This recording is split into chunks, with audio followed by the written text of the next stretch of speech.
The conversation feels off, like walking through fog where nothing is quite solid. They ask a question, something that sounds innocent enough, but the moment it leaves their lips, you feel it. A shift, a pressure. Your chest tightens.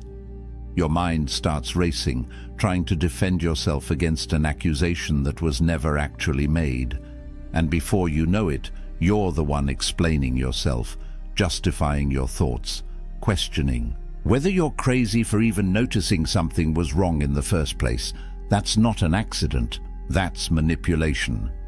And it happens through the most dangerous weapon a liar can wield, the question. Here's what most people don't understand. Manipulators don't need grand schemes or elaborate lies. They don't need to convince you of anything dramatic. All they need is the right question at the right moment, delivered with the perfect mix of innocence and accusation, and suddenly you're dancing to their tune without even realizing the music started. Studies show that the average person encounters manipulative tactics multiple times a day: workplace, relationships, social media, even casual conversations, and most never recognize what's happening. They feel the discomfort. They sense something's wrong, but they can't name it. They can't defend against what they can't see. The ancient Stoics understood this 2,000 years ago. Marcus Aurelius, Epictetus, Seneca. These men didn't just philosophize about virtue in ivory towers. They lived in a world of political intrigue, betrayal, and deception that would make today's drama look tame.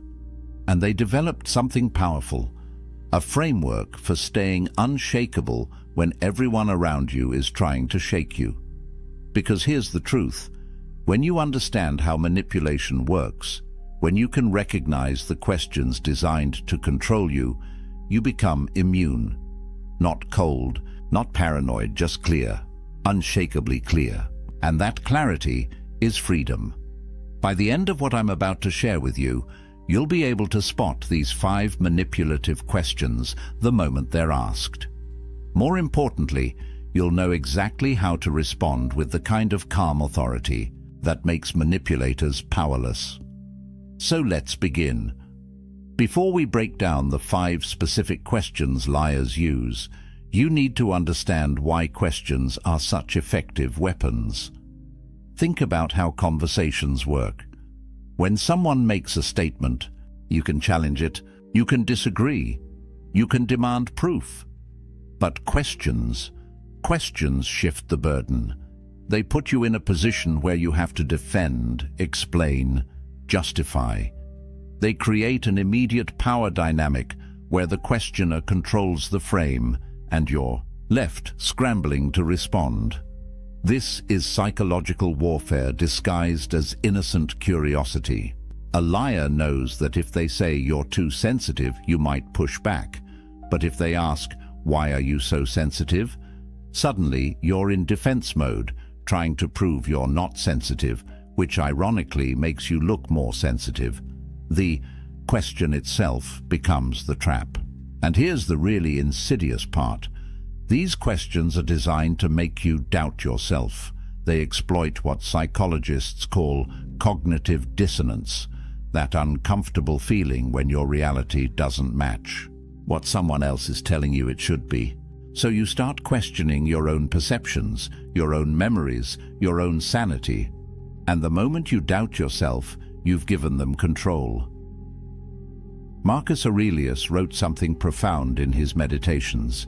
He said, "Everything we hear is an opinion, not a fact. Everything we see is a perspective, not the truth." The Stoics understood that external events and external people have no power over your inner fortress unless you grant them that power. And manipulation only works when you forget this fundamental truth. The manipulator's question isn't reality. It's their attempt to shape your reality. But you get to choose whether to accept that frame or stand in your own. So the Stoic principle here is simple but revolutionary. What's within your control? Your perception, your judgment, your response. What's outside your control? their behavior, their questions, their attempts to manipulate. When Epictetus taught his students, he drilled this into them relentlessly. Focus only on what's yours. Let go of the rest. Because the moment you try to control external things, you become a slave to them. But when you master yourself, when you control your reactions and maintain your own frame of reality, you become unshakable. Now, let's get into the 5 questions and how to defend against each one with Stoic precision.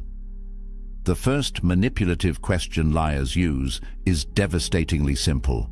Why are you so sensitive? Think about the last time someone said this to you, or something close to it. Maybe it was, "You're overreacting," or "Why do you always take things personally?" On the surface, it sounds like concern. It sounds like they're trying to help you see that you're getting worked up over nothing. But here's what's really happening. They're reframing your very valid observation or concern as a character flaw. You noticed something was off. Maybe they contradicted themselves. Maybe their story didn't add up. Maybe you felt that instinctive gut reaction that something wasn't right. And instead of addressing your concern, they flipped it. Now the problem isn't their behavior. The problem is your sensitivity.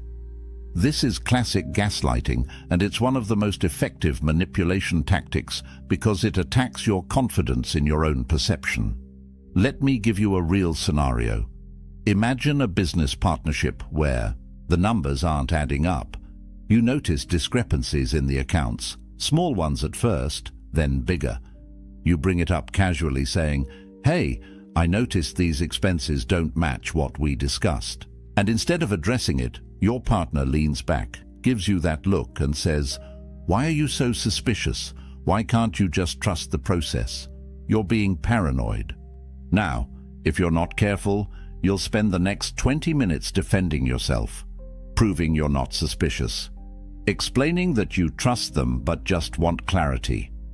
And while you're doing that, the actual issue, those discrepancies in the accounts, gets buried. The question itself derailed the entire conversation. That's the power of this manipulation. So what's really happening psychologically? The manipulator is making you responsible for their wrongdoing. They're shifting the emotional burden. You came with a legitimate concern about their behavior. They've now made it about your emotional state. And if you accept that frame, if you start explaining why you're not too sensitive, you've already lost. You've validated the premise of their question. But here's where the Stoics give us something powerful.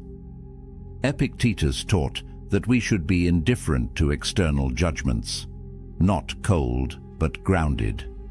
He said, if someone succeeds in provoking you, realize that your mind is complicit in the provocation.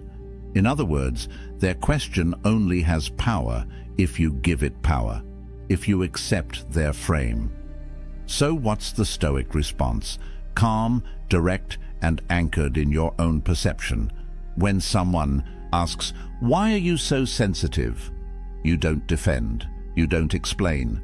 You simply respond with clarity. I notice what I notice. Should I not trust my own observations? See what that does? It doesn't accept their frame. It doesn't engage with whether you're sensitive or not. It redirects back to the actual issue, your observation, and it puts a question back to them. Are they suggesting you should ignore what you see? This works because it maintains your frame. You're not defensive. You're not emotional. You're simply stating a fact. You observed something. That observation stands. And now they have to deal with that, rather than you having to defend your emotional state. This is the power of Stoic composure.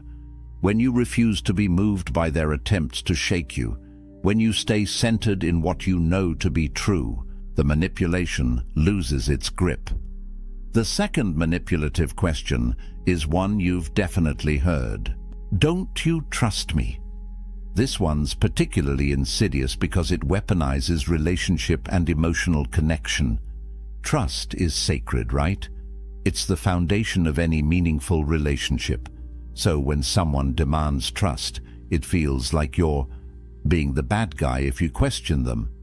But here's the critical distinction: earned trust versus demanded trust. Manipulators don't want to earn trust through consistent, honest behavior. That takes time and integrity. Instead, they demand trust as if it's owed to them, and they use guilt to shut down any healthy skepticism. Think about this dynamic. You notice something suspicious. Maybe they've been evasive about where they were. Maybe they've lied about small things before, and now you're starting to connect dots. So you ask a simple question, and their immediate response is, "Don't you trust me? After everything we've been through, you still doubt me." Now you're on the defensive. Because questioning them suddenly feels like betraying the relationship.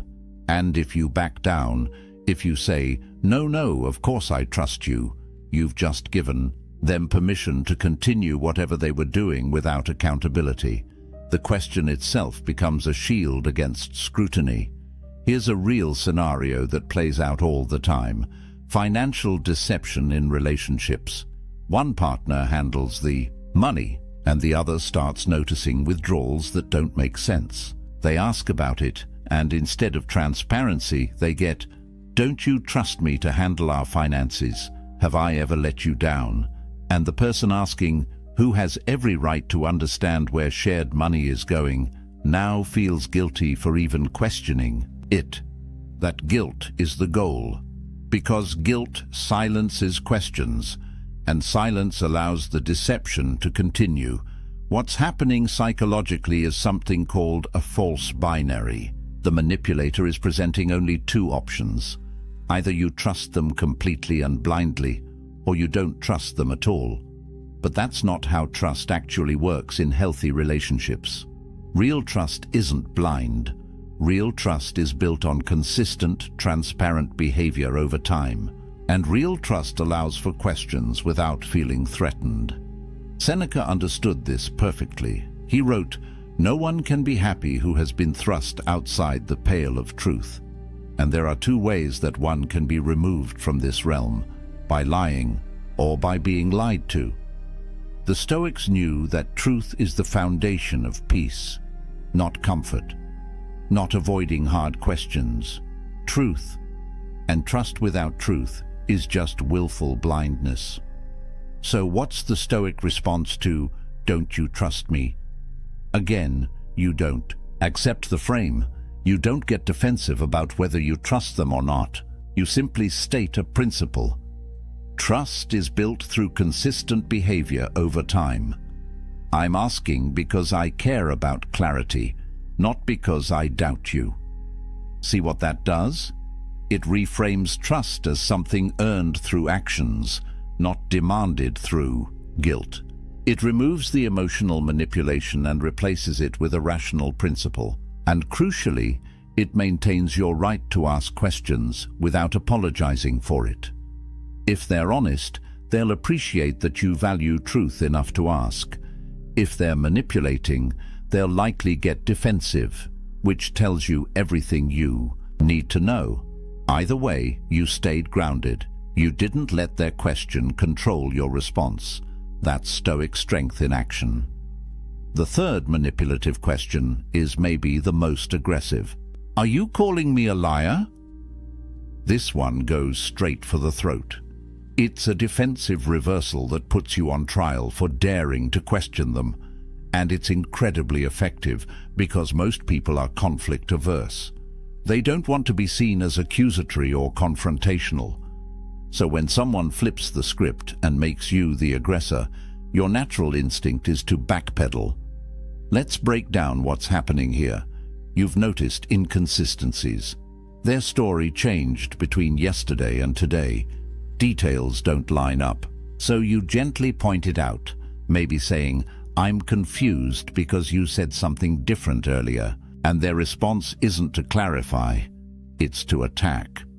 "Are you calling me a liar? Is that what you think of me?"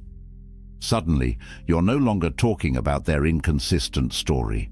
You're talking about whether you're accusing them of lying, and that's a much more uncomfortable conversation to have.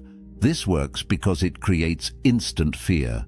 fear of confrontation, fear of being wrong, fear of damaging the relationship, so you scramble to soften your position. No, I'm not saying you lied, I'm just confused, maybe I misunderstood. And in that scramble, the actual issue, the inconsistency in their story, gets completely buried. They've successfully redirected the conversation away from their behavior and onto your character. Here's a real scenario. Imagine you have a family member who borrowed money and promised to pay it back by a certain date. That date comes and goes. You bring it up and they get immediately defensive. Are you calling me a liar? You think I'm trying to steal from you? I said I'd pay you back and I will. Why are you attacking me? Now, instead of discussing when you'll get your money back, you're defending yourself against accusations of being accusatory. That's the power of this manipulation. Psychologically, this is a false equivalence. They're equating asking questions with making accusations. But these are not the same thing. Honest people don't fear questions. Honest people welcome clarity. They'll address inconsistencies by explaining them, not by attacking the person who noticed them. But liars can't afford clarity. Clarity exposes them, so they make the act of seeking clarity itself seem like an attack. Marcus Aurelius offers us wisdom here. He wrote, "If someone is able to show me that what I think or do is not right, I will gladly change, for I seek the truth by which no one was ever truly harmed." It is the person who continues in self-deception and ignorance who is harmed. The Stoics valued truth above comfort. They understood that being wrong and correcting course is strength, not weakness, and they modeled this by welcoming examination rather than fearing it. So what's the Stoic response to, "Are you calling me a liar"? You stay calm, you stay factual, and you don't let them make you the villain for seeking truth. A powerful response is simply this: should I be? Because honest people don't fear questions. Let that sink in for a moment. You're not saying they're a liar. You're not defending yourself against the accusation of accusing them. You're simply pointing out a truth. If they're being honest, your questions shouldn't threaten them. This response maintains your composure and flips the frame back to where it belongs. It's not about whether you're accusatory. It's about whether they have anything to hide. And by staying calm, by not getting pulled into emotional defensiveness, you demonstrate something critical. You are not moved by their attempts to intimidate or deflect. You remain grounded in seeking truth. That's Stoic power. The fourth manipulative question is subtle but deadly. Why would I lie to you? This one works by appealing to logic and relationship. History. It's making you feel foolish for even suspecting something might be wrong. Because, right, why would they lie? They have no reason to. Except, of course, they do. But this question makes you second-guess your instincts by making deception seem illogical. Let's think about how this plays out. You've discovered something, maybe a hidden expense, maybe they were somewhere they said they wouldn't be. Maybe you found a message that contradicts what they told you. You bring it up, and instead of explaining, they look at you with confusion and hurt. Why would I lie to you? What would I possibly gain from that, after everything we've been through? Together, you really think I'd deceive you? And suddenly, you're in a position where your concern seems absurd. Why would they lie? You can't think of a good enough reason, so maybe you're just paranoid. Maybe you're seeing things that aren't there. This is manipulation through incredulity. They're making the idea of them lying seem so ridiculous that you start doubting your own perception. But here's the truth. People lie for all kinds of reasons. To avoid consequences, to maintain an image, to cover other lies, to get what they want without conflict. The question, why would I lie, isn't actually asking for a reason. It's asserting that no good reason exists, which is a claim, not a question. Here's a real scenario. You start noticing your romantic partner has been distant, working late more often, less communicative. You see messages on their phone that seem suspicious. You bring it up, trying to have an honest conversation, and they respond with, "Why would I lie to you? I love you. If something was wrong, don't you think I'd tell you?" And in that moment, it's easy to feel foolish. Maybe you're being paranoid. Maybe you're creating problems where none exist. But psychologically, what's happening is a logical fallacy wrapped in emotional appeal. Just because you can't immediately articulate why someone would lie doesn't mean they're not lying.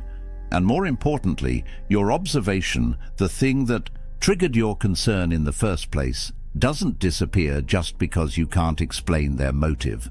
The facts don't change based on whether you understand their reasoning. Epictetus taught his students to focus on what's actual, not on assumptions. About why, he said, "It is not things themselves that disturb us, but our judgments about those things." The Stoic approach is to separate what you know from what you assume. What do you know? You observed something that doesn't add up. That's a fact. What? You don't know their motivation, but you don't need to understand their motivation to trust your observation. So what's the Stoic response to, "Why would I lie to you"? You don't justify your concern. You don't try to explain their possible motives. You simply state what triggered your question. "I'm asking because something doesn't add up. Can you help me understand?" This response does something powerful. It acknowledges that you noticed a discrepancy. It invites them to provide clarity. And it doesn't accept the premise that your concern is baseless just because their motive isn't obvious. You're staying in the realm of facts, not getting lost in speculation about why. If they're being honest, they'll explain the discrepancy. If they're manipulating, they'll likely continue trying to make you feel foolish for asking.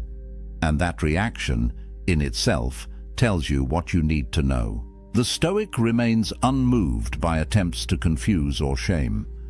You stay anchored in what you observed. That's your power. The fifth and final manipulative question is perhaps the most frustrating. Can't we just move on? This is the escape hatch, the premature closure. The attempt to avoid accountability by making resolution seem like the mature thing to do. But here's the problem. You can't truly move on from something you haven't actually addressed. And that's exactly what the manipulator is counting on. This question usually comes after they've been caught in something they can't easily explain. You've confronted them. You've presented evidence. They've tried deflection, denial, maybe even some of the other questions we've already covered. And when none of that works, when you don't back down, they pivot to, "Can't we just move on? Why? Do we have to keep dwelling on this? I thought we were past this." What makes this so effective is it appeals to your desire for peace. Nobody wants to live in constant conflict. Nobody wants to be the person who won't let things go. So when someone frames moving forward as healthy and addressing the issue as dwelling, it's tempting to agree. You don't want to be difficult. You don't want to be the problem. So you agree to move on. Except you haven't resolved anything. You've just agreed to stop talking about it, and the manipulator gets exactly what they wanted: escape without consequence. Let me give you a real scenario. You discover your business partner has been taking money from the company account for personal expenses without discussing it with you. You confront them, and after some initial defensiveness, they finally admit it, but minimize it.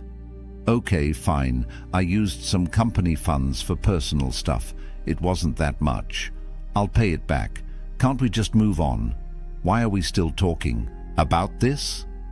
And you're left feeling like if you push for more, a clear repayment plan, an understanding of why it happened, assurance it won't happen again, you're being unreasonable. But here's what's really happening. They want the discomfort of the conversation to end, without the discomfort of actual accountability. They want resolution without understanding. They want forgiveness without change.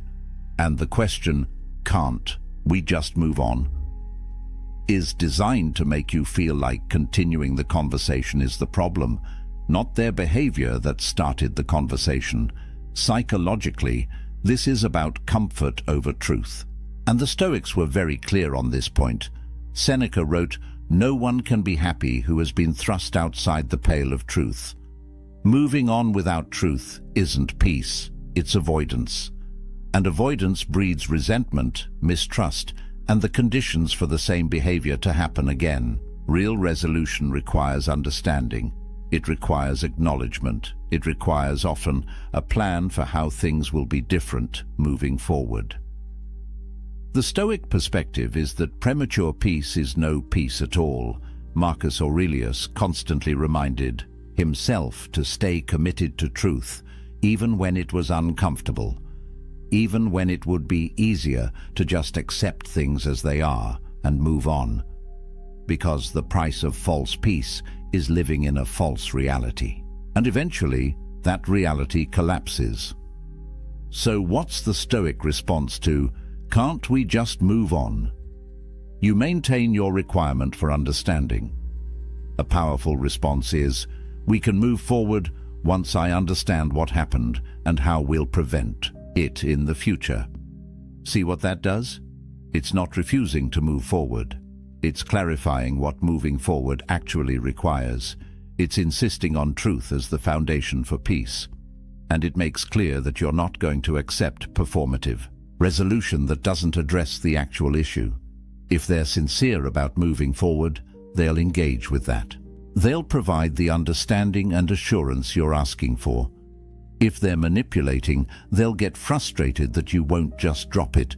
They'll likely try to frame you as difficult or unforgiving. But the Stoic doesn't need their approval. The Stoic needs truth. And once you have that, genuine moving forward becomes possible. Now let's bring all of this together into a unified Stoic framework that makes you untouchable when it comes to manipulation. Because recognizing the 5 questions is important, but understanding the underlying principles that make you immune is what transforms you. The Stoics built their entire philosophy on 3 fundamental pillars, and when you embody these, manipulation becomes powerless against you. The first pillar is self-control, not suppression, not coldness, but the ability to govern your emotional reactions so they don't govern you. When someone asks, "Why are you so sensitive?"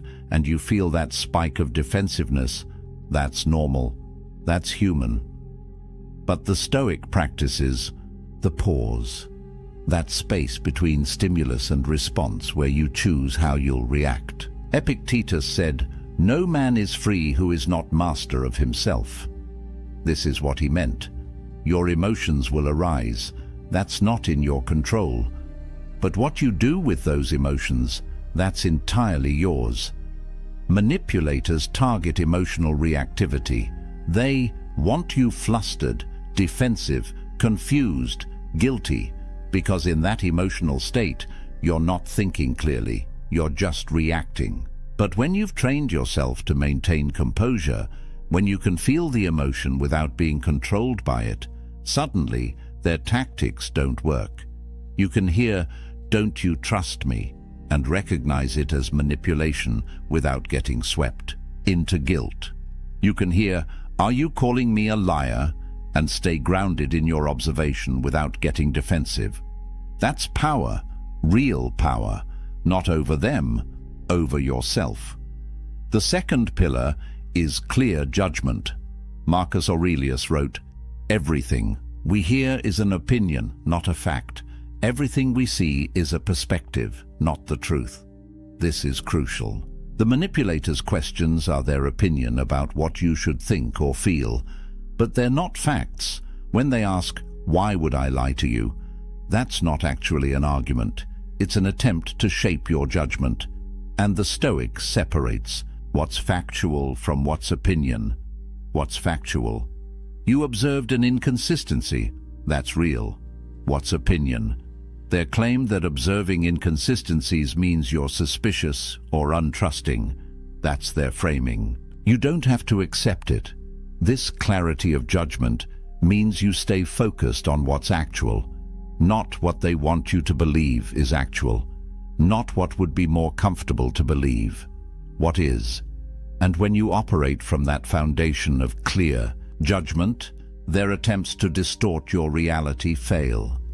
They can ask manipulative questions all day, but if you're grounded in what you know to be true, those questions lose their power to move you. The third pillar is maintaining your frame. This is about psychological sovereignty. It's about recognizing that you are the author of your internal reality. Others can offer their perspectives, their questions, their frames for how you should interpret things, but you choose whether to adopt those frames or maintain your own. When someone asks, "Can't we just move on?" they're trying to impose their frame, moving on without understanding. But you can reject that frame and maintain your own. Understanding first, then moving forward. This isn't stubbornness, it's integrity. It's refusing to let other people's manipulation of language and emotion pull you off center. Seneca understood this when he wrote, "A gem cannot be polished without friction, nor a man perfected without trials." These manipulative questions are tests, and every time you stay grounded, every time you refuse to be moved from your center, you become stronger, not harder, not more defensive. Stronger in your ability to remain yourself regardless of external pressure. Here's what this looks like in practice. You're not trying to win arguments. You're not trying to prove you're right. You're simply unmoved. When they ask their manipulative questions, you respond with calm clarity. You don't accept their frame. You don't get defensive. You simply stay anchored in what you know and maintain your requirements for truth and understanding.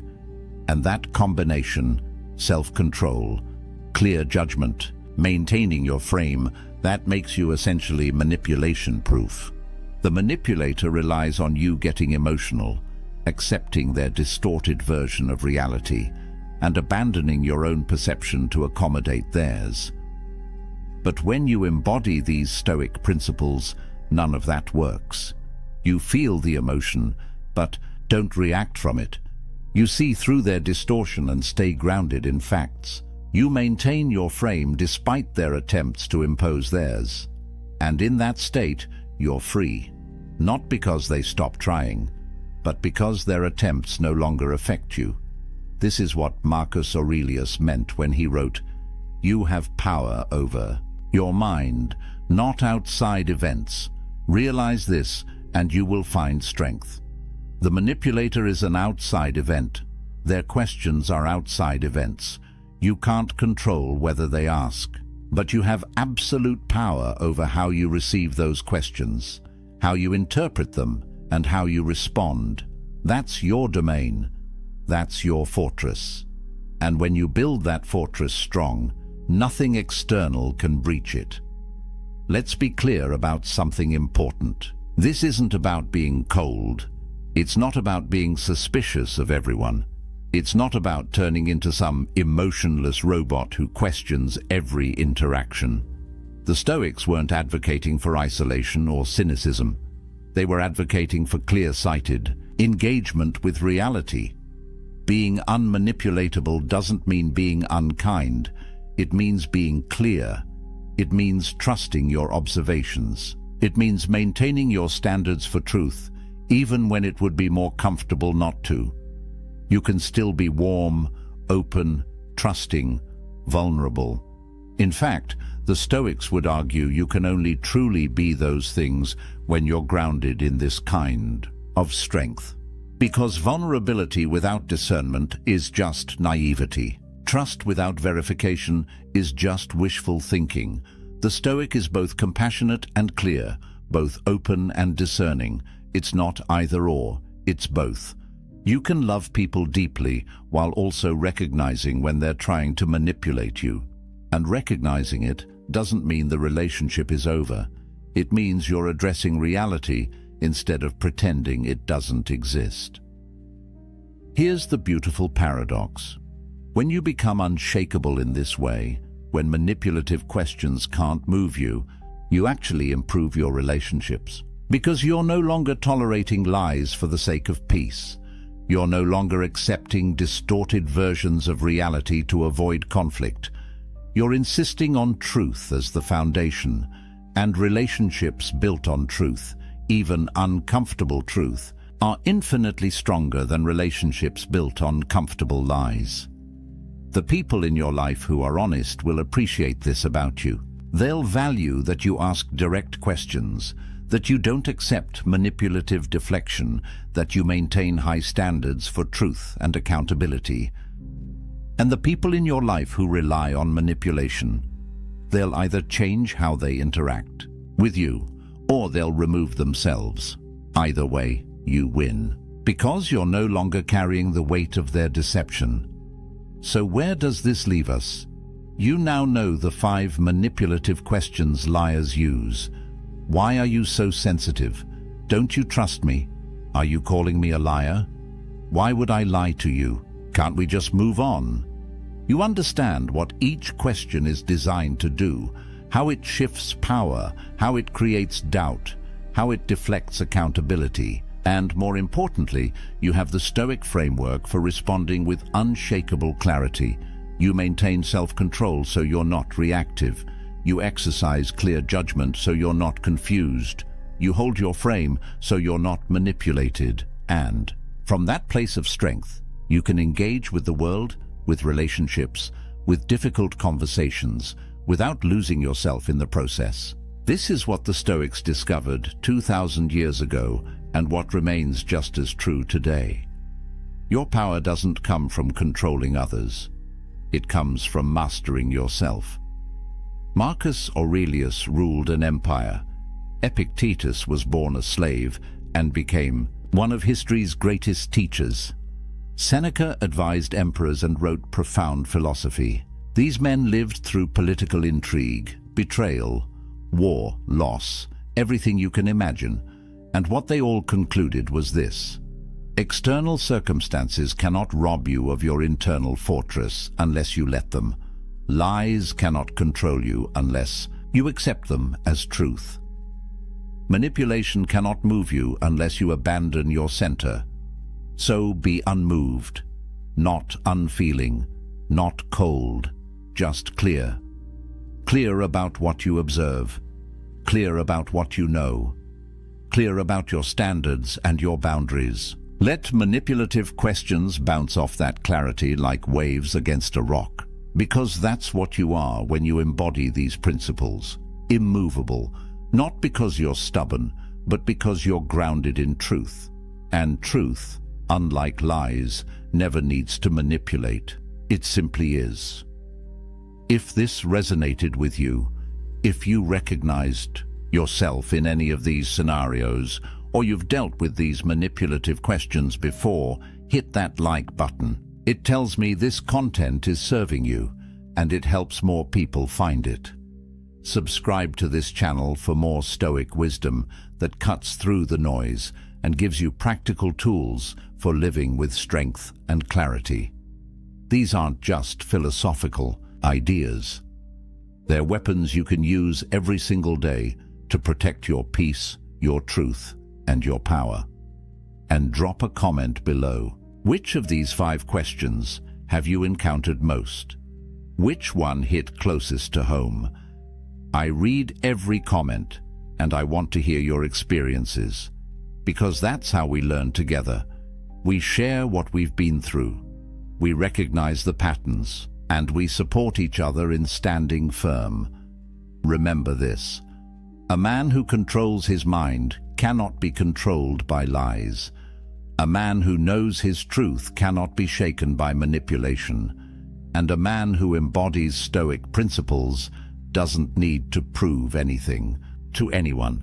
He simply stands in his reality, clear-eyed and unshakable. Be that man. The world needs more people who can't be manipulated. More people who insist on truth. More people who remain themselves no matter what pressure they face. That's the path. That's the power. That's the promise of Stoicism. Now go walk it. There's a weapon more dangerous than any sharp tongue, more powerful than the loudest voice in the room. It's the one thing weak men fear most and strong men wield without effort. Silence. Not the silence of a coward who has nothing to say, but the calculated, deliberate silence of a man who knows exactly when to speak and when to let his presence do the talking. In a world drowning in noise, where every fool with a phone thinks their opinion matters, where grown men argue like children over things they can't control, true power has become rare, and that power lives in the space between words.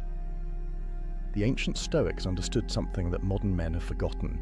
Marcus Aurelius, the most powerful man in Rome, could have commanded legions with a word, could have silenced any critic with his authority. Yet his journals reveal a man obsessed not with what he should say, but with what he should leave unsaid. Epictetus, who went from slave to one of history's most respected philosophers, built his entire teaching on the foundation of restraint. And Seneca, advisor to emperors, wrote more about the dangers of loose lips than he did about the power of persuasion. These weren't weak men. These weren't cowards. They were warriors, leaders, philosophers who shaped the world, and they all knew one undeniable truth. A man who masters his mouth masters his life. Today, I'm going to show you 6 situations where silence isn't just golden, it's absolutely lethal.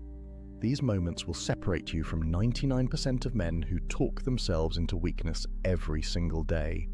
One of these situations involves a trap so subtle that even smart men fall into it, destroying their reputation without realizing it. By the end of this video, you'll never look at conversation the same way again. You'll understand why the quietest man in the room is often the most dangerous. And you'll learn how to wield silence like the ancient philosophers did, as a weapon that cuts without ever being drawn. So, if you're ready to stop being just another voice in the crowd and start becoming the man everyone remembers, the man people respect even when he says nothing, then pay attention. Because what I'm about to share isn't theory, it's battle-tested wisdom that's been proving itself for over 2,000 years. Let's start with the first situation, and this one hits home for every man who's ever been confronted by someone who's lost control. Picture this. You're in a meeting, or maybe at a family gathering, or just having a conversation. Suddenly, someone comes at you with pure rage. Their face is red, their voice is raised, they're attacking your character, your decisions, your very existence. Everything in your body screams at you to fight back, to defend yourself, to match their energy and put them in their place. And that's exactly what weak men do. They take the bait, they raise their voice, they defend, explain, justify. They step into the ring thinking they're showing strength, when really they're revealing the exact opposite. Here's what the Stoics knew that most men never learn. Anger is temporary insanity. Seneca wrote extensively about this. When someone is angry, they're not thinking, they're reacting. Their rational mind has been hijacked by emotion, and in that state, they're essentially having a conversation with themselves. They're not actually hearing you. They're hearing their own narrative, their own story, their own pain. So when you respond with words, with explanations, with counter-arguments, you're feeding the beast. You're giving their insanity something to latch onto, something to justify itself against. But when you go silent, everything changes. Silence in the face of anger is like throwing water on fire. The angry person expects resistance. They're geared up for a fight. Their entire emotional system is primed for your reaction. And when you give them nothing, when you simply stand there with calm eyes and a closed mouth, something extraordinary happens. They're forced to confront their own reflection. Without your words to bounce off, their anger has nowhere to go but back into themselves. And in that moment, they begin to hear how they sound. They begin to see how they look. The mirror you're holding up through your silence is far more devastating than any comeback you could deliver. Marcus Aurelius faced opposition constantly. The Roman Senate was filled with men who questioned his decisions, challenged his authority, spoke against him in public forums. And his response? Documented in his own writings, He would often sit in complete silence as senators railed against him. He understood something profound. The best answer to anger is silence, not because he was afraid, not because he couldn't defend himself, but because he recognized that angry men defeat themselves if you simply give them enough rope. There's a psychological principle at work here that modern science has confirmed. Mirror neurons in our brains cause us to unconsciously match the emotional state of people around us. It's why yawning is contagious. It's why you feel uncomfortable when someone near you is anxious. And it's why arguments escalate. When someone comes at you with anger, and you respond with anger, you're creating an amplification loop. Both of you are mirroring and intensifying each other's rage. But silence breaks the circuit. When you refuse to mirror their anger, their brain starts searching for a different signal to sync with. And if you maintain calm, steady presence, something shifts. The angry person begins, often unconsciously, to regulate down toward your state rather than escalating further. I've seen this play out in corporate boardrooms. A colleague of mine once sat completely silent while a director screamed at him about a project delay. Not a word, not a defense, not an excuse, just calm, steady presence. The director raged for maybe 2 minutes, which felt like an eternity, and then, with nothing to push against, the anger just collapsed. The director actually apologized before the meeting ended. My colleague never had to say a single word in his own defense. His silence said everything that needed to be said. It said, "I'm not playing this game. I'm not meeting you in your chaos. I'm staying here, in control, while you lose yours." This is power, real, genuine power, not the fake machismo of always having a comeback, not the insecurity of needing to defend every slight, but the unshakable strength of a man who knows that angry people are fighting themselves, not you, and you don't need to participate in their self-destruction. But here's what you need to understand. This silence isn't passive. It's not weakness disguised as calm. It's active, intentional presence. You're not hiding, you're not cowering, you're standing there, fully present, fully aware, choosing not to add fuel to someone else's fire. That choice, that discipline, that restraint, that's what makes you dangerous. Because a man who can't be provoked into losing control is a man who can't be defeated by emotional manipulation. Now, there's a second situation that trips up even smart, capable men. And I guarantee it's happened to you more times than you realize. Someone criticizes you. Maybe it's at work. Maybe it's in your social circle. Maybe it's online. The criticism is unfair, maybe even baseless. They question your competence, your motives, your worth, and immediately your brain starts constructing a defense. You want to explain why they're wrong. You want to correct the record. You want everyone to know the truth. And that impulse, that need to defend yourself, that's the trap. Here's what weak men don't understand. The moment you defend yourself against criticism, you've already lost. Why? Because defense is an admission that the criticism has power over you. It reveals that you need others to see you correctly, that your sense of self depends on their approval. Every word of explanation you offer is proof that their opinion matters more to you than your own knowledge of who you are. The Stoics had a framework for this, and it's one of the most powerful concepts in their philosophy. The dichotomy of control. There are things within your control and things outside it. Your actions, your intentions, your effort, those are yours. But other people's opinions, judgments, perceptions, those are completely outside your control. You can influence them, maybe, but you cannot control them. And when you try, when you argue and defend and explain, you're spending your precious energy and attention on something you have no real power over. Galileo understood this at the deepest level. When he proposed that the Earth revolved around the sun, he faced persecution from the most powerful institutions of his time. The church, academic authorities, the entire establishment came against him. They called him a heretic, a fool, a danger to society, and while he did eventually recant under threat of execution, which is a reasonable response to literal torture, his approach to criticism in the years before was telling. He didn't spend his time arguing with every critic. He didn't write long defenses every time someone attacked his work. He did his research, he made his observations, he documented his findings, and then he let his work speak. That's the power move. Silence in the face of criticism forces critics to confront their own lack of substance. When you don't engage, when you don't defend, their criticism has nothing to bounce off. It just hangs there in the air, naked and exposed. And if the criticism was baseless, as unfair criticism usually is, it reveals itself as such without you having to say a word. Think about the last time someone criticized you unfairly at work. Maybe they questioned a decision you made, or suggested you weren't pulling your weight, or implied you didn't know what you were doing. If you're like most people, you probably immediately started explaining, "Here's why I did it this way. Here's all the work you didn't see. Here's the context you're missing." And with every explanation, what were you really doing? You were trying to convince them, which means you were putting your sense of competence in their hands. You were saying, without realizing it, "Your opinion of me matters more than my own knowledge of my work." But imagine instead you had simply nodded, said, "I hear you," and gone back to your work. No defense, no explanation, no justification, just acknowledgement and a return to producing results. What happens?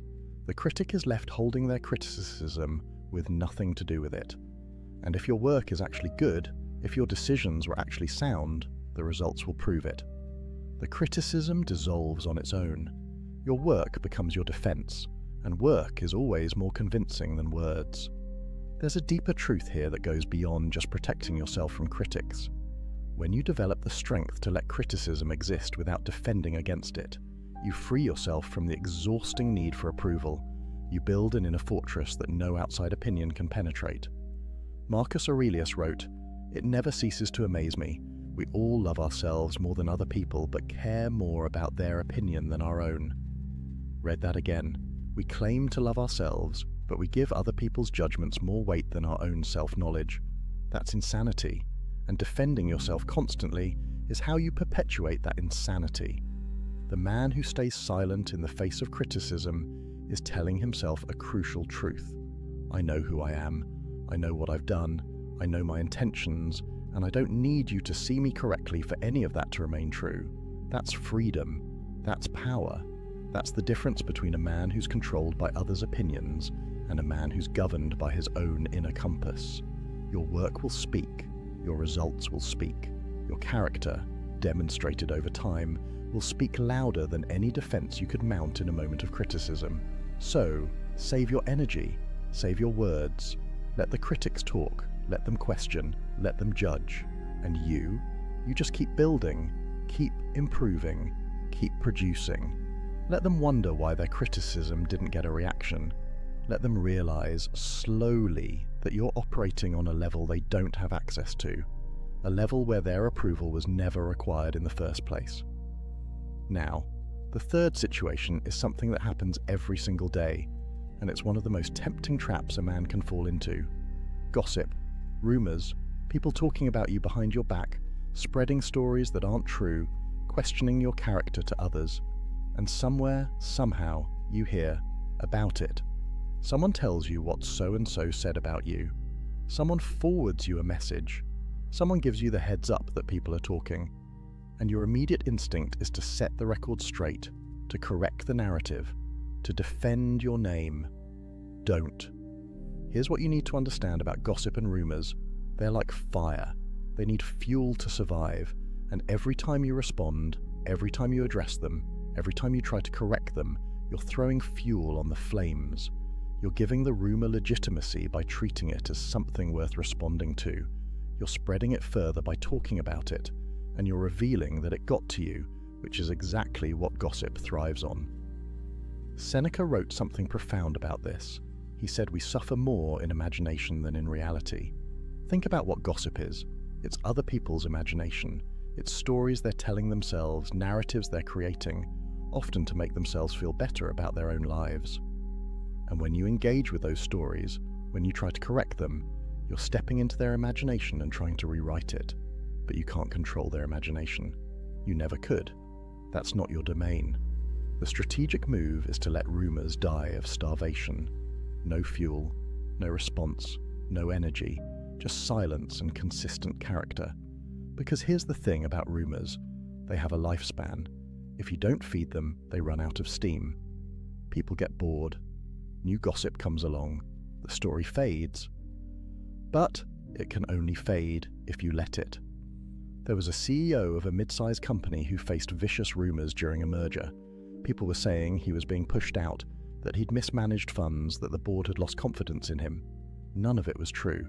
His PR team wanted him to issue statements, do interviews, defend his reputation. He refused. He said, "I'll let the merger speak." And he went silent. For 3 months, he didn't address a single rumor. He just kept executing the merger, kept doing his job, kept showing up with the same steady leadership he'd always demonstrated.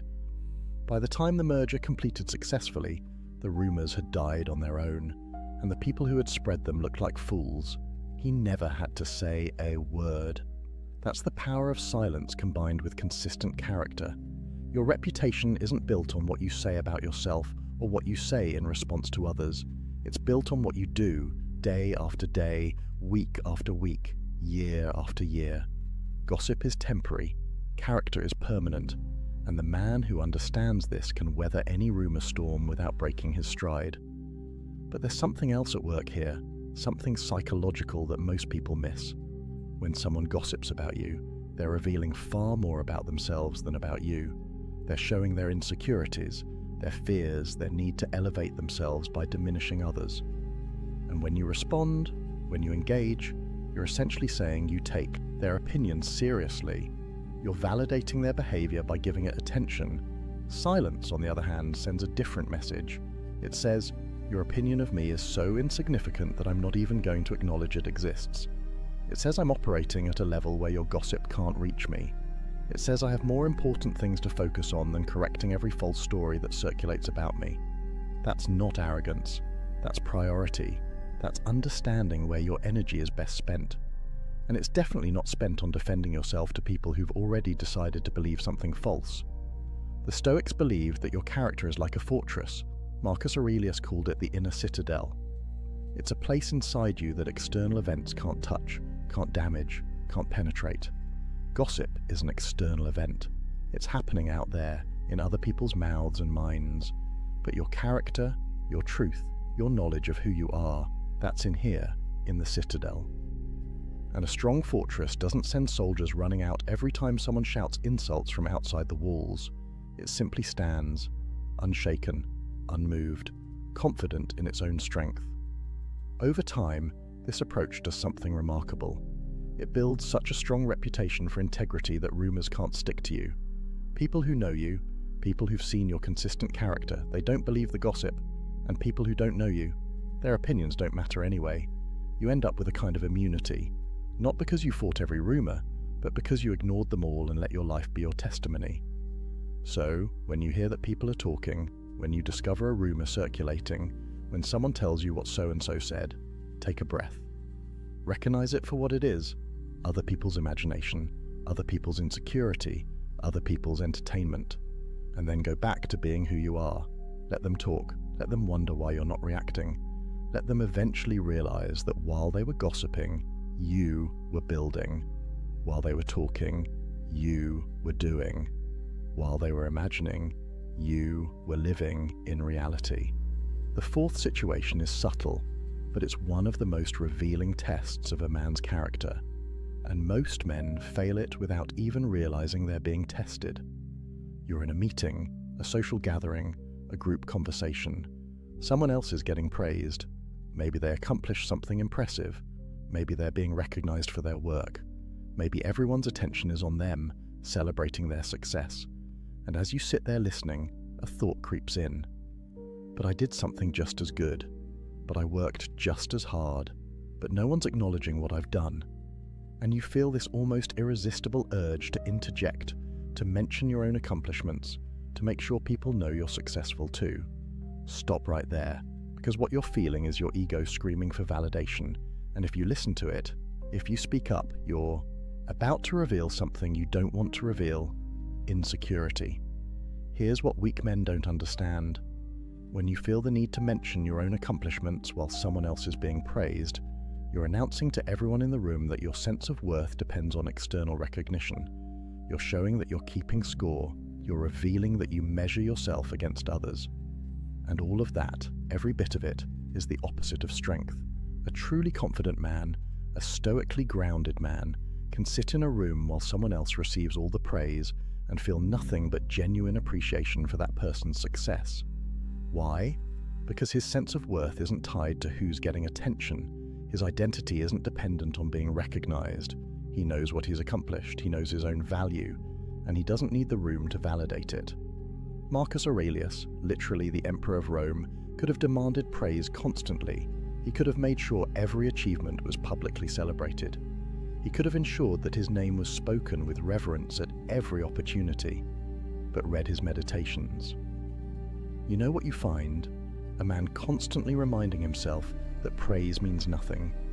Ambition means tying your well-being to what other people say or do, he wrote. Self-indulgence means tying it to the things that happen to you. Sanity means tying it to your own actions. Read that again. Your well-being, your sense of self, your inner peace, it should be tied to your own actions, not to how others respond to those actions. When you need praise, when you need recognition, when you need others to acknowledge what you've done, you've tied your well-being to something outside your control. And that's a prison. That's weakness disguised as ambition. The power move when someone else is being praised is radical silence. Not bitter silence, not jealous silence, but genuine, grounded, appreciative silence. You listen, you acknowledge their success. You might even congratulate them, but you don't make it about you.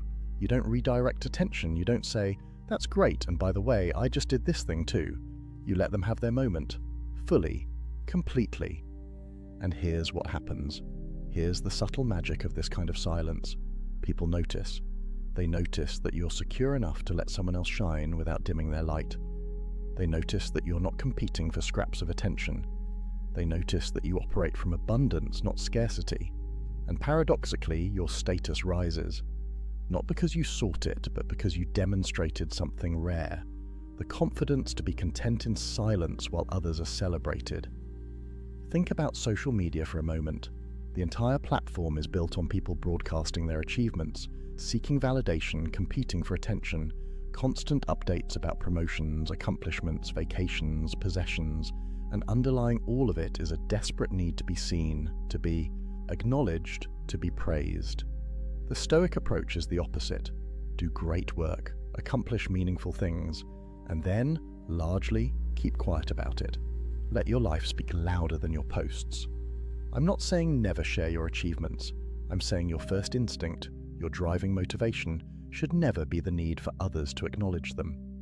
There's a massive difference between sharing from a place of abundance and sharing from a place of need. One is generous, an offering to inspire or inform. The other is begging, a plea for validation disguised as an update. The man who masters this fourth form of silence develops something priceless, internal validation. He becomes his own source of acknowledgement. He pats himself on the back. He tells himself he did well. He recognizes his own growth and effort. And that self-recognition becomes stronger and more sustaining than any external praise ever could be, because it's always available. It can never be taken away, and it doesn't depend on anyone else's mood, attention, or opinion. Seneca wrote, "Until we have begun to go without them, we fail to realize how unnecessary many things are. We've been using them not because we needed them, but because we had them." The same is true of praise. Once you begin to go without seeking it, once you develop the discipline to let others shine while you remain quiet, you realize how unnecessary that external validation was. You were seeking it not because you needed it, but because the opportunity to seek it was always there. The confident man lets others be praised. The insecure man makes sure he's praised too. Which one are you? The next time you're in a room and someone else is getting recognition, watch your internal reaction. Notice if you feel that urge to redirect attention to yourself. And if you do, breathe. Let it pass. Stay silent. Let them have their moment. And notice how strong you feel when you do. That feeling, that quiet strength of not needing the spotlight, that's real power. That's the kind of power that can't be shaken because it doesn't depend on anything outside yourself. The fifth situation is one that destroys more potential than almost anything else. And it's so common, so normalized, that most men don't even recognize they're sabotaging themselves when they do it. You get excited about a new goal. Maybe it's a business idea. Maybe it's a fitness transformation. Maybe it's learning a new skill. Whatever it is, the excitement is real. The vision is clear. And your immediate instinct is to tell people about it. You want to share your plans. You want to announce your intentions.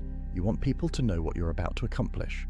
And the moment you do that, the moment you broadcast your plans before you've executed them, you've just dramatically reduced your chances of success.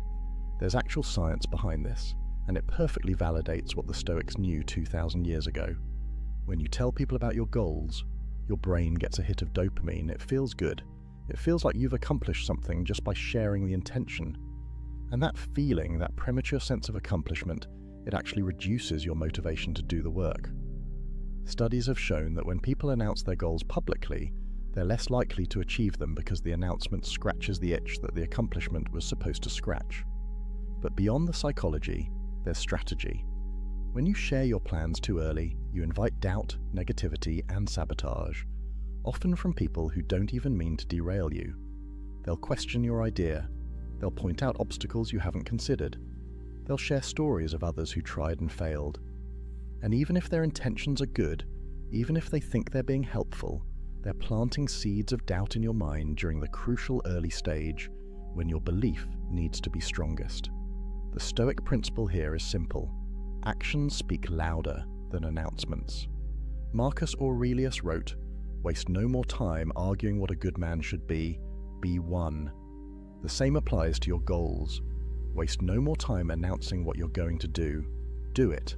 Let your results announce themselves. Let your transformation be the reveal. Let your success be the notification. Think about the entrepreneurs who talk endlessly about the business they're going to start versus the ones who quietly build until they have something real to show. Think about the guys who announce they're getting in shape, post about their new gym membership, tell everyone about their meal prep, versus the guys who just start training and let their physical transformation do the talking 6 months later. Which approach commands more respect? Which one actually gets results? There's power in moving in silence. When you keep your plans to yourself, you maintain strategic advantage. Competitors don't know what you're working on. Doubters can't plant seeds of uncertainty. Negative people can't drain your energy with their skepticism. You're operating in stealth mode, building momentum without interference, accumulating small wins without the pressure of public accountability to people who don't actually matter. And there's something deeper happening too. When you keep your plans silent, you're developing internal accountability. You're proving to yourself that you don't need external pressure or validation to follow through. You're building the muscle of self-discipline, the capacity to commit to something and execute it without needing cheerleaders or witnesses. That's real strength. That's the difference between someone who needs accountability partners to do anything and someone who's accountable to themselves. I know a guy who wanted to write a book. For 2 years, he told everyone he was working on it. He talked about the premise at parties. He discussed his progress on social media. He sent update emails to friends, and 2 years later, he had maybe 50 pages written. Then he met someone else who had published 3 books. When he asked this person how they did it, the answer was simple. I stopped talking about writing and started writing. I told no one. I just wrote every day. And when the first draft was done, then I mentioned it. That's the difference. One person needed the validation of others knowing he was a writer. The other just quietly became one. The man who announces his plans is creating accountability to the wrong people. He's making himself answerable to friends, family, social media followers, people who have no real stake in his success and no authority to judge his progress. The man who keeps his plans silent is accountable only to himself and to reality. Either he does the work or he doesn't. Either the results materialize or they don't. No one to make excuses to, no one to explain himself to, just him and his commitment. Seneca advised, "Let your progress become your proof. Not your promises, not your announcements, your actual, tangible, undeniable progress. That's what earns respect. That's what can't be argued with. Anyone can talk about what they're going to do. The man who keeps quiet and then shows up with results, that man is rare. That man is dangerous, because he's demonstrated that his word to himself is stronger than his need for external validation. So the next time you feel excited about a goal, about a plan, about a vision, feel that excitement fully. Let it fuel you, but keep it to yourself. Guard it like a secret. Protect it from the energy vampires, the doubters, the well-meaning but ultimately unhelpful opinions of people who aren't in the arena with you. Work in silence, build in private, and when the time comes, when you have something real to show, let your results do the announcing. Let people be surprised. Let them wonder when you found the time, how you developed the discipline, why they didn't see it coming. That surprise, that gap between their perception and your reality, that's the signature of a man who knows how to move with power.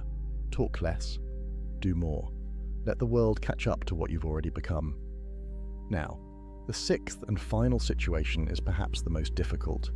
It requires a level of wisdom that most men spend their entire lives developing, and yet, it's one of the most common scenarios you'll face. You know you're right, you have the facts, you have the truth, you have the logical high ground, but the person you're talking to, they're not listening, they're not open, they're dug into their position, and no amount of evidence, reasoning, or explanation is going to change their mind, and you face a choice. Do you keep trying to convince them? Do you keep presenting your case? Do you keep fighting to be acknowledged as correct? Or do you let it go? This is where most men stumble, because there's something in us, something deep and primal that needs to be recognized as right when we know we are. It feels like defeat to walk away from an argument we could win. It feels like cowardice to let someone remain wrong about something we could correct.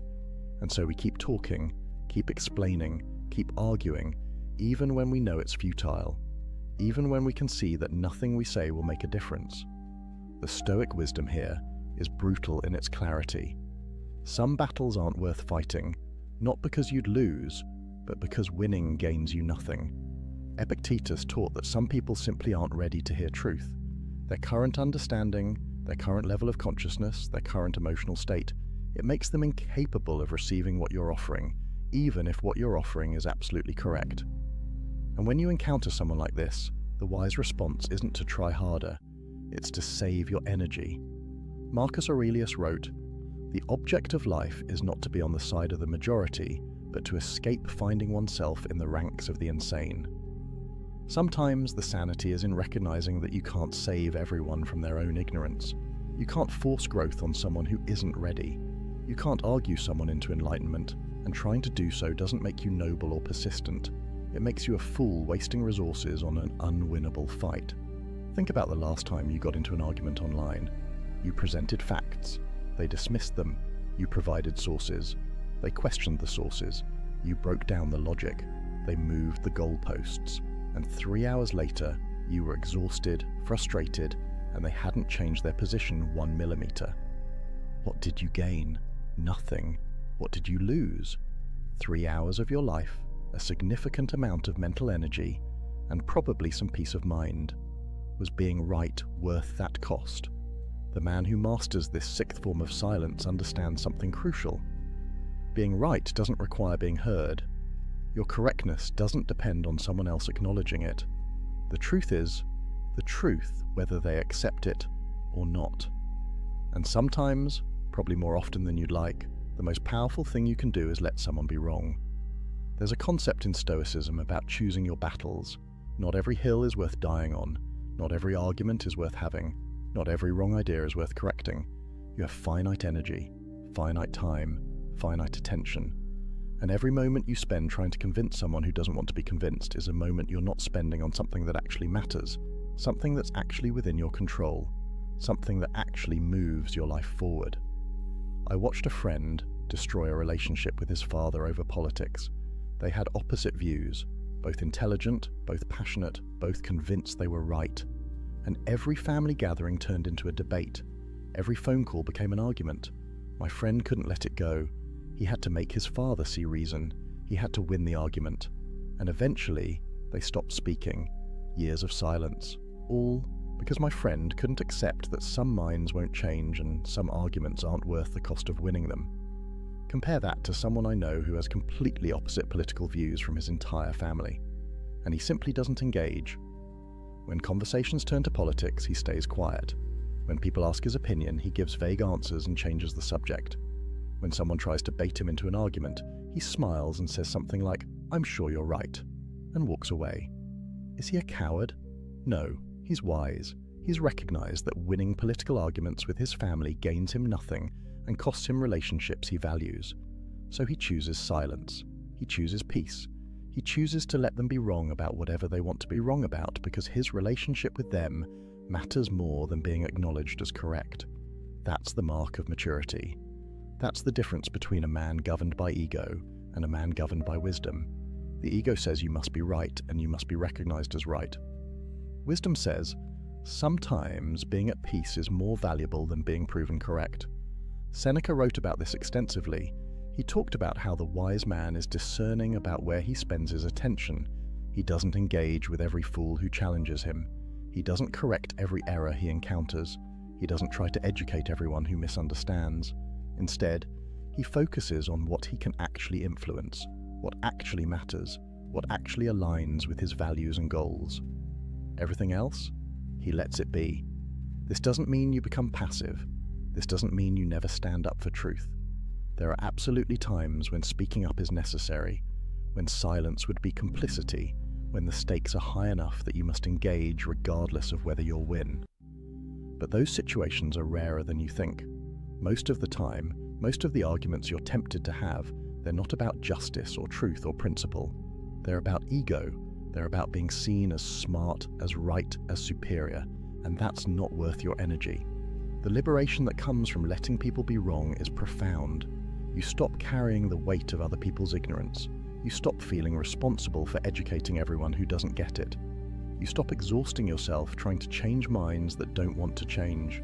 Instead, you invest that energy in yourself, in your growth, in your goals, in the people who actually want to learn from you, in the battles that actually matter. Being right doesn't require being heard. Your truth doesn't need someone else's validation to remain true. And sometimes the most powerful statement you can make is complete silence in the face of determined ignorance. It says your opinion of reality doesn't change reality. It says I'm not going to waste my energy trying to convince you of what I already know. It says I have better things to do than argue with someone who isn't listening. So the next time you find yourself in an argument with someone who clearly won't change their mind, take a breath. Recognize what's happening. You're about to spend energy on something that will produce no return. You're about to sacrifice peace for the temporary satisfaction of explaining why you're right to someone who doesn't care. And then make a different choice. Let them be wrong. Wish them well, even if only silently in your own mind. And walk away, not in defeat, not in frustration, but in wisdom. In the knowledge that your time, your energy, your peace, they're too valuable to waste on battles that can't be won. Save your strength for fights that matter, and let silence be your answer to those that don't. So here we are, 6 situations where silence is your ultimate weapon. When someone attacks you with anger, when critics try to provoke you, when gossip and rumors circulate, when someone else receives praise, when you're tempted to announce your plans, and when you're right, but speaking won't change anything. 6 moments where weak men talk themselves into defeat and strong men stay silent and maintain power. But let's be clear about something. This isn't about never speaking. This isn't about being a doormat. This isn't about passive acceptance of everything. The Stoics weren't silent because they were weak. They were silent because they were strong. Strong enough to choose when to speak and when to stay quiet. Disciplined enough to resist the pull of ego, emotion, and social pressure. Wise enough to recognize that not every moment requires a response. The transformation from reactive to strategic, from emotional to grounded, from weak to powerful, it all starts with one realization. You don't have to respond to everything.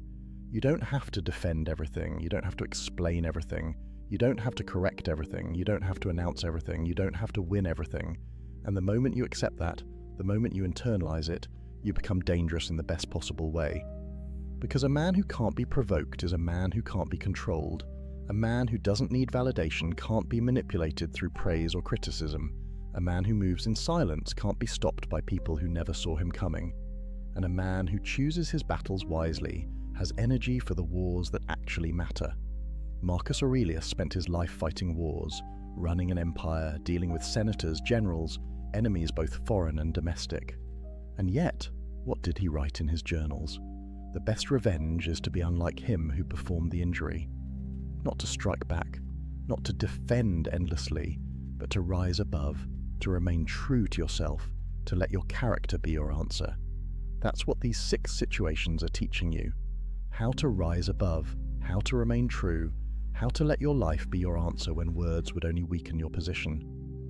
This week, I want you to do something. Pick one of these 6 situations, just one, and commit to practicing silence when it shows up. When someone gets angry, don't defend. When someone criticizes unfairly, don't explain.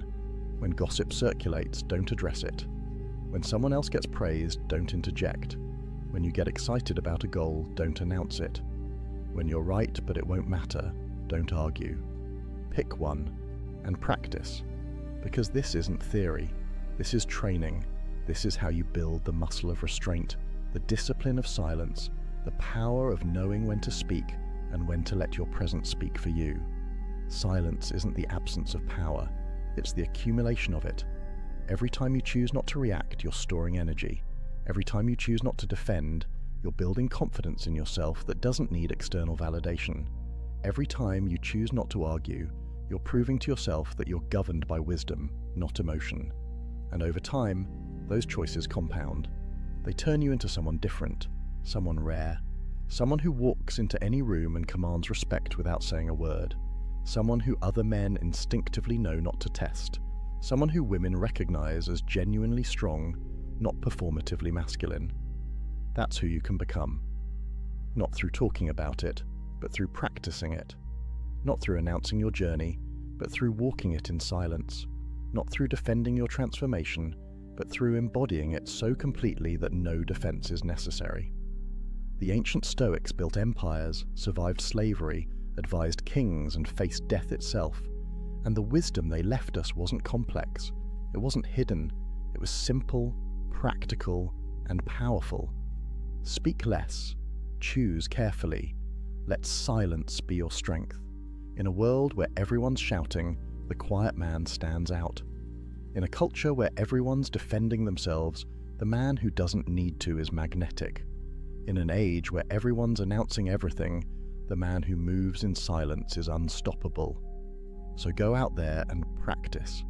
Let angry people exhaust themselves against your silence. Let critics reveal their own emptiness. Let gossip die of starvation. Let others have their moment in the spotlight. Let your plans remain yours until they become reality. Let people be wrong when convincing them gains you nothing. And watch what happens. Watch how your life changes. Watch how people's respect for you grows. Watch how much energy you have for things that actually matter. Watch how unshakable you become. This is the path of the Stoic. Not easy, not popular, not celebrated by the crowd, but powerful. Genuinely, undeniably powerful. And that power is yours if you're willing to embrace the silence. If this video resonated with you, if you're committed to walking this path, drop a comment right now. Tell me which of these 6 situations you struggle with most. Are you the guy who can't help but defend yourself?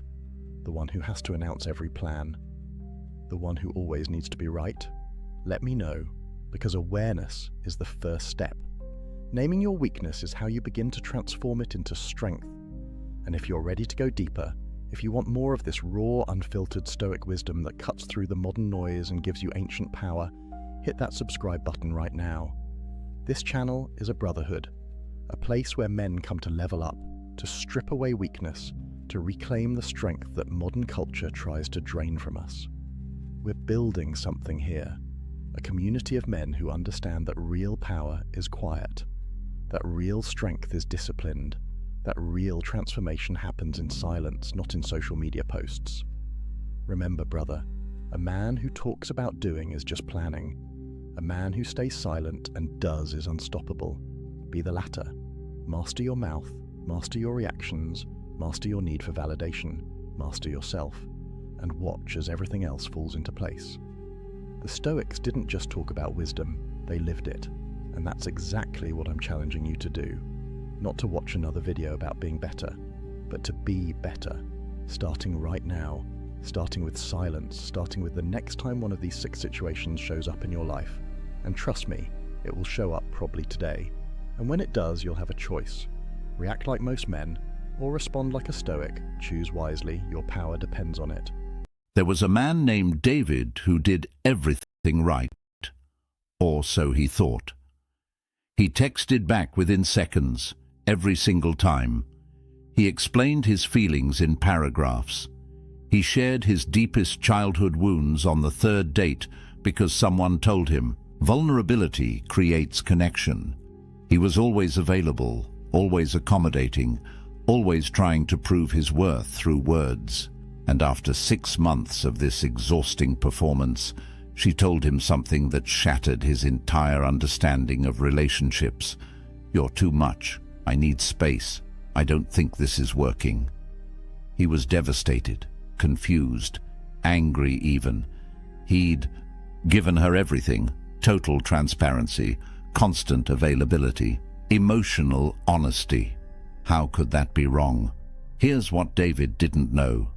Marcus Aurelius, the most powerful man in the Roman Empire, never felt the need to over-explain himself. Yet empresses, senators, and common people hung on his every word. Epictetus, who started his life as a slave, commanded rooms without raising his voice.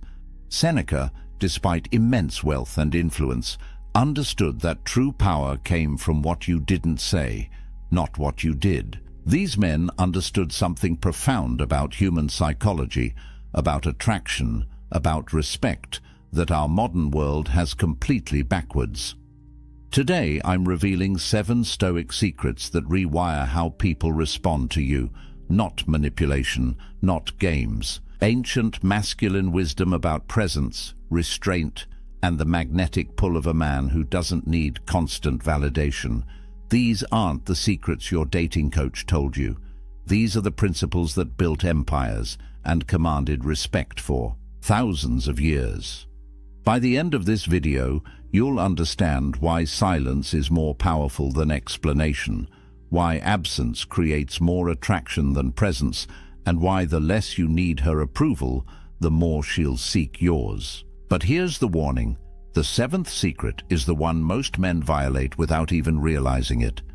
And once you cross that line, attraction dies.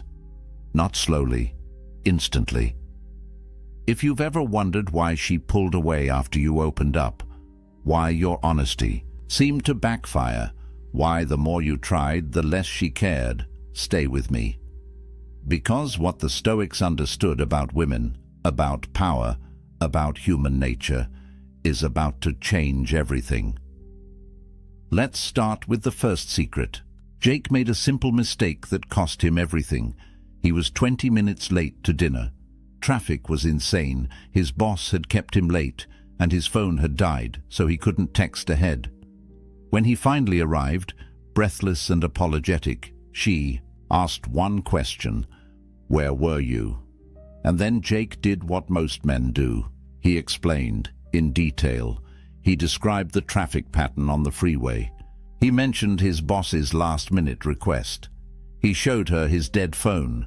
He provided timestamps, locations, a complete reconstruction of his evening like he was testifying in court. He thought he was being honest, transparent, proving he had nothing to hide. What he didn't see was her face change, not with anger, with something worse, disinterest. By the time he finished his 5-minute explanation, she'd already checked out mentally. 3 weeks later, she ended it. Her reason? "You're exhausting.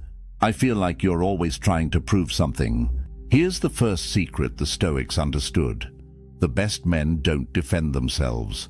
They don't need to. Marcus Aurelius wrote, "The best revenge is to be unlike your enemy." In modern terms, when chaos comes at you in the form of a question, an accusation, a test, matching it with frantic explanation drags you into her frame. You become the defendant, she becomes the judge, and you've already lost. The Stoic path is calibrated brevity. When she asked where he was, Jake could have said 7 words. "Traffic was terrible. I apologize for being late." Then stop. Complete stop. No elaboration, no justification, no desperate attempt to be understood. That silence after his statement isn't weakness. It's a declaration of self-possession. Here's what happens in her brain when you do this. Humans are wired for narrative. That intentional gap, that unexplained space, creates mystery. And mystery creates engagement. Her mind begins working, filling in blanks, wondering about your calm confidence. You transform from the man seeking her approval into the puzzle she wants to solve. This isn't about being evasive or dishonest. It's about understanding that over-explanation broadcasts insecurity.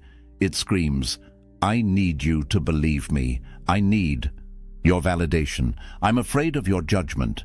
That fear, she can smell it from across the table. The Stoics called this handing your peace to fortune. You're surrendering your internal calm to the opinion of another person. Epictetus taught that we should control what's within our power and accept what isn't. Your conscience is within your power. You know you didn't do anything wrong. Her interpretation, that's outside your control. The moment you start performing for her approval, you've given away your power.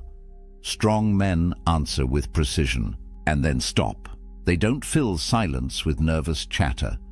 They don't justify, defend, or plead their case. They state the truth calmly and let it stand on its own merit. That restraint, that refusal to seek validation, is what separates men who command respect from men who beg for it. Think about the people in your life who truly command your attention. Do they explain themselves constantly? Do they justify every decision? Or do they speak with such quiet conviction that you simply believe them? That's the energy of the unexplained. It's not arrogance, it's self-contained strength. Jake lost. Her because he didn't understand this principle. He thought honesty meant total transparency, complete explanation, a detailed account of every movement. What he didn't realize is that attraction isn't built on information. It's built on presence. And you cannot be present when you're drowning someone in explanations. So here's your first Stoic practice. Cut your explanations by half. When someone asks you a question, answer it in one sentence, then stop. Feel the discomfort of that silence. Resist the urge to fill it with more words, more justification, more proof. That discomfort you're feeling, that's your ego dying. Let it die. What emerges on the other side is something far more powerful. But if over-explaining pushes women away, what Jake did on their third date was even worse.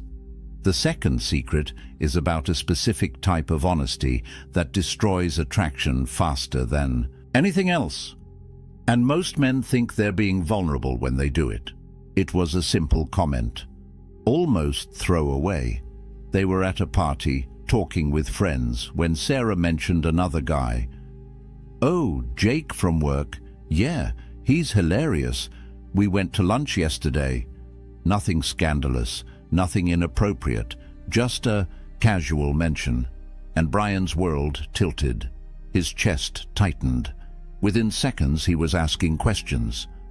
"Who's Jake? Why didn't you mention lunch?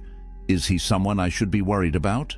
His voice had that edge, that defensive, slightly accusatory tone that he tried to mask as casual curiosity. Sarah looked at him, and something in her eyes changed. Not guilt, disappointment. 2 months later, she ended it.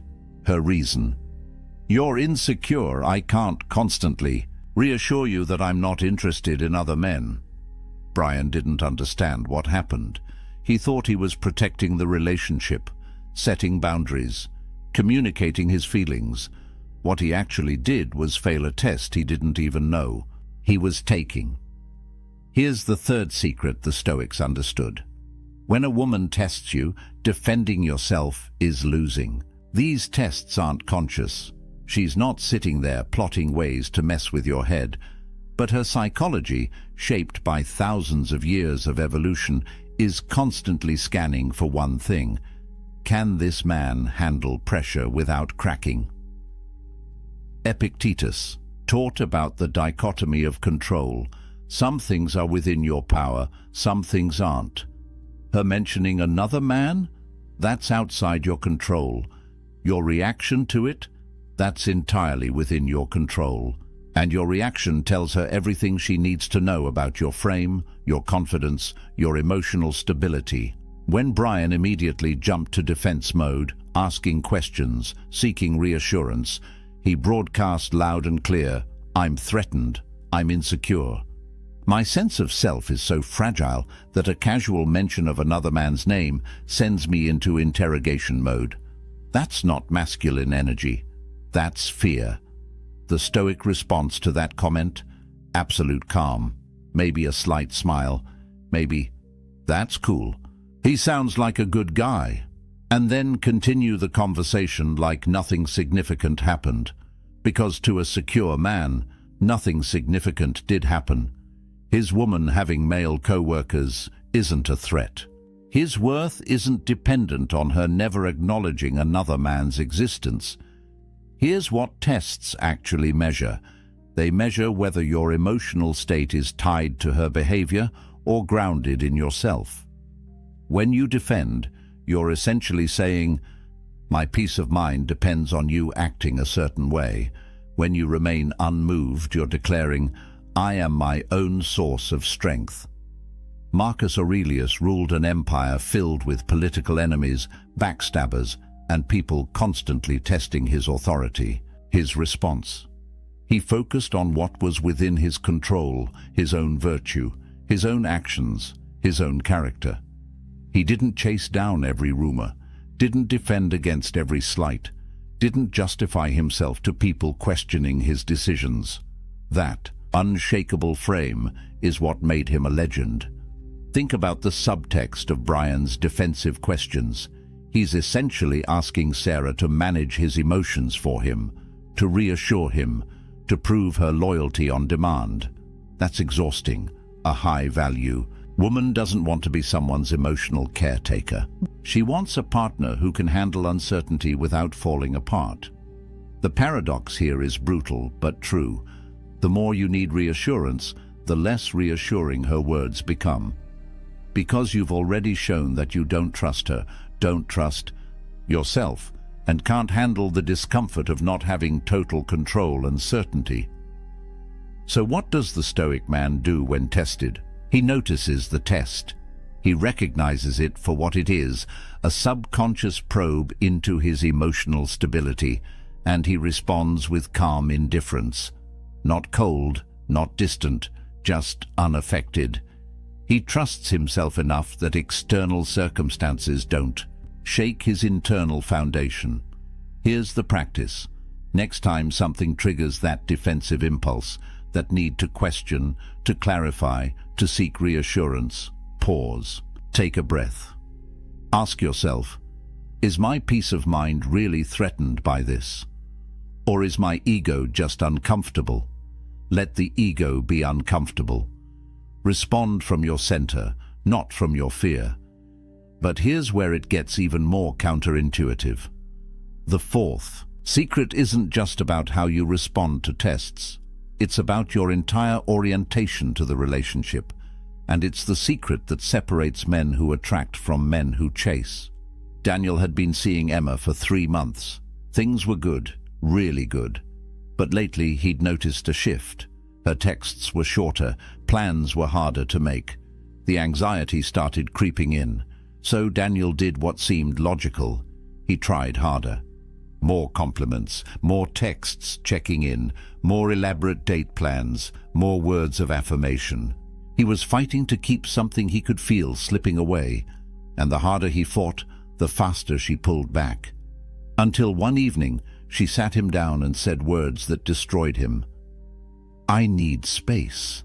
This feels too intense. I think we should take a break." Daniel spent the next week in agony. He texted her long messages about how much he cared. He explained that he'd give her space, but he'd be waiting. He essentially communicated, "My happiness depends on you coming back. Without you, I'm not okay." She never came back. Here's the fourth secret, and it's the most counterintuitive one yet. The moment you need the relationship to work out, you've already lost it. The Stoics practiced something called premeditatio malorum, the premeditation of evils. They would imagine the worst possible outcome, sit with it, accept it, and then act from a place of freedom rather than fear. If you can truly accept the possibility that she might walk away, that the relationship might end, that you might be alone, then you stop performing. You stop contorting yourself into shapes you don't naturally inhabit. You stop trying to talk her into staying. And paradoxically, that's when you become most attractive. Neediness is the universal repellent. It doesn't matter how good-looking you are, how successful, how intelligent. The moment she senses that your emotional stability depends on her staying, attraction dies. Because neediness signals one thing: you don't believe you're enough on your own. Think about what Daniel actually communicated with his behavior. Every extra text, every elaborate date plan, every reassurance he offered was saying, "Please don't leave me. I need you to validate my worth. I'm not complete without you." That's not partnership, that's dependency. And no woman wants to be someone's entire source of happiness. Marcus Aurelius lost children, friends, allies. He faced constant political threats and personal betrayals. Yet he maintained his equanimity because he understood something fundamental. External circumstances are temporary and outside his control. His happiness came from within, from living according to his principles, from his character, not from whether people stayed or left. Here's the brutal practice. Imagine her leaving, right now. Picture your phone staying silent. Picture her with someone else. Picture yourself alone. Don't just think about it intellectually. Feel it. Sit with that discomfort until your breathing steadies, until you realize, deep in your bones, that you would survive, that you would adapt, that you would eventually be okay. Only when you've truly accepted that worst-case scenario can you enter the relationship from a place of genuine strength, because now your actions aren't motivated by fear of loss. They're motivated by authentic desire to connect. There's a massive difference. When you're detached from the outcome, something magical happens. You speak only when your words genuinely improve the silence. You contribute value, not seek validation. You're present when you're together, but you're equally fulfilled when you're alone. That energy, that self-sufficiency, is magnetic. Women have incredible intuition. They can sense when a man's happiness is contingent on their response. They can feel the weight of being someone's everything, and that weight kills desire. But they can also sense when a man is whole on his own, when he's choosing to be with her rather than needing to be with her. That's the energy that creates lasting attraction. Epictetus, who spent his early life as a slave, understood freedom better than most. He taught that true freedom comes from wanting what you have, not having what you want. Applied to relationships. Be with someone because you genuinely enjoy their company, not because you need them to complete you. Daniel lost Emma the moment he made his happiness dependent on her staying. If he had accepted the possibility of loss, if he had remained grounded in his own worth, if he had continued living his purpose regardless of her distance, there's a good chance she would have come back. Because detachment isn't coldness, it's confidence, and confidence is the ultimate aphrodisiac. Here's your practice. Every morning, remind yourself that you are whole, complete, valuable, with or without her. Let that truth sink into your bones. Act from that place of fullness, not from a place of lack. But detachment is only half the equation. The fifth secret is about what you choose to reveal about yourself. And it's where most men make a fatal mistake. First date. The conversation was flowing. Alex felt the connection building. So when she asked about his past relationships, about his dreams, about his childhood, he opened up completely.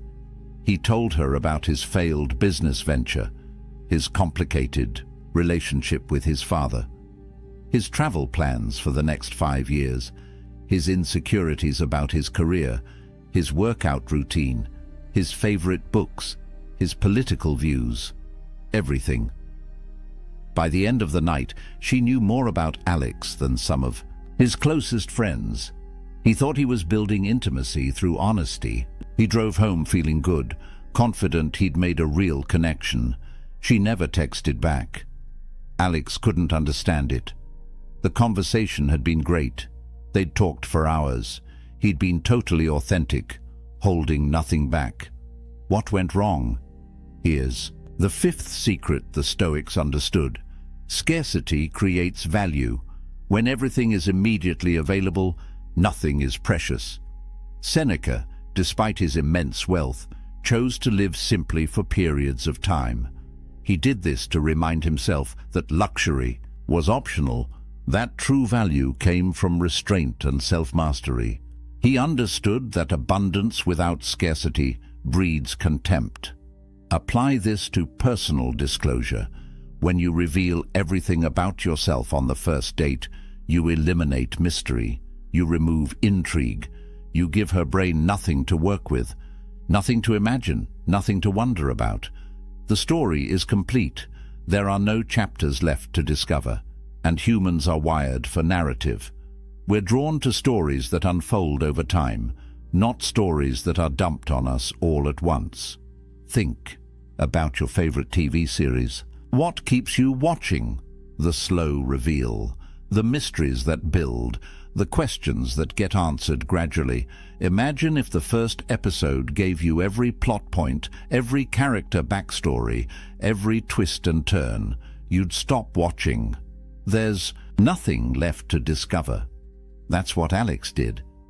He gave her the entire season in one episode, and her brain, designed to seek novelty and invest in gradual discovery, simply lost interest. There was no reason to come back. She already knew everything. The Stoic man parcels out his story strategically, not because he's playing games, but because he understands that connection is built on gradual investment. One meaningful childhood memory per month. One significant life challenge revealed when trust has been earned. One dream shared when the relationship has proven its worth. Marcus Aurelius, despite being emperor, remained private about many aspects of his life. His meditations, the closest thing we have to his inner thoughts, weren't meant for public consumption. They were private reflections. He understood that maintaining some level of mystery, some unrevealed depth, was essential to maintaining respect and authority. When you ration your personal narrative, something powerful happens. She begins to invest her imagination. She wonders what else you've experienced. She creates stories about your character based on limited information. And once she's invested mental and emotional energy into understanding you, she values you more. That's basic psychology. We value what we work for, not what's freely given. This isn't about being secretive or dishonest. It's about being selective. It's about recognizing that your life story has value, and value requires scarcity.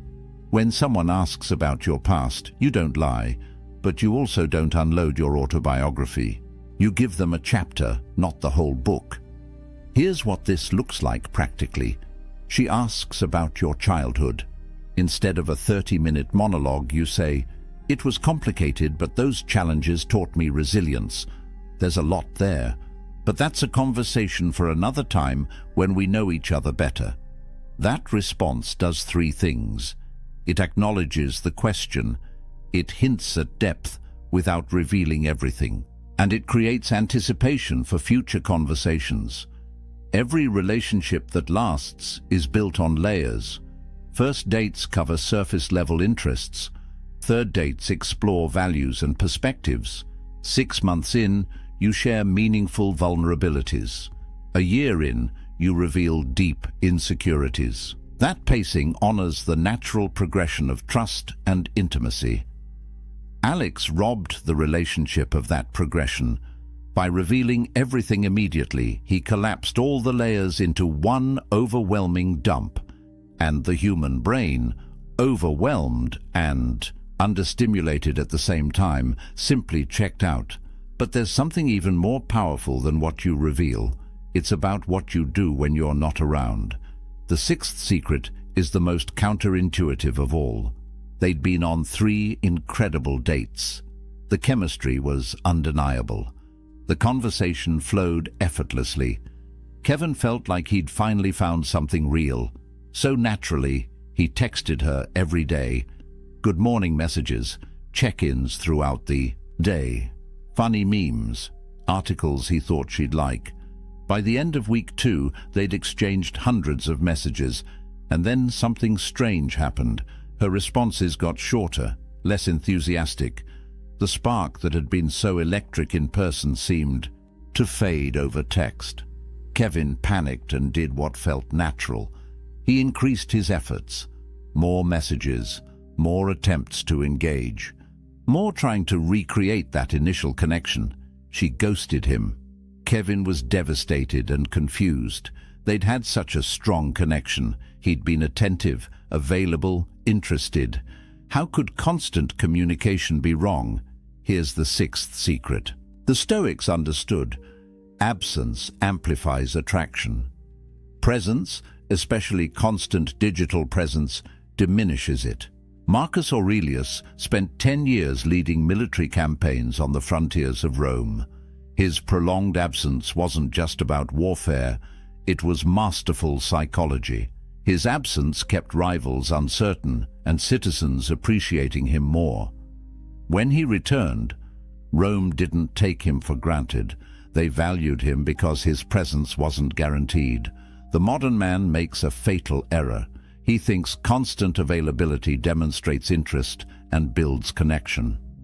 But what it actually does is eliminate tension, remove mystery, and communicate that he has nothing better to do than wait for her response.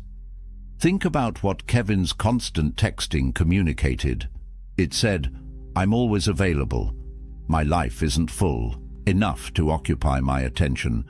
I'm waiting for you to validate my existence with your responses. I don't have a purpose beyond this connection. That's not attractive. That's suffocating."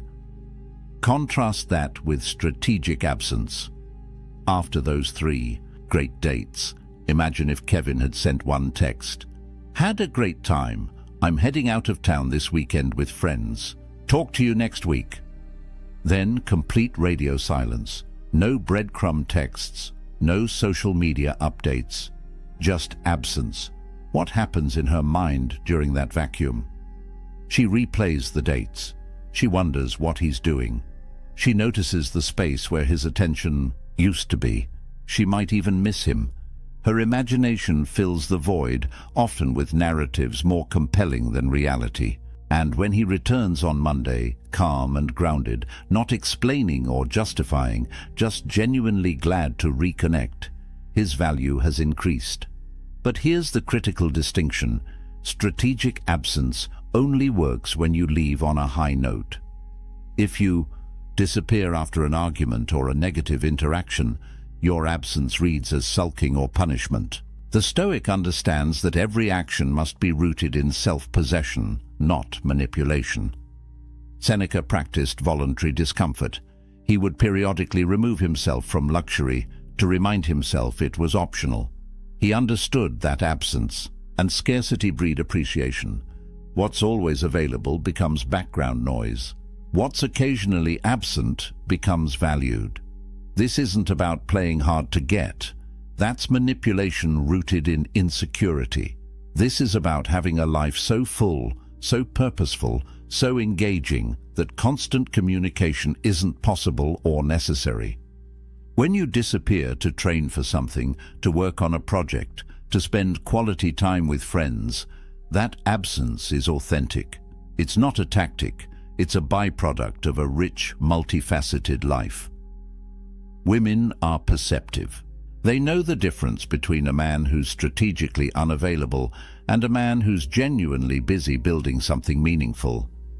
The first feels manipulative, the second feels magnetic.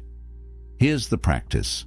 After meaningful in-person time, together take intentional breaks from digital communication, not as punishment, not as a game, but because you have other priorities, other pursuits, other aspects of life that deserve your attention. When you do reconnect, be fully present. Quality over quantity. Kevin's mistake was making himself a constant, presence without substance. Every text was an attempt to maintain connection, but connection without tension is just noise. The Stoic creates natural ebb and flow, presence, then absence, engagement, then space, intensity, then calm. That rhythm keeps attraction alive.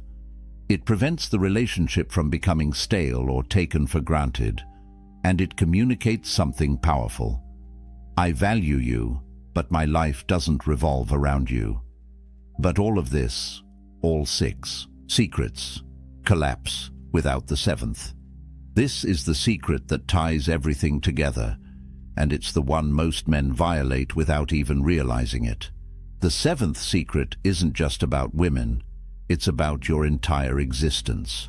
Tom had everything going for him: a decent job, good friends, hobbies he enjoyed. Then he met Rachel, and slowly, imperceptibly, everything else faded into the background. He stopped going to the gym because she didn't work out. He cancelled plans with friends to be available for her.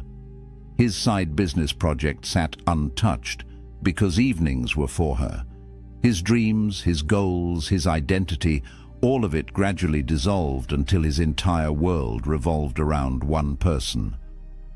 For the first few months, Rachel seemed to appreciate the attention. But then something shifted. She started making comments. "Don't you have your own things to do? You should hang out with your friends more. What happened to that business you were starting?" Tom didn't understand. He'd made her his priority. He'd shown her she was the most important thing in his life. Isn't that what women want?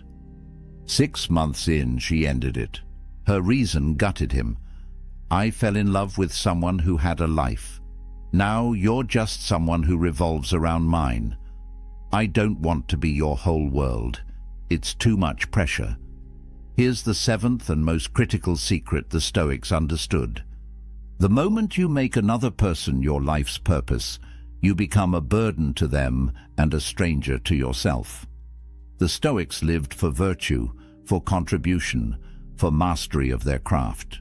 External relationships were valuable, but they were additions to an already complete life, not the foundation of it. Marcus Aurelius was emperor of Rome, but his purpose transcended any single relationship. He was committed to philosophy, to justice, to the well-being of the empire. His wife was important, but she wasn't his reason for existence. That independence, that self-sufficiency, that internal purpose is what made him worthy of respect and attraction. Think about what Tom communicated when he abandoned everything for Rachel.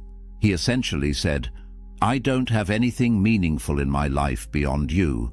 My dreams aren't compelling enough to pursue. My friendships aren't valuable enough to maintain. My purpose isn't strong enough to command my attention. You are all I have." That's not love. That's dependency. And dependency is suffocating. When you make someone your entire world, you place an impossible burden on them. They become responsible not just for their own happiness, but for yours as well. Every time they want space, they're denying you your sole source of fulfillment. Every time they prioritize something else, they're essentially destroying your world. No person can carry that weight, and more importantly, no person wants to.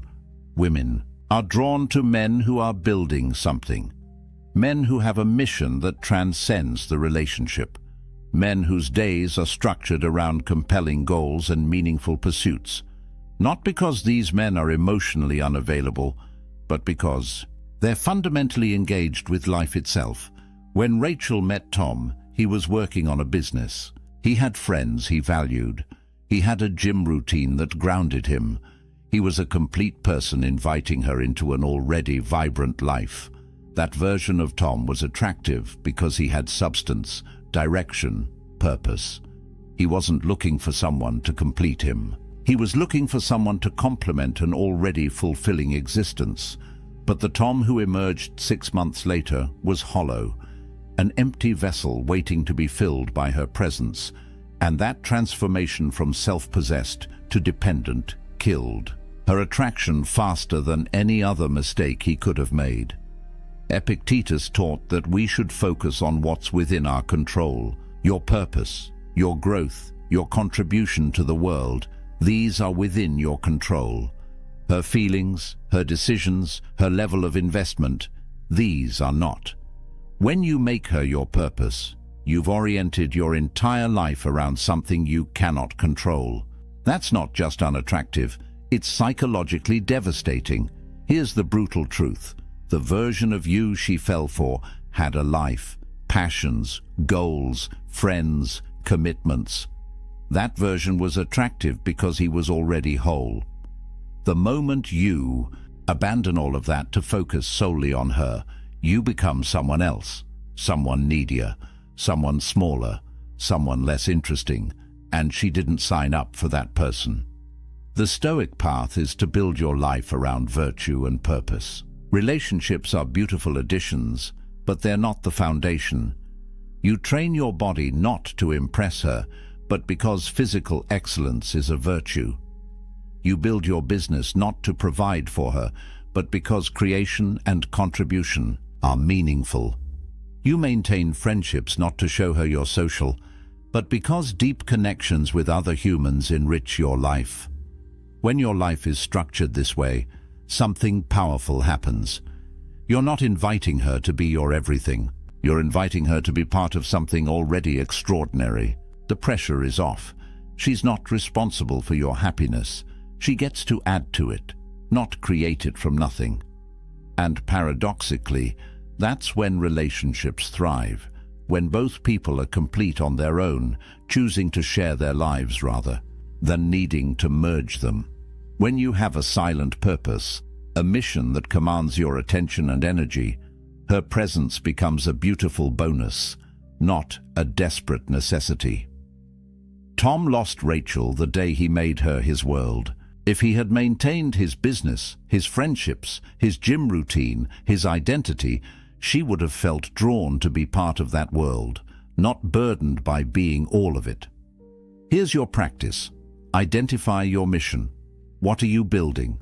What are you mastering? What legacy are you creating? If the honest answer is nothing beyond this relationship, then you've already lost. Start today. Pick one thing that matters to you beyond any romantic connection. Commit to it. Build it. Let it occupy your time and attention. When you're busy forging yourself into something greater, silence isn't a tactic. It's your natural state. Your focus is elsewhere, and women notice. They see a man engaged with life itself, and they want to be part of that life, not the center of it, part of it.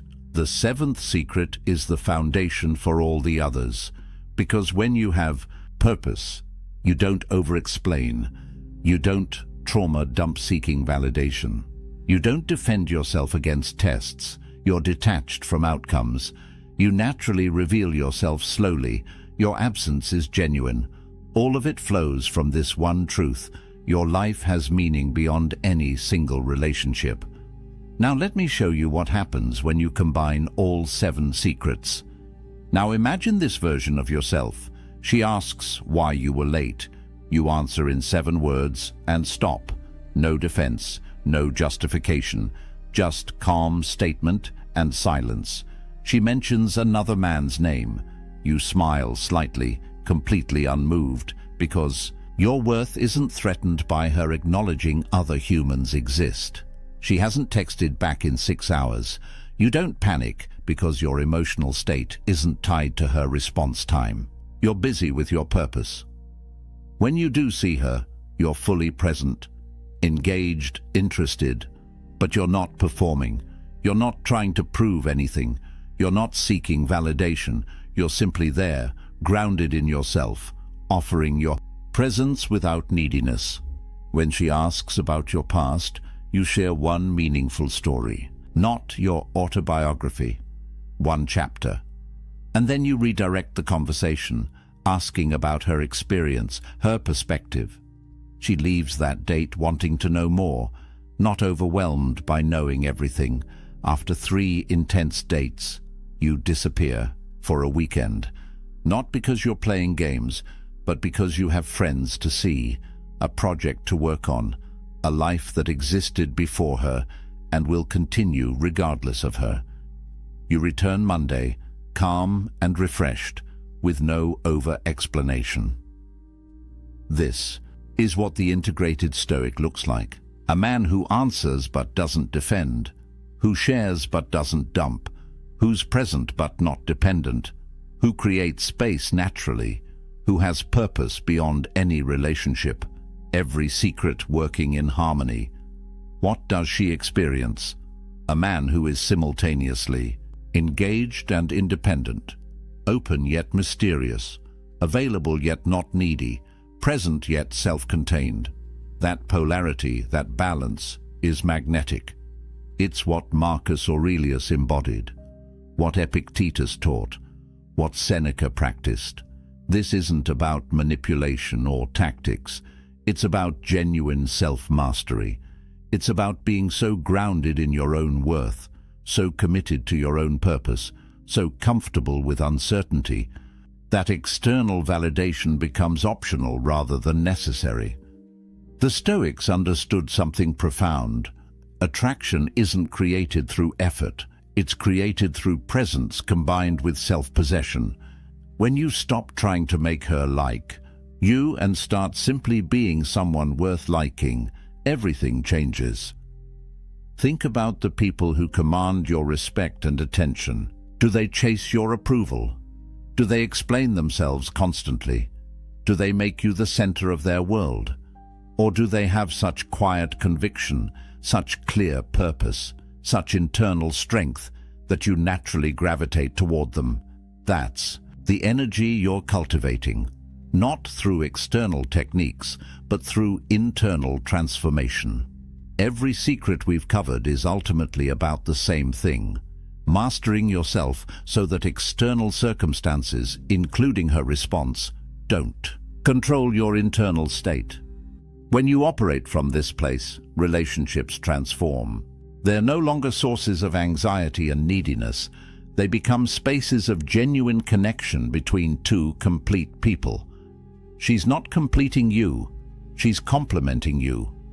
And that's the only foundation for lasting attraction. The man who loses women through over-explaining, trauma-dumping, defensive reactions, neediness, oversharing, constant presence, and lack of purpose. That's a man who hasn't done the internal work, who's looking outward for validation that can only come from within.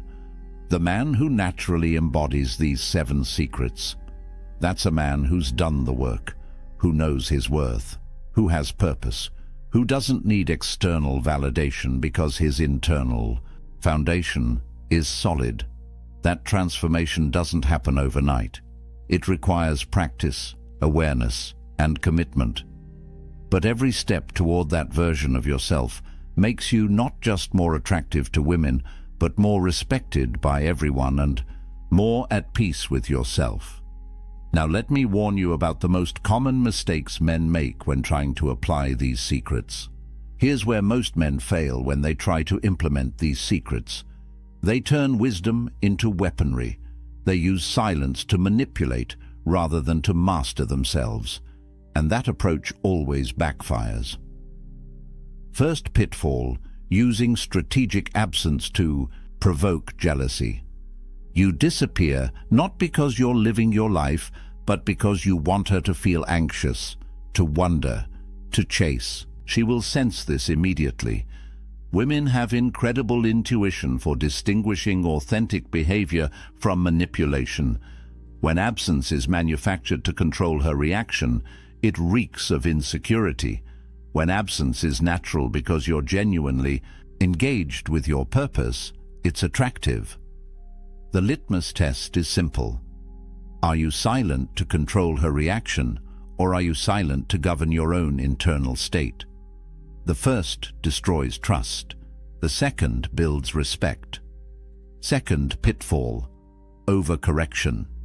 You've been the over-explaining, constantly available, emotionally dependent guy. You learn these secrets and suddenly you become a stone wall, completely shut down. No vulnerability, no warmth, no genuine sharing. You've gone from one extreme to the other. Mystery needs windows, or people assume the house is abandoned. The Stoic isn't emotionally unavailable.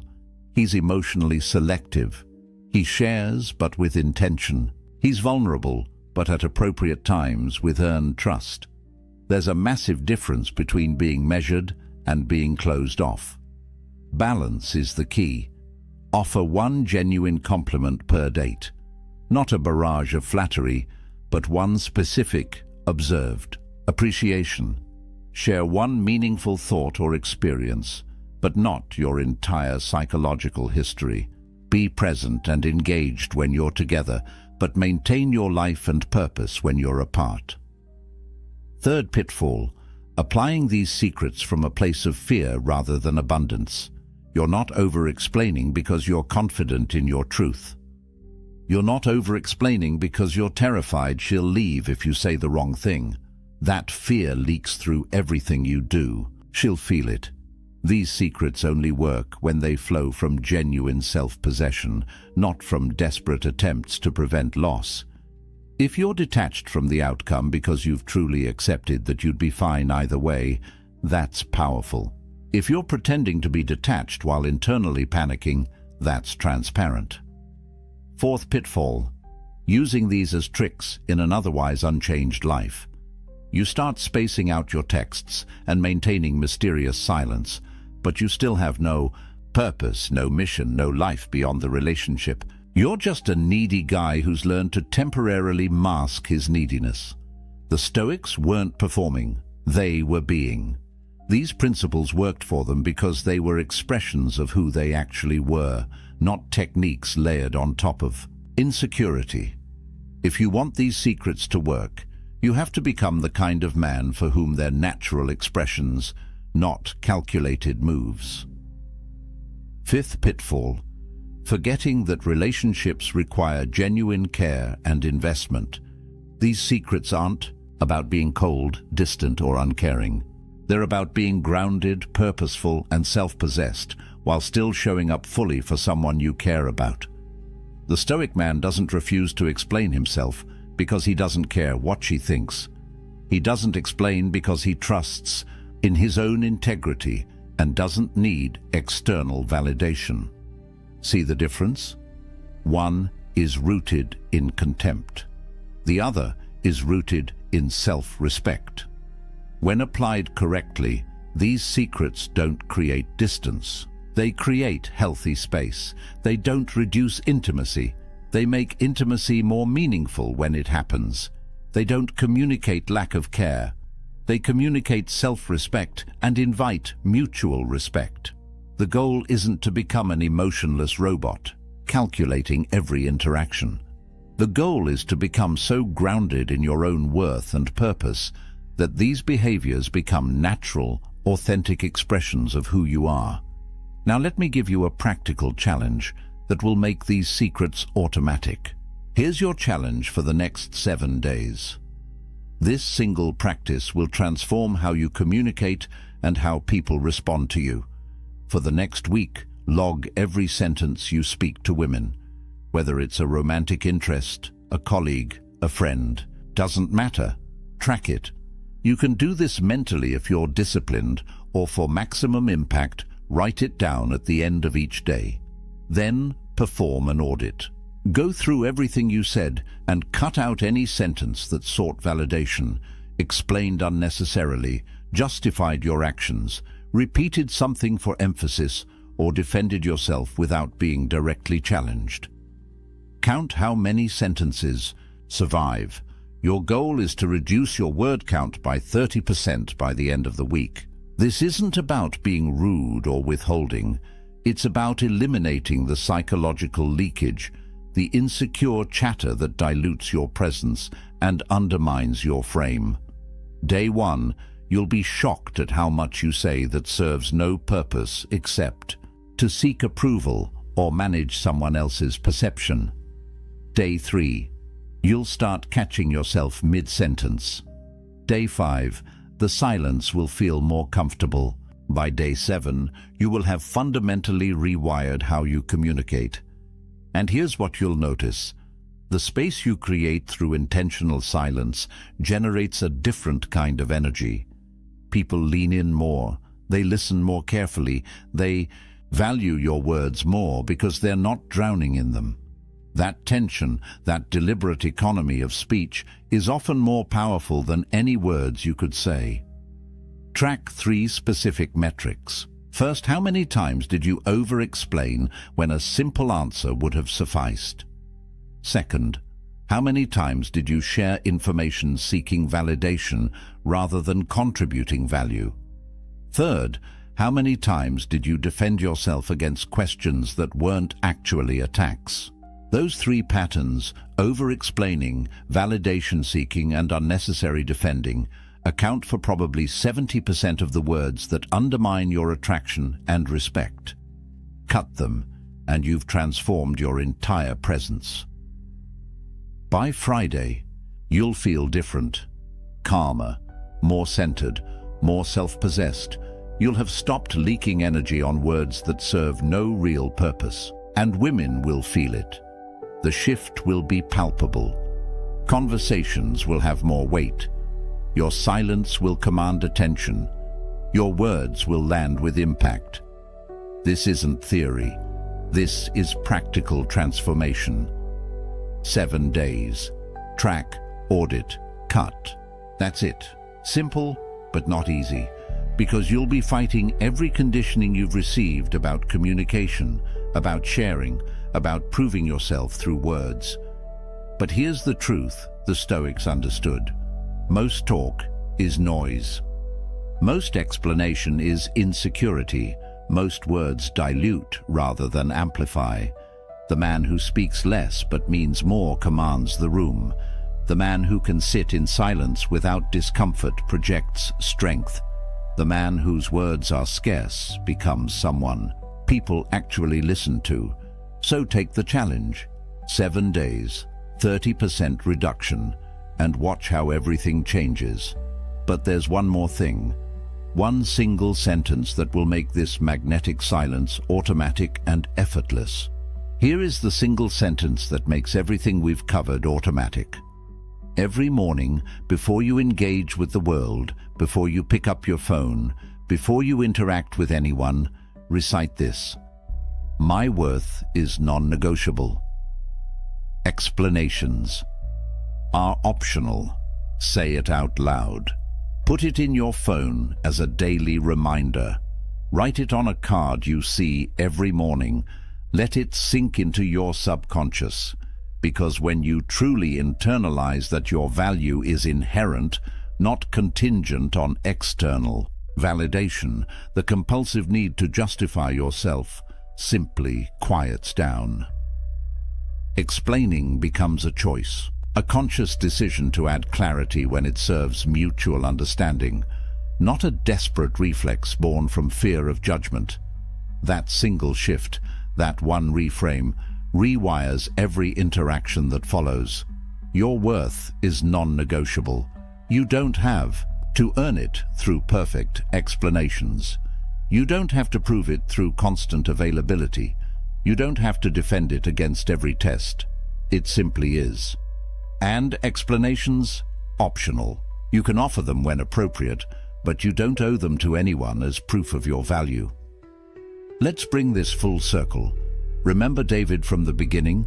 The man who texted back instantly, explained everything in paragraphs, shared his deepest wounds early, and made her his entire world. He lost her because he violated every single secret we've covered. But imagine a different David, one who answers questions briefly and calmly, who processes his pain privately before sharing it intentionally, who remains unmoved by tests because his frame is solid, who's detached from outcomes because he knows he's complete on his own, who shares his story gradually, creating intrigue, who disappears naturally because he's building something meaningful, who has a purpose that transcends any relationship. That David doesn't lose her, because the David isn't performing for her approval. He's living from a place of genuine self-mastery, and that energy, that quiet strength, that self-contained power is what attraction is actually built on. You now have the blueprint, 7 Stoic secrets that ancient men understood and modern men have forgotten, the strength of the unexplained. Never trauma dumping early, stopping defensive reactions, detaching from outcomes, revealing yourself slowly, using strategic absence, building purpose beyond relationships. These aren't tricks. They're pillars of character that people instinctively recognize as solid. When you embody them, you stop chasing attraction and start commanding it. You stop seeking respect and start earning it naturally. You stop performing and start simply being someone worth knowing. Speak less, mean more, live with purpose, and watch as women, respect, and genuine connection flow toward you rather than away from you. The next move is yours. This isn't theoretical philosophy. This is practical transformation. Apply just one of these secrets this week. Choose the one that hit hardest. Put it into practice. Then come back and tell me what happened in the comments. If this video shifted something in you, share it with a friend who's still stuck in the cycle of over-explaining and under-living. Comment below which secret resonated most. I read every early comment because your engagement fuels this mission. Subscribe for weekly Stoic wisdom on relationships, purpose, and masculine development. The next video breaks down the specific words that destroy attraction and the exact phrases that build it. You won't want to miss it. Until next time, remember what the Stoics knew. True power doesn't announce itself. It doesn't explain itself. It doesn't defend itself. It simply is. Choose silence. Choose self-mastery. Choose strength. Now close this video, put down your phone, and go build something that matters. Rome wasn't built by men who double-texted. Neither is the life you actually want. Welcome back, my friends. Today we are diving into methods to make you unbreakable against women. The strongest men in history were not those who conquered armies, but those who conquered their own desires. Think about that for a moment. Imagine standing in a palace, marble pillars towering above you, gold ornaments glittering in torchlight. The emperor's lover walks past, known for her beauty, for her cunning, for her ability to bend men to her will. And yet she cannot break his composure. His gaze does not falter. His breathing does not change. He remains unmoved, as if her presence were nothing more than smoke drifting through the hall. What did these men know that we've forgotten? What secret strength made them immune to the very temptations that brought others to ruin? Tonight, you will learn the forbidden Stoic secrets that made emperors, generals and philosophers unbreakable against the most dangerous tests of all, the subtle manipulations of desire, seduction, and betrayal. These are not stories of men who hid in ivory towers writing gentle poems. These are stories of men who ruled, fought, and endured, while the world around them burned with chaos and treachery. Stoicism was not a dry philosophy to be studied by scholars. It was a weapon, their shield forged in the fire of war and betrayal, polished in the courts of intrigue, and sharpened in the silent chambers of temptation. The men who lived by its principles did so not for comfort, but for survival. Because in their world, to be broken by passion or to be owned by desire meant the loss of power, the loss of freedom, and in many cases, the loss of life itself. These secrets were whispered among emperors who faced conspiracies in their own bedrooms, among generals whose wives and mistresses were courted by enemies, eager to twist loyalty into treason, among philosophers who walked through the markets of Rome, mocked and tempted, yet never once bowed their heads in shame. And while the centuries have passed, the truth has not changed. The methods they practiced, the rituals they performed, and the discipline they wielded remain as deadly effective today as they were 2,000 years ago. In this video, you will uncover 7 rarely revealed practices, principles so brutal, so uncompromising, that they carved into men a strength no woman, no betrayal, no temptation could break. These were not gentle affirmations. They were cold disciplines, designed to strip away weakness and reveal the core of a man who could not be manipulated. You will hear of the emperor who trained his gaze to see the soul rather than the skin, of the general who prepared daily for betrayal so that not even his wife's treachery could move him, of the philosopher who, as a slave, laughed in the face of mockery and later counseled the very people who once humiliated him, of the soldier who endured public shame in silence, and in that silence found more power than any words could ever give. Each of these lessons comes from the crucible of history. They are not theories. They were tested by men who faced the sharpest daggers and the cruelest temptations. By the end of this journey, you will not simply know what Stoicism is. You will hold in your hands the very tactics that made the greatest men in history mentally unbreakable. So ask yourself, are you ready to stand where they stood? To face the same fire and come out forged into something harder than iron? Then listen closely, because the 7 brutal Stoic secrets are about to be revealed. In the private chambers of Marcus Aurelius, the night was never without tests.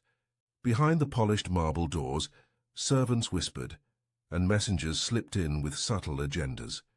Among them were courtesans, women chosen for their beauty, and sent to tempt the emperor into weakness.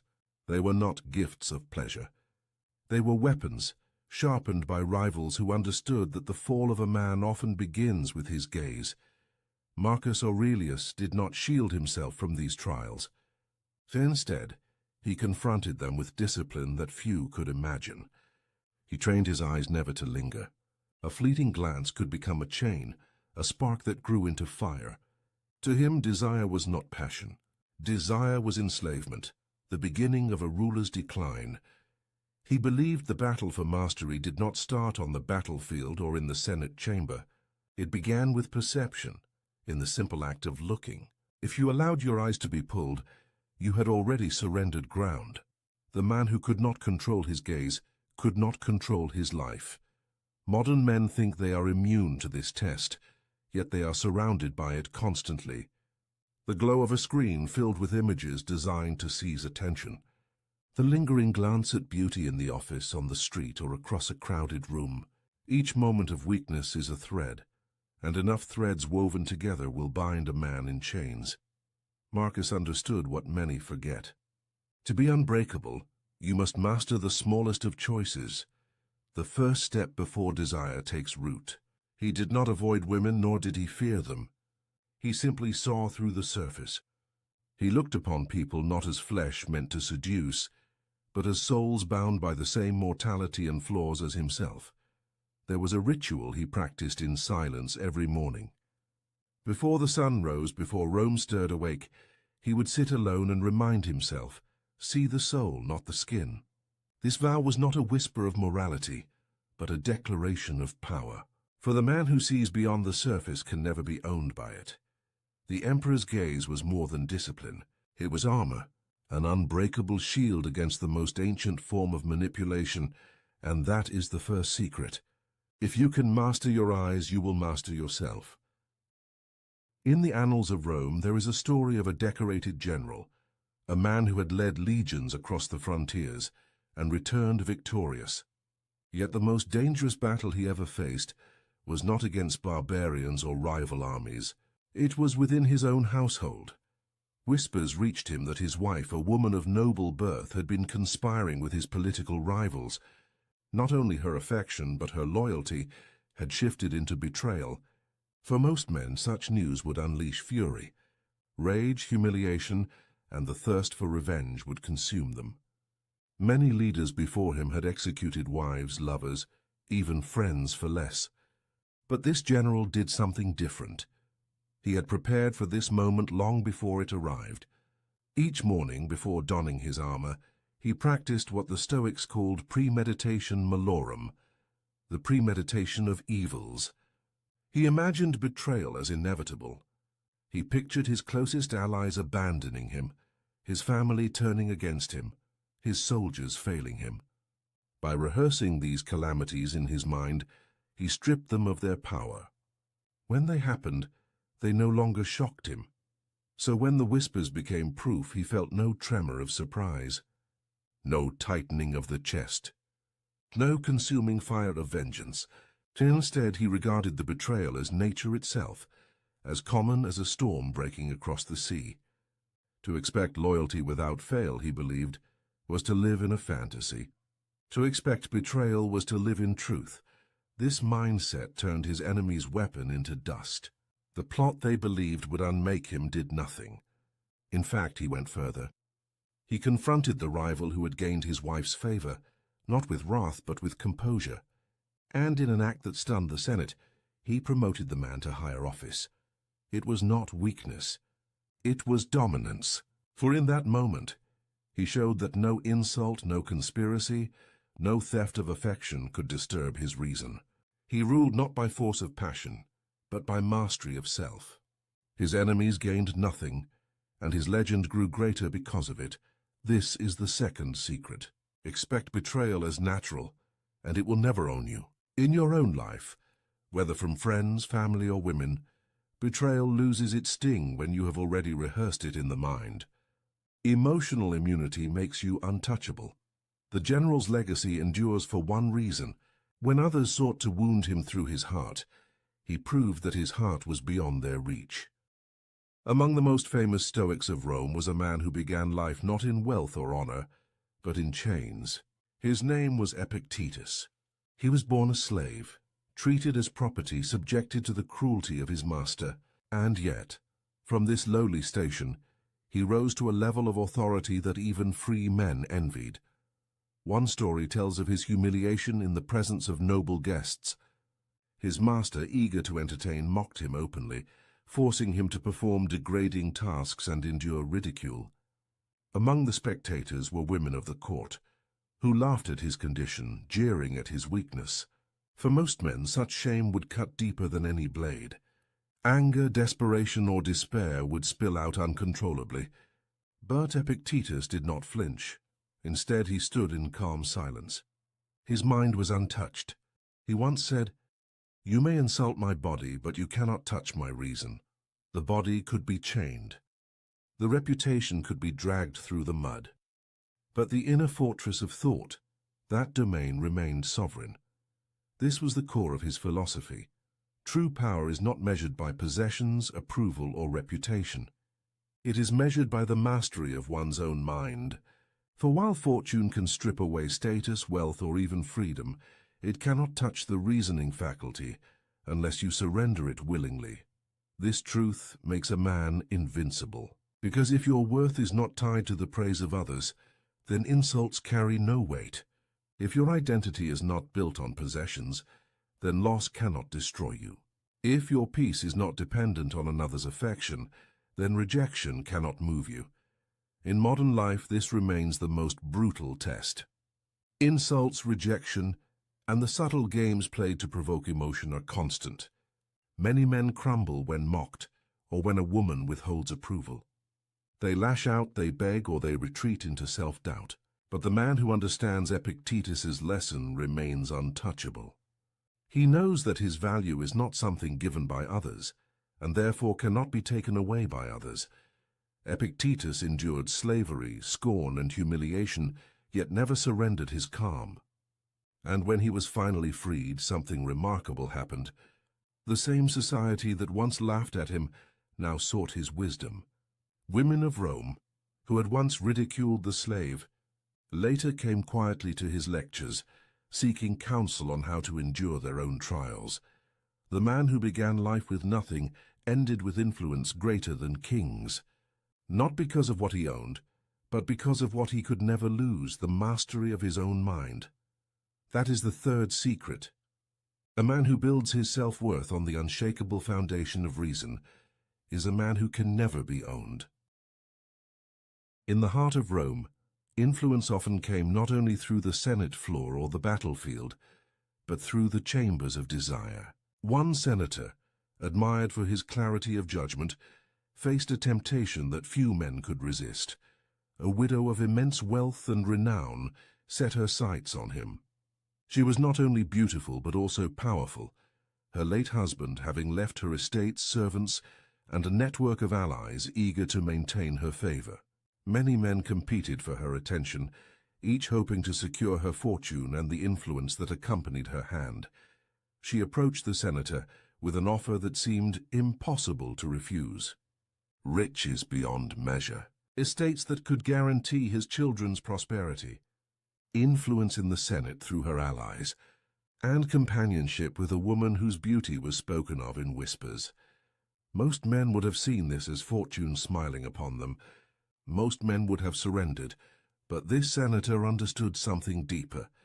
He saw what others did not. Her offer was not freedom, but a chain. For the man who needs another's wealth, another's beauty, or another's influence no longer rules himself. He is ruled by what he craves. The senator's response was short but unforgettable. To need her is to be owned by her. With those words, he declined her hand. No hesitation, no apology, no elaborate excuse. Just the clarity of a man unwilling to trade freedom for comfort. The widow was astonished. Accustomed to bending men with her offers, she turned her attention to others. And indeed other men fell. One senator accepted her wealth, and soon found himself a puppet, his every vote in the Senate dictated by her will.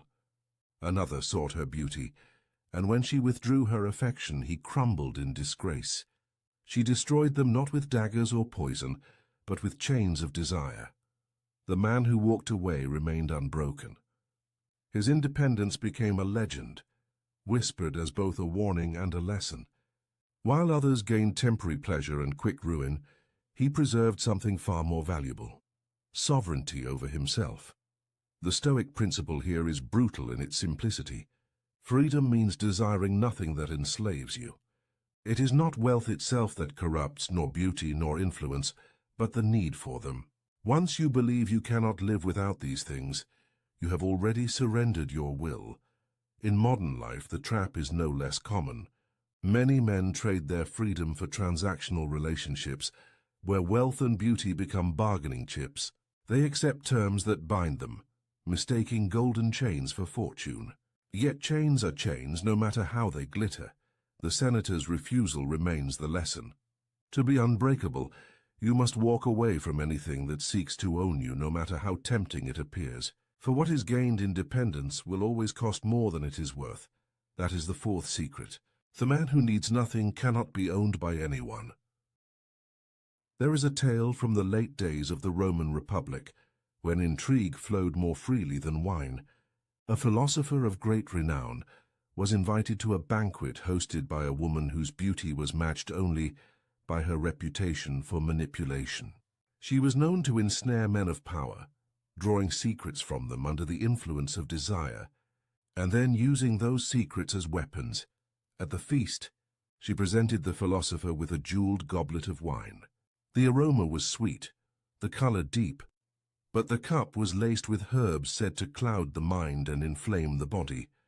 It was not meant to honor him, but to bind him. Once weakened by passion, he could be blackmailed, controlled, even ruined. Most men in his position would have accepted without question. To refuse a drink in such company was an insult. To deny her was to risk offense, and perhaps even political retaliation. Yet the philosopher knew the truth. Pleasure that costs freedom is poison. He held the cup in his hand, studied it, and smiled politely. Instead of drinking, he set it aside. He asked for water, clear and untainted, and lifted it in a quiet toast. It was a small gesture, but one that spoke louder than any speech. He chose clarity over indulgence, freedom over desire, discipline over weakness. The hall fell into silence. The seductress's weapon had failed. Her scheme collapsed, not because of confrontation, but because the man she sought to trap refused to play the game at all. By denying the poisoned cup, he denied her power. This is the essence of Stoic wisdom. Not all pleasures are gifts. Many are traps, designed to enslave the will and bend the spirit. What appears sweet on the surface may carry within it chains that bind you tighter than iron. The modern world offers its own poisoned cups. They come not only in the form of lust, but in endless digital distractions, hollow indulgences and fleeting pleasures that steal hours, weaken focus, and erode resolve. Each one promises delight, but the cost is freedom. The man who accepts without discipline becomes dependent, ruled by cravings rather than reason. The philosopher's lesson is timeless. To remain unbreakable, you must examine every pleasure with suspicion. Ask not only what it offers, but what it demands in return. If it demands your freedom, your focus, or your self-respect, then it is no gift at all. It is poison. That night the philosopher left the banquet untouched, his reputation intact, his will unbroken. The seductress turned her schemes on others, and lesser men fell. But his quiet act of rebellion, raising a simple cup of water, became legend. That is the fifth secret. The man who refuses the poisoned cup can never be mastered. In the dusty camps along the Roman frontier, soldiers were tested not only by the sword, but by the eyes of those who watched them. Among these warriors was a centurion known for his iron discipline. He had marched through snow, fought through ambushes, and carried the scars of countless campaigns. Yet his greatest trial came not on the battlefield, but in the heart of Rome. Word spread quickly through the capital. His wife, a woman of high birth, was seen in the arms of another man. The whispers grew into open mockery. Rivals expected him to lash out with violence, to challenge the offender, to stain the streets with blood. Others expected him to crumble, humiliated before his men. A lesser soldier might have done both, but this centurion did neither. He showed no anger, no visible wound. He did not confront his wife in public, nor raise his voice in private. He spoke nothing of it at all. Instead, he carried on his duties with the same precision as before, drilling his soldiers, leading his marches, enforcing order. His silence unsettled everyone. The enemy could not provoke him. The gossipers could not shake him. The more they sought a reaction, the more his composure revealed their weakness. This was not passivity, it was strategy. He understood the Stoic principle that silence is a weapon. To rage, to argue, or to plead would have surrendered power to those who sought to break him. Indifference was stronger than confrontation, for it starved manipulation at its root. In modern life, the same truth holds. Many attempt to provoke men into emotional outbursts. Through insults, rejection, or public humiliation, the man who reacts gives away his strength, showing that his state of mind belongs to others. But the man who remains silent, who shows indifference, cannot be controlled. He starves the fire of attention until it dies on its own. The centurion's silence grew louder than any words could. His enemies could not twist his image into one of a jealous fool. His soldiers, seeing his unshaken demeanor, respected him more. Even the Senate, hearing of his restraint, elevated him further, for they trusted a man who could not be baited by scandal. And as for the accuser, the man who flaunted the affair, his name soon faded into shame. Without reaction to fuel his triumph, he became nothing more than a shadow of gossip, forgotten as quickly as he rose. The lesson is clear. Silence is not weakness. It is mastery. The unbreakable man does not need to defend his pride with words or violence. His composure speaks louder than any reply. That is the sixth secret. The man who governs his tongue and his temper rules not only himself but all who seek to provoke him. There is an account of a philosopher whose wife passed away after many years at his side. She was admired in the city, loved by her household, and her funeral was attended by crowds who came to mourn. The air was thick with incense, the sound of weeping echoed through the streets, and her body was carried with solemnity to its resting place. Among those gathered, all eyes turned to her husband. They expected him to collapse in grief, to weep as others wept, to show the same raw emotion that death forces upon even the strongest. But he did none of these things. He stood calm, his face composed, his gaze steady. He neither tore his garments in anguish, nor shed a single tear. His composure unsettled the mourners, who whispered that his heart must be made of stone. One man confronted him openly, mocking him before the crowd. "Do you feel nothing? Was she nothing to you, that you stand as if you have lost no one at all?" The philosopher's reply was simple, but it carried the weight of centuries. Death is not cruelty, but nature's order. To resist is to defy reason. He explained that grief is not owed to death, for death is no injustice. It is the destiny of all men and women, the cycle of nature itself. To rage against it is as futile as raging against the setting sun. Tears do not change the order of the universe. Reason demands acceptance, for what cannot be altered must be embraced. The Stoic principle is clear. To accept nature is to master suffering. Even the loss of love is not tragedy but training. Each heartbreak is an opportunity to strengthen the mind against what is inevitable. To cling desperately to what must pass is to guarantee endless torment. To accept with calm is to become indestructible. Modern men face this trial in different forms. The end of a relationship, betrayal, abandonment, heartbreak. Each feels like death and each tempts men to collapse in grief. But the philosopher's example reveals the path of mastery. Do not curse nature for taking what was never yours to keep. Stand firm, let reason guide you, and move forward unbroken. When the final rites were finished, the philosopher did something that chilled those who witnessed it. As the mourners sobbed and the air was filled with lamentation, he turned from the graveside and walked away with head unbowed, steps steady and spirit unshaken. Where others dissolved into sorrow, he carried himself like stone, a living reminder that no power in the world, not even death, could bend his reason. That is the seventh secret. Acceptance is not indifference, it is power.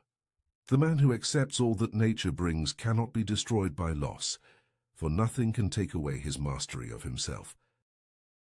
The lessons are now before you: the emperor's gaze, the betrayed general, the slave who owned his masters, the widow's trap, the poisoned cup, the soldier of silence, and the philosopher's funeral. 7 brutal secrets, each forged by men who refused to be broken.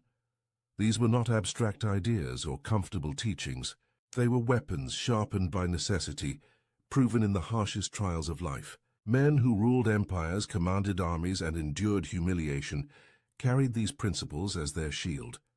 They stood unmovable, even when beauty, betrayal, temptation, and death itself tried to break them. And you too can carry them. Implementing even one will separate you from the ordinary. Because most men surrender their minds at the first test. They let their gaze be captured, their emotions be provoked, their desires be chained, their grief consume them. But the man who takes these secrets into himself walks another path. He is no longer ruled by what he cannot control. He rules himself, and that is the highest form of power. So let this be your final strike of the night. Start tomorrow. Do not let your eyes, your heart, or your silence be controlled by another. That is the first step to becoming unbreakable.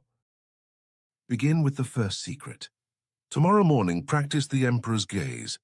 Notice where your eyes wander and take back control. Train your perception, and you will discover that the first battle is already won. And if you are ready for more, subscribe now. This is only the beginning. There are countless forbidden Stoic secrets waiting to be revealed. Secrets that will arm you with the same strength that once shaped emperors, generals, and philosophers. Stay vigilant. Stay disciplined. Stay unbreakable. Picture this. Your fists are clenched, your jaw is locked tight, heat floods your chest, racing up your neck, pounding in your temples. Someone just disrespected you, crossed a line, threw words at you that cut deep. And right now, in this moment, every fiber of your being wants to explode, to unleash, to make them feel what you feel. But here's what you don't realize. That fury building inside you isn't strength. It's a prison, and you're both the jailer and the prisoner. Every second you spend consumed by rage is a second stolen from your life, your peace, your power, the relationships you've destroyed, the respect you've lost, the things you've said that you can never take back. All because in that moment you thought anger was the answer. But what if I told you that nearly 2,000 years ago, ancient philosophers discovered something that modern psychology is only now confirming? A truth so powerful that once you understand it, anger becomes almost impossible, not suppressed, not hidden, actually impossible, because they found the secret that most men never discover. The reason you get angry has nothing to do with what's happening out there, and everything to do with a choice you're making inside your own mind without even realizing it. Stay with me for the next 15 minutes, and I'll show you exactly how to break free from anger forever. Not through willpower, not through breathing exercises, but through a fundamental shift in how you see reality itself. By the end, you'll possess a mental framework that the Stoics used to remain unshakable in the face of insults, betrayal, and chaos. The same framework that can make you the calmest, most powerful man in any room. Because once you understand this, you'll never be a slave to rage again.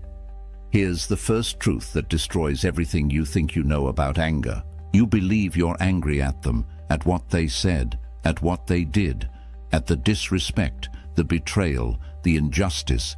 You think the source of your rage is out there in the world, in their actions, in their words, in the unfairness of it all. But Epictetus, the Stoic philosopher who was born into slavery and became one of the wisest men in history, revealed something that shatters this illusion completely. He said that men are disturbed not by things, but by the views which they take of things. Read that again.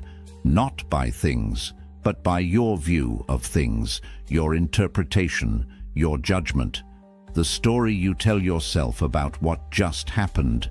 Think about this. Two men get cut off in traffic. Same situation. Same driver flipping them off as he speeds away.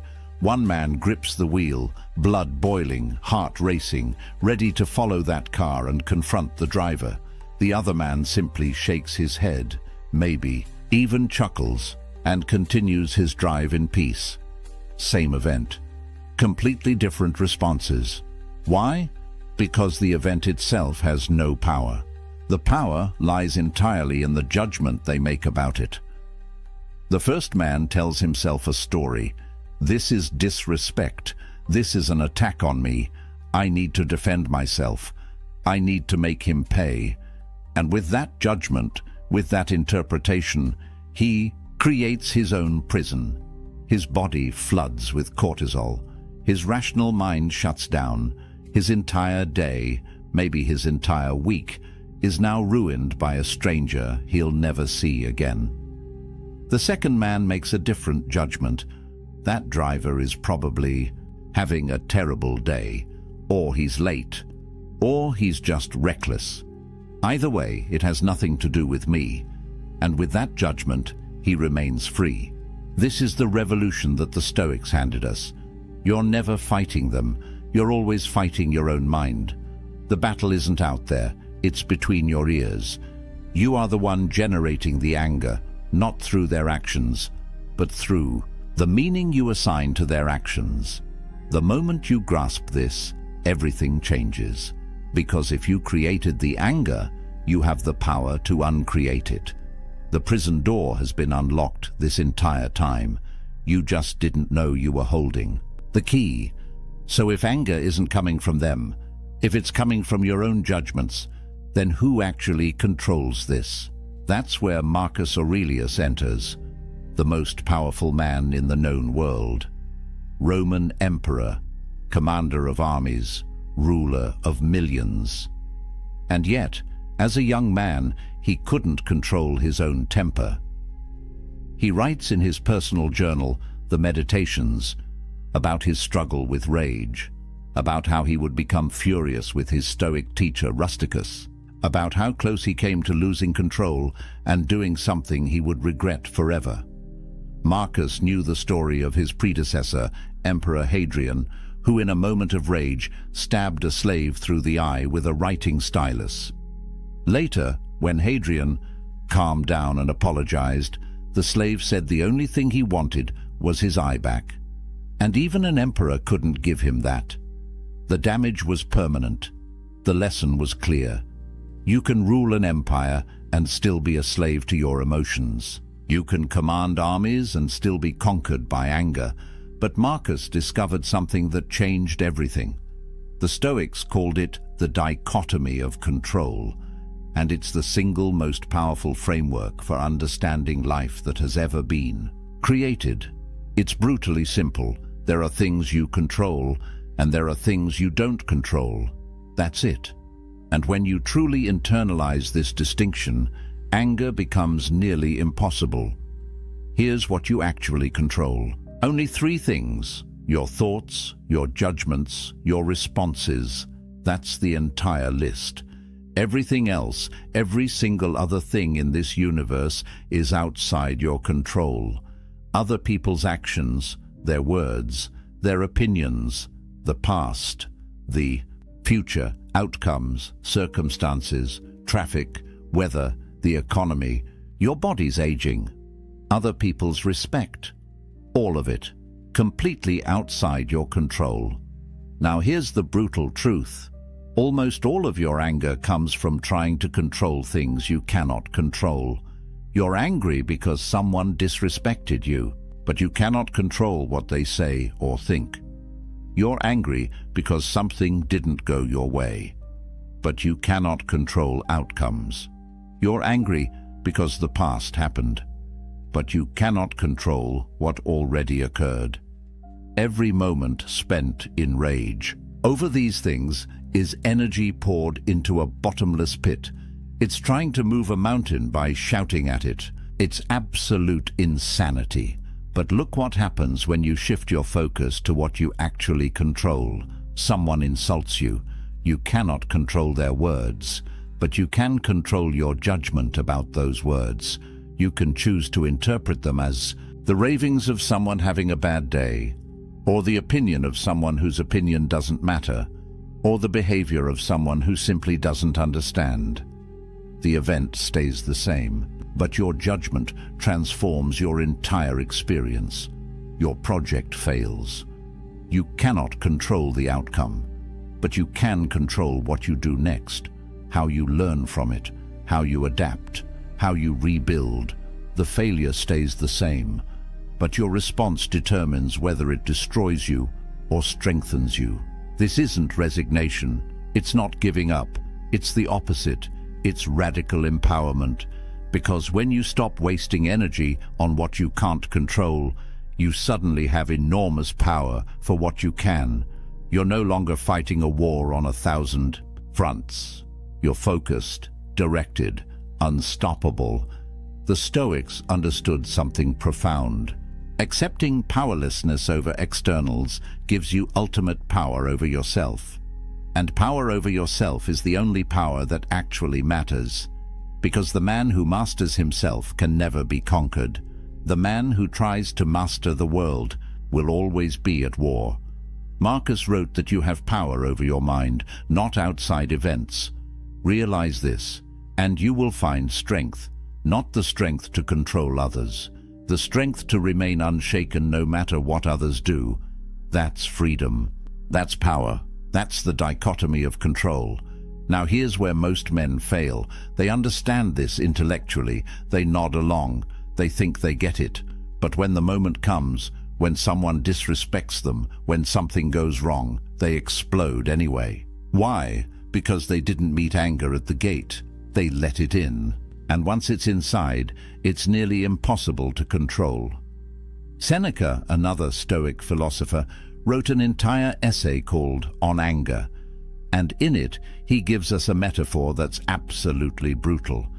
He says that anger is like an invading army, and the best plan, the only plan that works, is to resist it at the very beginning, to stop it at the frontier before it crosses into your territory. Because once anger enters the city, once it passes through the gates, it doesn't allow you to set limits. It does whatever it wants. It burns everything. And by the time you realize what's happened, the damage is already done. Think about the timeline of anger. Someone says something. You feel that first spark, that initial reaction. Seneca calls this the involuntary proto-passion. You can't control it. It's automatic. Your body reacts before your mind can catch up. Heart rate spikes, adrenaline dumps, face flushes. That's biology. That's not your fault. But here's what happens next. You have maybe 60 seconds, 1 minute. That's the window. That's when your rational mind can still function. That's when you can still think clearly. That's when you have a choice. You can either let the anger build, feed it, justify it, fan the flames, or you can recognize it for what it is and let it pass. But if you let it in, if you say yes to that second movement, if you assent to the judgment that you've been wronged and someone must pay, then the third movement happens, full-blown rage, and now your prefrontal cortex, the part of your brain responsible for judgment and reason, goes offline. You're operating from the amygdala, pure fight or flight. You're no longer human, you're an animal, and everything that happens next, you'll regret. The Stoics knew this. That's why they emphasized what they called postponement. When you feel anger rising, do nothing. Wait, walk away, create space. Because anger is temporary. It peaks and then it fades. But the consequences of what you do in anger can be permanent. Words said in rage can destroy a marriage. A punch thrown in fury can ruin a life. A decision made in anger can cost you everything. Hadrian couldn't give that slave his eye back. You can't unsay the words. You can't undo the damage. Marcus Aurelius understood this deeply. He wrote to himself, "How much more grievous are the consequences of anger than the causes of it?" Think about that. Whatever made you angry, the insult, the betrayal, the disrespect, it's nothing compared to what your anger will cost you. The anger hurts you more than they ever could. Seneca put it even more bluntly.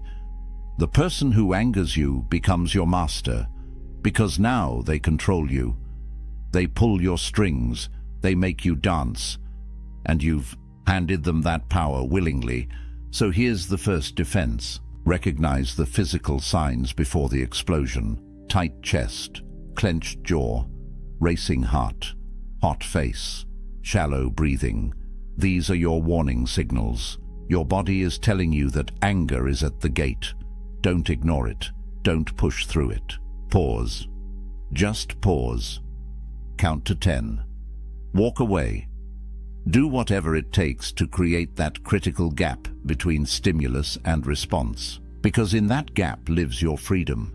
That's where you're human instead of animal. That's where you choose wisdom instead of chaos. Meet anger at the gate or lose everything inside the walls. But here's the deeper question. Why does anger show up at all? What actually triggers that first spark?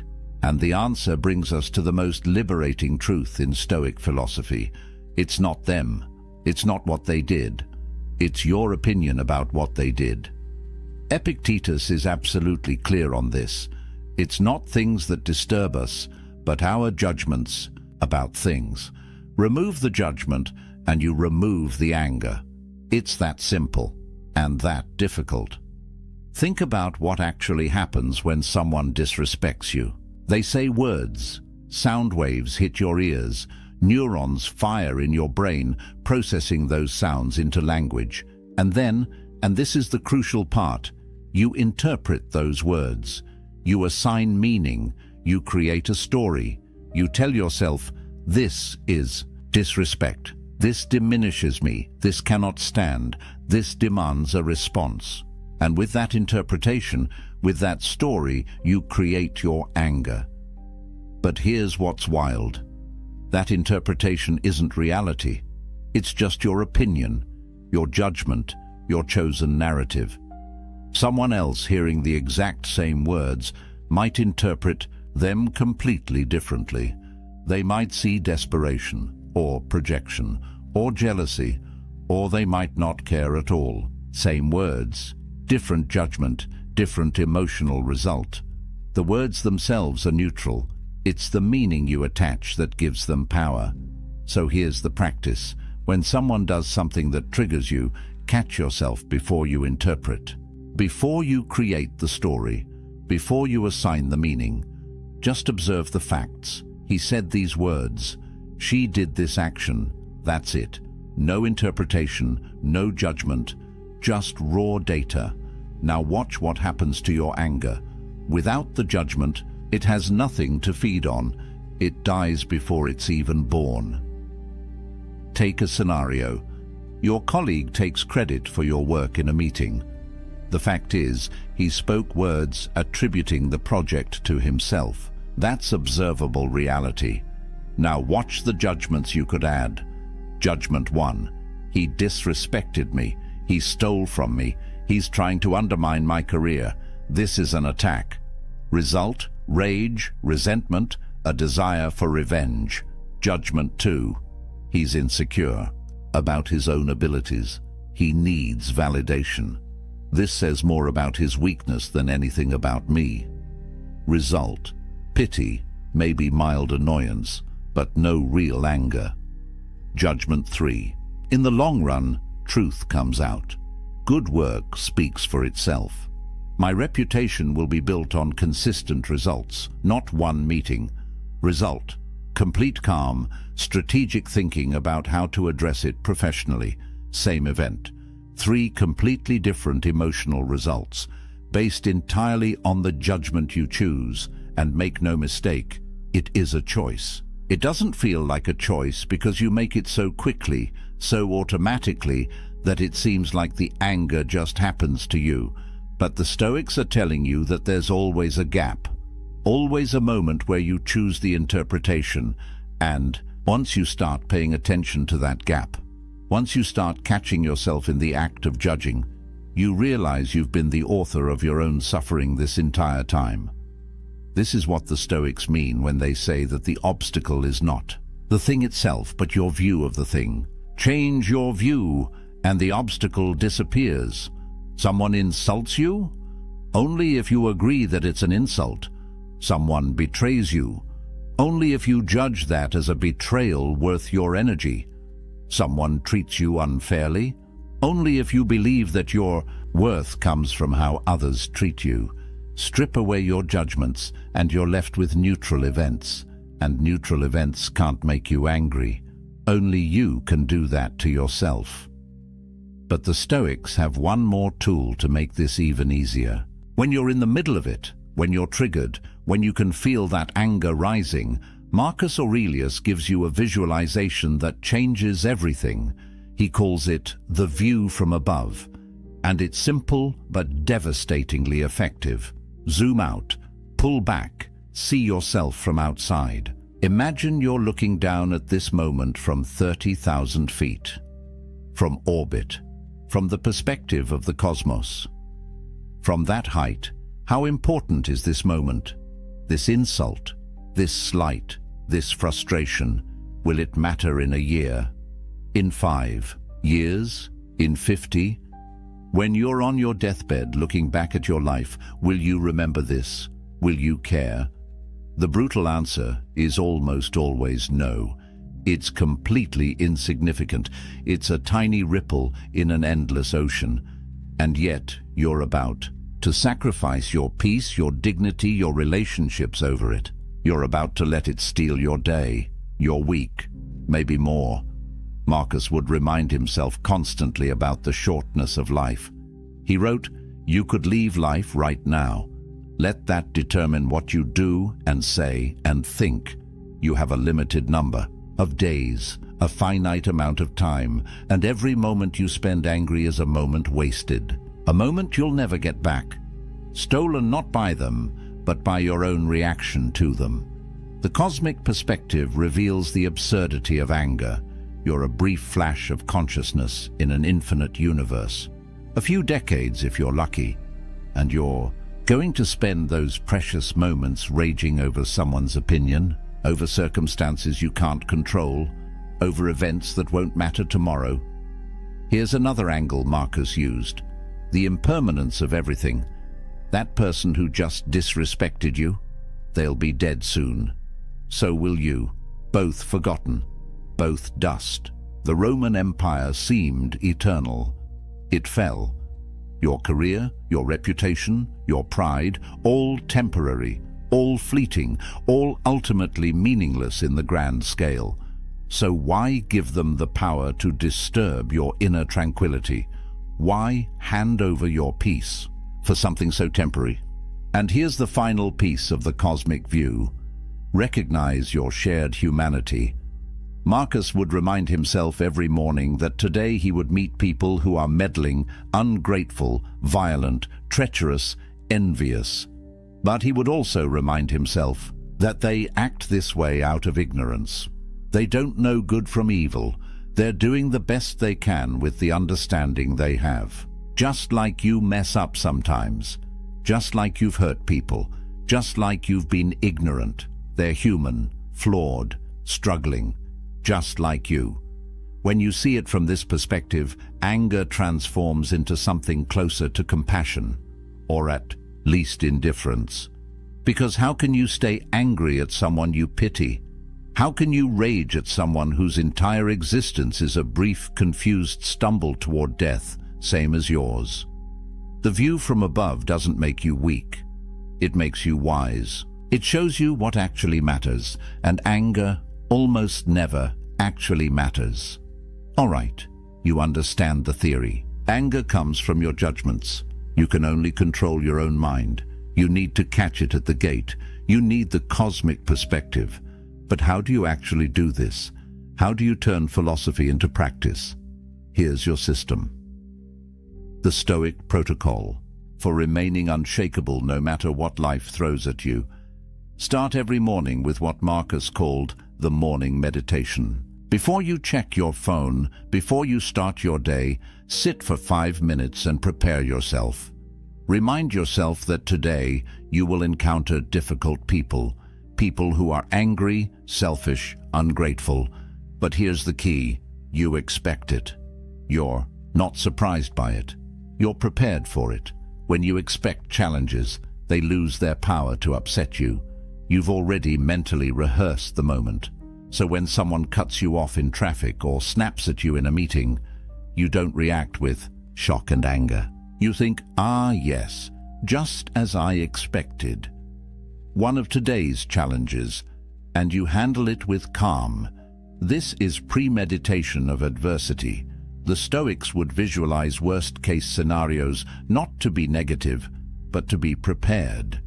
If you spend time each morning imagining someone disrespecting you and practicing how you'll respond with dignity instead of rage, then when it actually happens, you've already trained for it. Athletes visualize performance before competition. Stoics visualize challenges before daily life. Same principle. You're training your mind to respond with wisdom instead of emotion. Now, in the moment, when you feel anger rising, use the 3-breath rule before you speak, before you act, before you do anything. Take 3 slow, deep breaths. Count them. Feel the air moving in and out. This does 2 things. First, it creates that crucial gap between stimulus and response, that space where freedom lives. Second, it activates your parasympathetic nervous system, the calming response, which literally counteracts the fight or flight response your body is having. While you're breathing, ask yourself one question. What would a wise person do right now? Not what do I want to do? Not what does my ego demand? What would wisdom choose? Would Marcus Aurelius blow up over this? Would Epictetus let this disturb his inner peace? Would Seneca sacrifice his tranquility for this temporary irritation? The answer is always no, and if they wouldn't, why should you? Then comes the evening review. Before you sleep, Seneca recommends auditing your day. Where did you get angry? What triggered you? What judgment did you make that created that anger? Could you have interpreted it differently? What will you do better tomorrow? This isn't about guilt or shame. It's about learning. It's about noticing your patterns. It's about slowly reprogramming your automatic responses.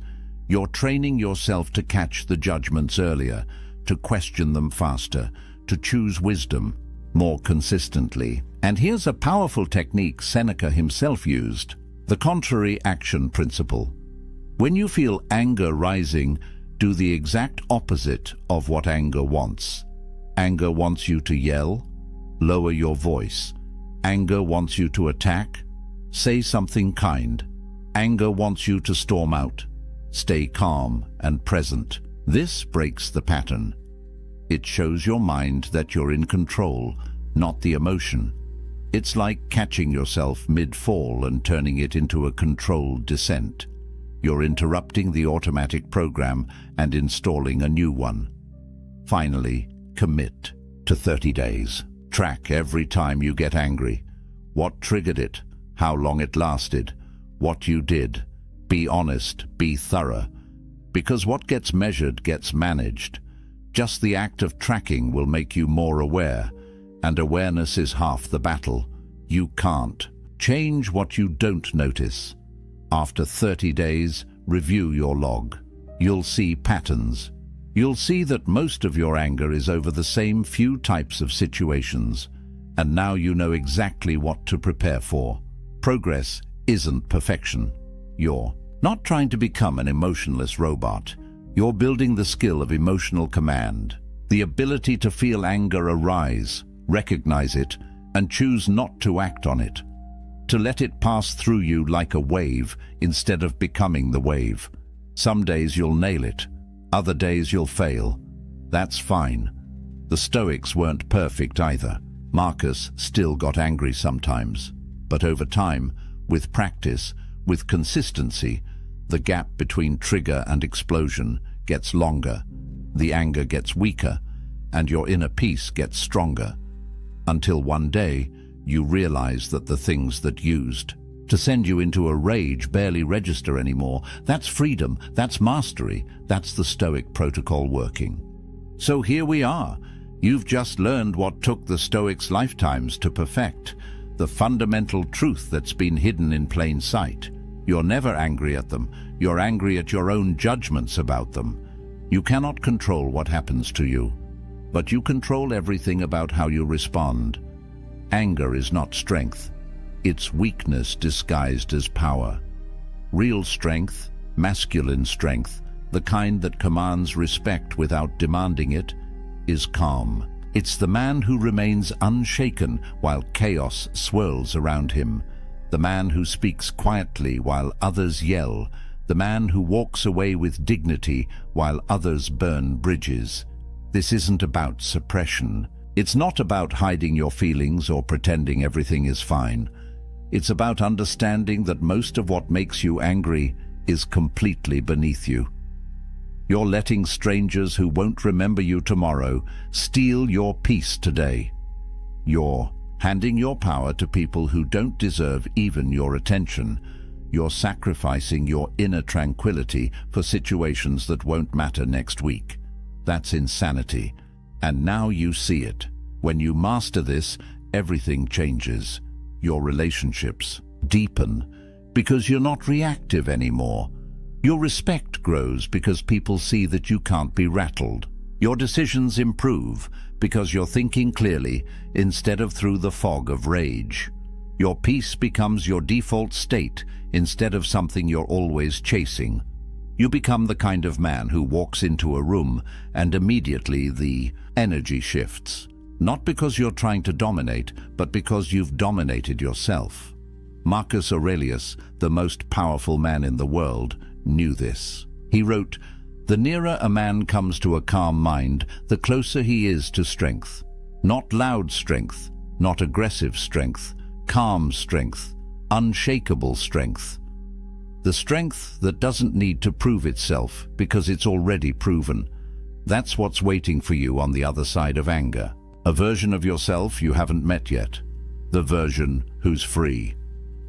So here's your challenge. For the next week, commit to this. Every time you feel anger rising, pause. Recognize the judgment you're making. Ask if it's actually true. Ask if it actually matters. Choose a different interpretation. Meet the anger at the gate and turn it away. Keep track. See what happens. I guarantee you'll be shocked at how much energy you've been wasting, how much peace you've been sacrificing, and how much power you actually have once you stop giving it away.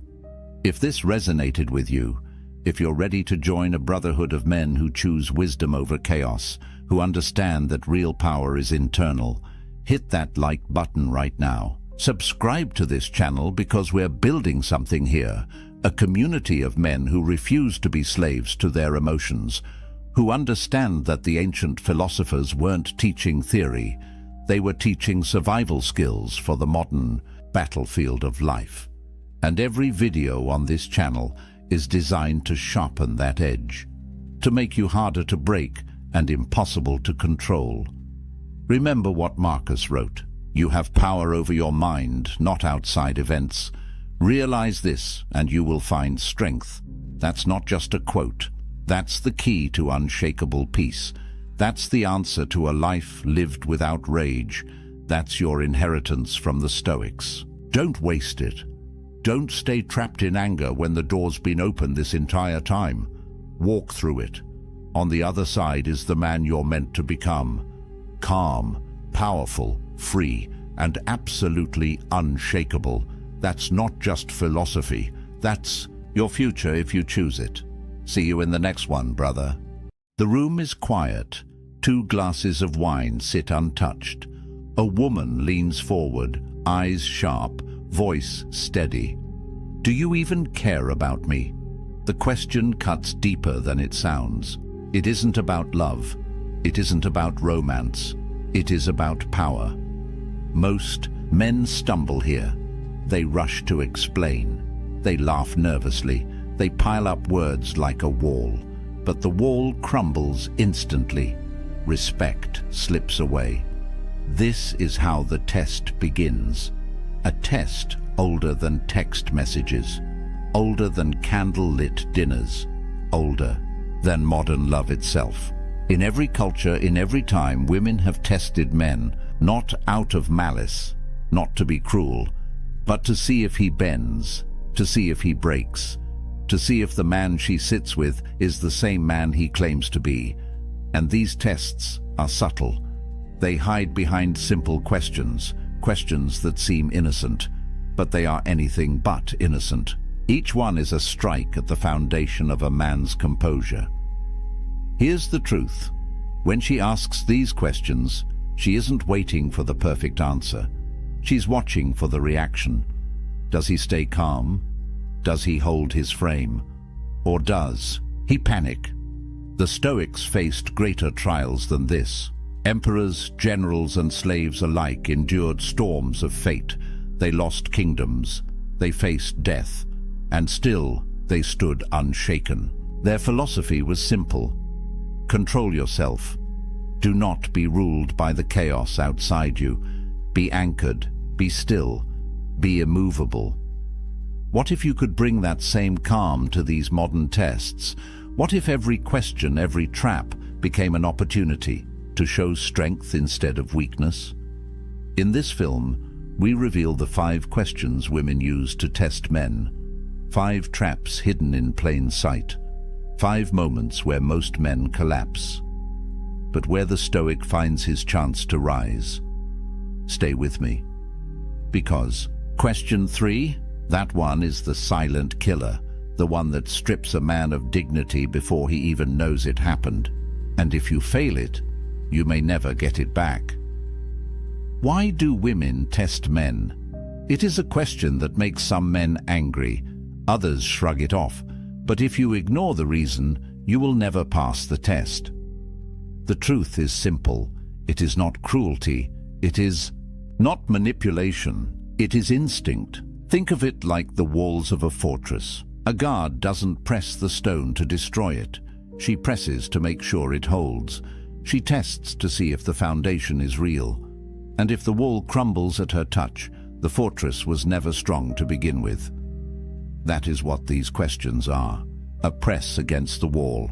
A test of strength, of composure, of truth. Now picture this. A young Roman senator stands in the forum. His wife questions him loudly, accusing him of weakness. The crowd holds its breath. If he defends himself with anger, he looks guilty. If he stammers, he looks broken. But he does neither. He stands tall. He answers with calm dignity. And the whispers in the crowd turn into respect. She tested him. He passed. And in passing, he became stronger. The Stoics wrote about this. Epictetus, once a slave, taught that you cannot control the words or actions of others, but you can control your reaction. He said, "It's not what happens to you, but how you react to it that matters." These tests are exactly that, a chance to show mastery, not over her, but over yourself. Modern psychology gives the same answer in different words. Women test to measure certainty. They test to see if your actions match your image. They test because deep down, they want to trust the strength of your frame. Not the mask, not the words, but the man himself. And here's the trap. Most men believe they can talk their way through. They explain, they argue, they overcompensate. But the more they talk, the weaker they look. The Stoic doesn't fall for this. The Stoic knows silence can be louder than words. A calm pause can be more powerful than a frantic defense. So what do these tests reveal? They reveal whether you are anchored or adrift. They reveal whether you bend at the first sign of pressure. And they reveal whether you are the man you claim to be. Ask yourself, when pressure comes, what do you show? Do you reveal strength or weakness? Do you reveal calm or chaos? Every test is a mirror, and what it reflects is you. This is why these 5 questions matter. They are small moments, but they open the door to something bigger: respect, attraction, power, or the loss of all 3. The first question begins gently. It sounds like love, but it hides a storm, and most men never see it coming. The first question seems simple. It sounds like love. It sounds like a cry for affection, but beneath it hides the real test. Picture this. A man sits at dinner. The candles burn low. The air is heavy with silence. And then she asks, "Do you even care about me?" The man feels panic rise in his chest. He rushes to speak. "I care about you so much. Of course I do. Haven't I shown you? Don't you see everything I do?" The words spill out like water from a cracked jar. The more he says, the less she believes. Because the test was never about words. Here's the truth. This question is not a request for a speech. It is a measure of presence. She wants to see if you can stand steady in the face of doubt, if you can remain calm when emotion is thrown at you, if you can show her without shaking that your care is real. The Stoics faced this kind of test daily. Marcus Aurelius, emperor of Rome, wrote in his private meditations about love and duty. He reminded himself that affection is not proven by noise or by grand gestures. It is proven by action, by consistency, by living with virtue. He cared for Rome not by shouting about his love, but by leading with discipline, patience, and sacrifice. That Is the answer hidden in this question? Not louder words, not frantic explanations, but composure, strength, steady truth. Imagine two men faced with the same test. One panics. His face tightens, his voice rises. He pleads to be believed. The other stays calm. He looks into her eyes, and he speaks simply, "Yes, I care. My actions prove it every day." The difference is night and day. One collapses under pressure. The other stands like stone. Which one keeps respect? Which one flips the power dynamic? Modern psychology explains it this way. When a woman asks if you care, she isn't only testing affection, she's testing congruence. Do your words and your actions align? Are you the same man in stress as you are in calm? If your response betrays desperation, she feels the fracture. But if your response carries steadiness, she feels safety. Here's where Stoicism shines. The Stoic doesn't need to convince, he doesn't need to perform. He lives in alignment with his principles. He knows his care is real because his actions prove it. And so, when the question comes, he has nothing to fear, nothing to prove, only the calm truth. But there is a deeper layer still. When she asks, "Do you even care about me?" she is really asking, "Will you stay steady if I push? Will you remain anchored if I doubt you?" If your frame breaks, she learns she cannot lean on you. But if you remain unshaken, she learns you are safe to trust. So what is the Stoic response? Not a script to memorize, not a trick line to copy, but a way of being, composed, grounded, aligned. Because care is not in the shouting, it is in the silence, it is in the calm, it is in the daily proof of action. This is why the first question matters so much. It seems harmless, but it is the opening move in a much larger game. And if you fail here, the next test only grows sharper. The second question does not sound emotional. It sounds logical, practical. But in truth, it is even heavier because it forces you to face the future. The second question arrives like a whisper, but it lands like a hammer. Where is this going? At first, it sounds simple, a question about direction, about future plans. But underneath, it is a test of certainty. Picture this. A couple sits in a quiet cafe. She stirs her coffee. Her eyes never leave his. And then she asks. Her tone is casual, almost soft. But he feels his chest tighten. He knows this is not casual. The man who fears this question reacts in two ways. Some rush forward. They make promises. They map out a future they aren't ready for. Others retreat.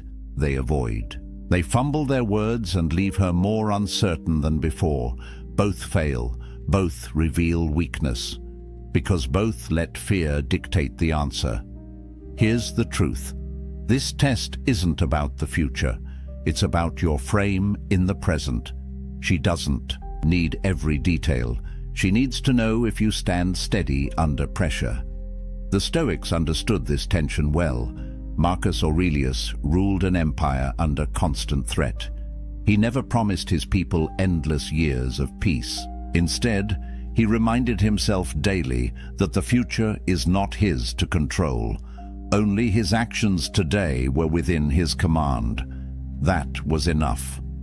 Epictetus put it more sharply.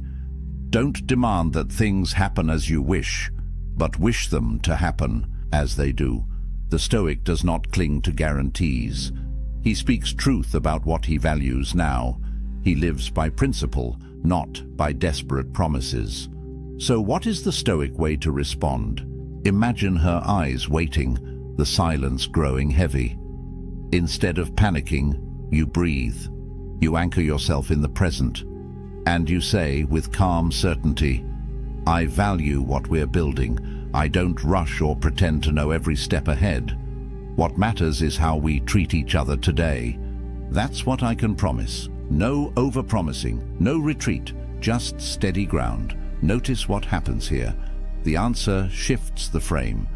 You are not a boy scrambling for approval. You are a man speaking from principle. The power dynamic flips. But there's more. Modern psychology shows that women often test for stability, not for perfect plans. Stability means, does this man know himself? Does he collapse under pressure or remain composed? If he cannot stand steady in a simple question, how will he stand steady when life grows harder? That is the unspoken meaning of, where is this going? It is less about the map and more about the anchor. Now imagine the two responses again. One man blurts out timelines, dates, grand vows. She nods, but inside she doubts. The other man is calm, centered, certain. He does not rush, but he does not run. And in his steadiness, she feels safety. This is why Stoicism matters here, because it keeps you from panic. It keeps you from overreach. It keeps you grounded in what you can control, your actions, your principles, your presence.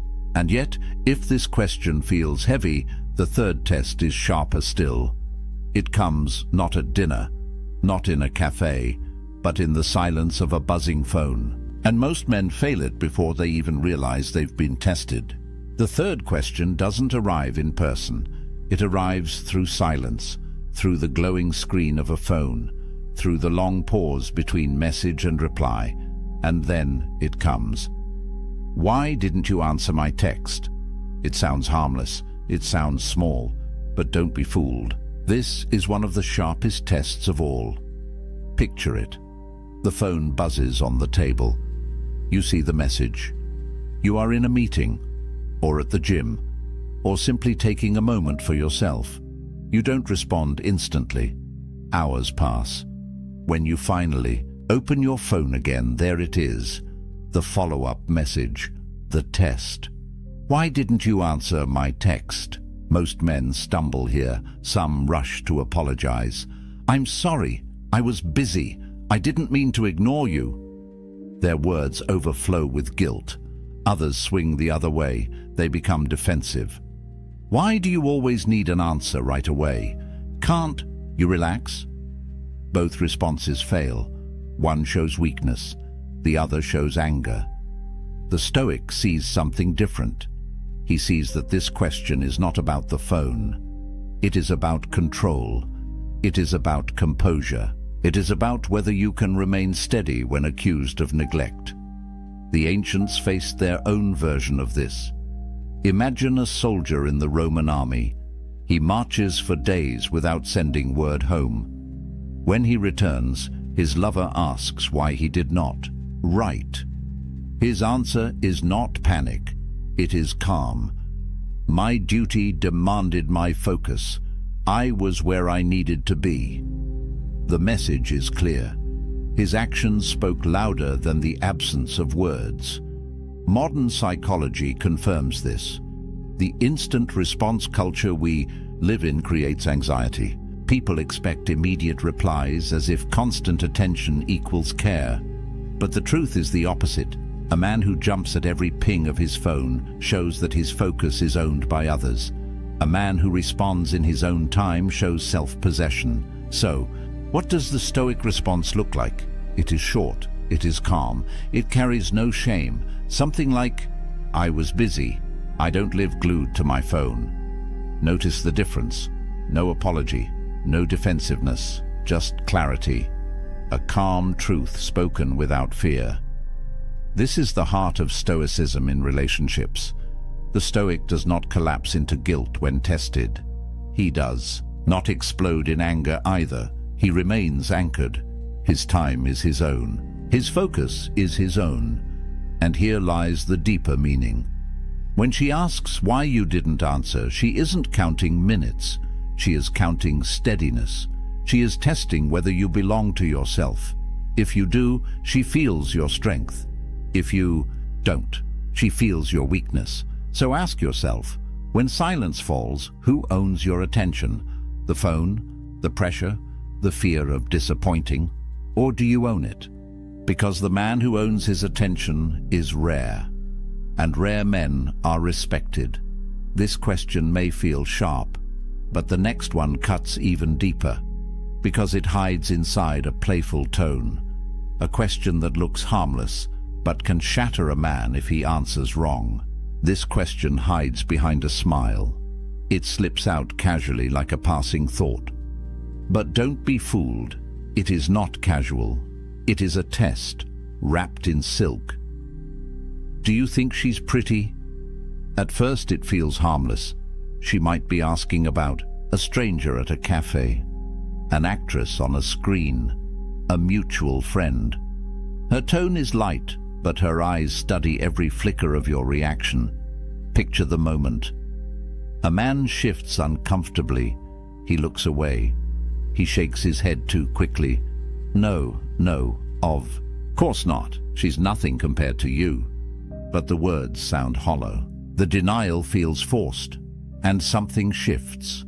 Trust erodes. Another man takes the opposite route. He answers carelessly.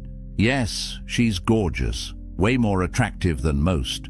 The room grows cold, her smile fades, and in that instant, the damage is done. Both men failed, one out of fear, the other out of thoughtlessness. Here's the truth. This question isn't about beauty, it's about honesty. It's about loyalty. It's about whether you can hold balance in a trap. The Stoics understood the power of balance. They lived in a world of extremes, luxury and poverty, glory and ruin. Marcus Aurelius warned himself not to be swept away by pleasure, nor crushed by fear. Moderation, clarity, steadiness, that was the way. So how does the Stoic respond here? Not with frantic denial, not with careless honesty, but with calm truth that affirms without betraying. Yes, acknowledge reality. If a woman is beautiful, admit it plainly, but then anchor yourself in loyalty, in the present bond. Something like, she's attractive, but I'm with you for a reason, short, steady, true.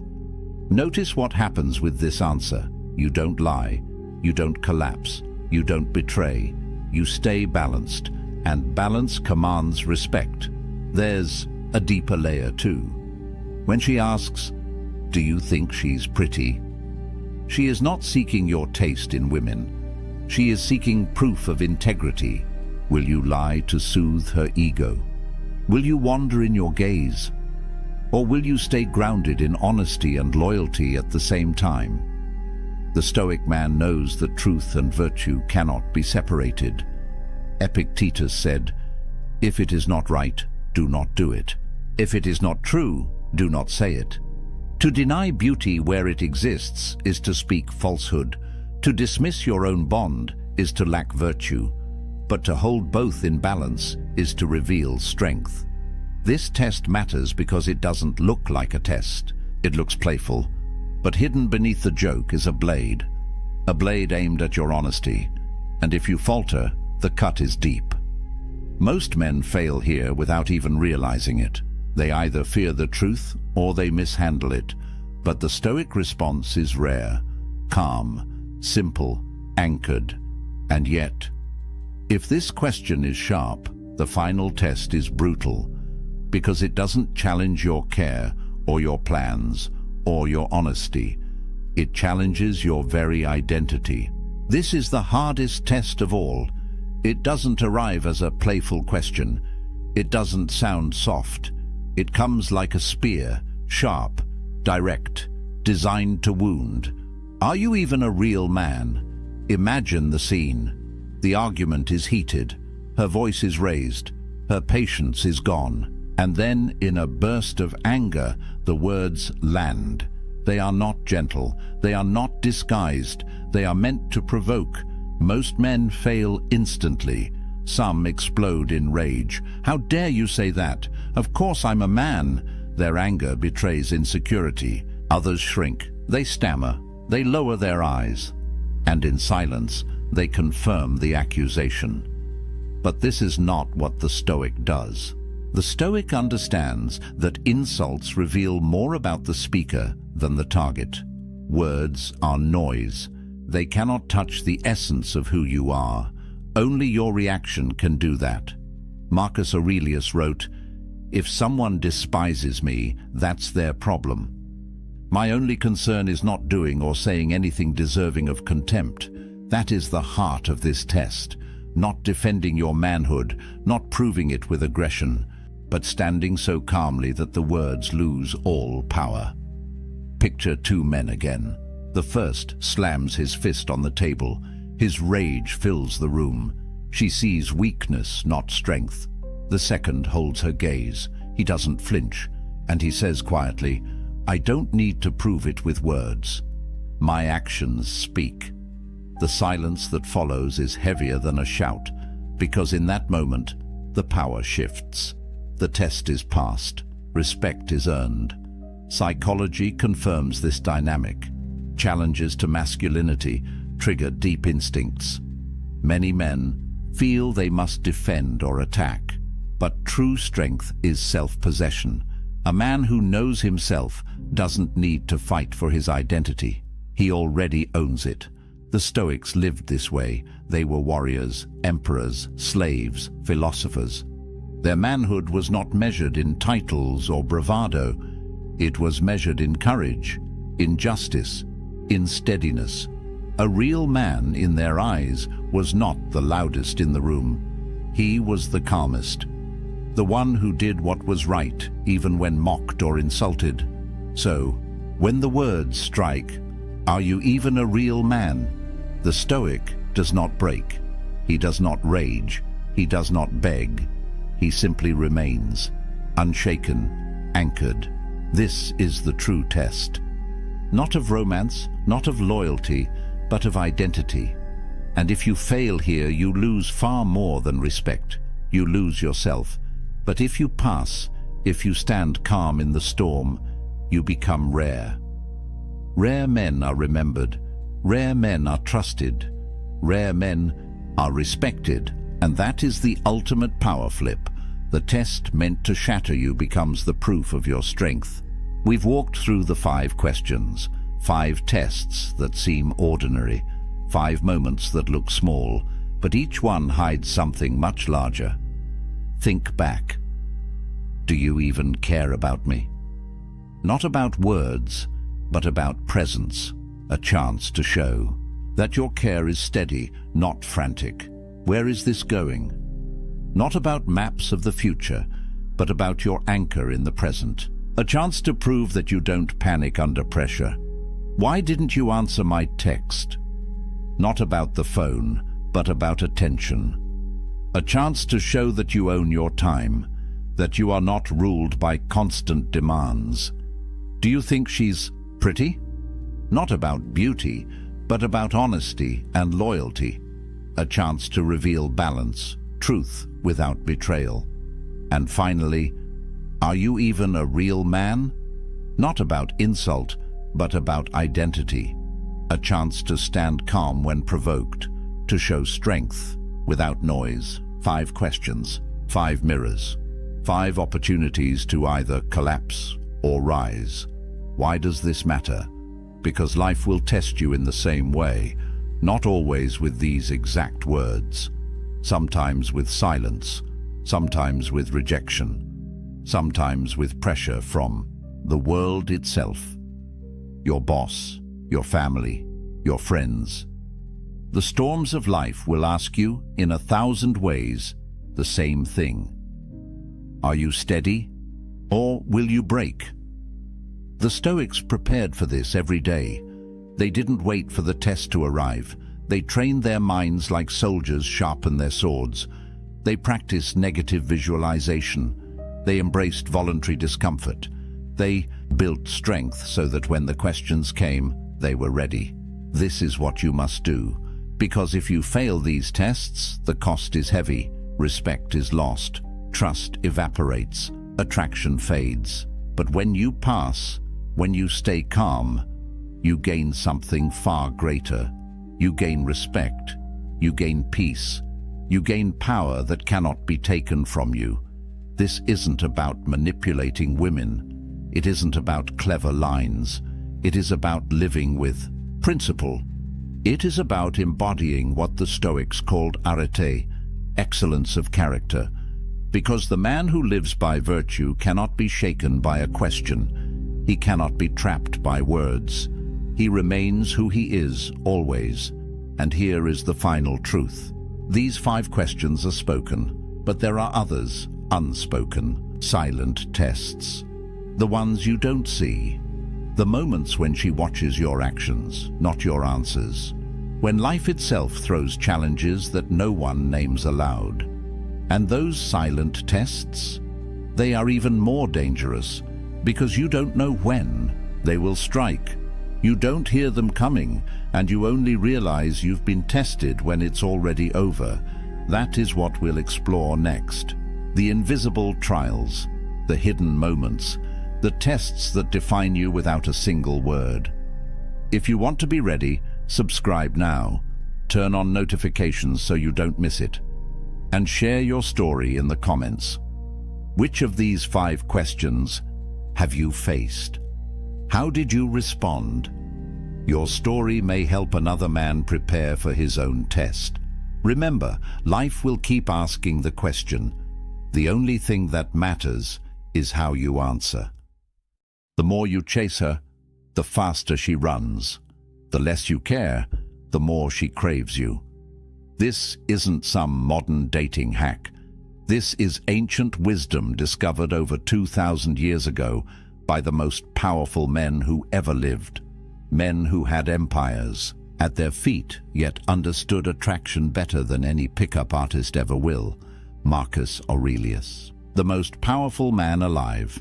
Emperor of Rome. He could have had any woman he wanted with a snap of his fingers. But here's what's fascinating. He wrote obsessively about self-control, about mastering his own mind, about caring less about what others thought. And women were drawn to him like a force of nature. There's a secret here, a paradox that most men will never understand. By the end of this video, you'll know exactly why everything you've been doing to attract women has been pushing them away. And more importantly, you'll discover what to do instead. This isn't about tricks or manipulation. This is about becoming a different kind of man. The kind women can't help but obsess over. Most men will never learn this. They'll spend their entire lives confused, frustrated, wondering why nice guys finish last. You're about to become the exception. So let's dive into the ancient philosophy that changes everything. Right now, there's a crisis happening. Modern men are more confused about attraction than ever before. You see it everywhere. Guys constantly checking their phones, hoping she texted back. Overanalyzing every conversation. Trying desperately to say the right thing, wear the right clothes, impress her with the perfect date. You've probably been there. You meet someone you really like. The conversation flows. You think, there's a connection. Then you text her, and you wait. Minutes turn into hours. Hours turn into days. That sinking feeling in your stomach. Did I say something wrong? Should I text again? Maybe she didn't see it, so you send another message. Something casual, trying not to seem desperate. Still nothing. Now you're spiraling. You're checking Instagram to see if she's active. You're asking your friends what you should do. You're replaying every moment of your interaction, trying to find where it went wrong. Here's what's devastating. You did everything right according to modern dating advice. You were nice. You showed interest. You complimented her. You made your intentions clear. You were respectful, attentive, available. Everything society tells you women want. But something feels terribly wrong, because despite doing everything right, you're not getting the results. The women you really want seem uninterested. The ones you treat best seem to care the least. Meanwhile, you watch other guys who seem to care less, guys who put in less effort. Somehow they're the ones these women chase. This confusion is eating you alive. And here's what no one tells you. It's not your fault. You've been lied to. Because attraction doesn't work the way you've been taught. In fact, attraction works backwards. 2,000 years ago, the ancient Stoics discovered something profound about human nature, something that explains everything. But before I reveal exactly what it is and how to use it, you need to understand the foundation. You need to understand why most men fail before they even begin. His name was Epictetus, born a slave in ancient Rome. He had nothing, no power, no status, no freedom. Yet this man became one of the greatest teachers in history. Rome's most powerful men traveled across the empire just to hear him speak. Why? Because he discovered something that changed everything. Epictetus taught what's called the dichotomy of control. It's simple but earth-shattering. There are things you control and things you don't control. That's it. Your thoughts, your actions, your character. These you control completely. Everything else, her response, her feelings, whether she texts back, whether she likes you control none of it. Here's where it gets interesting. Most men live their entire lives focused on what they can't control. You're trying to control her reaction. You're trying to make her like you. You're trying to force an outcome. And in doing so, you're giving away all your power. Think about what happens when you send that text and wait desperately for a reply. You've just handed your emotional state to another person. Your happiness now depends on whether she responds. You're not in control anymore. She is. And women can feel this. It's like a sixth sense. They detect neediness the way sharks detect blood in water. Now let me tell you about Marcus Aurelius, Emperor of Rome, the most powerful man on earth. He could have had any woman just by commanding it. But here's what he wrote in his private journal. You have power over your mind, not outside events. Realize this, and you will find strength. The Emperor of Rome, with infinite power over the external world, spent his time mastering his internal world. That's the secret. He understood that real power isn't controlling others, it's controlling yourself. And this is what made him magnetic. This is what made him irresistible. When you stop needing her validation, when you stop trying to control her response, when you become truly indifferent to the outcome, something shifts. You become magnetic, not because you're playing hard to get, but because you genuinely don't need her approval to feel good about yourself. Women are biologically wired to detect this. For thousands of years, they've had to evaluate men quickly. Is this man confident? Is he secure? Or is he desperate? Every time you text hoping for a response, every time you try too hard to impress, every time you change yourself to please her, you're broadcasting a signal. And that signal says, I need your validation to feel worthy. That's the attraction killer. Not your looks, not your money, your need, your desperation, your inability to be okay without her approval. And this is where the transformation begins. Master your emotions first. Everything else follows. Now let me show you how this actually works. The first law of Stoic attraction: become indifferent to outcome. This sounds counterintuitive. How can not caring make her care more? But this is the genius of it. Seneca, another great Stoic philosopher, wrote extensively about attachment and loss. He said the wise man prepares for loss before it happens, not because he's pessimistic, but because he's free. When you're not attached to an outcome, you can't be hurt by it, and that freedom is intoxicating to watch. Picture this. You meet an attractive woman. The old you would immediately start calculating. How do I get her number? What do I say to impress her? How do I make her like me?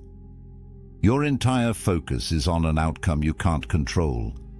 You're already desperate before you even speak. The Stoic approach is completely different. You talk to her because the conversation itself is interesting, not because you need something from her. If she's into it, great. If not, also great. Either way, your value doesn't change. Your outcome independent.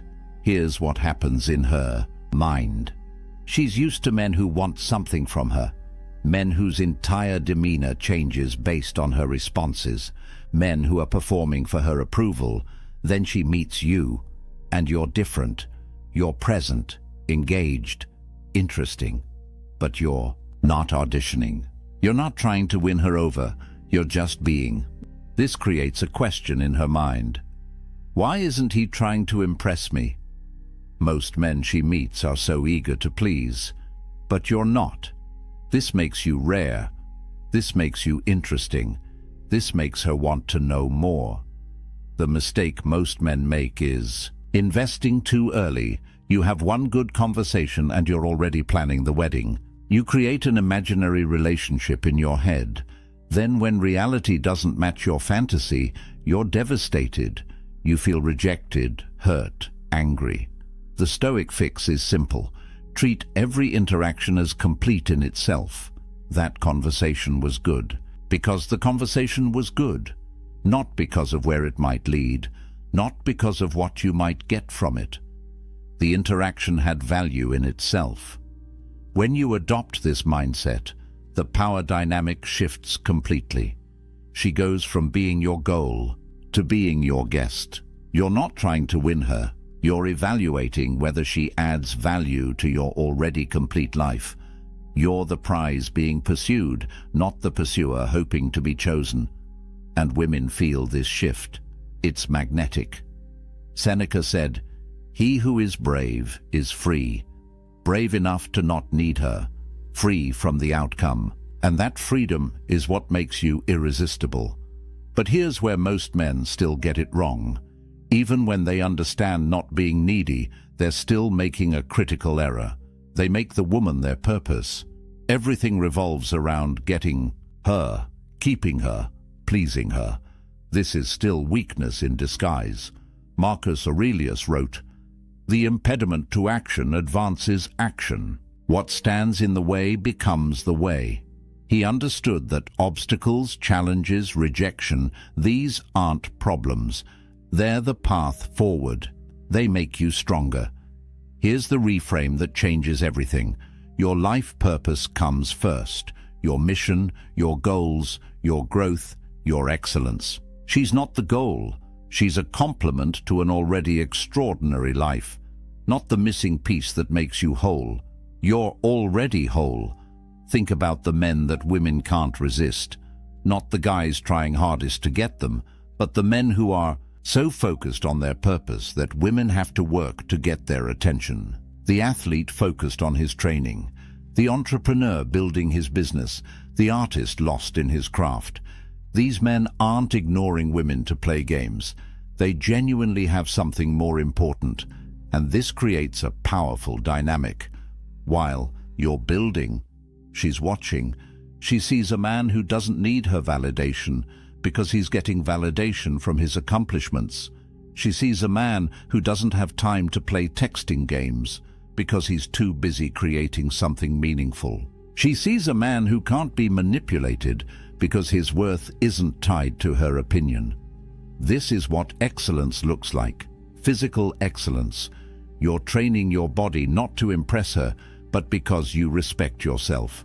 Mental excellence. You're reading, learning, growing because mediocrity is unacceptable to you. Spiritual excellence. You're developing your character because that's what defines a man. Professional excellence. You're building something meaningful because that's your contribution to the world. Stop performing for her. Start performing for yourself. The paradox is this. Self-focus creates other attraction. When you become obsessed with your own growth, others become obsessed with you. Marcus Aurelius said it perfectly. Waste no more time arguing what a good man should be. Be one. Stop theorizing about attraction. Stop reading advice on what women want. Become the man who is so excellent that the question answers itself. Become undeniable. Now let me clear up a massive misconception. Stoic doesn't mean emotionless. This is where most men get confused and end up looking like robots. The Stoics weren't advocating for suppressing emotions. They were teaching controlled emotion. And there's a world of difference. Marcus Aurelius loved his wife deeply. Seneca wrote beautiful letters about affection and care. Epictetus taught his students about proper love and attachment. These weren't cold men. They were men who chose when and how to express emotion. They weren't controlled by their feelings. They controlled their feelings. Here's the distinction that matters. Reactive emotions versus intentional presence. Reactive is when she doesn't text back and you spiral into anxiety. When she talks to another guy and you become jealous. When things don't go your way and you become angry or bitter. These are emotions controlling you.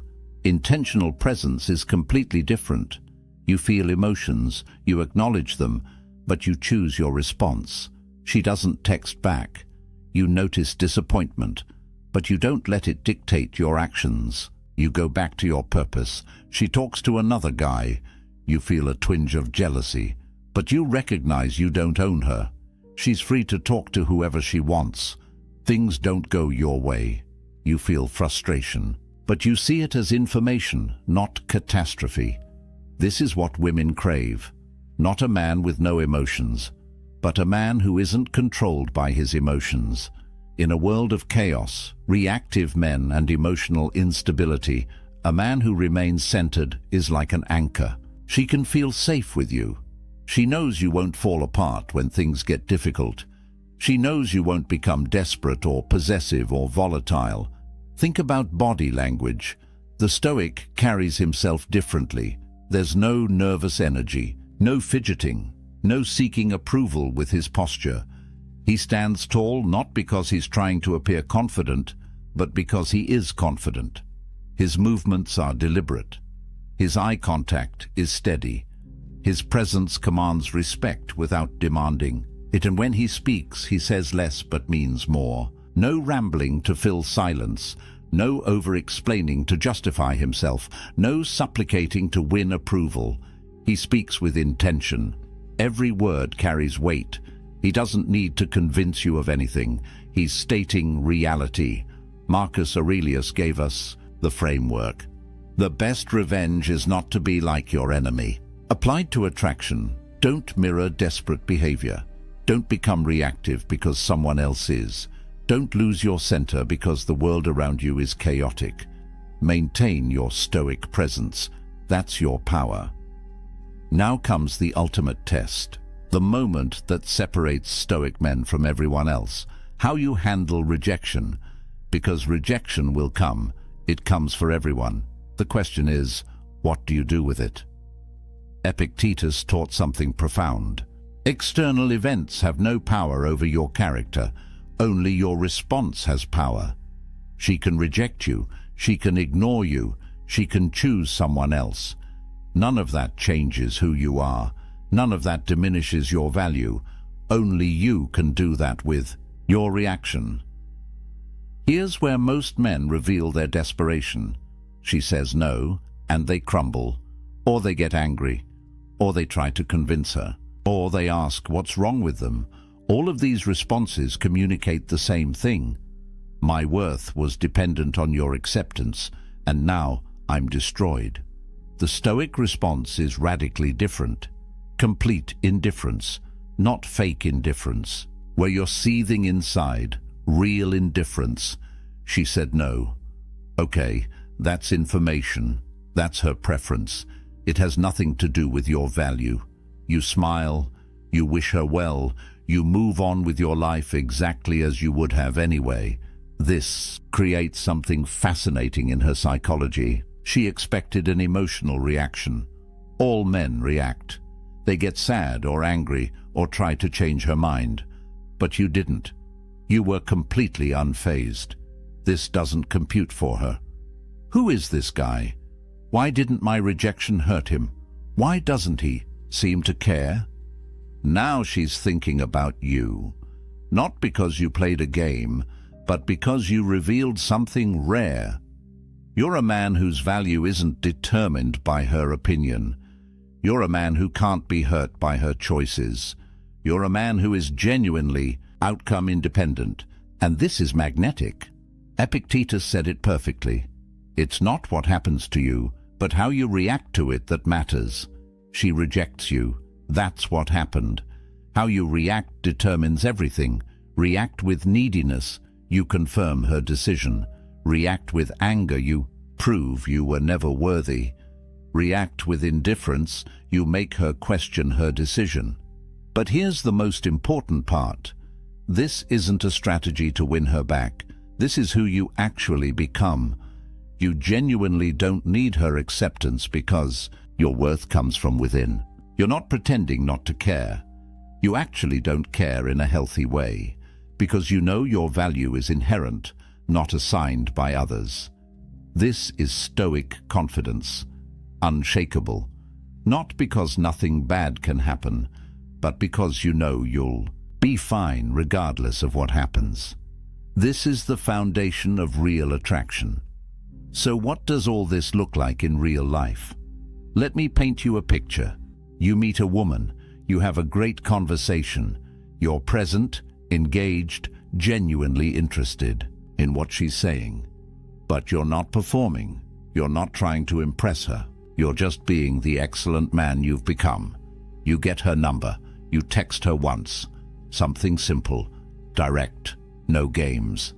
If she responds, great. If not, also great. You don't check your phone every 5 minutes, you don't analyze her response. Time. You're too busy with your purpose to obsess. You ask her out. One time. Clear, confident, specific.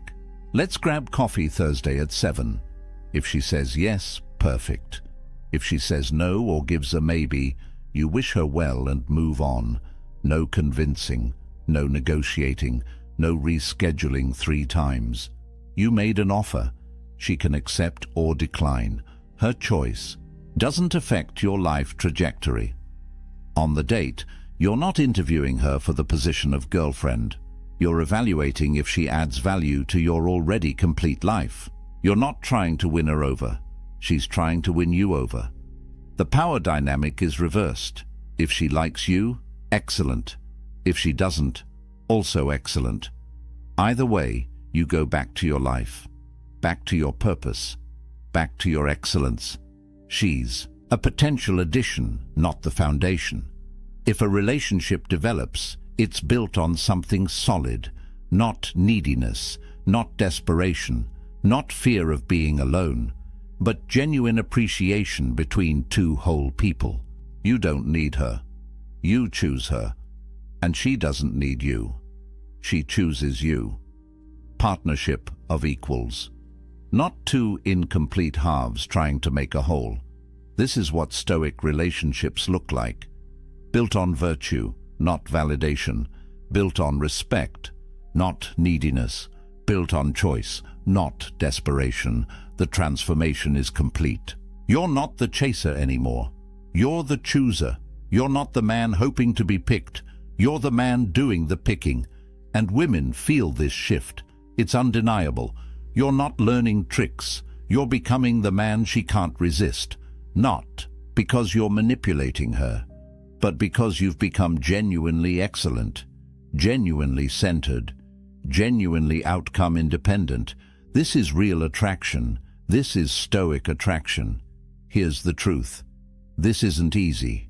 Stoicism is practice, not perfection. Marcus Aurelius was the emperor of Rome, and he still struggled with these principles daily. That's why he wrote Meditations. It was his private journal to remind himself of these truths. You're not going to master this overnight, but starting today you can practice one principle, just one. Maybe it's outcome independence. Maybe it's focusing on your purpose. Maybe it's handling the next rejection with indifference. Pick one thing and practice it. In 30 days of genuine practice, your entire reality will change. Not because women suddenly find you more attractive, but because you'll become actually more attractive. You'll carry yourself differently, you'll speak differently, you'll respond to situations differently, and women will notice. Trust me, they'll notice. Remember what we covered. Emotional mastery through the dichotomy of control, indifference to outcome, self-excellence as your primary focus, rejection as fuel instead of failure. These aren't tricks. This is character development. This is becoming a man of value. Before you go, I want to hear from you. Drop a comment right now. Which law will you master first? Outcome independence, self-excellence, emotional control, or rejection resilience? Let me know, because I read every comment and I want to see your progress. If this resonated with you, if this changed how you think about attraction, hit that subscribe button and turn on notifications. Next week, I'm revealing the Stoic morning routine that amplifies everything we talked about today by 10 times. You don't want to miss that. Here's what I want you to remember. Marcus Aurelius ruled an empire. You're just mastering your own mind. If he could do it while managing Rome, you can do it while managing your life. You've got this. The principles are simple, the practice takes dedication, but the results are life-changing. Stop chasing, start becoming. She'll find you. The excellent man is never alone for long. He's too valuable, too rare, too magnetic. Become that man. The ancient Stoics showed you how. Now it's your turn to walk the path. Stop chasing, start becoming. She'll find you. Studies show that 73% of women admit they've lost respect for a man they were once attracted to, not because he changed, but because he revealed who he was beneath the surface. And here's what most men will never understand. You're probably making these same mistakes right now, watching the respect drain from her eyes, and you have no idea why. Most relationship advice is garbage. It tells you to communicate more, be more vulnerable, show her you care. But the ancient Stoics understood something that modern psychology is only now confirming. Attraction isn't built on what you say. It's destroyed by what you do. And the 7 mistakes I'm about to reveal, they're silent killers. You won't see them coming, but she will. And by the time you notice, it's already too late. Marcus Aurelius commanded armies. Epictetus survived slavery and became one of history's most influential teachers. These men understood human nature at a level that makes modern dating coaches look like children playing dress-up. They knew that respect isn't given. It's commanded through your actions, your frame, and your absolute refusal to abandon yourself for anyone. Over the next 25 minutes, you're going to learn exactly why women lose respect for men. Not theories, not feel-good platitudes, cold, hard truths backed by ancient philosophy and modern neuroscience. I'll be referencing statistics that will shock you, Stoic principles that have stood for 2 millennia, and the exact behavioral patterns that separate men who keep respect from men who lose it. But here's what you need to know before we go further. The 7th mistake on this list is so devastating, so completely fatal to attraction, that once you commit it, there's almost no coming back. It's the mistake that makes all the others inevitable, and I guarantee you're either doing it right now, or you're one decision away from falling into it. If you've ever felt her pull away and couldn't understand why, if you've watched attraction fade and blamed yourself without knowing what you actually did wrong, if you're tired of being the nice guy who finishes last while pretending you don't care, this video will change everything. Subscribe now, because 99% of men need this information, but most won't have the courage to watch until the end. Let's begin with the first mistake. It seems innocent. You probably think you're being reasonable when you do it, but it's already destroying how she sees you. The first mistake that kills respect is excessive explanation of your choices. And before you dismiss this as minor, understand that this single behavior signals something primal in her brain: uncertainty, weakness, a man seeking approval instead of living by conviction. Marcus Aurelius wrote extensively about self-justification. He observed that the moment you feel compelled to explain yourself beyond simple clarity, you've already surrendered your authority. Think about that. The most powerful man in the Roman Empire understood that over-explanation is the language of insecurity. When you justify your decisions to gain approval, you're teaching her that your choices require her permission to be valid. Here's what the research shows. Studies on leadership communication patterns reveal that people perceived as high status use 38% fewer justifying statements than those perceived as low status. That's not a small difference. That's the gap between a man who commands respect and a man who begs for it with every sentence. The mechanism is brutally simple. When you constantly explain why you made a choice, why you prefer something, why you did what you did, you're creating a power dynamic where her approval becomes the measuring stick for your decisions. Her brain registers this pattern, not consciously perhaps, but deep in the neurological circuitry that evaluates mate value, a signal fires. This man is uncertain. This man needs validation. This man is not secure in himself. Seneca understood this concept perfectly. He wrote about the power of brevity and conviction. A statement made with certainty requires no defense. A choice made with clarity needs no justification. When you speak your truth and move forward, you demonstrate something that triggers respect at a biological level: self-trust. And a man who trusts himself is a man worth following. But here's where men get confused. They think explaining is being considerate, thoughtful, communicative. And there's a difference between accountability and approval seeking that most men never learn. Accountability sounds like, I chose this because it aligns with my values. Approval seeking sounds like, I chose this because I thought you'd like it, and if you don't, I can change it. I just wanted to make sure you were okay with it. And see the difference. One is a statement. The other is a negotiation with reality itself. Epictetus taught his students about the dichotomy of control. Your judgments belong to you. Other people's opinions belong to them. When you explain yourself excessively, you're trying to control something that isn't yours to control. Her perception and that desperate reach for control reveals the exact opposite of what you want to project. Research in social psychology confirms this. People trust decisive communication. When you state your position without hedging, without qualifiers, without the endless parade of justifications, you activate trust responses in the listener's brain. But when you over-explain, you trigger suspicion. Because at a subconscious level, she's wondering, why does he need to convince me this much? What is he hiding? What is he uncertain about? The Stoics had a phrase for this: living according to nature. Not nature as in trees and rivers, but nature as in your essential character. A tree doesn't explain why it grows toward the sun. A river doesn't justify its path to the ocean. They simply are what they are.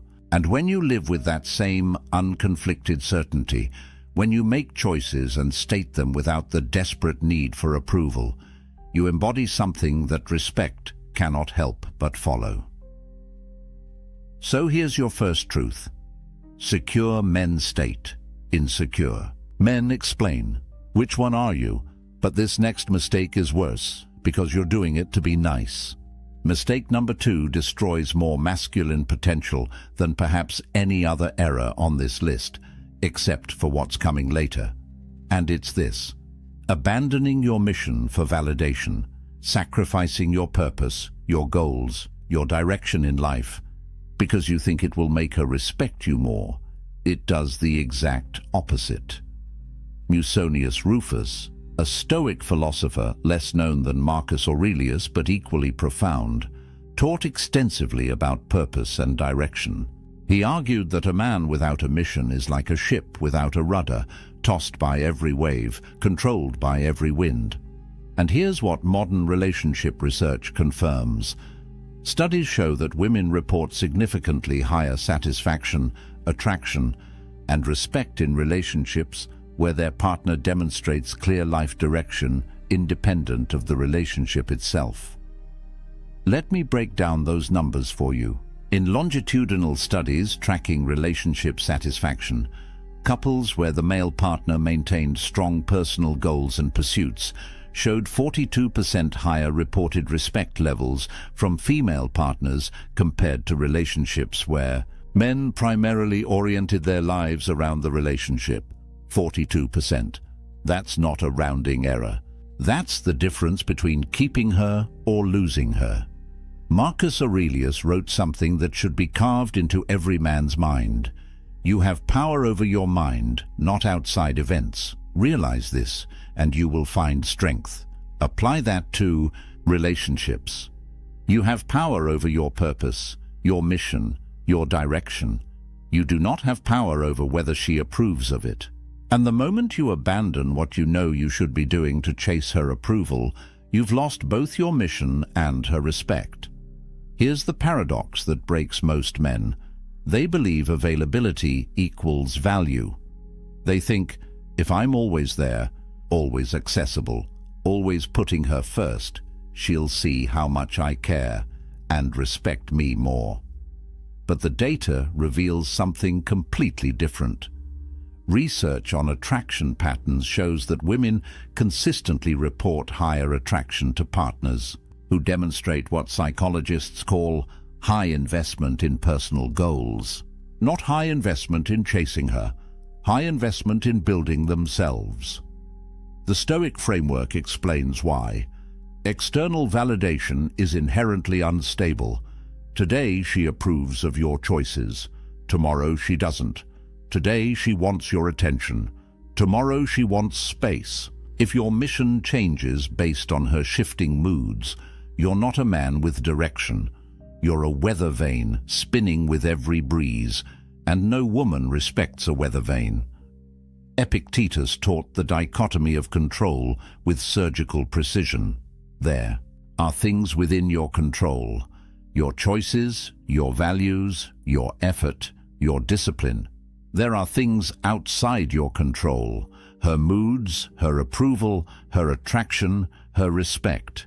When you sacrifice what you control, your mission, to chase what you don't control, her validation, you've committed the cardinal sin of Stoic philosophy.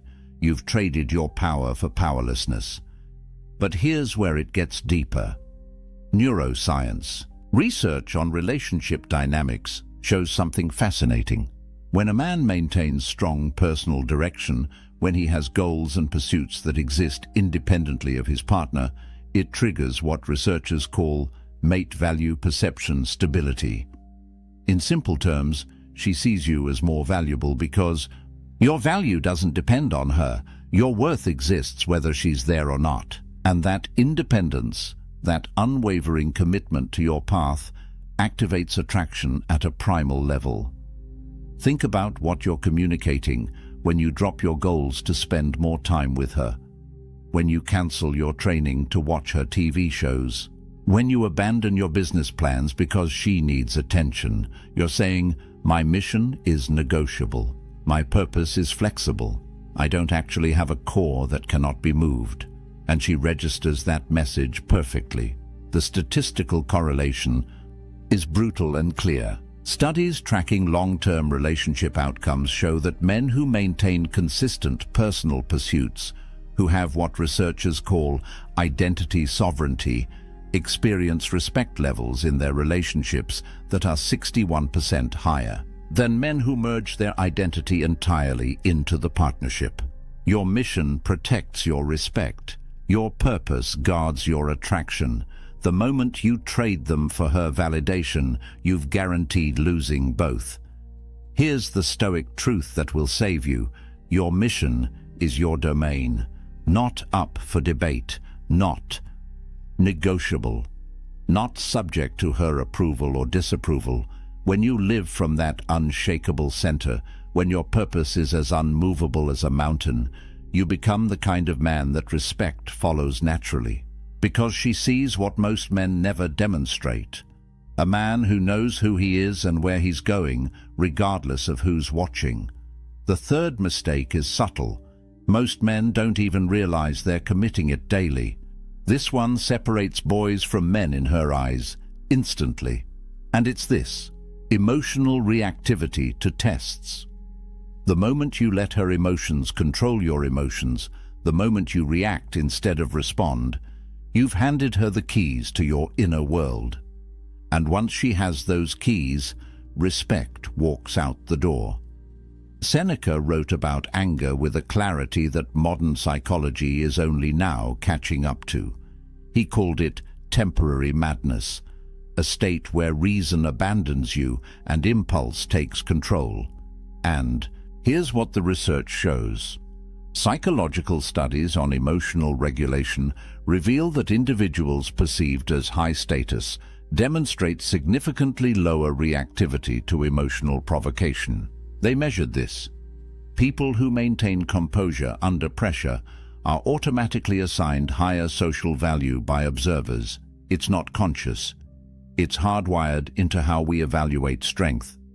But let's talk about what's actually happening when she tests you, because she will test you. Research on relationship dynamics confirms what the Stoics understood intuitively. Partners engage in what psychologists call relationship testing behaviors to assess emotional stability and frame strength. She's not doing this to be malicious. She's doing it because her neurology demands to know, is this man solid or does he crumble when challenged?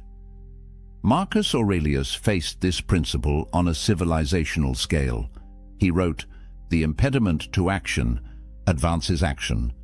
What stands in the way becomes the way."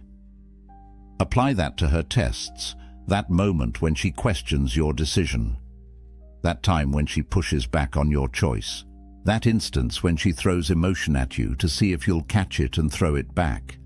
That's not an attack, that's an opportunity. An opportunity to demonstrate the one quality that triggers respect more reliably than anything else: emotional mastery. Here's the mechanism.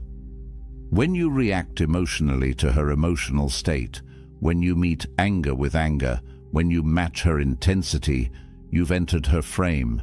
You're now playing her game by her rules. And in that game, you've already lost. Because the moment you needed to react, you proved you're not the rock she's looking for. You're just another wave. Studies in neuroscience reveal something critical about emotional contagion in relationships. When one partner displays high emotional reactivity, it creates a feedback loop that escalates conflict and erodes perceived stability. But when one partner maintains what researchers call emotional sovereignty, when they can witness the other's emotional state without becoming it, the dynamic stabilizes. And here's the key finding. The partner who maintains composure is consistently rated as more trustworthy, more competent, and more attractive. The Stoic practice of premeditatio malorum, negative visualization, was designed exactly for this. You imagine the worst that could happen. You rehearse your response to chaos. So when it actually arrives, you're not surprised, you're prepared. Epictetus taught his students to expect resistance, to anticipate challenges, to train for difficulty. Because when you're surprised by her test, you react. But when you expected it, you respond. And there's a universe of difference between those two words. Reaction is automatic, emotional, controlled by external circumstances. Response is chosen, deliberate, controlled by internal discipline. When she says something designed to provoke you, and you pause, breathe, and respond from a place of centered calm, you've just demonstrated something her biology is screening for: strength under pressure. Research data on relationship respect levels tied to emotional stability is staggering. Partners who demonstrate consistent emotional regulation receive respect ratings that are 54% higher than partners with high reactivity patterns. That's more than half. Over half the difference between respect and contempt comes down to whether you can control your emotional state when tested. But here's what most men miss. They think emotional mastery means suppression, becoming stone, showing nothing. That's not stoicism, that's avoidance. Marcus Aurelius felt deeply. Seneca wrote about grief with profound emotion. The difference is they felt their emotions without being controlled by them. They experience the wave without becoming the wave. And that's what she needs to see. Not that you don't feel, but that what you feel doesn't dictate what you do. The statistics on this are clear.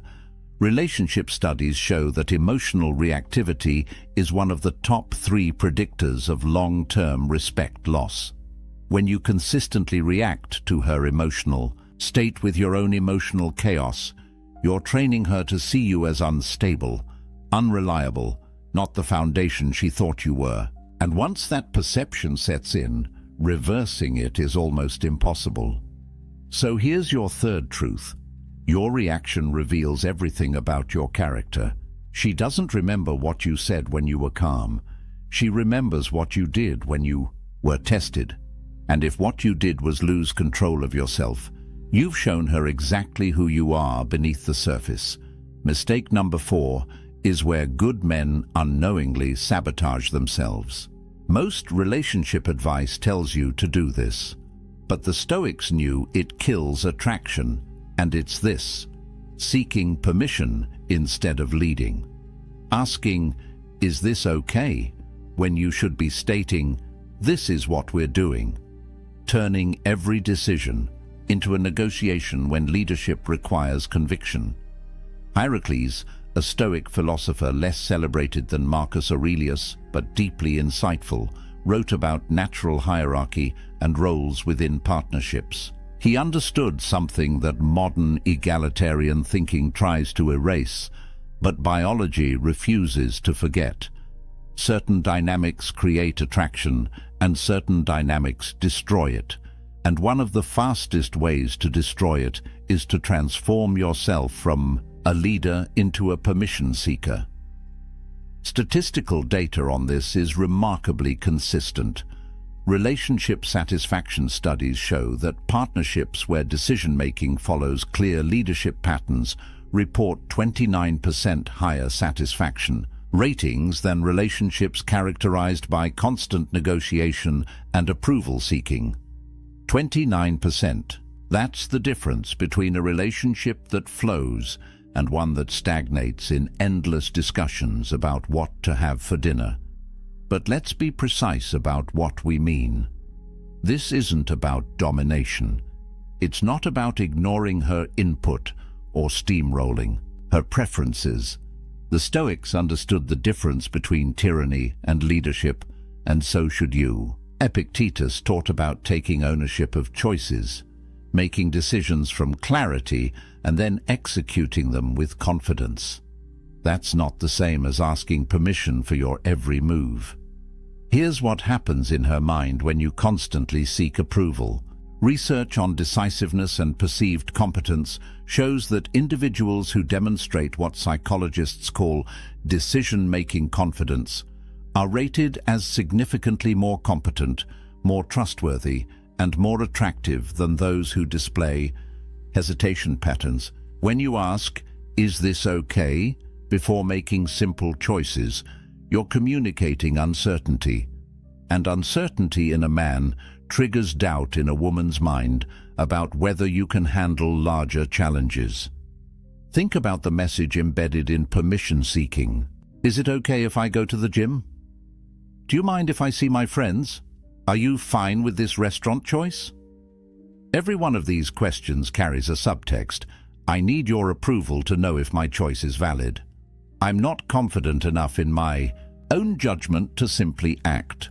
I require your permission to exist in the way I want to exist. And that subtext kills polarity. Marcus Aurelius commanded legions. Do you think he asked his soldiers if they minded marching north? No. He assessed the situation, made the decision, and communicated it with clarity. That's leadership. And while a relationship isn't a military campaign, the principle of decisive action remains the same. Consideration is valuable. Seeking permission is weak. The neuropsychology of leadership and attraction reveals something fascinating. Brain imaging studies show that when people observe decisive behavior, it activates neural pathways associated with trust and security. When they observe hesitation and approval-seeking, it activates pathways associated with uncertainty and anxiety. Your indecision makes her anxious. Your confidence makes her secure. Which state do you think triggers respect? Research tracking decision-making speed and respect levels found a direct correlation. Partners who make decisions efficiently, who assess options and commit without endless deliberation, receive respect ratings 33% higher than partners who agonize over every choice and seek constant validation, 1/3 higher. That's the tax you pay for weakness disguised as consideration. But here's where men get confused. They think asking her opinion is respectful, and it can be when done correctly. There's a difference between, "What do you think about this option?" and "Is it okay if I do this?" The first invites collaboration. The second surrenders authority. Epictetus wrote about the importance of maintaining your sphere of choice. You can consider input. You cannot outsource your decisions. The Stoics practiced something called assent, the idea that you choose what you agree to, what you accept, what you allow into your mind. When you seek permission for your choices, you're giving her veto, power over your assent. You're saying, "I won't agree to my own decision until you approve it." And that's not partnership. That's abdication. Statistical analysis of long-term relationship dynamics shows this pattern clearly. Men who maintain what researchers call decision sovereignty, who make choices and communicate them with confidence while remaining open to input, experience, relationship respect levels that far exceed men who operate from constant approval seeking. The difference isn't subtle. It's the chasm between a man she follows and a man she manages. So here's your fourth truth. Consideration is not permission. You can value her input without needing her approval. You can be thoughtful without being weak. And when you understand that difference, when you start making decisions with confidence and communicating them with clarity, you'll notice something shift in how she looks at you, because you've stopped being the boy who asks if it's okay and started being the man who knows what he's doing. We're getting into dangerous territory now. Mistake 5 is where respect starts dying. This mistake turns you from her rock into her burden. And the top 2 are even worse. But this one, defending yourself against her emotions, this is where most men lose the battle without understanding they were even fighting. Seneca wrote extensively about distinguishing your peace from others' chaos. He understood that the moment you allow another person's emotional state to determine your own, you've surrendered the only real power you have, sovereignty over your inner world. And in relationships, this principle becomes critical, because when she's emotional, when she's upset, when she's projecting her internal chaos onto you, your instinct will be to defend yourself, and that instinct will destroy you. Relationship. Studies on emotional regulation and partnership dynamics reveal something most men never learn. Research shows that in conflict situations, when one partner responds to emotional accusations with logical defense, it escalates the conflict 84% of the time.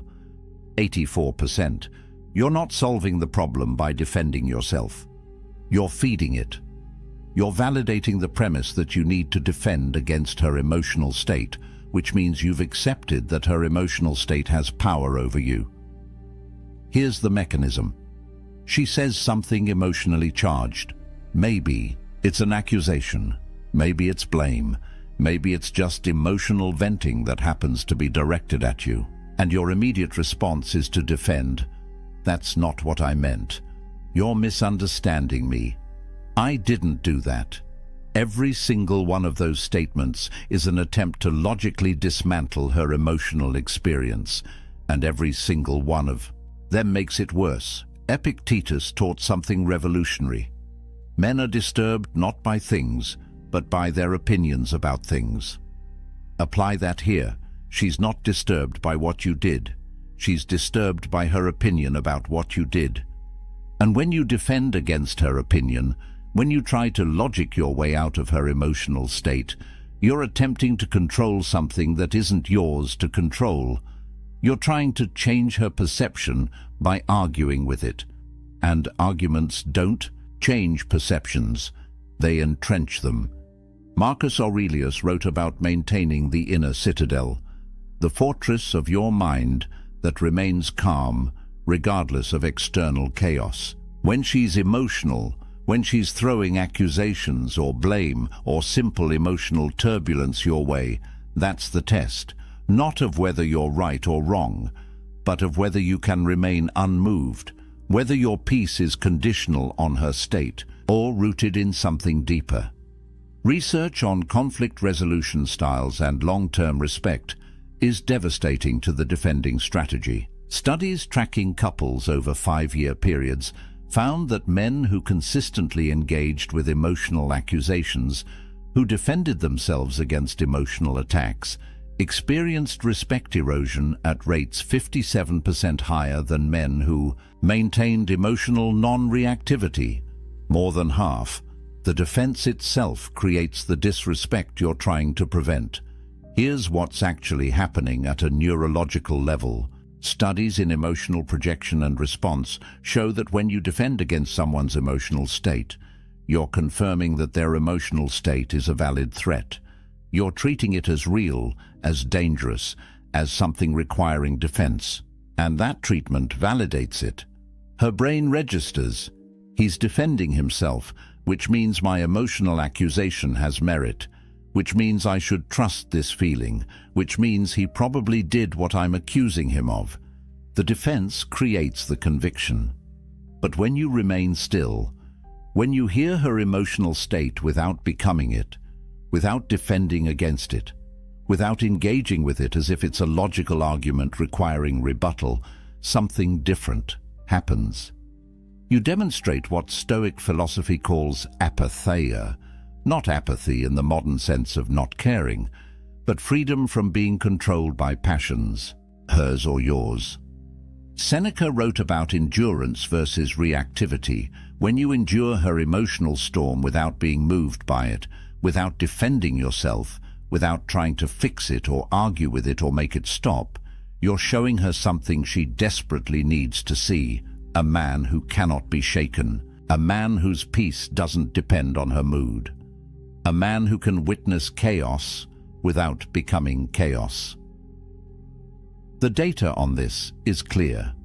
Statistical analysis of emotional regulation in partnerships shows that the partner who maintains composure during emotional conflict, who doesn't defend or engage or try to logic their way out, is perceived as more trustworthy, more stable, and more worthy of respect. The numbers are stark. 62% higher respect ratings for non-defensive responses compared to defensive ones. But here's the principle most men never grasp. Her emotions are her domain. Your reaction is yours. Epictetus divided all of existence into 2 categories: things you control and things you don't. You don't control her emotions. You don't control her accusations. You don't control her mood or her perception or her interpretation of events.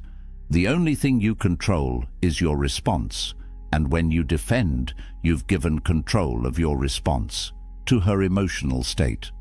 You've let what you don't control dictate what you do.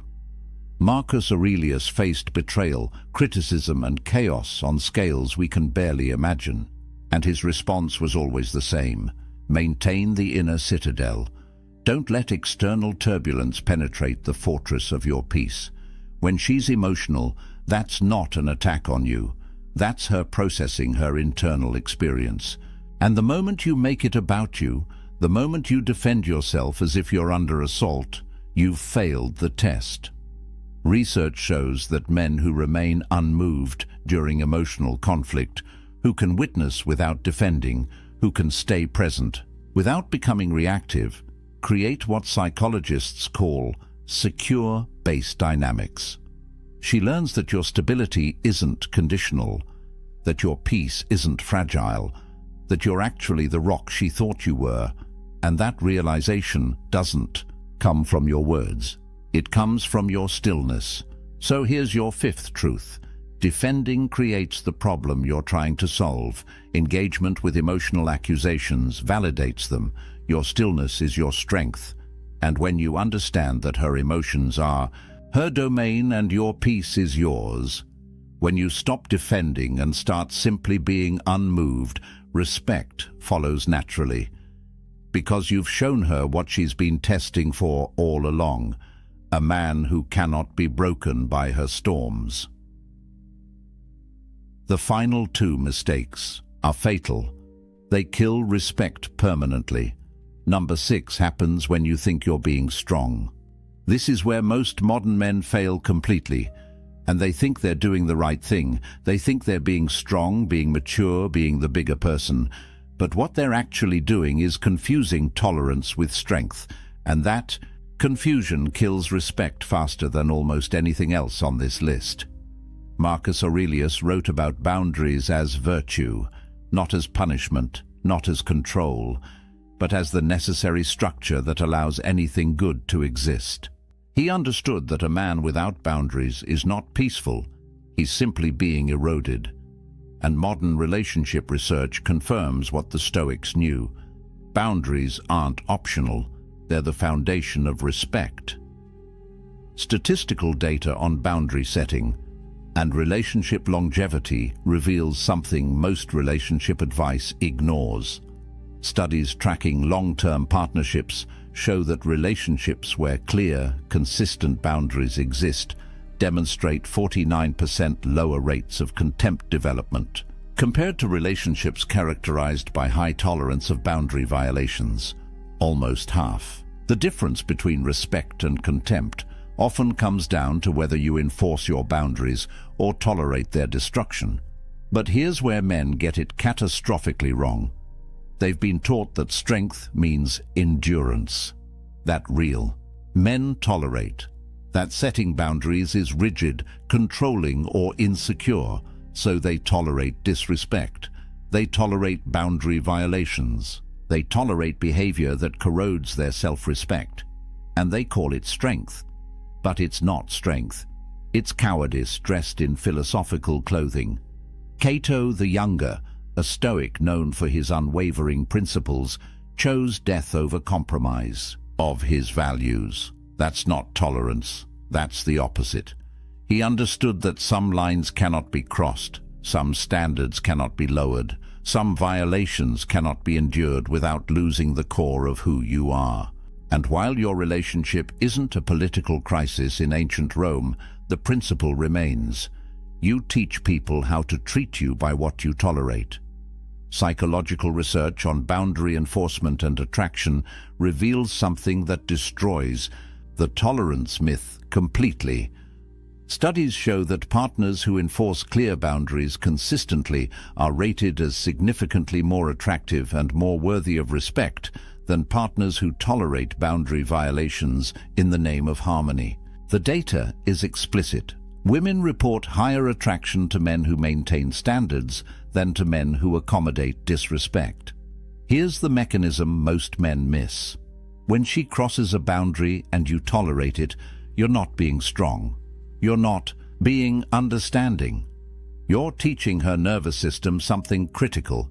This man's boundaries are negotiable. This man will sacrifice his standards to keep me. This man values my presence more than his self-respect. And once her neurology learns that lesson, respect begins its inevitable decline. Epictetus wrote, "No man is free who is not master of himself." Apply that to boundaries. If you cannot master your own standards, if you cannot enforce your own limits, if you allow others to violate your boundaries without consequence, you're not free. You're enslaved to her approval. And slavery never generates respect. It generates contempt. Neuroscience research on respect and boundary violations shows something brutal.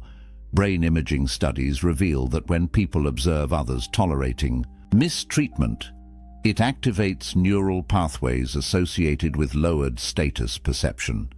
Your tolerance of disrespect literally lowers your perceived value in her brain, not consciously.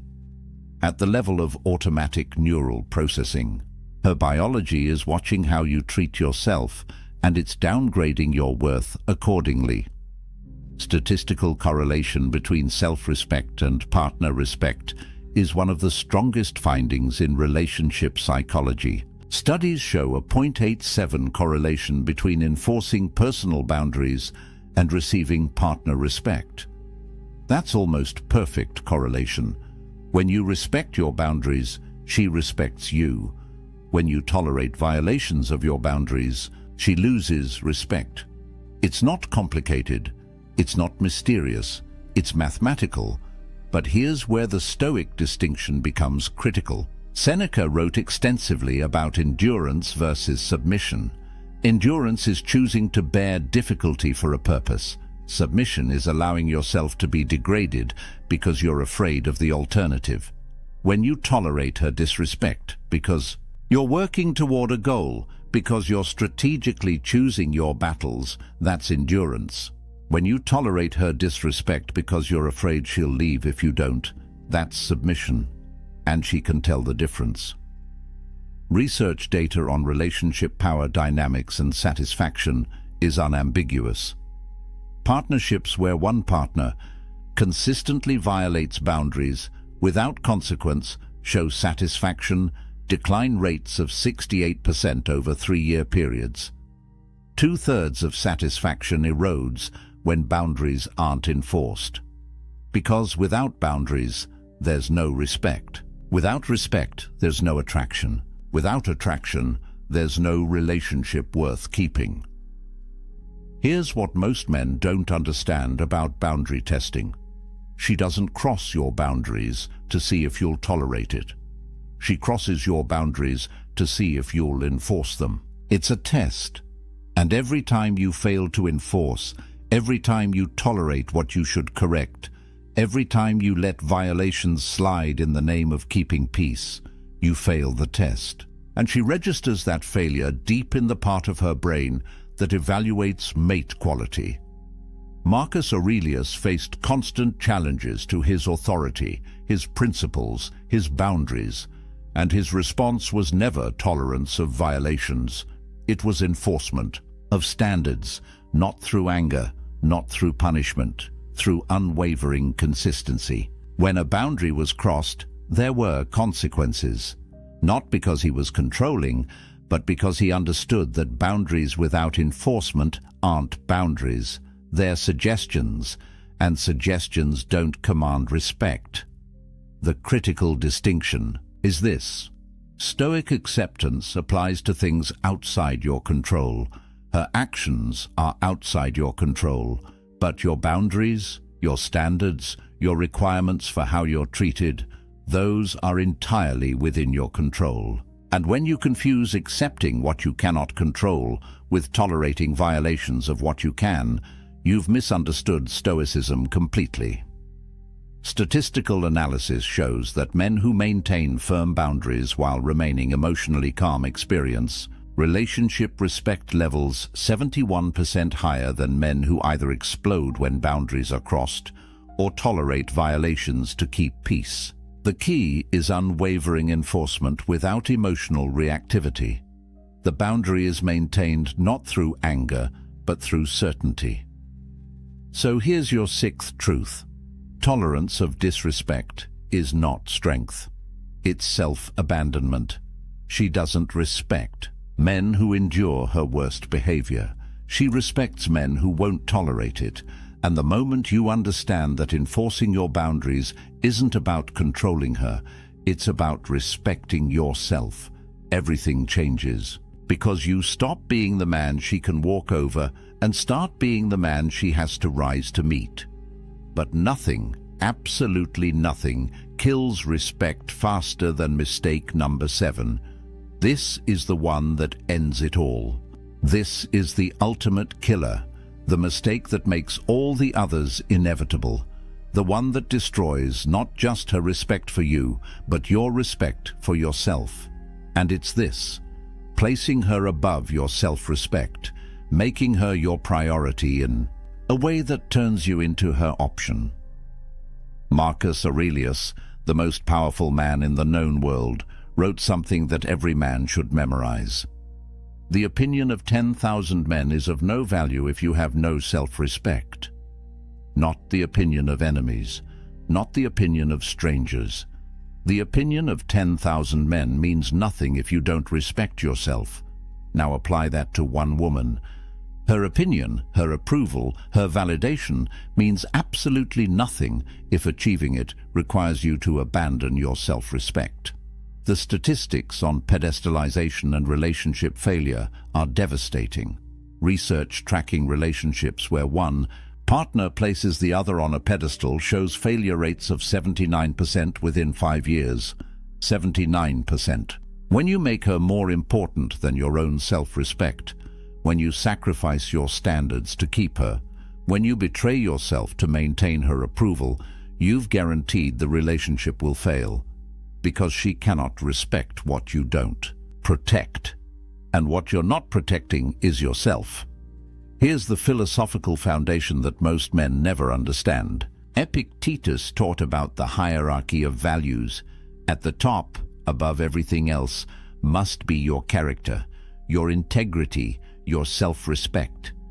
Not because you're selfish, but because without that foundation, everything else collapses. When you place her above your self-respect, you've inverted the hierarchy. You've made something outside your control, her approval, more important than something within your control, your character, and that inversion destroys everything.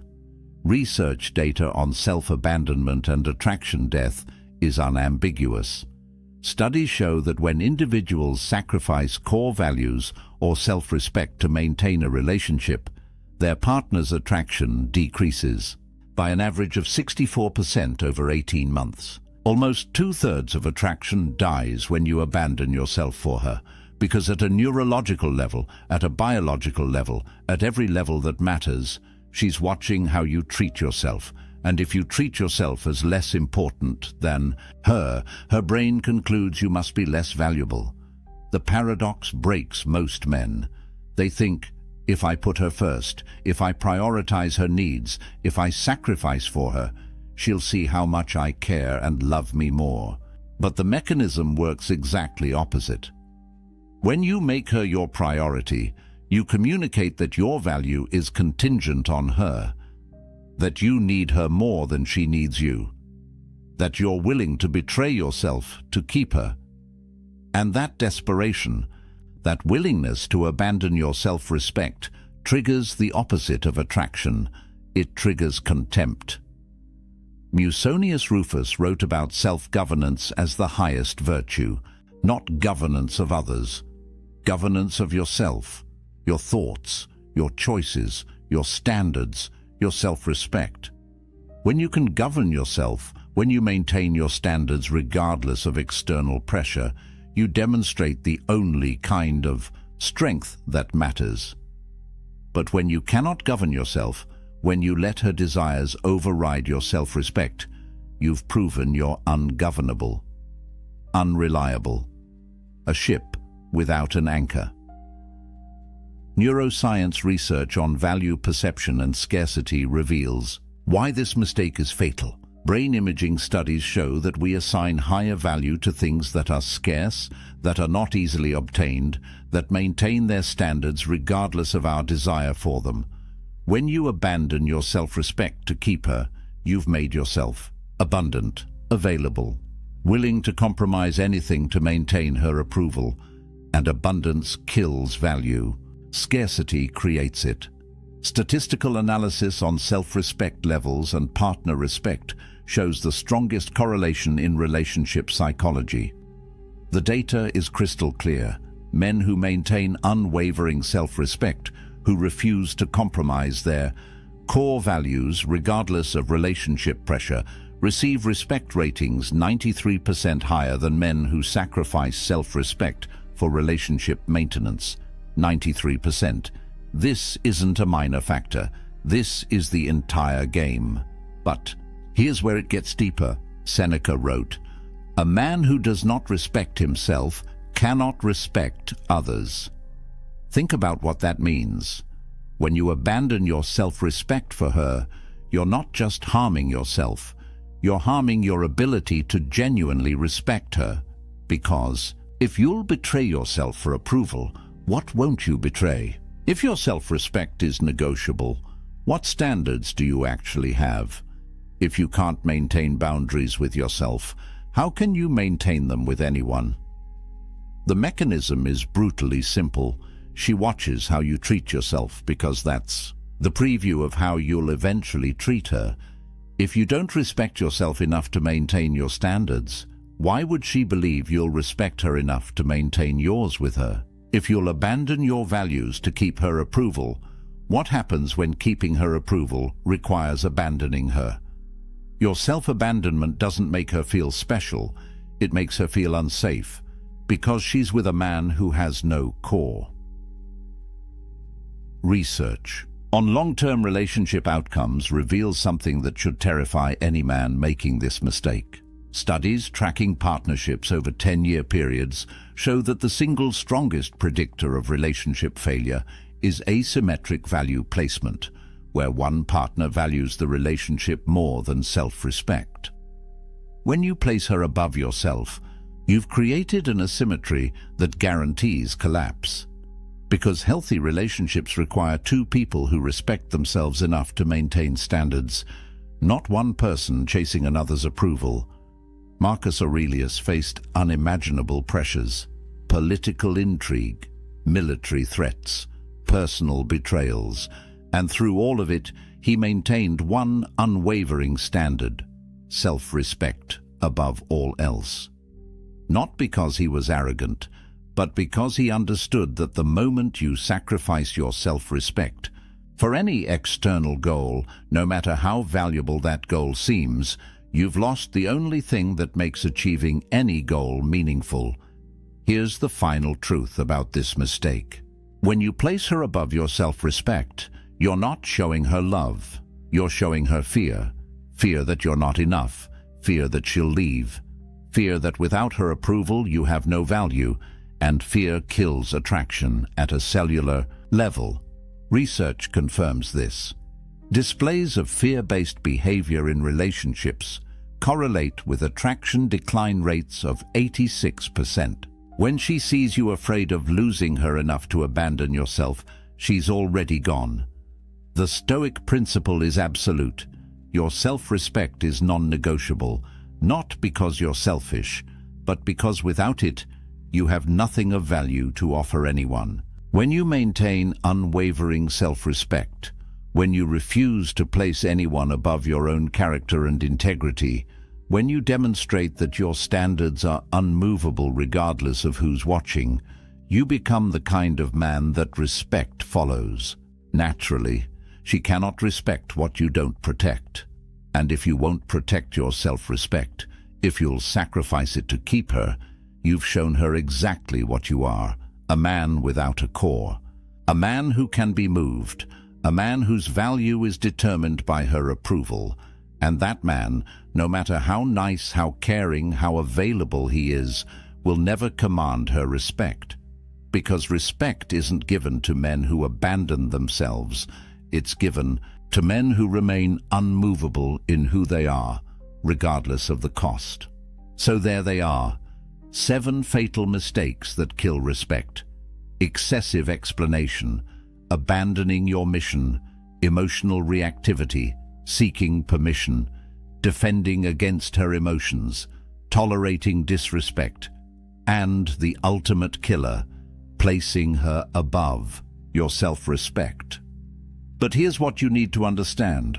All 7 of these mistakes stem from one source, one fundamental error that creates all the others. And it's this: seeking external validation instead of living from internal conviction. Every mistake on this list happens when you make her approval more important than your own standards, when you let her perception control your actions, when you abandon the Stoic principle that Marcus Aurelius lived and died by.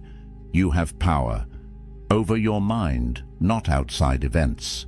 The ancient Stoics understood something that modern men have forgotten. Your value doesn't come from her approval.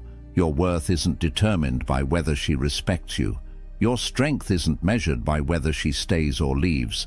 All of that is outside your control. And when you chase what you cannot control, when you sacrifice what you can control to obtain it, you've guaranteed losing both. But here's the truth that will save you. These aren't quick fixes. This isn't a technique you apply tomorrow and everything changes. This is character reconstruction. This is rebuilding yourself from the foundation up, using principles that have stood for 2,000 years because they're based on human nature, not modern trends. Epictetus taught daily self-examination. Marcus Aurelius practiced constant reflection. Seneca wrote about measuring yourself against your own standards, not others' opinions. The statistics show that men who implement these principles, who commit to this path of self-respect and Stoic discipline, experience relationship transformations that seem impossible to those still chasing approval. But it's not impossible, it's inevitable, because when you stop seeking respect and start embodying what commands it, when you stop chasing her validation and start validating yourself through your standards, respect follows naturally. The choice is before you right now. Continue the pattern. Keep making these mistakes. Keep wondering why attraction fades and respect dies. Or break the cycle today. Commit to the Stoic path. Prioritize self-respect above all else. Maintain your mission. Control your emotions. Lead with conviction. Enforce your boundaries. And watch how everything changes when you stop being the man who needs her approval and start being the man who doesn't. Subscribe to this channel for more Stoic wisdom that actually works in the real world.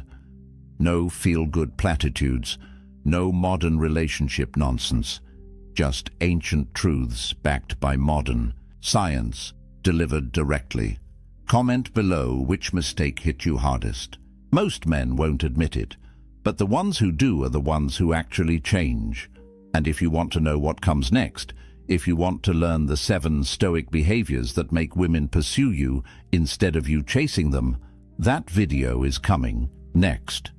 The inverse of everything you just learned, the actions that create attraction instead of destroying it. But remember what Epictetus said about control. You control your choices, you control your discipline, you control your self-respect. Her response, her attraction, her respect, those are consequences of your choices, not your responsibility to force. When you live from that understanding, when you embody these principles not to manipulate her reaction, but to build your character, you become dangerous, not to her, to the version of yourself that accepted less than you deserved. The Stoics knew that the path to strength is simple but brutal. Stop seeking what others think. Start protecting what you know is right. Your self-respect isn't negotiable. Your mission isn't optional. Your boundaries aren't suggestions. And when you live from that unshakable foundation, respect doesn't need to be earned. It's commanded by who you are. There's a man sitting alone in his apartment right now. The city hums outside his window. His phone buzzes with notifications, dating app matches, messages from people wanting his attention. his time, his energy. He looks at the screen, then sets it face down on the table. He pours himself a drink, opens a book, and settles into the silence. And in that moment, he possesses something most men are desperately searching for, but will never find. Freedom, real freedom, the kind that can't be given or taken away, the kind that lives inside you, independent of anyone else's approval, desire, or presence. Society will tell you this man is broken, that he's missing out, that true fulfillment only comes when you find someone to complete you. But what if I told you that the ancient Stoics, men who built empires and weathered exile, who faced death with calm eyes and lived through chaos with unshaken minds, understood a truth that modern culture has forgotten?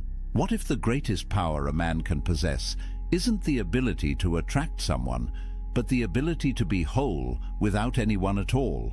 This isn't about bitterness. This isn't about fear or avoidance.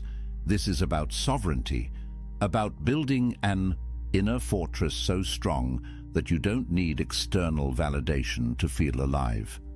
Marcus Aurelius ruled the Roman Empire, commanded armies, held the fate of millions in his hands. Yet he wrote in his private journal that the most peaceful place a man can retreat to isn't a mansion in the countryside or a vacation by the sea. It's his own mind, his own soul, the space within that no one else can touch. The Stoics called this autarkia, self-sufficiency, the ultimate virtue. And they understood that until a man learns to be complete in his solitude, he'll spend his entire life as a beggar seeking scraps of worth from others. So, let me ask you something. When was the last time you sat in silence with yourself and felt at peace? When was the last time you made a decision purely for you, without considering what someone else might think? When was the last time you felt truly free? Because what I'm about to share with you isn't just philosophy, it's liberation. And once you see it, you can't unsee it. The world has sold you a script. From the time you were a boy, you've been handed a blueprint for what success looks like. Get the girl, build the relationship, settle down, find your other half. The narrative is everywhere, in movies, in songs, in the casual conversations where people ask with pitying eyes, "Why are you still single?" As if being alone is a disease that needs curing, as if you're incomplete until someone else validates your existence. And here's the trap. Most men spend their entire lives chasing this script without ever questioning whether it's true. They measure their worth by their relationship status. They gauge their masculinity by how attractive their partner is, by how quickly they can lock someone down, by whether they can prove to the world that they're wanted. But the Stoics saw through this illusion 2,000 years ago. Epictetus, who spent years as a slave before becoming one of history's greatest philosophers, taught that true freedom has nothing to do with external circumstances. A man can be chained in a prison cell and be free. A man can live in a palace and be enslaved. The difference isn't what surrounds you, it's what lives within you. He wrote that when you attach your happiness to anything outside your control, you become a slave to that thing. The weather, your reputation, other people's opinions, and yes, whether or not you're in a relationship. Think about that for a moment. Every time you check your dating app, hoping for a match, you're giving away your power. Every time you change who you are to be more appealing to someone else, you're surrendering your sovereignty. Every time you measure your day by whether she texted back, you're living as a prisoner. And the cruelest part is that society applauds this slavery. It calls it love. It calls it devotion. It calls it being a good partner. But here's what nobody tells you. 63% of men between 18 and 29 are single right now. That's not a statistic from ancient Rome. That's from 2025. And it's rising. Meanwhile, only 34% of women in that same age group are single. What does that tell you? It tells you that the dating landscape has fundamentally shifted. It tells you that the old rules don't work anymore. And it tells you something even more important. You're not alone in feeling like the game is rigged. But here's where most men make their fatal mistake. They look at these numbers and feel inadequate. They internalize the message that something is wrong with them, that they're not good enough, attractive enough, successful enough. They double down on the chase, working harder to prove their value in a marketplace that treats them as disposable. And with every rejection, every ghosting, every situation where they compromise their values just to keep someone interested, they lose a little more of themselves. The Stoics would look at this and see madness. They'd ask, why are you seeking your worth in the opinions of others? Why are you measuring your happiness by whether someone else chooses you? Why are you giving away the one thing that truly belongs to you, your inner peace, in exchange for scraps of external validation? Marcus Aurelius wrote, "You have power over your mind, not outside events. Realize this, and you will find strength." Read that again. You have power over your mind, not over whether she likes you back, not over whether your relationship works out, not over whether you end up alone. You have power over how you interpret these things, over what meaning you assign to them, over whether they disturb your peace or leave you untouched. And that, brother, is everything, because here's the truth that will set you free. Being single isn't a problem to solve, it's a power to harness. And the moment you understand that, the moment you stop seeing solitude as something to escape and start seeing it as something to embrace, everything changes. You stop being a man who needs someone. You become a man who chooses connection from a place of fullness, not emptiness. You stop being the beggar at the table. You become the king who decides if and when he shares his throne. But society doesn't want you to know this, because a man who is complete on his own is dangerous. He can't be controlled. He can't be manipulated. He doesn't need the validation that keeps the whole system running. He's free, and free men change the world. So let me show you what that freedom looks like. The ancient Stoics had a word that most people have never heard: autarkia.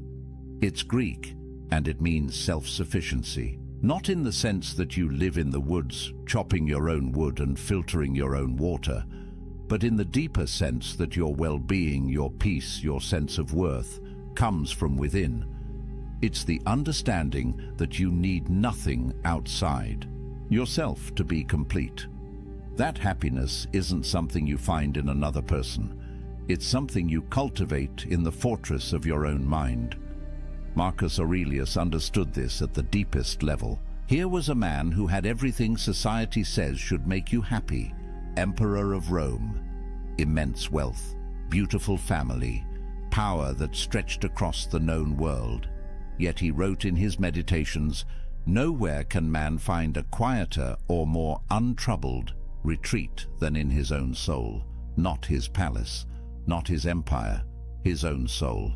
And he added, "It is in your power to retire into yourself whenever you choose." Think about what he's saying. The greatest sanctuary you'll ever know isn't a place. It's a practice.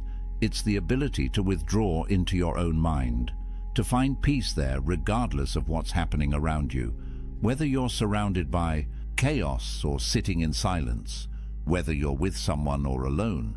The peace isn't circumstantial, it's constitutional. It's built into who you are. And once you develop this capacity, you become unstoppable. Epictetus, who went from slavery to philosophical mastery, taught his students that the key to this self-sufficiency is understanding what you control and what you don't. You don't control whether people love you. You don't control whether relationships last. You don't control the economic factors that make dating harder, the cultural shifts that change the rules, or the fact that modern technology has turned human connection into a swipe-based marketplace. None of that is in your control, but you do control your character, your response, your inner state, your decision about what kind of man you're going to be regardless of circumstance, and this is where it gets powerful. When Musonius Rufus, another Stoic philosopher, was exiled from Rome, sent away from his home, his friends, everything familiar, he didn't collapse into despair. He didn't spend his days mourning what he'd lost. Instead, he used his solitude to deepen his practice. He worked on his virtue. He refined his character. He became more himself, not less. And when people came from far away to learn from him, even in exile, they found a man who radiated peace, a man who proved that external circumstances have no power over an internally complete person. There's a story about Zeus, the king of the gods in Greek mythology, that the Stoics loved. During the cosmic conflagrations, when the universe would reset and everything would be destroyed, Zeus would sit alone. No other gods, no creation, just emptiness. And yet, he remained content, at peace, because his completeness didn't depend on what existed outside him. The Stoics used this image to teach that true self-sufficiency means you could lose everything, everyone, and still have yourself. And if you've built that self well, if you've made it a fortress of virtue and reason, then you have everything you need. Now, I know what you might be thinking. This sounds lonely. This sounds like isolation. But here's where the Stoics make a crucial distinction. There's a difference between loneliness and solitude. Loneliness is the pain of being disconnected. It's what happens when you're surrounded by people but feel empty inside. It's what happens when you're in a relationship but realize you don't actually know yourself anymore. Loneliness comes from lacking connection with others or with yourself. But solitude? Solitude is chosen. It's the intentional practice of spending time with yourself, not because you can't find anyone else, but because you recognize the value of your own company. Modern research backs this up.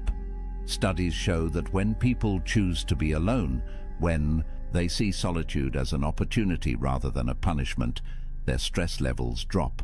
Their sense of autonomy increases. They report feeling more like themselves.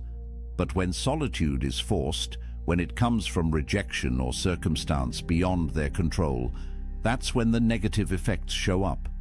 The difference is agency, power, choice. A man who embraces solitude isn't running from connection. He's building the foundation that makes genuine connection possible. Because you can't share yourself with someone else if you don't know who you are. You can't build intimacy if you're empty inside. The strongest relationships don't happen between two incomplete people desperately trying to fill each other's voids.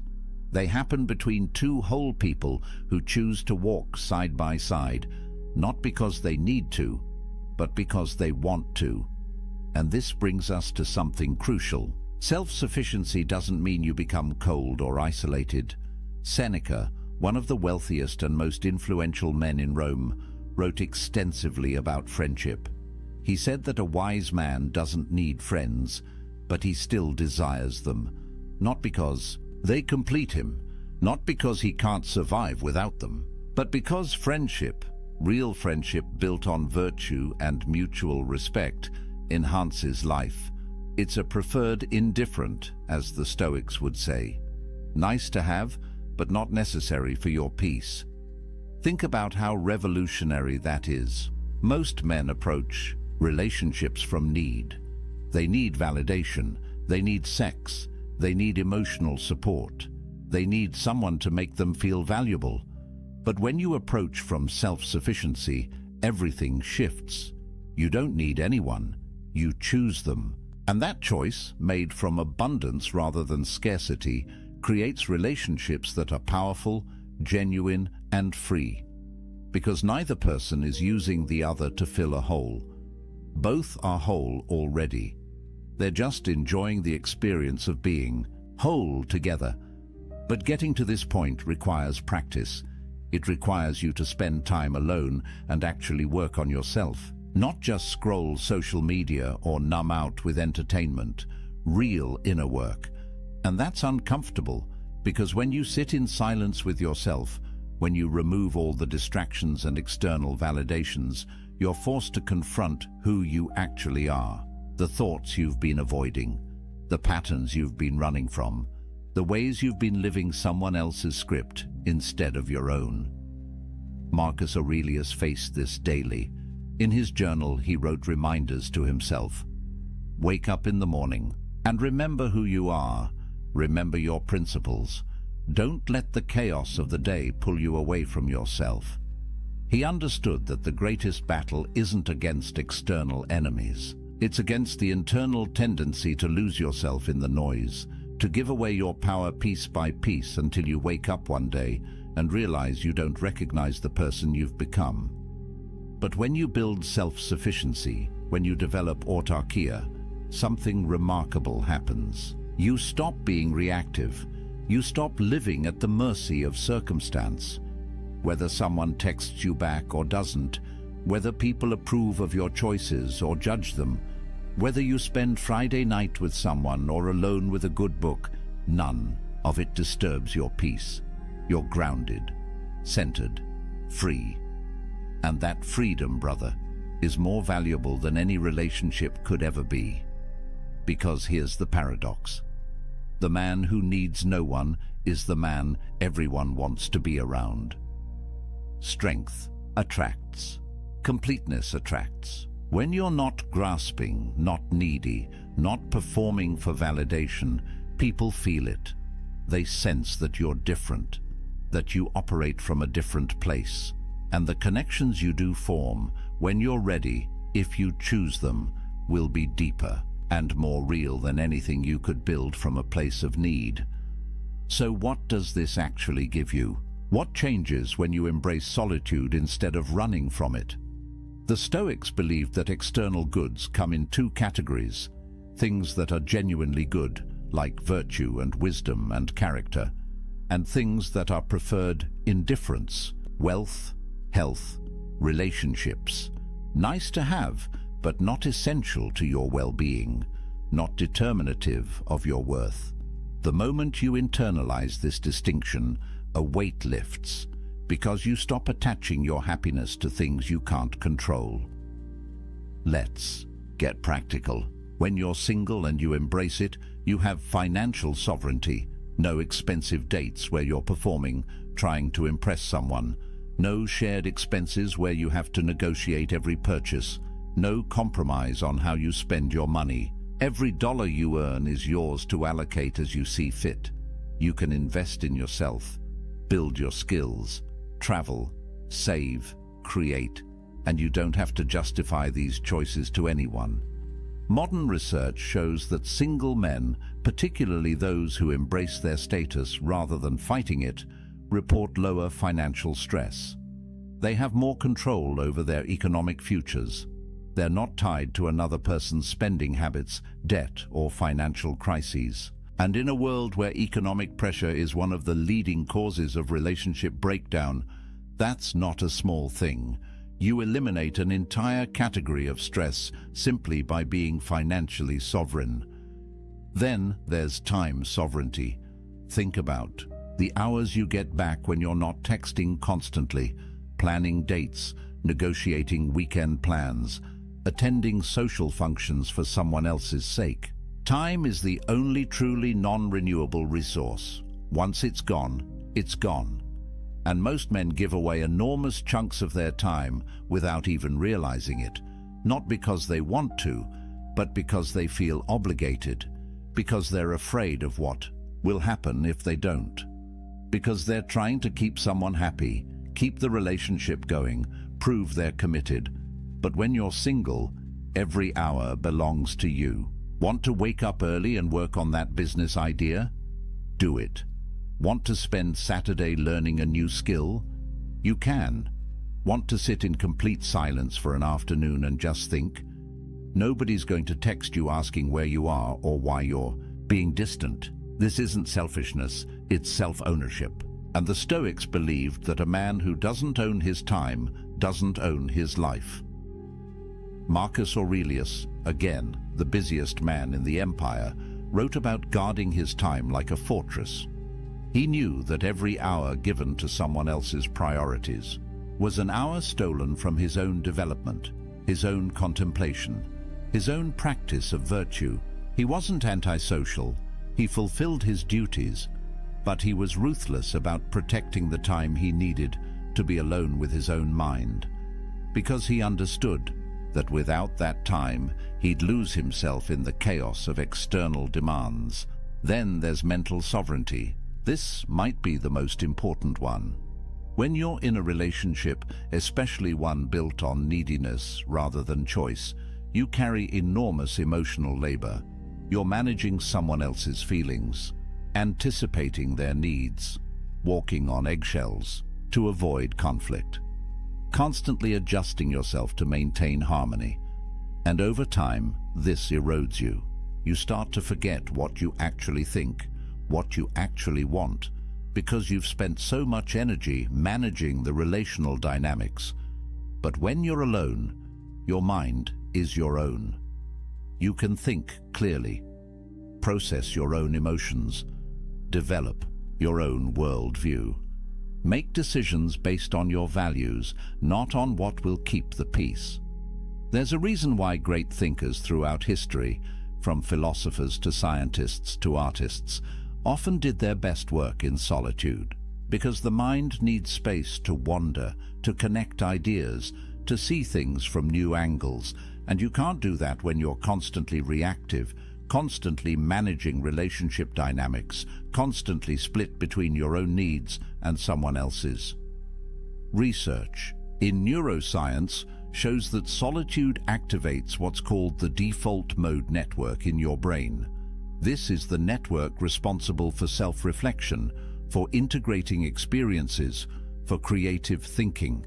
It's the mode your brain enters when you're not responding to external stimuli, and it only activates when you're truly alone, not just physically but mentally. When you're not checking your phone every 5 minutes to see if she responded, when you're not running through conversations in your head, analyzing what you said wrong, when you're just present with yourself. And this is where creativity and insight emerge. Every major breakthrough you've had, every moment of clarity, probably came when you were alone, in the shower, on a walk, lying in bed before sleep, because your brain needs that downtime to process, to connect, to see patterns. But if you're constantly engaged with others, constantly stimulated, constantly performing, you never give your brain that space. You stay on the surface, reactive, never truly creative or deeply thoughtful. The Stoics understood this intuitively. They practiced morning and evening reflection, time alone to examine their day, their choices, their progress toward virtue. Seneca wrote about the importance of setting aside time each day to commune with yourself, not to judge yourself harshly, but to observe, to understand, to refine your character away from the eyes and opinions of others. Because real growth happens in private. The person you become in solitude is the person you actually are. Everything else is performance. Then there's creative sovereignty. How many men have buried their dreams because a relationship demanded their time and energy elsewhere? How many businesses never started, books never written, skills never mastered, because there was always someone else's needs taking priority? This isn't about blaming relationships. It's about recognizing that everything has a cost, and the cost of relationship, especially one you're not fully choosing, is often paid in abandoned potential. When you're alone, you can be selfish with your ambition. You can pour yourself into your craft, your mission, your vision for who you want to become. No negotiations, no guilt, no compromise. Just pure focused energy on building the life you actually want. And here's what's interesting. The men who do this, who use their solitude to build something significant, often find that relationships come naturally later, not because they went looking, but because they became someone worth finding, someone who radiates purpose and completeness, and that energy attracts. But there's something even deeper here, something the Stoics saw clearly. When you build your life on your own terms, when you develop skills and pursue excellence and create value, you build self-respect, real self-respect.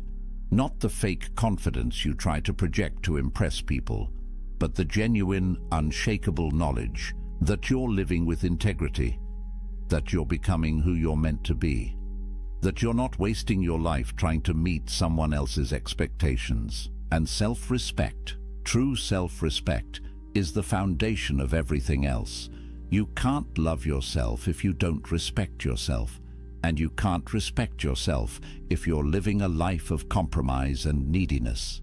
Epictetus taught his students that the only thing truly yours is your character. Everything else can be taken away. Your possessions, your relationships, your reputation, your health. But your character, the quality of your inner life, belongs only to you. And it's built in solitude, in the choices you make when nobody's watching, in the discipline you maintain when there's no external reward, in the integrity you hold when it would be easier to compromise.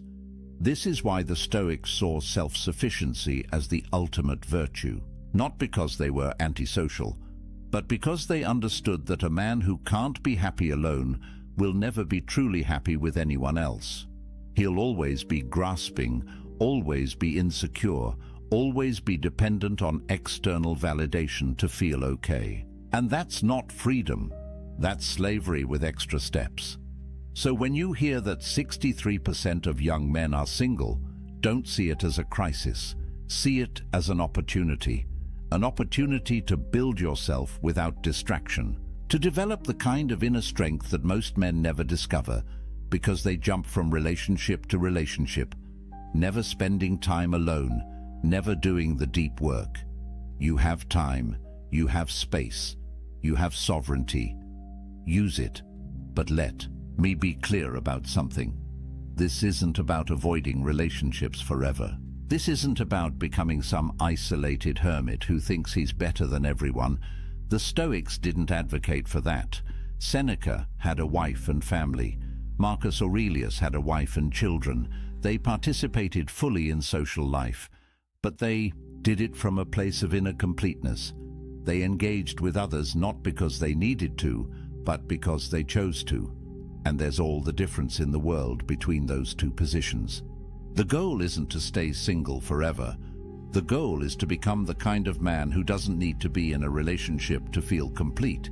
And once you're that man, if you choose to be with someone, it will be from a place of strength, not weakness, from abundance, not scarcity, from sovereignty, not desperation. And those kinds of relationships, rare as they are the only ones worth having. But here's what most men miss. They think being single means they're incomplete.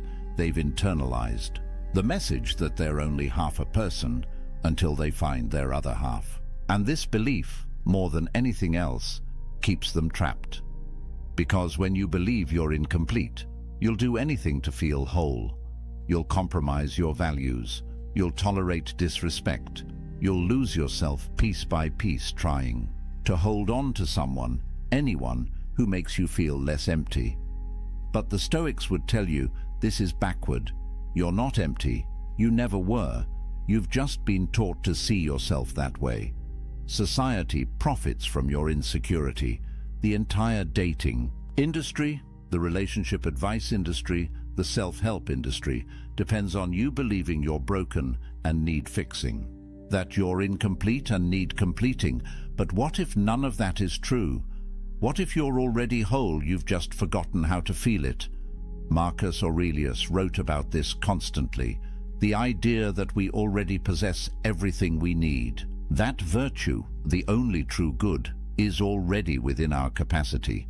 We don't need to acquire it from outside. We need to cultivate it from within. And the best place to do that cultivation is in solitude, away from the noise, away from the opinions, away from the endless pressure to be something other than what you are. In solitude, you can be honest. You can strip away the masks you wear for others and look at who you actually are. And that honesty, uncomfortable as it might be at first, is the beginning of real transformation. There's a concept in psychology called self-determination theory. It says that humans have three basic needs: autonomy, the sense that you control your own life; competence, the feeling that you're capable and growing; and relatedness, connection with others. Most people think relatedness is the most important, but research shows that autonomy is actually the foundation. Without it, without the sense that you're living your own life on your own terms, the other needs can't be truly satisfied. You might have relationships, but you'll feel trapped in them. You might be skilled, but you'll never feel like it's enough because you're measuring yourself by external standards. But when you build autonomy, when you develop true self-sufficiency, everything else flows naturally. You pursue competence for its own sake, not to impress anyone. And when you do connect with others, it's genuine, because you're not performing, you're not pretending, you're just being yourself, and you're okay if people accept that or don't. That's the power position, that's freedom. And here's something crucial. The Stoics believed that you had to be careful about who you spent time with. They weren't elitist about it, but they understood that you become like the people you surround yourself with. Spend time with complainers, you become a complainer. Spend time with people who lack integrity, your own integrity erodes. Spend time with people who see relationships as transactions, who manipulate and play games, and you start to see the world that way too. But when you're selective, when you use your solitude to clarify your values and then only engage with people who align with those values, your life transforms. You're no longer tolerating relationships out of loneliness. You're cultivating connections based on mutual respect and shared virtue. And those connections, even if they're fewer, are infinitely more valuable than 100 shallow relationships. Built on convenience or need, Seneca wrote extensively about this. He said that you should associate with people who will improve you and avoid people who will corrupt you. And he added that you should also be someone worth associating with, someone who adds value, someone who embodies the virtues you want to see in the world. That's the work of solitude. Becoming that person, not for anyone else, for yourself, because you want to look in the mirror and respect who you see. And this brings us to perhaps the most important point: the validation trap. Traditional masculinity, at least the toxic version of it, measures a man's worth by his romantic and sexual success. Can he get girls? Is he a player? Is his girlfriend hot? These are the metrics by which many men, consciously or unconsciously, judge themselves and each other. And it's poison, because it makes your self-worth dependent on factors largely outside your control. Physical attractiveness, which is mostly genetic; social status, which is often circumstantial; the approval of others, which is fickle and unpredictable. But the Stoics would say this is insane. Why would you tie your sense of value to things you can't control? Why would you give others that much power over your inner state? Epictetus taught that the only thing you truly control is your will, your capacity to choose your response, your commitment to virtue. That's it. Everything else is fortune, and fortune is unreliable. So when you measure yourself by relationship status, you're basically saying that your worth depends on luck, on being born with certain features, on meeting the right person at the right time, on 1,000 variables you have no control over. And that's a recipe for lifelong insecurity, because even if you do get into a relationship, you'll never feel secure. You'll always wonder if you're good enough. You'll always fear losing what you've tied your identity to. You'll be jealous, controlling, needy, because deep down, you know your worth isn't real. It's contingent on her staying. But when you build your worth on virtue, on character, on the man you're becoming, nobody can take that from you. Relationships come and go, circumstances change, but who you are, the integrity you've built, the self-respect you've earned through right action, that's permanent. That's unshakable. And paradoxically, when you stop seeking validation from relationships, when you develop genuine self-worth, you become more attractive. Because people can sense desperation, they can feel neediness, and it repels them, but they can also sense strength, completeness, self-possession, and that draws them in. The Stoics weren't advocating for pride or arrogance. Marcus Aurelius constantly reminded himself that he was just a human, fallible and temporary. But he also knew that his worth came from his character, not from his circumstances. He could be emperor or exile, and his value as a person wouldn't change. Because value, true value, is internal. It's the quality of your thoughts, your choices, your virtue. And that's entirely within your control to develop. So here's what I want you to hear. If you're single right now, you're not broken, you're not incomplete, you're not less than. You have something precious: time, space, sovereignty. Use it. Build yourself, develop your skills, clarify your values, strengthen your character. Read the books that expand your mind. Pursue the projects that ignite your passion. Train your body, master your emotions. Become so complete in yourself that you don't need anyone else's validation to feel whole. And when you do that, one of two things will happen. Either you'll discover that you actually prefer solitude, that you've built a life so rich and meaningful on your own that adding a relationship would be a downgrade. And that's fine. That's a valid choice. The Stoics would respect it. Or you'll eventually meet someone and choose to build something with them. But it will be from a place of strength, from wholeness, from sovereignty. And that relationship, if it happens, will be powerful because it's not built on need. It's built on choice, on two complete people deciding to walk together, not because they have to, but because they want to. But either way, you win, because you'll have done the work. You'll have built the inner fortress. You'll have developed self-sufficiency. And nobody can take that from you. Not rejection, not loneliness, not societal pressure. You'll be free. And freedom, brother, is everything. Marcus Aurelius wrote late in his life, "Very little is needed to make a happy life. It is all within yourself, in your way of thinking." Read that again. Very little is needed. It's all within yourself, not in finding the right person, not in changing your circumstances, not in achieving some external milestone. Within yourself, in your way of thinking, in your capacity to find peace regardless of what's happening around you. That's the promise of Stoicism. That's the gift of solitude. Complete independence from external validation, total sovereignty over your inner state, the ability to be happy, genuinely happy, in any circumstance, alone or with someone, wealthy or poor, praised or criticized. None of it touches you, because you're grounded in something deeper than circumstance. You're grounded in virtue, in character, in the kind of strength that can only be built in the forge of solitude. So use this time. Don't waste it wishing you were somewhere else, with someone else. Don't spend your days scrolling dating apps or feeling sorry for yourself.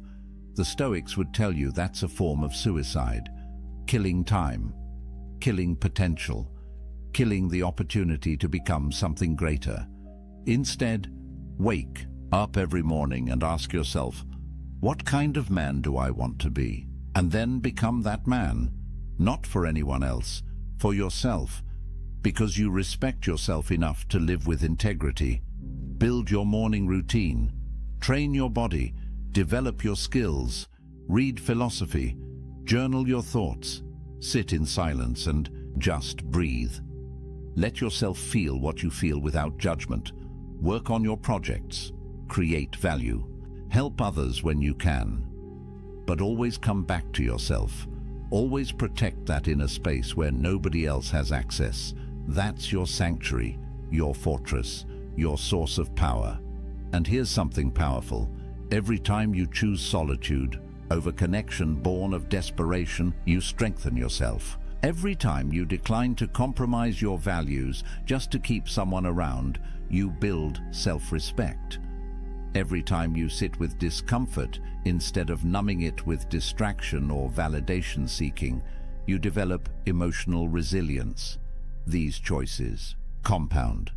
They build on each other, and over time, you become a different kind of man.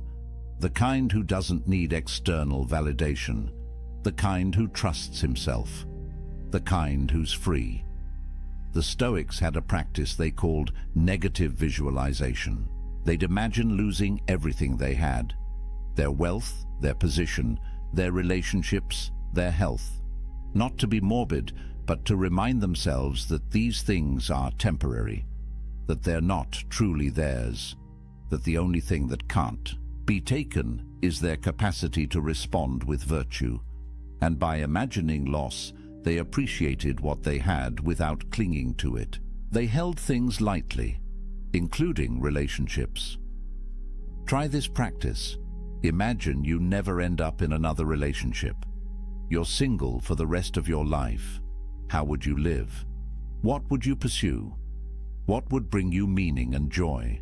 Really sit with that question, because the answer reveals what actually matters to you beyond validation and approval. And when you know what actually matters, when you build a life around those things, you become unshakable. Relationships become bonus, not necessity. Connection becomes choice, not desperation. And here's the paradox again. The man who could be completely happy alone is the man most worthy of companionship, because he's not using another person to fill his emptiness. He's whole already. He's inviting someone to share in his fullness. That's attractive. That's magnetic. That's what genuine partnership looks like. Not two halves making a whole, but two wholes choosing to walk together, each maintaining their own sovereignty, each respecting the other's independence, each complete whether together or apart. Seneca wrote, "The wise man is self-content. He is so in the sense that he is able to do without friends, not that he desires to do without them." That's the balance. You develop the ability to be happy alone. You build self-sufficiency, but you remain open to genuine connection when it appears. You don't avoid relationships, you just don't need them. And that makes all the difference. So where does this leave you? Right here, right now, with a choice. You can keep buying into the narrative that you're incomplete without someone, that your value depends on relationship status. That being single is something to escape as quickly as possible. And if you choose that path, you'll spend your life chasing, compromising, losing yourself piece by piece in the pursuit of external validation. Or you can embrace what the Stoics knew 2,000 years ago. That true power comes from within. That self-sufficiency is the highest virtue. That a man complete in solitude is free in every circumstance. And if you choose that path, if you do the work, you'll build something that nobody can take from you. An inner fortress, a sovereignty that transcends circumstance, a peace that doesn't depend on anyone else's approval or presence. Marcus Aurelius ruled an empire. He had wealth, power, family, everything society says should make you happy. Yet he spent his evenings writing in his journal, reminding himself of what actually mattered: virtue, character, inner peace.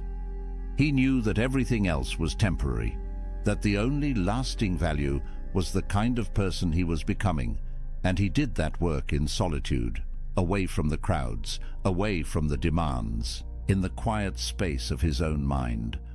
You don't need an empire to do this. You don't need perfect circumstances. You just need to make the choice, to use your solitude as a gift, not a curse, to see being single not as a deficit, but as an opportunity, to build yourself so completely that you don't need validation from anyone. And when you do that, you become dangerous, not to others, but to the systems that profit from your insecurity. You become a man who can't be controlled, can't be manipulated, can't be sold something he doesn't need. You become free. And freedom is what the Stoics were teaching all along. Not freedom from circumstances, those will always change, but freedom within circumstances. The ability to maintain your peace, your integrity, your sense of self, regardless of what's happening around you, alone or with someone, successful or struggling, praised or criticized. None of it touches your core, because you've built something unshakable inside. And that, brother, is power. Real power. The kind that transforms not just your life, but the lives of everyone you touch.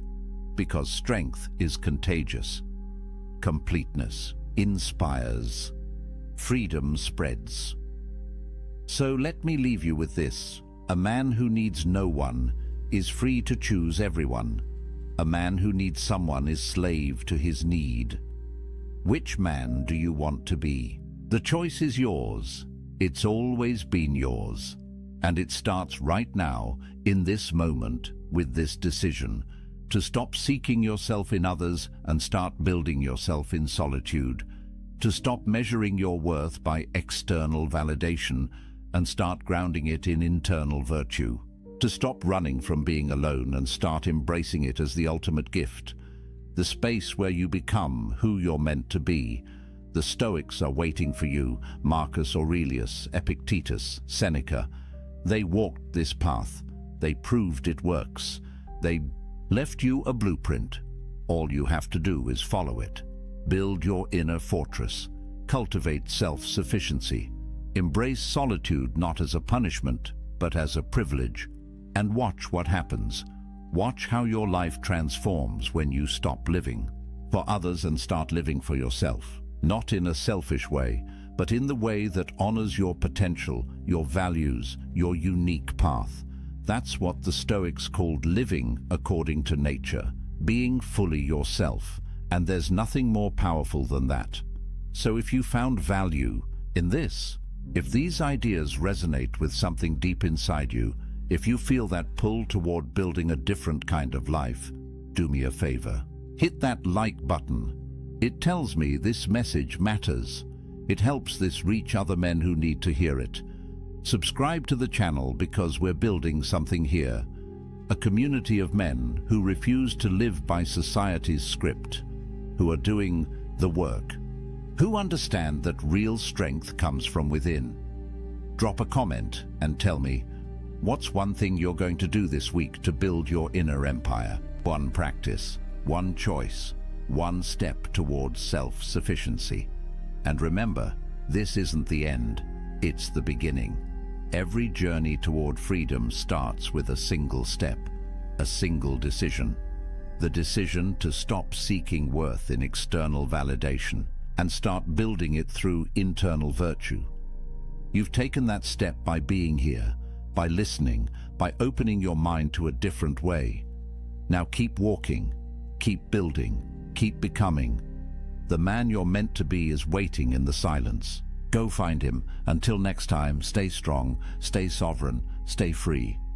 She's staring at her phone right now, scrolling through old messages, looking at your name in her contacts. Her thumb hovers over the call button, but she doesn't press it. Because you haven't reached out. You haven't texted. You haven't liked her posts. You haven't done any of the things she expected you to do, and that silence is driving her absolutely crazy. Here's what most people don't understand about walking away. They think it's about punishing someone. They think it's about playing games or trying to manipulate a situation. But that's not what this is about at all. What you're about to learn in the next 20 minutes will fundamentally change how you see power dynamics in relationships and, more importantly, how you see yourself. Because the moment someone loses you and you stay silent, something shifts. Not just in them, but in the entire universe around that situation. The ancient Stoics understood this. Marcus Aurelius wrote about the power of restraint. Seneca talked about the strength found in what we don't do.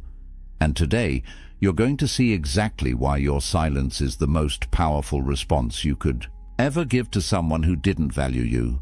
Most people get this completely wrong. They chase, they explain, they try to make the other person understand what they lost, and in doing so, they give away every ounce of power they had, but not you.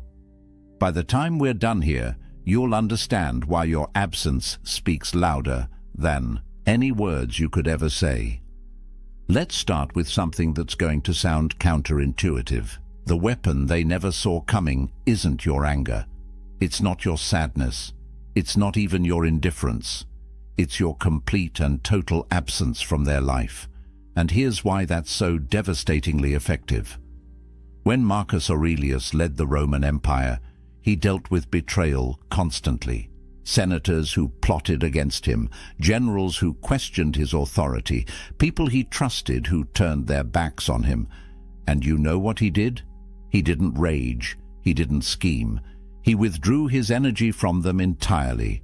He wrote in his meditations, "The best revenge is to be unlike him who performed the injury." Not to become bitter, not to seek vengeance, but to remove yourself so completely that your absence becomes the statement. Think about what happens in that moment when you stop reaching out. Most people expect you to fight for them.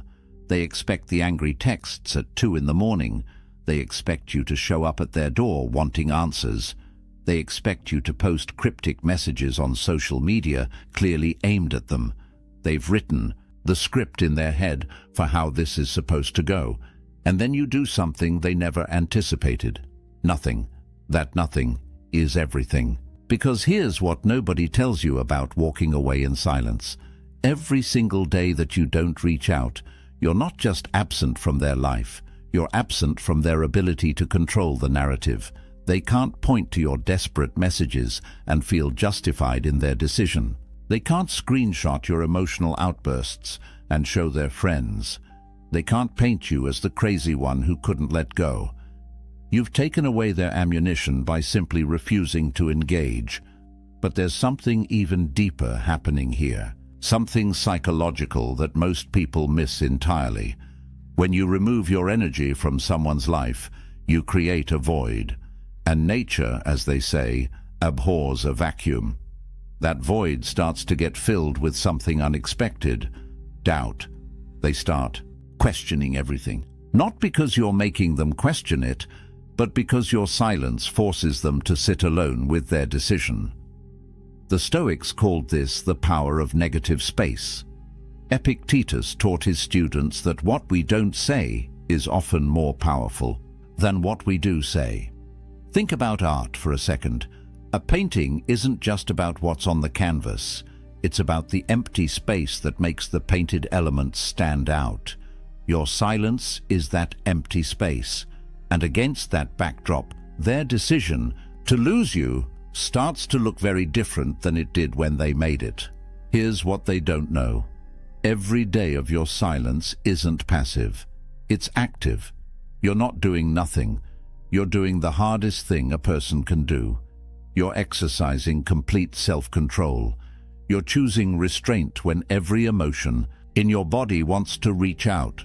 You're building something they can't see yet, but will feel the impact of soon enough. You're building yourself. Now let me tell you what's happening in their head right now, and I mean right now as you're listening to this. Because if you've walked away and stayed silent, there's a battle taking place in their mind that you'll never see. But understanding it will change everything.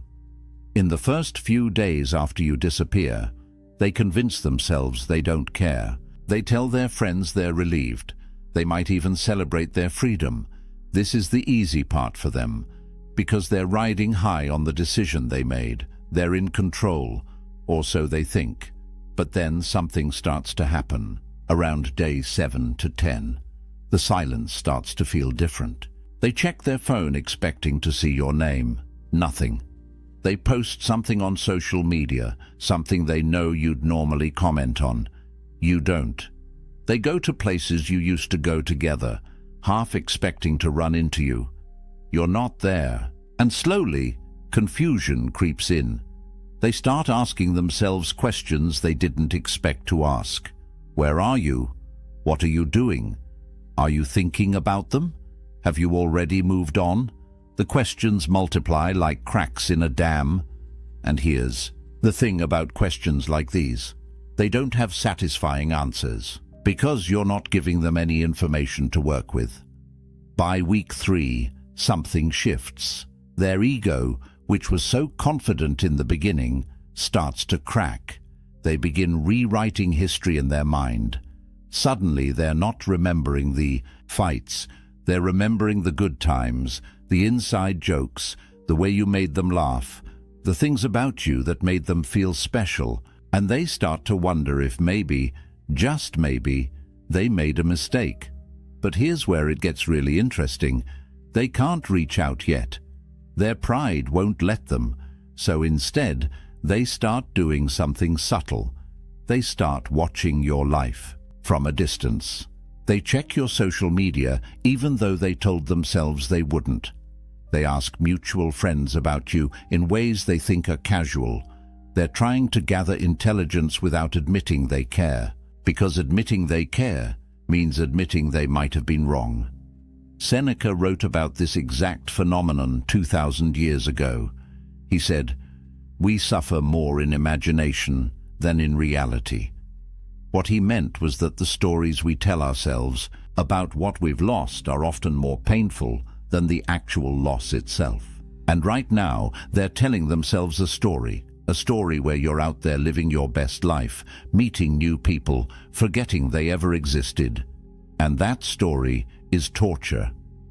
The battle in their head intensifies because they have no closure. You didn't give them the satisfaction of a final conversation. You didn't give them the chance to explain or justify or make themselves feel better about their choice. You just left. And that unfinished business lives in their mind like a song they can't get out of their head. Then comes the moment that changes everything. The moment when karma arrives. Not in some mystical, cosmic sense, but in the very real, very human sense of natural consequences catching up with them. It usually starts with a text message. Maybe it comes at 2 in the morning. Maybe it comes on a random Tuesday afternoon. But it comes, and it's carefully crafted. "Hey, just thinking about you. Hope you're doing well." Or maybe it's more direct. "Can we talk?" The words might be different, but the energy is the same. They're testing the waters. And here's what you need to understand about this moment. This text message isn't really about checking on you. It's not about them being a good person who cares. It's about them needing to know if they still have access to you. It's about them trying to re-establish the connection because your absence has become unbearable. They're not reaching out from a place of strength. They're reaching out from a place of lack. What they say versus what they actually mean are two completely different things. When they say, "I've been thinking about you," what they mean is, "I can't stop thinking about you and I hate that you seem fine without me." When they say, "Can we talk?" what they mean is, "I need to know if I still matter to you." When they say, "I miss our friendship," what they mean is, "I miss the way you made me feel and I can't find that anywhere else." This is the moment most men destroy all their progress. They see that text and everything in them wants to respond.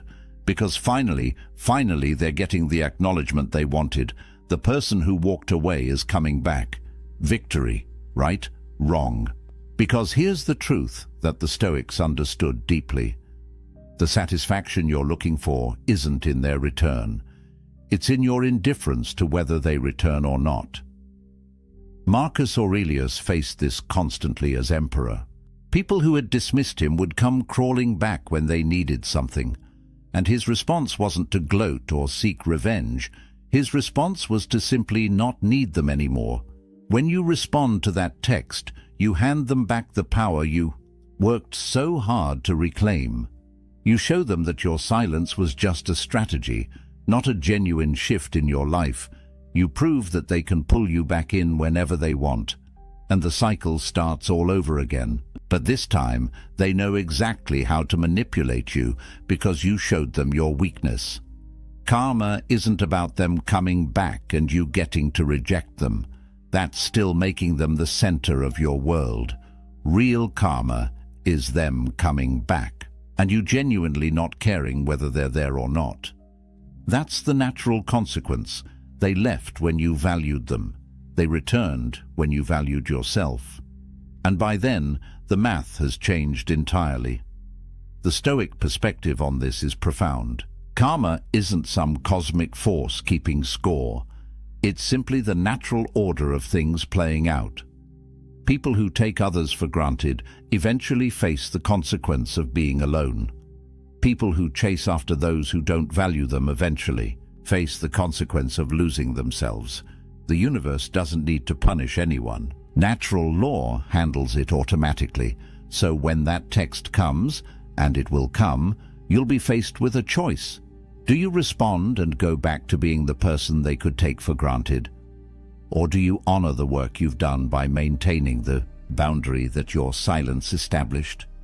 This brings us to something crucial you need to understand. Why breaking your silence is actually breaking yourself. Let me tell you what you lose the moment you respond. First, you lose weeks or months of progress. Every day you stayed silent, you were rewiring your brain. You were teaching yourself that you don't need their validation. You were building new neural pathways that didn't revolve around them. One text, one response, and you're back to square one. But it's deeper than that. You lose respect. Not just theirs, but your own. Think about it. You made a decision to walk away. You committed to silence. You told yourself this person doesn't get access to you anymore, and then the moment they reach out, you fold. What does that teach you about yourself? It teaches you that your boundaries are negotiable, that your word to yourself doesn't mean anything, that you'll abandon your standards when tested. Seneca wrote, "The greatest empire is self-command." Not commanding others, not controlling circumstances, but having mastery over yourself. Every time you break your silence, you prove that you don't have that mastery. You prove that they have more power over you than you have over yourself. Here's a hard truth. Real examples of men who broke their silence and regretted it are everywhere. The guy who spent 3 months healing, building himself back up, feeling strong again. Then she texted. He responded. Within a week, they were back in the same toxic pattern. 6 months later, he had to start the healing process all over again.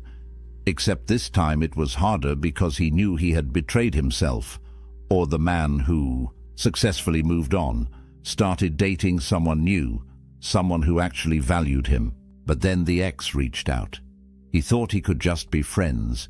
He thought he was strong enough to handle it, but engaging with her again created confusion. The new relationship suffered, and he ended up alone again, wondering why he couldn't just let the past stay in the past. The temptation to respond is real. I'm not going to pretend it isn't. You want to respond because part of you still cares. Part of you wants them to know you're okay. Part of you wants to have the last word. Part of you wants to show them how much you've grown. These are all understandable feelings, but they're also traps, because the moment you respond, the power dynamic shifts instantly. You're no longer the one who walked away with dignity. You're the one who couldn't maintain your boundaries. You're no longer the mystery they couldn't crack. You're the solved puzzle. You're no longer the lesson they needed to learn. You're the backup option they know will always be there. So how? Do you transmute that urge to respond into something useful? You use it as fuel. Every time you want to text them back, you go to the gym instead. You write in your journal. You call a friend who actually values you. You work on the business you've been building. You take that energy and redirect it into something that actually serves your growth. The Stoics practiced this constantly. They called it turning the obstacle into the way. Every challenge, every temptation, every difficulty became an opportunity to practice virtue. Your urge to respond isn't a weakness. It's an opportunity to practice self-discipline. It's a chance to prove to yourself that you're stronger than your impulses. And here's what's beautiful about this. Every time you don't respond, you're not just resisting them, you're building yourself.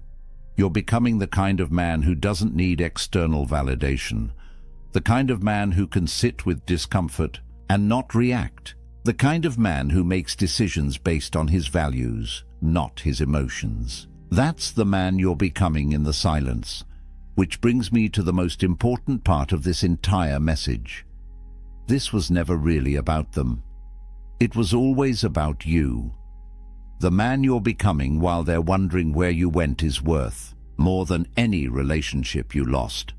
Think about who you were before. You were seeking validation from someone who couldn't give it. You were measuring your worth by whether someone else chose you. You were willing to accept breadcrumbs because you didn't believe you deserved the whole meal. That version of you needed this experience, needed this loss, needed this silence. Because in the silence, something happens. You're forced to sit with yourself, not the version of yourself that performed for them, not the version that tried to be what they wanted. Just you, raw, unfiltered, alone. And at first, that's uncomfortable. But then something shifts. You start to remember who you were before you met them.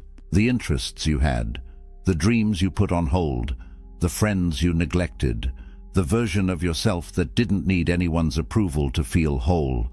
And slowly, you start to rebuild that person, but this time with more wisdom, with more strength, with more self-respect. 6 months from now, you'll look back at this moment, and everything will make sense. The person you thought you couldn't live without will seem like a stranger. The pain that felt unbearable will be a distant memory.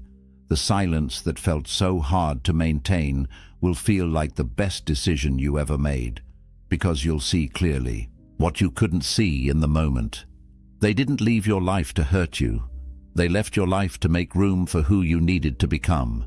While they're out there wondering what happened to you, you're building. While they're checking your social media looking for signs that you still care, you're too busy creating a life that doesn't revolve around them. While they're telling their friends they made a mistake, you're with people who never made you question your value in the first place.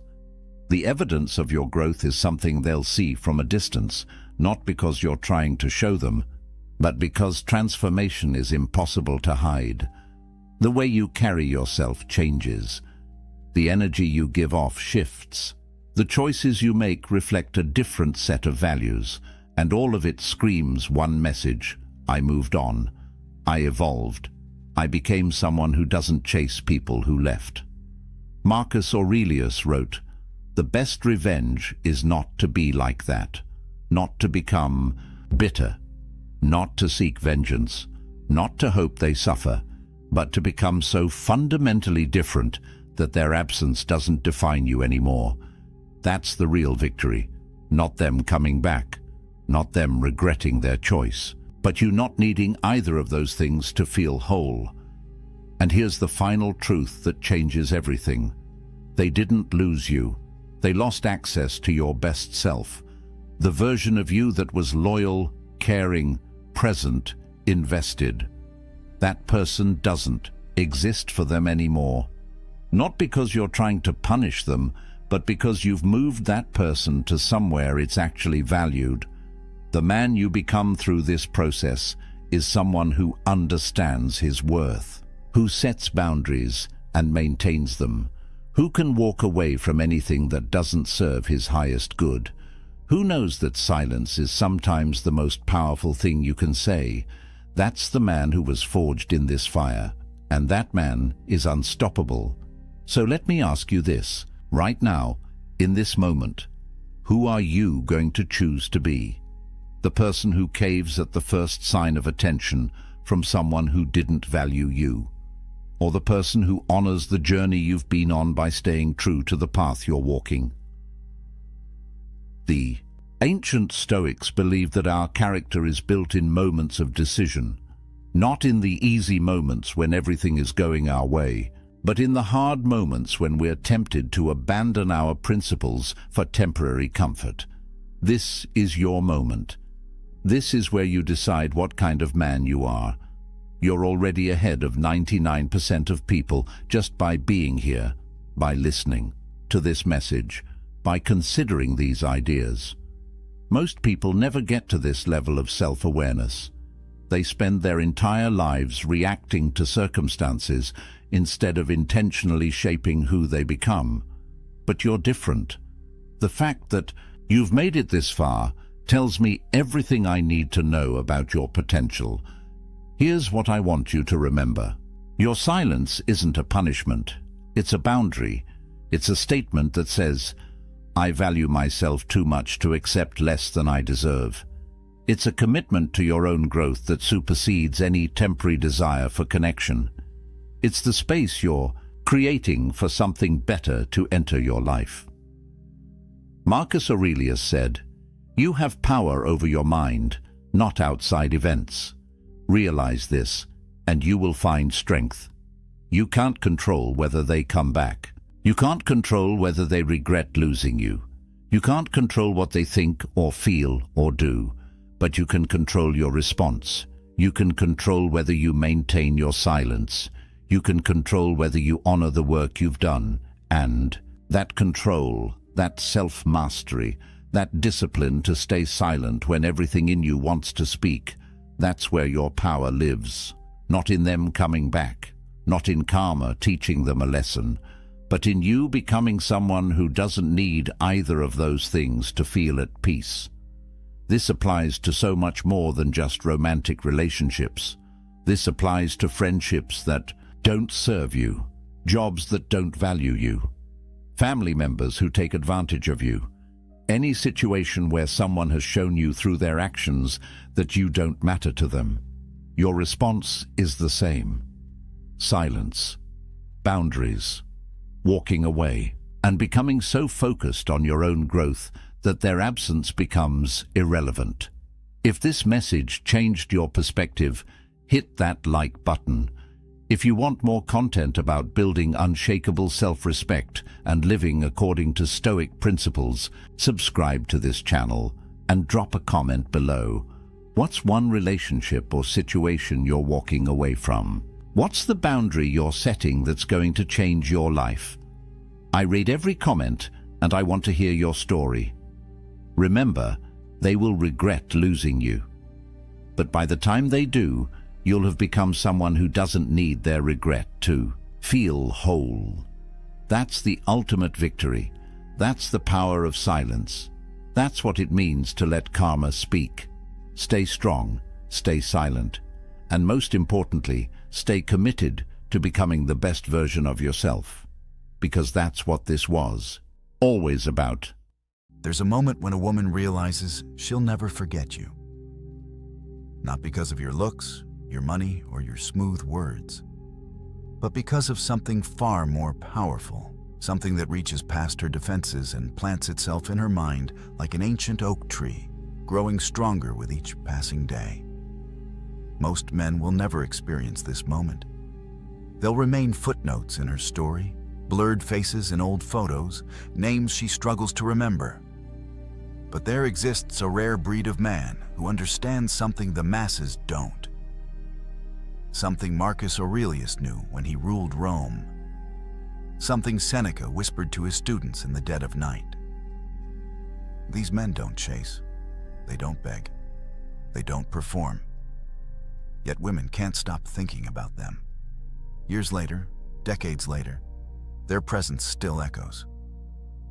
Today, I'm revealing 6 Stoic behaviors that create this permanent psychological imprint. Not manipulation, not games, but ancient masculine wisdom that modern men have forgotten. The kind of wisdom that makes you unforgettable, not just to women, but to everyone who crosses your path. And here's the paradox that will reshape how you see attraction forever. The less you try to be remembered, the more unforgettable you become. The less you chase her mind, the more you occupy it. Because these 6 behaviors don't make you interesting, they make you irreplaceable. Let me tell you about 2 men in a coffee shop. Both successful, both attractive, both interested in the same woman. The first man's phone buzzed during their conversation. Bad news from work. A client pulling out of a major deal. His face flushed red, his jaw clenched. He apologized, excused himself, and spent 10 minutes outside, pacing, making angry calls, letting everyone see his frustration. The second man faced something similar a week later. Same coffee shop, same woman. His phone lit up with news that his business partner had betrayed him, taking half their clients. But watch what happened next. He glanced at the message, took a deep breath that seemed to pull calmness from the air itself, and simply turned his phone face down. When she asked if everything was okay, he said with genuine calm, "It's something I'll handle. Right now, I'm here with you." 3 years later, she's married to the second man, not because he was richer or more successful, but because in that moment, she saw something rare. A man who could hold the storm inside without letting it spill onto everyone around him. Marcus Aurelius once wrote, while plague ravaged Rome and Germanic tribes attacked his borders, "You have power over your mind, not outside events. Realize this, and you will find strength." This isn't about suppressing emotion like some robot. Seneca himself wrote that we should feel deeply, but choose our response wisely. The difference between a boy and a man isn't the absence of emotional storms. It's the ability to be the calm eye within them. When you master this, something profound happens in her psychology. She stops seeing you as another reactive male driven by every impulse and trigger. She sees you as the rock, the anchor, the safe harbor her nervous system has been searching for since birth. Here's what neuroscience tells us. Emotional contagion is real. When you panic, her mirror neurons make her panic.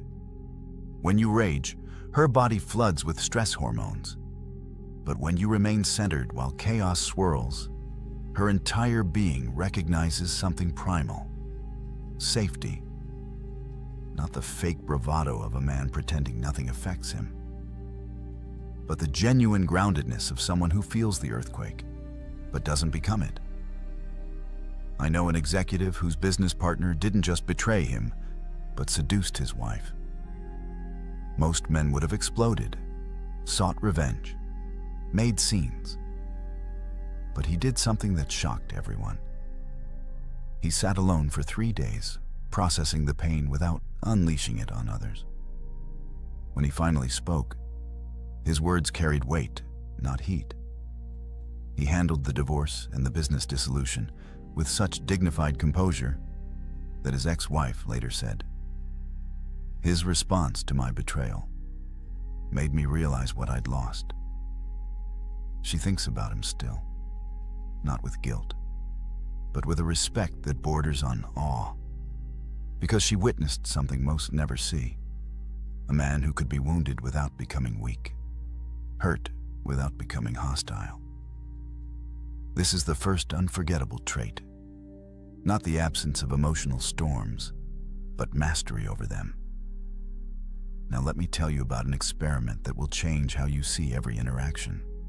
A restaurant, candles flickering, 2 people on a date. The woman is telling a story about her childhood, something vulnerable about her father's absence. The first man she dated would nod while scrolling his phone under the table, offering hollow responses. That's crazy.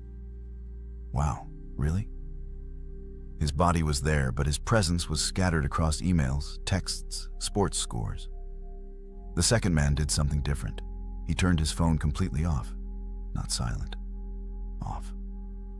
When she spoke, he leaned in slightly, his eyes never wandering to other tables, the TV at the bar, or the waitress walking by. He asked questions that showed he wasn't just hearing, but absorbing. How did that shape how you see trust? Do you still feel that way? Time seemed to slow. The restaurant noise faded. For those 2 hours, she felt like the only person in his universe. Epictetus taught that attention is the highest form of generosity we can offer another human. Think about that. In an age where everyone's mind is fragmented across 15 different screens, pure presence has become the rarest gift. When she's with you and feels your complete attention, not the leftover scraps after you've fed your distractions, her psychology shifts.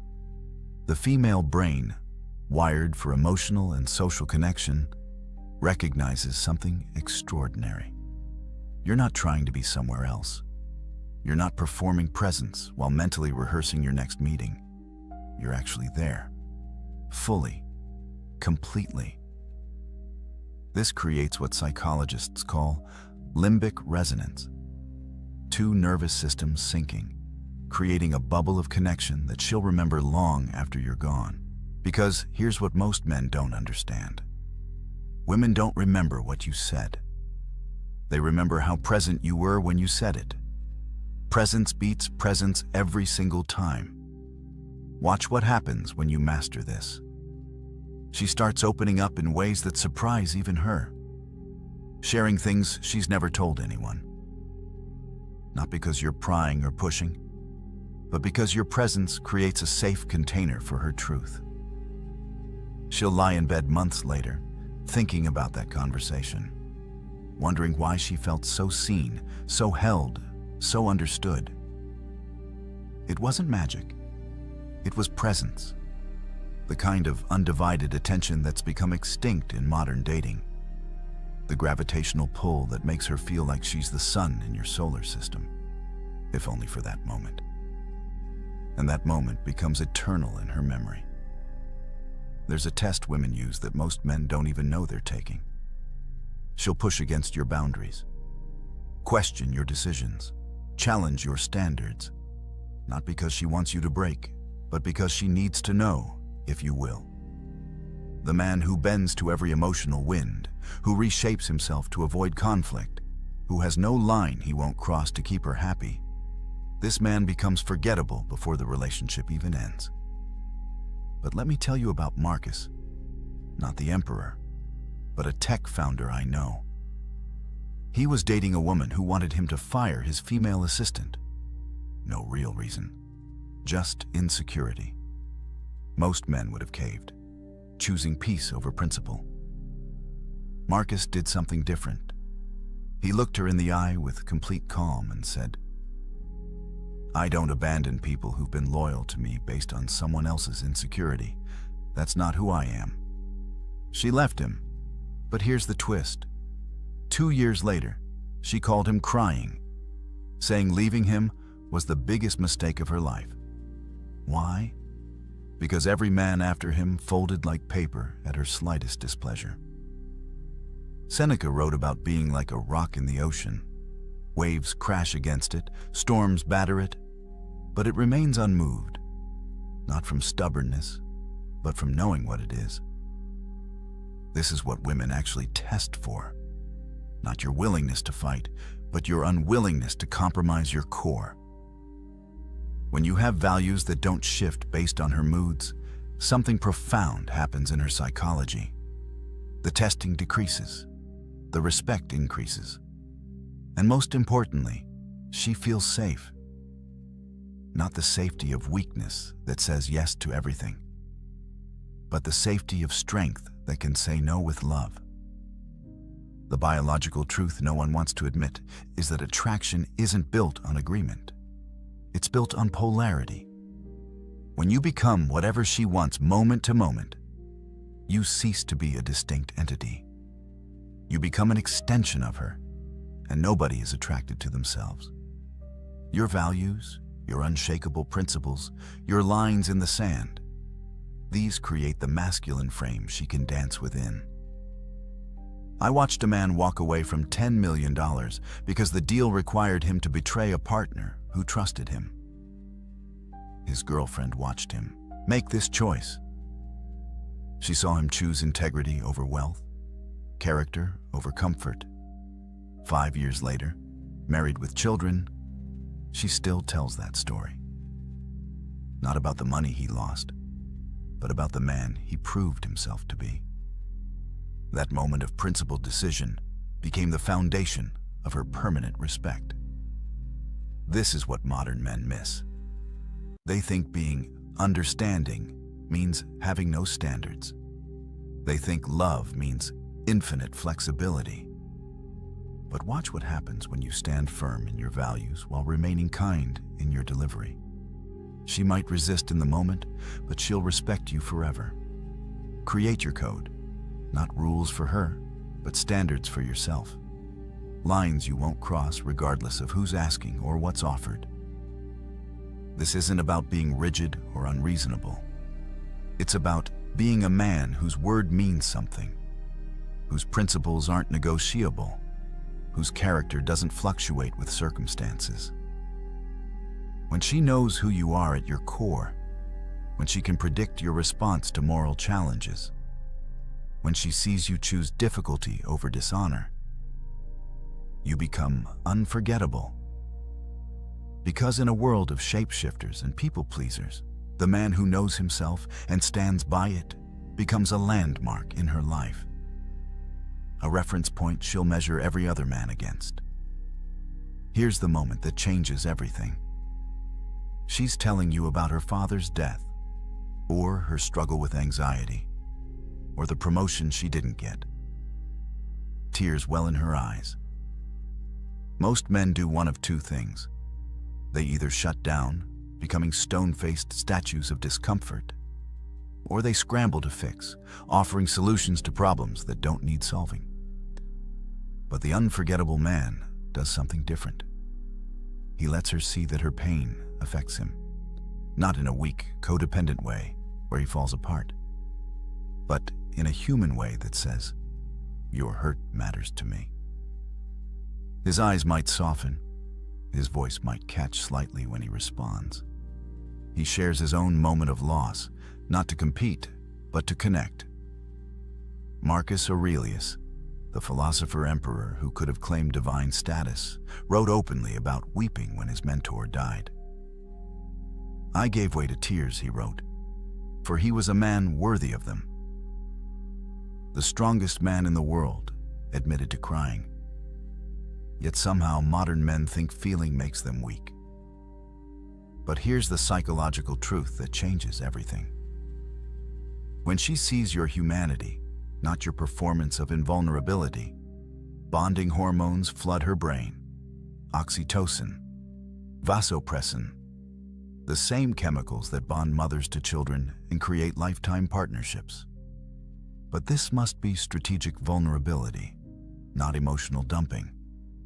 There's a massive difference between sharing your depth and drowning her in your dysfunction. The man who tells her about his father's harsh criticism and how it shaped his drive, that's depth. The man who complains about his boss every night for 2 hours, that's drainage. The moment should be rare, unexpected, like discovering a hidden room in a house she thought she knew. I knew a special forces operator, trained to kill, conditioned to feel nothing. On their third date, a song came on that his deceased brother used to play. For just a moment, his eyes went somewhere else. When she asked, he simply said, "My brother loved this song. I miss him." That was it. No drama, no collapse, just a glimpse behind the armor. She later said that 10-second moment created more connection than 3 months of conversation. Because she saw the man, not the mask. The unforgettable man masters this paradox. Strong enough to be vulnerable, controlled enough to be emotional, secure enough to be human. You don't dump your problems on her like she's your therapist. You don't cry more than she does. But in specific moments, you let her see that you feel deeply, that loss has touched you, that beauty moves you, that her joy genuinely lifts your spirit. This selective vulnerability becomes a key that unlocks a door in her heart that logic could never open. She stops seeing you as another emotionally constipated male or an emotional wreck.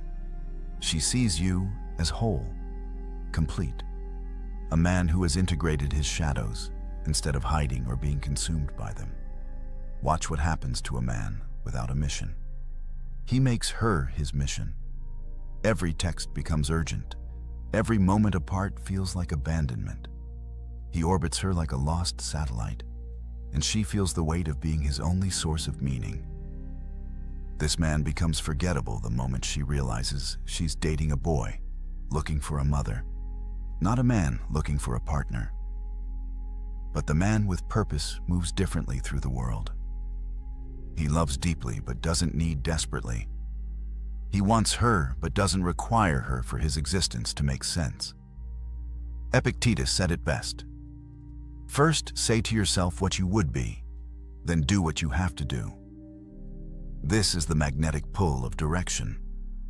Women are biologically wired to recognize this. Throughout history, they've attached themselves to men moving towards something greater than comfort. The hunter tracking prey, the warrior defending the tribe, the builder creating shelter. The modern equivalent isn't about hunting mammoths. It's about having something you're building that exists independent of any relationship. Your mission becomes your North Star, and she becomes someone who might join your journey, not the journey itself. I watched an entrepreneur choose to delay expanding his business to care for his ailing mother. His girlfriend watched him sacrifice immediate profit for principle. But here's the key. He didn't abandon his mission. He adjusted its timeline for values-based reasons. She saw a man who could balance ambition with humanity, drive with duty. 3 years later, she still talks about that decision. Not because he chose family, but because he had something worth choosing between. Your mission doesn't have to be grand. You don't need to be Elon Musk trying to colonize Mars.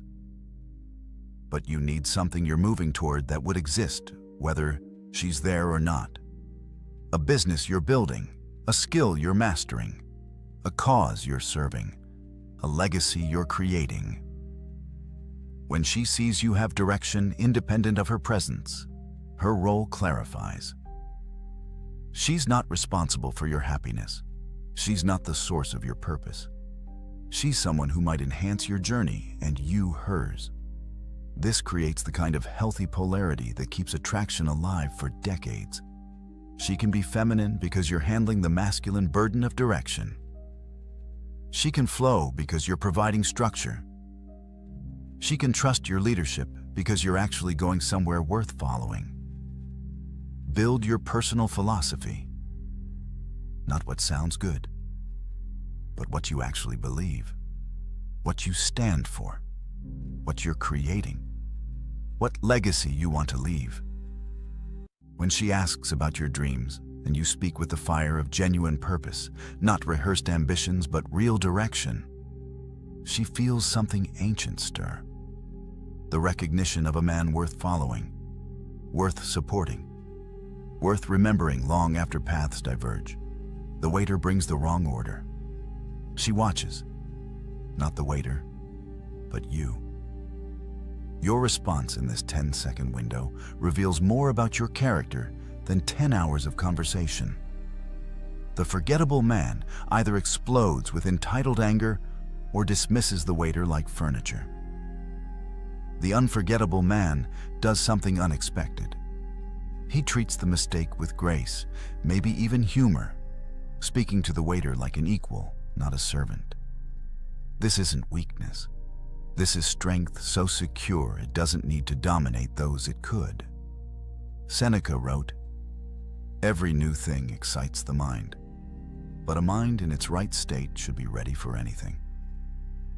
The man who's kind to those who can do nothing for him shows a nobility that money can't buy. Modern men get this backwards. They think kindness is weakness, that being good is being soft. But watch what happens when you combine strength with kindness. When you can defend her from danger and help an elderly woman with groceries in the same afternoon. When you can negotiate million-dollar deals and remember your doorman's daughter's name. When you can be fierce when needed and gentle when possible. This is the final piece of the unforgettable puzzle. Not kindness from weakness that's really just people-pleasing, but kindness from strength that chooses to lift rather than crush. She sees you hold the door for strangers. Tip generously even when service wasn't perfect. Speak respectfully about your ex even though she hurt you. These moments accumulate in her mind, building a picture of your true character. The most powerful moment I ever witnessed was a CEO who discovered his employee had been stealing from the company. Instead of prosecution, he sat with the man, learned about his son's medical bills, and worked out a repayment plan while helping him find better insurance. His wife watched this unfold. She saw power used to heal rather than harm. Years later, after his death, she said, that moment defined the man she married. Not his success, not his wealth, but his choice to be kind when he had every right to be cruel. This is what echoes through time. The moral character that shows up when no one's watching. The kindness that expects no reward. The goodness that comes from strength, not weakness seeking approval. Brother, these 6 traits aren't just about being unforgettable to women. They're about becoming the kind of man who leaves a permanent mark on everyone he meets. The man who masters his emotional storms becomes the calm in everyone's chaos. The man who gives his full presence makes every person feel like they matter. The man with unshakable values becomes a landmark in a world of shifting sands. The man who balances strength with vulnerability shows others what wholeness looks like. The man with a mission inspires others to find their own. The man who combines power with kindness demonstrates true nobility. This isn't about perfection. It's about direction, about becoming more of who you're meant to be and less of what others expect you to be. Start with one trait. Master your emotional responses this week. Or give someone your complete presence, or define one unshakable value. The transformation doesn't happen overnight, but each step moves you closer to becoming unforgettable, not just to her, but to yourself. Because in the end, the man you become while pursuing these traits matters more than who remembers you. Subscribe now and join a brotherhood of men who refuse to be forgotten. Who choose depth over surface, character over comfort, legacy over likes. The world has enough forgettable men. It's time to be remembered. Your move, brother. The ancients believed that one question could set a person free or drive them into despair. It was not asked in the open squares of Rome, nor carved into the laws of Athens. It lived quietly in the minds of philosophers, whispered in private, written in fragile lines that survived only because someone dared to copy them again and again. The question is simple, and yet it is dangerous. What if the worst thing that could happen to you has already happened in your mind?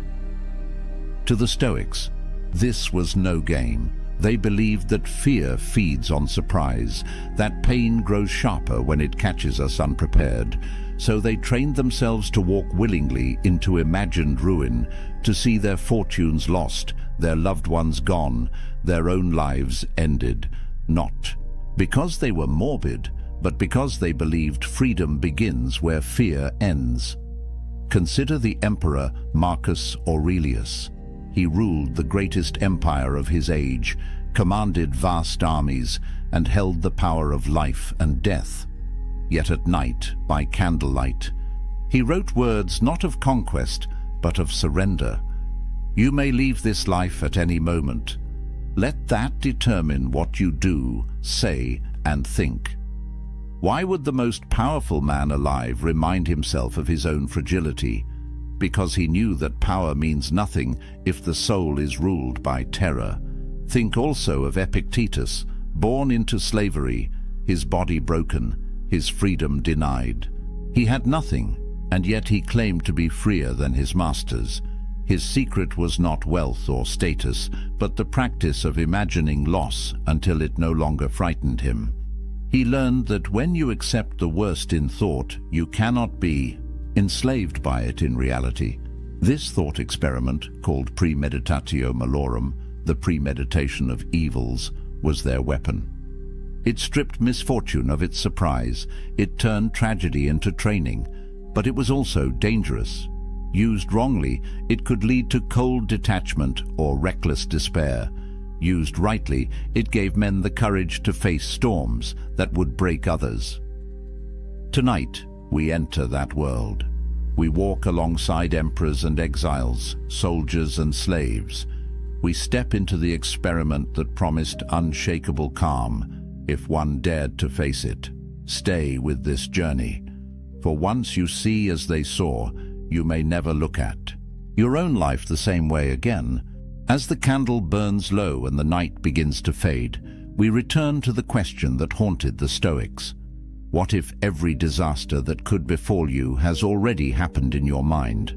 What if you rehearsed the losses, walked through the ruins, tasted the bitterness, and in doing so discovered that you could still stand?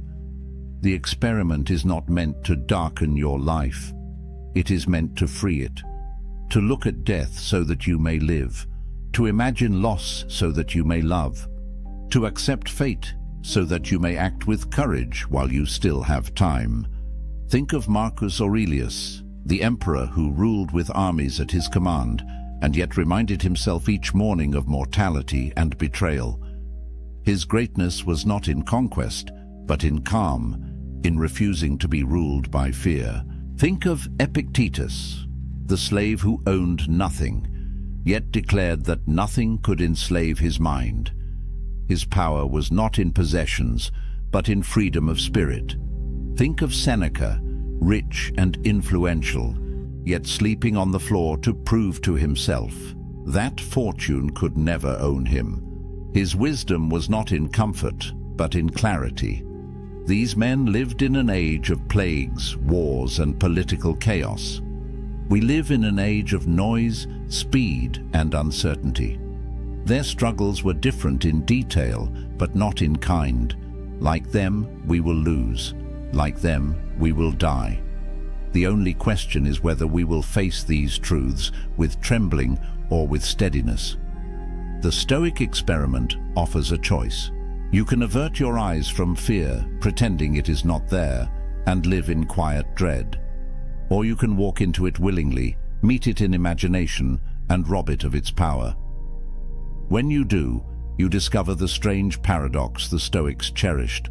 By imagining death, you begin to live. By picturing loss, you awaken gratitude. By embracing fate, you find freedom. Pause for a moment.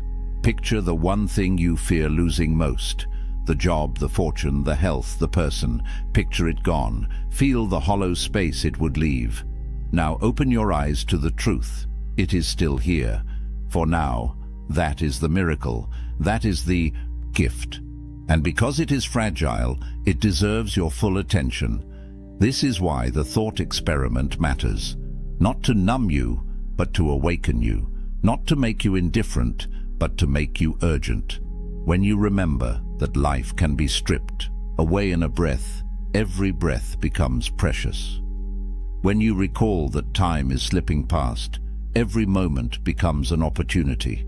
And when you realize that nothing external is truly yours, you begin to live with the strength that comes from owning yourself. The Stoics cannot walk this path for you. They can only point the way.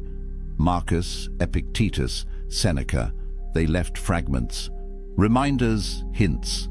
But the experiment must be lived, not merely studied. It must be practiced quietly in the solitude of your own mind until the fear loosens and the gratitude deepens. So let this be your invitation. Tonight, before sleep, close your eyes and step into the exercise. Imagine the loss. Imagine the end. Let yourself feel it.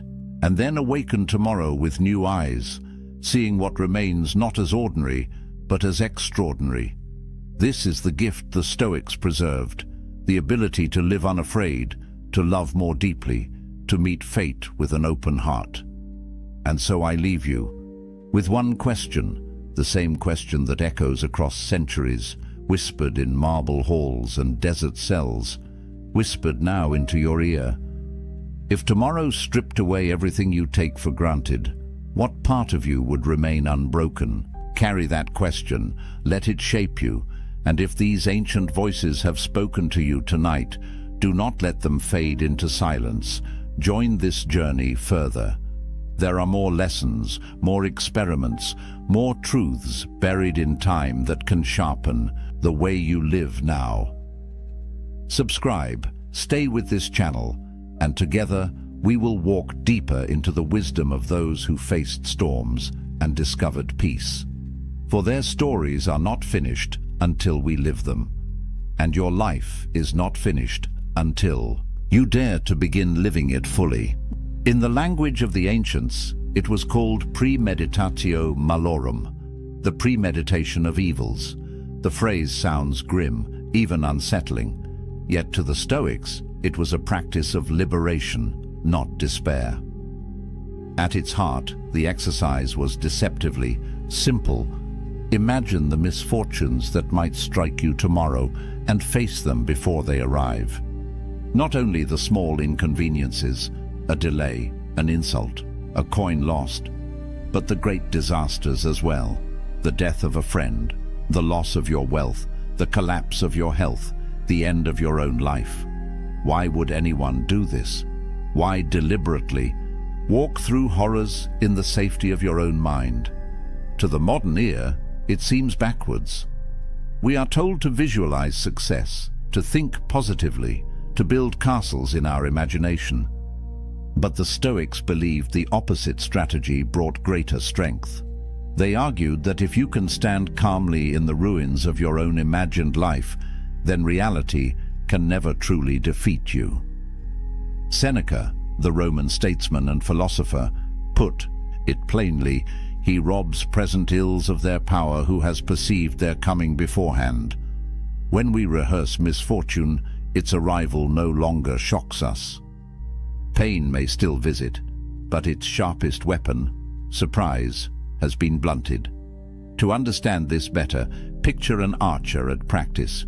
He does not wait for the chaos of battle to test his skill. He fires arrow after arrow in quiet fields, so that when the storm of war comes, his movements are steady, automatic, unshaken. The Stoics believed the mind required the same discipline. Each night, they would draw back the bow of imagination and fire at the darkest targets they could conceive, so that when those shadows appeared in real life, they could still aim true. Marcus Aurelius, alone in his tent, did not write merely to comfort himself. His private notes, the Meditations, are filled with reminders that the world can break us at any time. Yet his tone is not fearful. Instead, it is steady, almost tender. When you kiss your child goodnight, he warns himself, whisper that he may not be here tomorrow. Harsh words to our ears, but to Marcus, this was not cruelty. It was clarity. Only by facing the fragile nature of life could he love more deeply in the present moment. Epictetus, born into slavery, offered the same lesson in different clothing.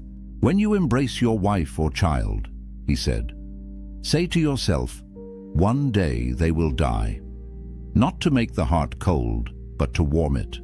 For when you remember that nothing is guaranteed, every ordinary moment becomes extraordinary. A simple meal, a shared laugh, even the act of waking to another sunrise becomes precious beyond measure. The thought experiment, then, had two purposes. First, it armed the soul against fear. By imagining loss, you stripped it of its terror. Second, it sharpened gratitude. By rehearsing absence, you learned to love presence more fiercely. This was not daydreaming, it was training. The Stoics approached it as soldiers approach drills, as athletes approach discipline. Night after night, they entered the arena of the Eua, mined and faced the worst fates they could imagine. Some whispered these visions aloud, others scratched them into wax tablets or murmured them in prayer. It was not about predicting the future, but about preparing for it. Yet even here the Stoics were cautious. They warned against letting this practice harden into despair. If you fixate only on loss, you can become bitter, withdrawn, fatalistic. The true Stoic path walked a thin line, to imagine ruin without becoming ruined by the imagination itself. The exercise was meant to polish the soul, not poison it. Think of it like walking into a cold river. At first, the shock makes you gasp. But after a moment, you adjust, you breathe, you find your strength within the chill. The water has not grown warmer, you have grown steadier. So too with premeditatio malorum. Life would not grow kinder, but you would grow stronger. This is the experiment, to step willingly into suffering before it comes, to live through loss in the theater of the mind, so that when the curtain rises on reality, you are ready. To many, it sounded bleak. To the Stoics, it was the most hopeful act of all. For when you have rehearsed the worst, you discover a strange secret. Nothing can truly take your freedom, for you have already faced the cost. At first glance, the Stoic experiment seems like madness. Why summon images of death, poverty, betrayal, exile? Why taste bitterness before it is poured? To most people, this sounds like opening the door to misery. Yet to the Stoics, it was the doorway to strength. The logic begins with a simple truth. Fear feeds on surprise. When something strikes us out of nowhere, it multiplies our suffering. The event itself wounds us once, but the shock, the disbelief, the frantic resistance, these wound us many times over. We suffer more often in imagination than in reality, Seneca wrote. It was his warning, but also his solution. If imagination can magnify our pain, then imagination can also train us to endure it. Consider the man who never thinks of loss. He convinces himself the roof will never leak, the market will never fall, the friends he loves will always remain. When life proves otherwise, he collapses under the weight of broken illusions. Compare him with the man who each night rehearses these possibilities. He wakes each day already at peace with their chance of arrival. To him, a cracked roof or lost coin is no ambush. It is familiar terrain. The Stoics believed this was the essence of philosophy, not endless speculation, but preparation for the blows of fate. Epictetus, whose leg was shattered by his master, said plainly, "When you are going to undertake anything, remind yourself what kind of thing it is." He meant, if you go to bathe, expect to be splashed, jostled, insulted. If you go to war, expect blood and loss. If you live, expect death. Nothing that arrives will then feel foreign to you. This practice also served a deeper function. By imagining misfortune, the Stoic learned to separate what was truly his from what was only lent. Wealth, health, reputation, even the love of others, all of these could vanish. What remained? Only the ruling center of the soul, judgment, intention, choice. In rehearsing the loss of externals, the Stoic discovered the core that no power could strip away. Modern people might call this pessimism, but to the Stoics, it was the opposite. It was optimism at the deepest level, the faith that even when stripped of everything, a person could still stand upright. To them, practicing disaster was like inoculating the mind, a small taste of poison to prevent the full sickness of despair. Imagine two sailors caught in a sudden storm. One has only sailed on calm waters, imagining endless sunshine. The other has trained in foul weather, has studied the stars in darkness, has prepared for broken masts and torn sails. Which sailor panics? Which one acts? The storm is the same, but the soul inside the storm is different, and there was more. Premeditatio malorum was not only a shield against fear, but also a lens-sharpening gratitude. For when you spend a moment imagining your child gone, your fortune stolen, your health declined, and then open your eyes to see them still present, you taste joy more vividly than before. Seneca urged his readers, "He who has anticipated the coming of troubles takes away their power when they arrive, and he who has learned to look upon what he has as if it might be lost, has learned to enjoy it truly." This dual power, resilience and gratitude, made the practice irresistible to the Stoics. By rehearsing loss, they not only grew unafraid of tomorrow, but more alive to today. Marcus Aurelius captured it when he reminded himself, "Do not act as if you were going to live 10,000 years. Death hangs over you. While you live, while it is in your power, be good." The awareness of mortality did not paralyze him. It pushed him toward kindness, urgency, presence. So why imagine the worst?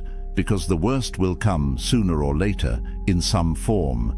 To pretend otherwise is to live in fragile denial. To face it in thought is to live with a steady heart. The Stoics believed that only those who walk through the valley of loss in their minds can walk through life itself without chains. If the Stoics asked their students to imagine misfortune, it was not to dwell in gloom. The exercise was meant to unlock a set of hidden treasures, the kind of treasures that cannot be stolen by thieves or burned by fire. What then were the fruits of this strange discipline? 3 stand above the rest: freedom from fear, gratitude for the present, and resilience in the storms of life. The first and most immediate benefit was liberation. Fear has always been one of humanity's fiercest chains. It bends kings, humbles warriors, and leaves ordinary people trembling at shadows. Yet the Stoics discovered that fear depends on uncertainty.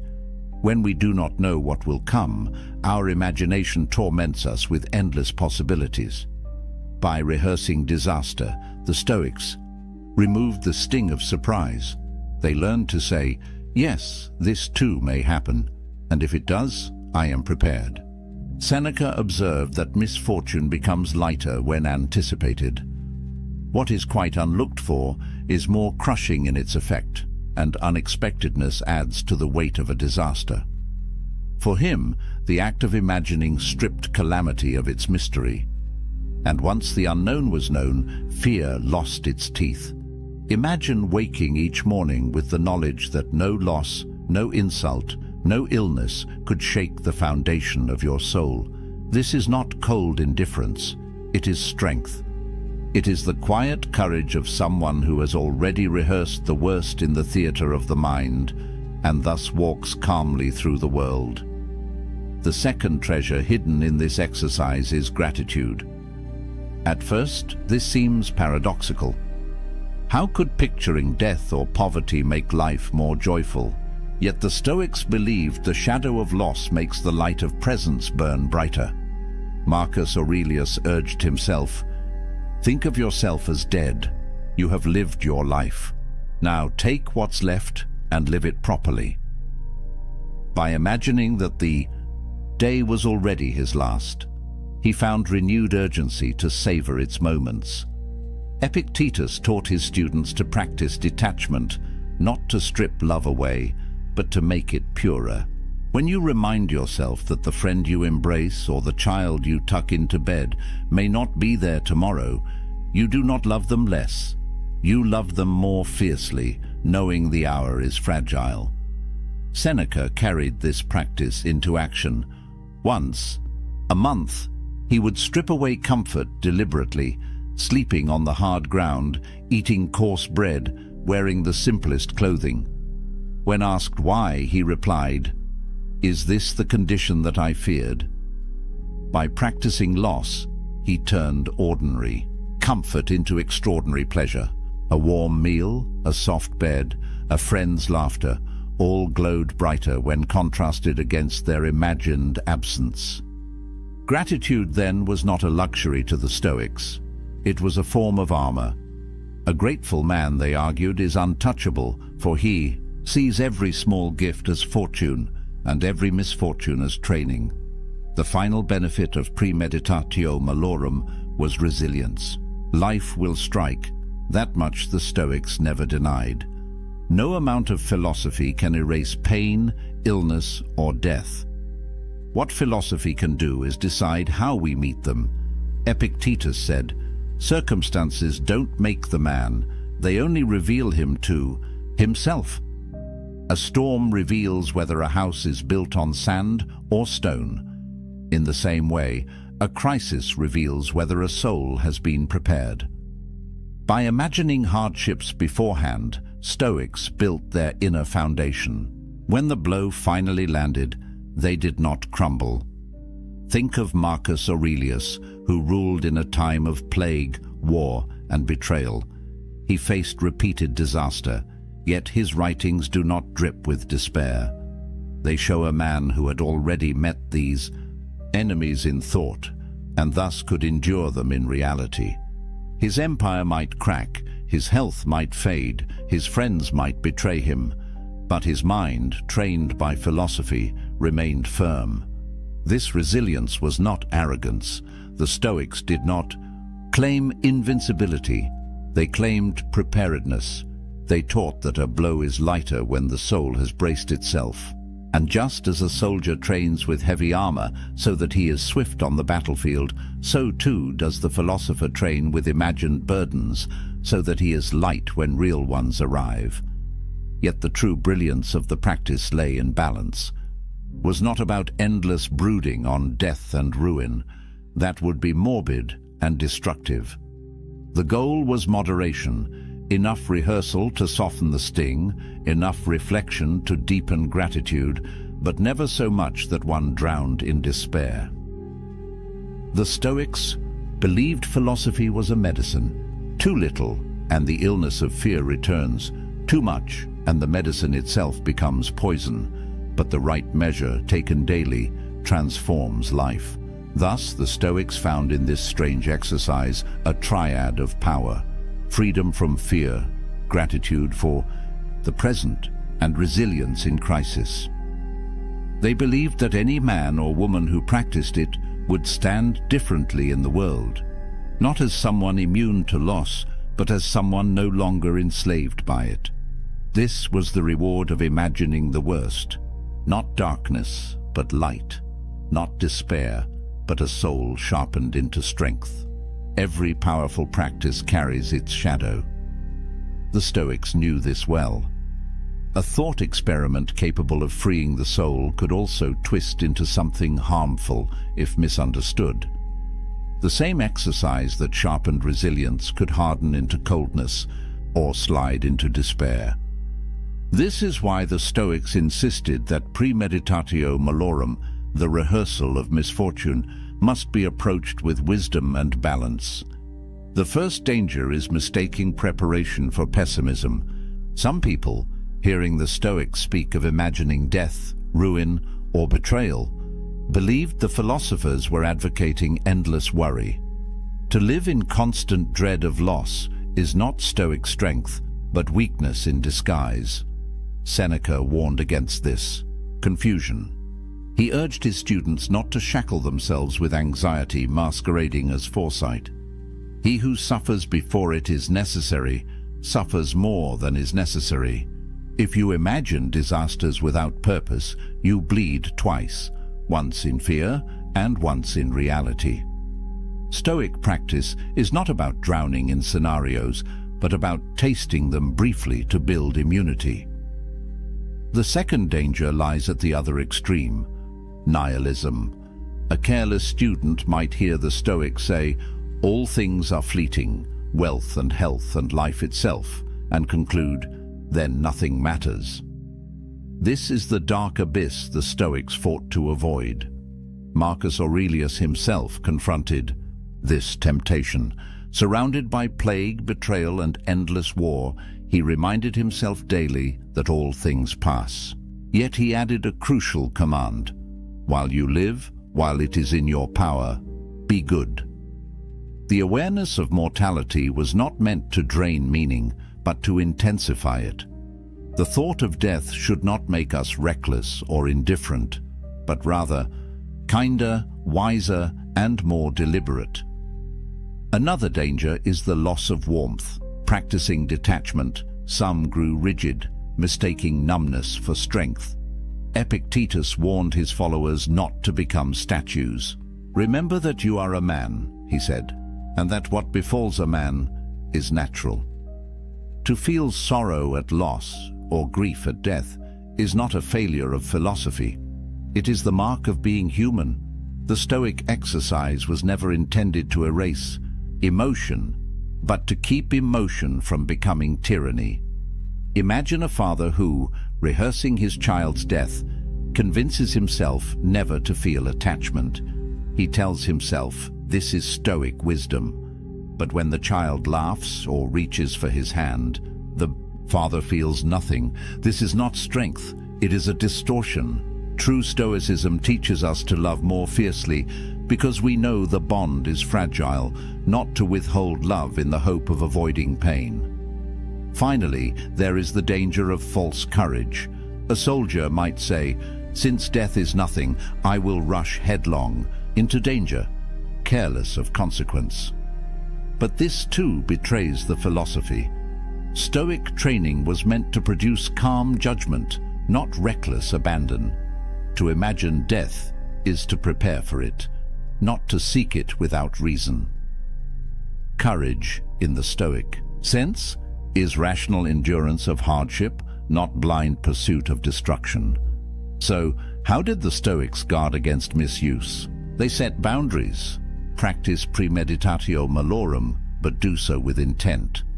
Imagine loss not to wallow in it, but to measure your strength against it. Picture death not to despise life, but to embrace it. Think of misfortune not to withdraw from the world, but to act wisely within it.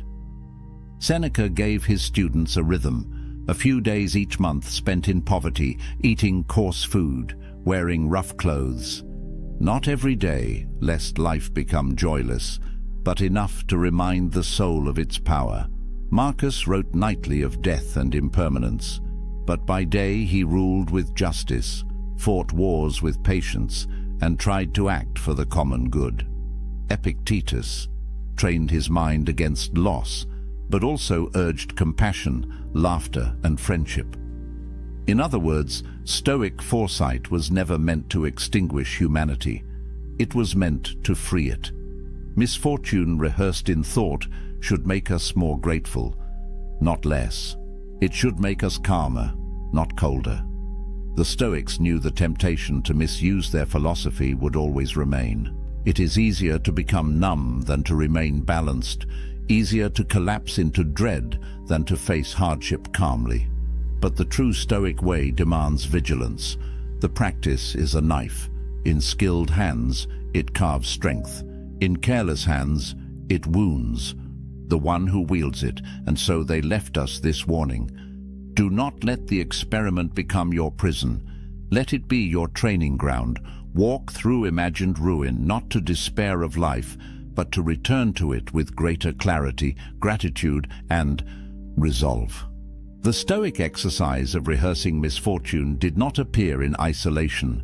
It was part of a much older current of thought, flowing through many cultures, carried in different words but shaped by the same recognition.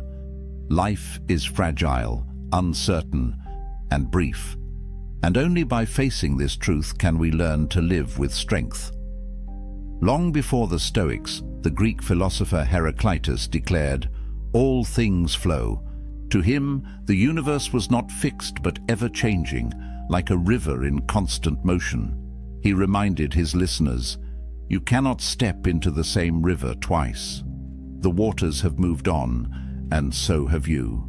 This vision of ceaseless change influenced the Stoics deeply. If all things are in flux, then clinging to stability is an illusion. Loss is not a possibility, it is a certainty. To imagine loss, then, is simply to imagine reality unfolding as it must. In this way, premeditatio malorum was not pessimism, but alignment with the nature of the cosmos. By practicing misfortune, one harmonizes with the river instead of fighting against its current. Across the world in India, Buddhist monks were practicing something strikingly similar. They meditated on impermanence and death, often contemplating their own bodies as subject to decay. Far from being morbid, this awareness produced compassion and detachment. One well-known Buddhist reflection instructs, "Of all the footprints, that of the elephant is supreme. Of all contemplations, that on death is supreme." By facing mortality daily, monks stripped away illusion and attachment, finding peace in the fleeting nature of life. The Stoic reminder to whisper to yourself, "You may die tomorrow," is a cousin to the Buddhist practice of maranasati, mindfulness of death. Both traditions sought not despair, but clarity. When death is no longer hidden, life becomes luminous. Even in early Christianity, echoes of this practice resound. The phrase memento mori, remember that you will die, became a spiritual discipline. Monks carried skulls into their cells, not to frighten themselves, but to recall the brevity of earthly existence. The goal was not coldness, but urgency, a reminder that every act mattered, every choice carried eternal weight. Like the Stoics, these Christians saw death not as an end to dread, but as a teacher to revere. Marcus Aurelius would have recognized their spirit, even if their theology diverged. For both, mortality was a compass, orienting the soul toward what truly matters. What made Stoicism unique was its ability to weave these threads, flux, impermanence, mortality, into a practical daily exercise. While Heraclitus spoke of cosmic change and Buddhists practiced renunciation, the Stoics asked, how can an ordinary citizen, a senator, a soldier, or a slave use this wisdom to live today? Their answer was premeditatio malorum. Unlike abstract speculation, this was a tool for daily life. Marcus used it before ruling the empire. Epictetus taught it to students struggling with anger or grief. Seneca recommended it to friends navigating wealth, power, and exile. It was not confined to monasteries or ivory towers. It was a philosophy for kitchens, marketplaces, and battlefields. The fact that so many traditions converged on this practice reveals something timeless. Wherever humans have lived, they have wrestled with uncertainty, loss, and the inevitability of death. The Stoics, Buddhists, and monks each reached the same conclusion. Only by bringing misfortune into the light can we remove its tyranny. Different words, same insight. Heraclitus, all things change. Buddha, all conditioned things are impermanent. Marcus Aurelius, you could leave life right now. To each, the thought of loss was not poison, but medicine. To deny it was to live in fear. To face it was to live in freedom. Tracing these roots shows that premeditatio malorum is not just a Stoic curiosity. It is part of the wider human project of learning how to live when nothing is guaranteed.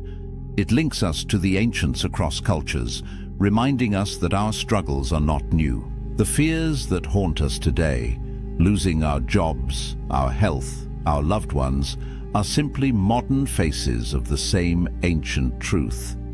And so, when we practice the Stoic experiment, we are not alone.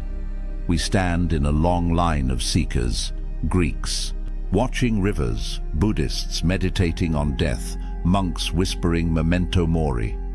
Together they tell us the way out of fear is not denial, but courage. And courage begins with the imagination of loss. It is easy to relegate Stoic practices to the dusty world of scrolls and emperors. Marcus Aurelius writing in a candlelit tent, Epictetus teaching in a small courtyard, Seneca writing letters to distant friends. But the power of premeditatio malorum is not confined to marble statues and Latin phrases. It is meant for us, for the modern world, with all its noise, pressures, and fragile certainties. Consider the fear of losing a job. In a culture that ties identity to career, the thought of dismissal can feel like death itself. Most people avoid even imagining it. They live in quiet dread of the unexpected email, the sudden meeting, the words, "We have to let you go." The Stoic experiment asks you to imagine this happening tonight. Picture the email, the conversation, the walk out of the building with a box in hand. Let yourself feel the sting in advance. At first, it seems unbearable. But after the storm of panic, something surprising happens. You see that life goes on. Friends remain, skills remain, the capacity to rebuild remains. You discover that while the event may be painful, it cannot take everything from you. By imagining loss, you make the prospect survivable, or think of health. We live as though the body will serve us endlessly, forgetting how fragile it is. But the Stoics urged us to remember its frailty daily. Imagine the diagnosis. Imagine the sudden weakness, the test results, the bed you cannot rise from. Again, the first wave is grief. But then comes clarity. If this body can fail, then today's walk matters more. The meal with a friend matters more. Every moment unbroken by pain becomes a treasure. This was Seneca's point in practicing poverty.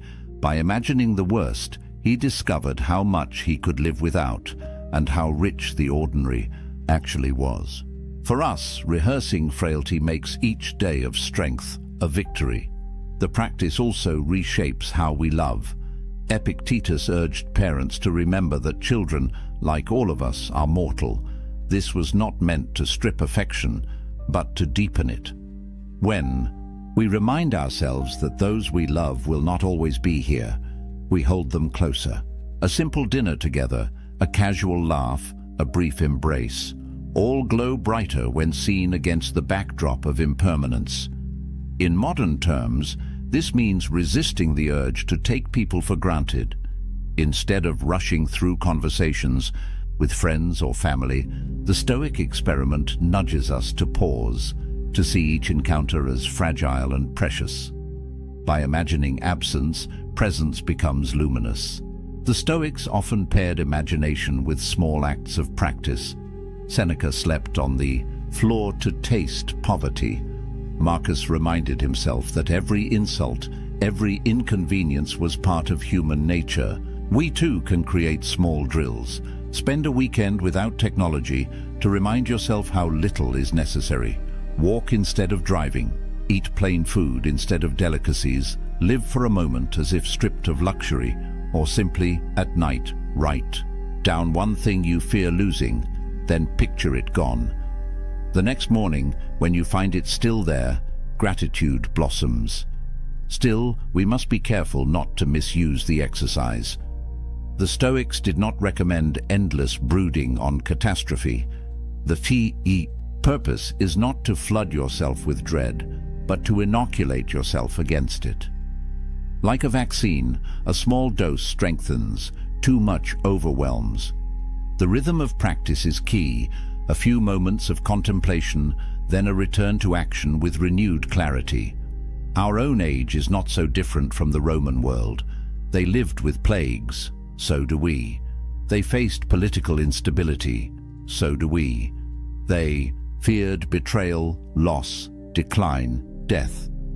The costumes change, but the human condition remains. This is why premeditatio malorum still matters. It is not about dwelling in ruins, but about discovering that ruins cannot touch the core of who you are. It is about remembering, in a world of constant distraction, what is truly yours, the power to meet life with steadiness, even when everything else slips away.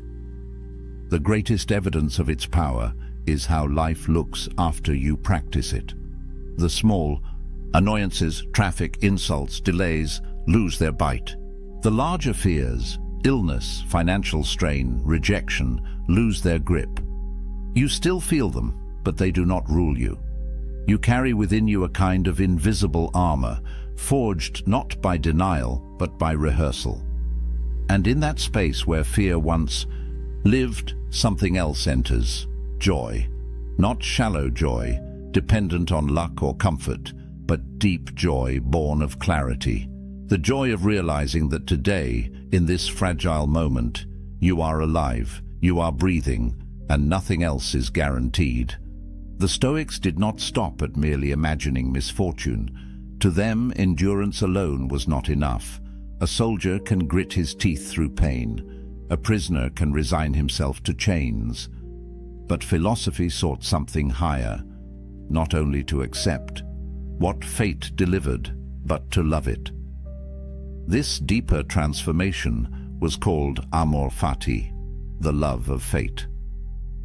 To love fate means more than bearing it without complaint. It means seeing even the hardest blows as threads in a larger tapestry. What others call tragedy, the Stoic calls instruction. What others call accident, the Stoic calls design. Life ceases to be a sequence of random disruptions and becomes a coherent whole, stitched together by necessity. Marcus Aurelius wrote often of this. In his private meditations he urged himself, accept the things to which fate binds you, and love the people with whom fate brings you together, but do so with all your heart. These words are not the tone of resignation. They are the words of a man who believed that the very shape of his hardships was part of a greater order, one he might not see, but one he could honor. Epictetus too pressed this lesson. He had no illusions about life's cruelty. He had known slavery, injury, ridicule. Yet his counsel was not to curse what happened, but to align himself with it. Do not seek for things to happen the way you want them to, he said. Rather, wish that what happens happen the way it happens, and you will be happy. The freedom he taught was not freedom from suffering, but freedom from resistance. This subtle shift marks the difference between Stoic endurance and Stoic joy. To endure is to carry a burden. To love is to transform the burden into meaning. When you love fate, even disaster becomes a teacher, even pain becomes a sculptor of the soul. The image is of a craftsman's hand. The hammer that strikes the iron may feel like violence, but in truth it is shaping the blade. So too with fate. Each blow that falls is part of the forging of character. To curse the hammer is to misunderstand the art. To accept it is wisdom. To love it is greatness. Yet the Stoics were careful not to fall into sentimentality. They did not preach blind optimism. To love fate is not to say that every event is pleasant. It is to say that every event belongs. A plague that kills thousands is not good in itself, but it belongs to the order of nature, and from its presence, new strength, new compassion, or new clarity may emerge. The death of a friend is not sweet, but it is woven into the same fabric that gave the joy of knowing them. To love fate is to love the whole cloth, not only its brightest threads. In this way, amor fati becomes the natural extension of premeditatio malorum. At first, you imagine loss to prepare yourself against fear. In time, you see that loss itself is not alien, but part of the same universe that gave you life. You begin with resistance, move to acceptance, and end in embrace. This attitude changes how one lives daily life. An insult from another no longer provokes outrage. It is simply one of the sounds of the world. A delay on the road no longer feels like theft of time. It becomes time offered for reflection. Even personal failure loses its sting, because it too is part of the process of growth. What once seemed hostile now appears as part of the curriculum of existence. Nietzsche, centuries later, would seize upon this Stoic seed and turn it into a central principle of his own philosophy. He declared, "My formula for greatness in a human being is amor fati, that one wants nothing to be different, not forward, not backward, not in all eternity, not merely to bear what is necessary, but to love it." Though Nietzsche's voice was not Stoic in every sense, he grasped the same fire. That freedom is not only to endure fate, but to delight in its unfolding. For the Stoics, this delight was not a hollow smile forced in tragedy. It was a deep current of harmony flowing beneath every event. If all is nature, and if we ourselves are part of nature, then what happens to us is not an invasion, but an unfolding. To reject it is to reject reality. To embrace it is to be at one with it. Here lies the highest lesson of their thought experiment. To imagine the worst is only the beginning.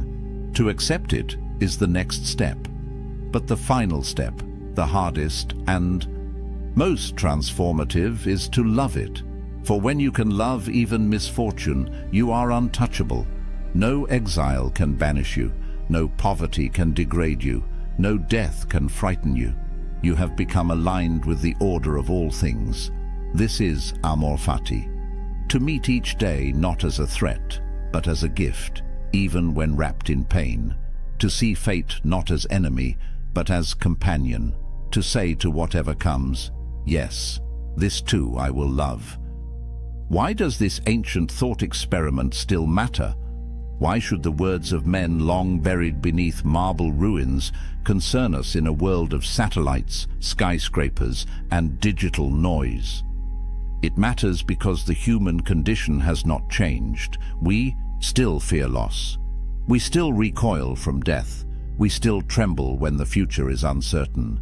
The Stoics remind us that these fears, left unchecked, shape the course of our lives more than any external chain. Fear makes us cautious when boldness is needed.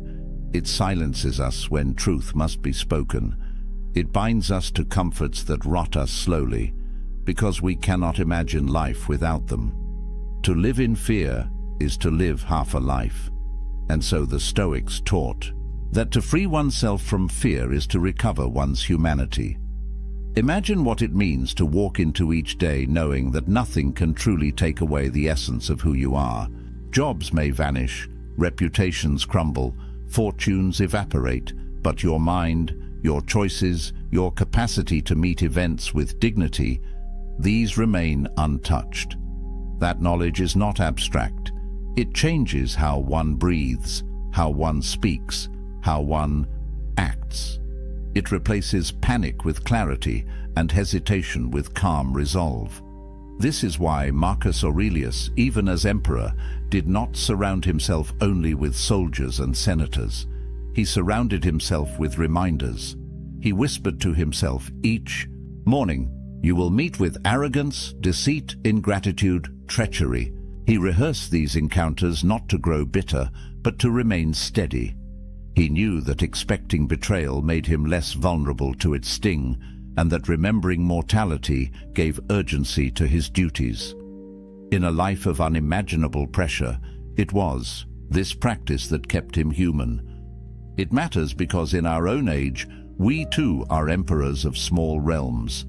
We govern households, careers, friendships, the fragile empire of our own days. And like Rome itself, our empires are temporary. The Stoics teach us not to cling to their permanence, but to govern them with justice while we can, and to release them when they pass. It also matters because premeditatio malorum sharpens gratitude in a world drowning in abundance. We have more possessions, more food, more comfort than the ancients could dream of, yet we often feel restless and unsatisfied. Why? Because we mistake more for enough. By imagining loss, the Stoic experiment corrects the eye. Suddenly, the meal before us is precious. The roof above us is wealth. The laugh of a friend is treasure. Gratitude, born of imagined absence, turns the ordinary into the extraordinary. But perhaps most of all, it matters because this experiment teaches us how to face the one certainty that shadows every life: death. We do not speak of it. We push it to the margins, bury it beneath entertainment and distraction. Yet it waits, patient, inevitable. The Stoics refused to avert their eyes. They taught that the man who rehearses death lives differently. He wastes less time. He forgives more quickly. He chooses his words carefully because he knows they may be his last. This is not about morbidity. It is about intensity. When you accept death, life becomes urgent. Each sunrise is no longer routine, but a miracle. Each breath is no longer unnoticed, but a gift. By facing the end, the Stoic finds the beginning of true living. The experiment also matters for how it reshapes our relationships. To remember that everyone we love is mortal is to see them more clearly. The anger that felt urgent softens. The grievance we clung to dissolves. What remains is tenderness, because we know the hour is brief. Epictetus urged parents not to avoid this truth, but to embrace it, so that their love would be fiercer, not weaker. We too can let this practice remind us that the people in our lives are temporary companions, and that each moment with them is sacred. And finally, it matters because it returns us to ourselves. In rehearsing the loss of all externals, we discover what cannot be lost. Wealth, health, reputation, family, even life itself, all may fall away. But the ability to judge wisely, to choose with integrity, to act with courage, remains until the final breath. This is the core of the Stoic creed, that no one can steal your soul's freedom unless you surrender it. So why does it matter? Because the world will continue to change, but our hearts will continue to wrestle with fear, attachment, and the fragility of time. The Stoic experiment is not an artifact. It is a compass.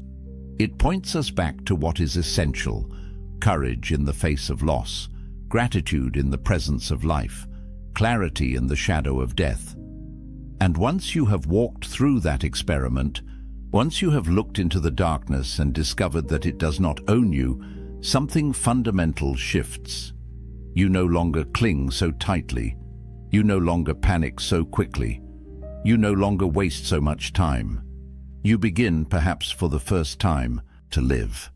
There's a man in every room who never raises his voice, never competes for attention, never performs. He stands still while others fidget. He speaks last while others rush to fill the silence. And somehow, without trying, without effort, without the desperate energy that radiates from men who are starving for validation, he becomes the center of gravity. The room bends toward him. Conversations pause when he speaks. Eyes find him when he moves. Women notice him not because he's chasing their attention, but because his presence whispers something most men have forgotten how to communicate. I don't need you to complete me. I'm already whole. This isn't charisma. This isn't charm. This is something deeper, something the ancient Stoics understood 23 centuries ago, and something modern men have traded for Instagram likes and desperate text messages at 2 in the morning. The truth is brutal and liberating in equal measure. The moment you stop trying to be attractive, you become it. The second you release your grip on outcomes, they fall into your hands. When you embrace the discipline of silence, stillness, and self-mastery, you don't just change how others see you, you transform who you actually are. And that transformation, brother, that's what makes you unforgettable. Most men are taught the opposite. They're told to be loud, to take up space, to dominate conversations, to prove their worth through constant performance. They talk about their achievements, their plans, their opinions. They fill every silence with noise because silence feels like failure. They check their phones every 30 seconds because stillness feels like invisibility. They bend their boundaries, reshape their schedules, and abandon their purpose the moment a beautiful woman shows interest because they've been taught that her attention is the prize. But here's what those men never learn. The prize isn't her attention. The prize is becoming the kind of man who doesn't need it. This isn't a game. This isn't manipulation. This is the ancient art of self-mastery applied to modern life. Marcus Aurelius didn't write his meditations to attract women. He wrote them at night, alone in his military tent, trying to become a better man. Epictetus didn't teach the dichotomy of control so his students could get dates. He taught it so they could build unshakable character. Seneca didn't practice voluntary discomfort to impress anyone. He did it to forge resilience. But here's the fascinating part. These men, these ancient philosophers who focused entirely on internal excellence, they possessed a magnetic quality that transcended their era. Not because they were trying to be attractive, but because they had become something rare. Men who had mastered themselves.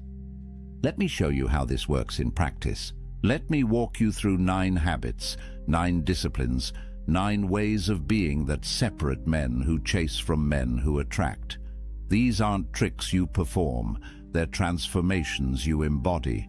And once you integrate them, once they become part of who you are rather than things you do, everything changes.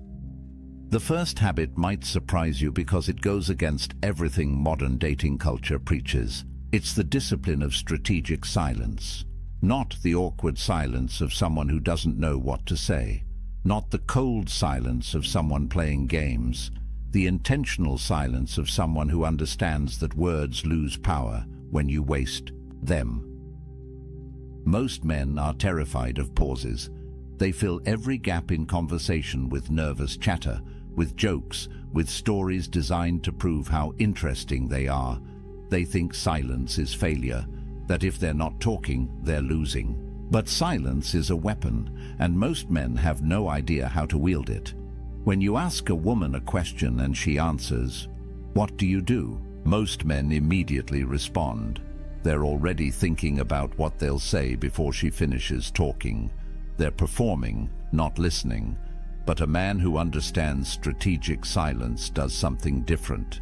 He waits. 2 seconds, 3 seconds. He holds her gaze. He processes what she actually said, and he lets that pause create weight. In those seconds, something profound happens.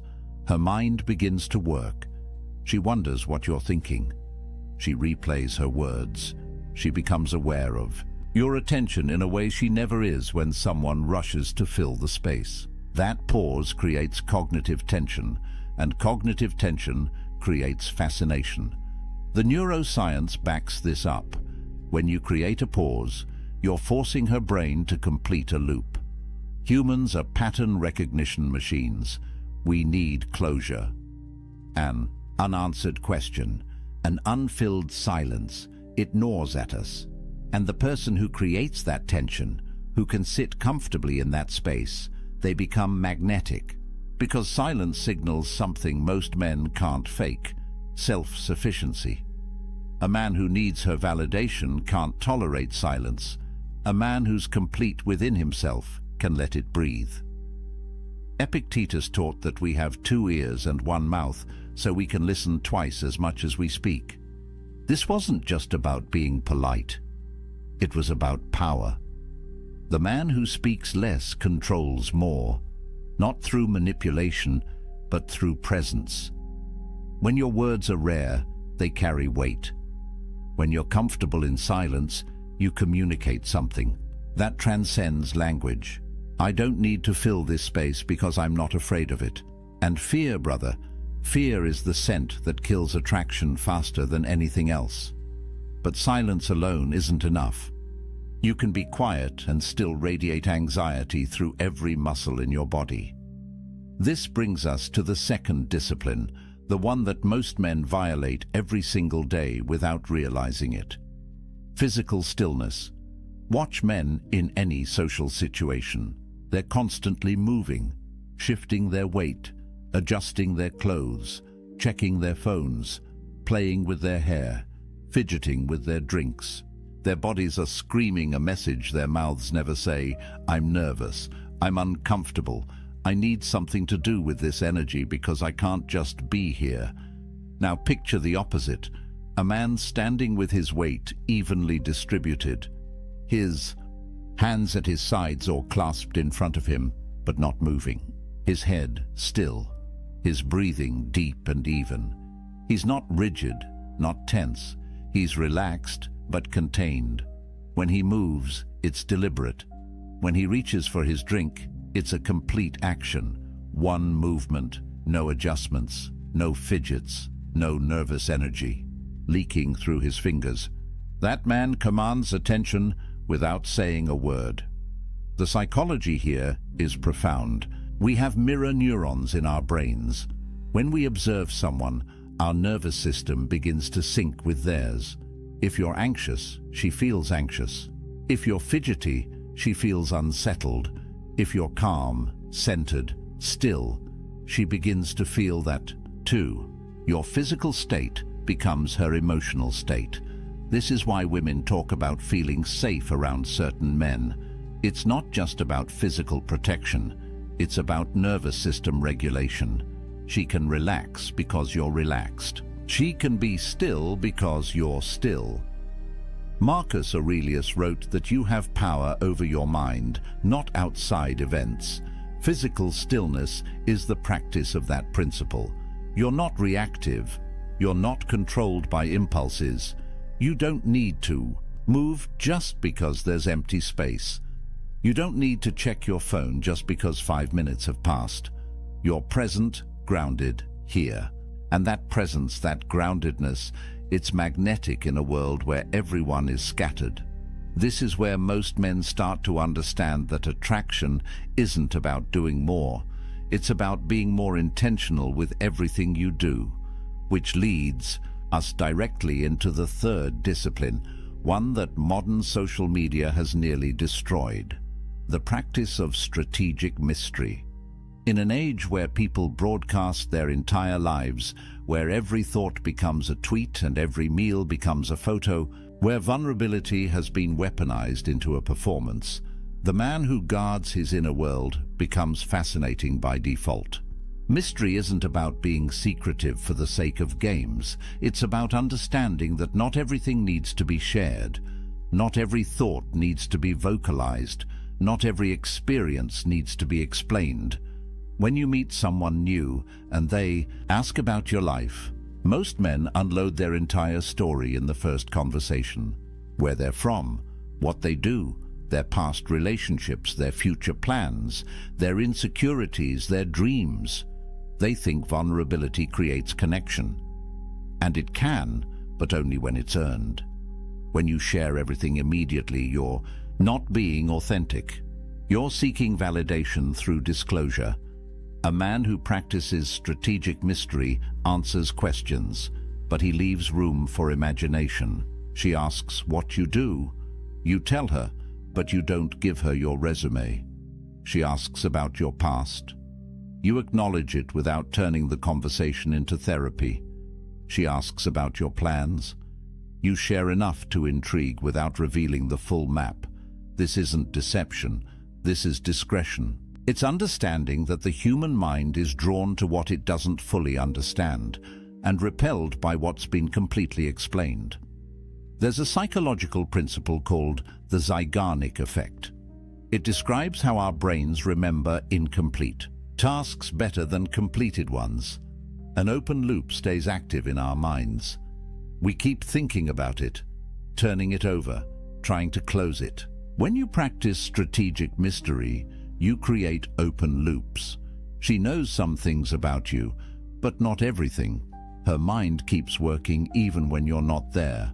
She wonders, she imagines, she becomes curious. And curiosity, properly cultivated, is a more powerful force than any pickup line ever invented. The Stoics understood this intuitively. Marcus Aurelius kept his meditations private. They were never meant to be published.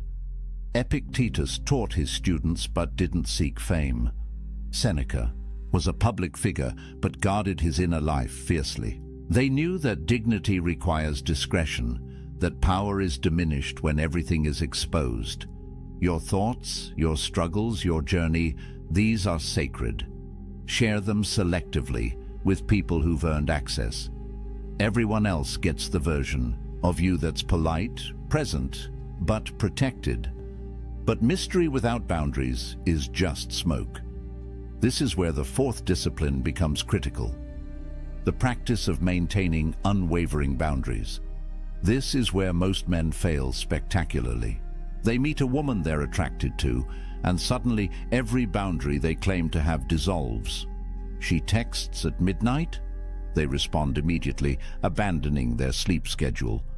She cancels plans last minute. They immediately offer alternatives, communicating that their time has no value. She disrespects them subtly. They laugh it off, afraid that standing up for themselves will cost them her attention. Here's the truth that will set you free. Boundaries aren't walls. They're not rejection. They're standards. They're the lines that define who you are and what you accept. When you hold boundaries, you're not being difficult. You're being self-respecting. And self-respect, properly embodied, is the foundation of every form of attraction that actually lasts. The ancient Stoics were obsessed with this principle. Epictetus built his entire philosophy around the dichotomy of control, understanding what's yours to protect and what isn't. Your time is yours. Your energy is yours. Your peace is yours. These things are within your control, and protecting them isn't selfish.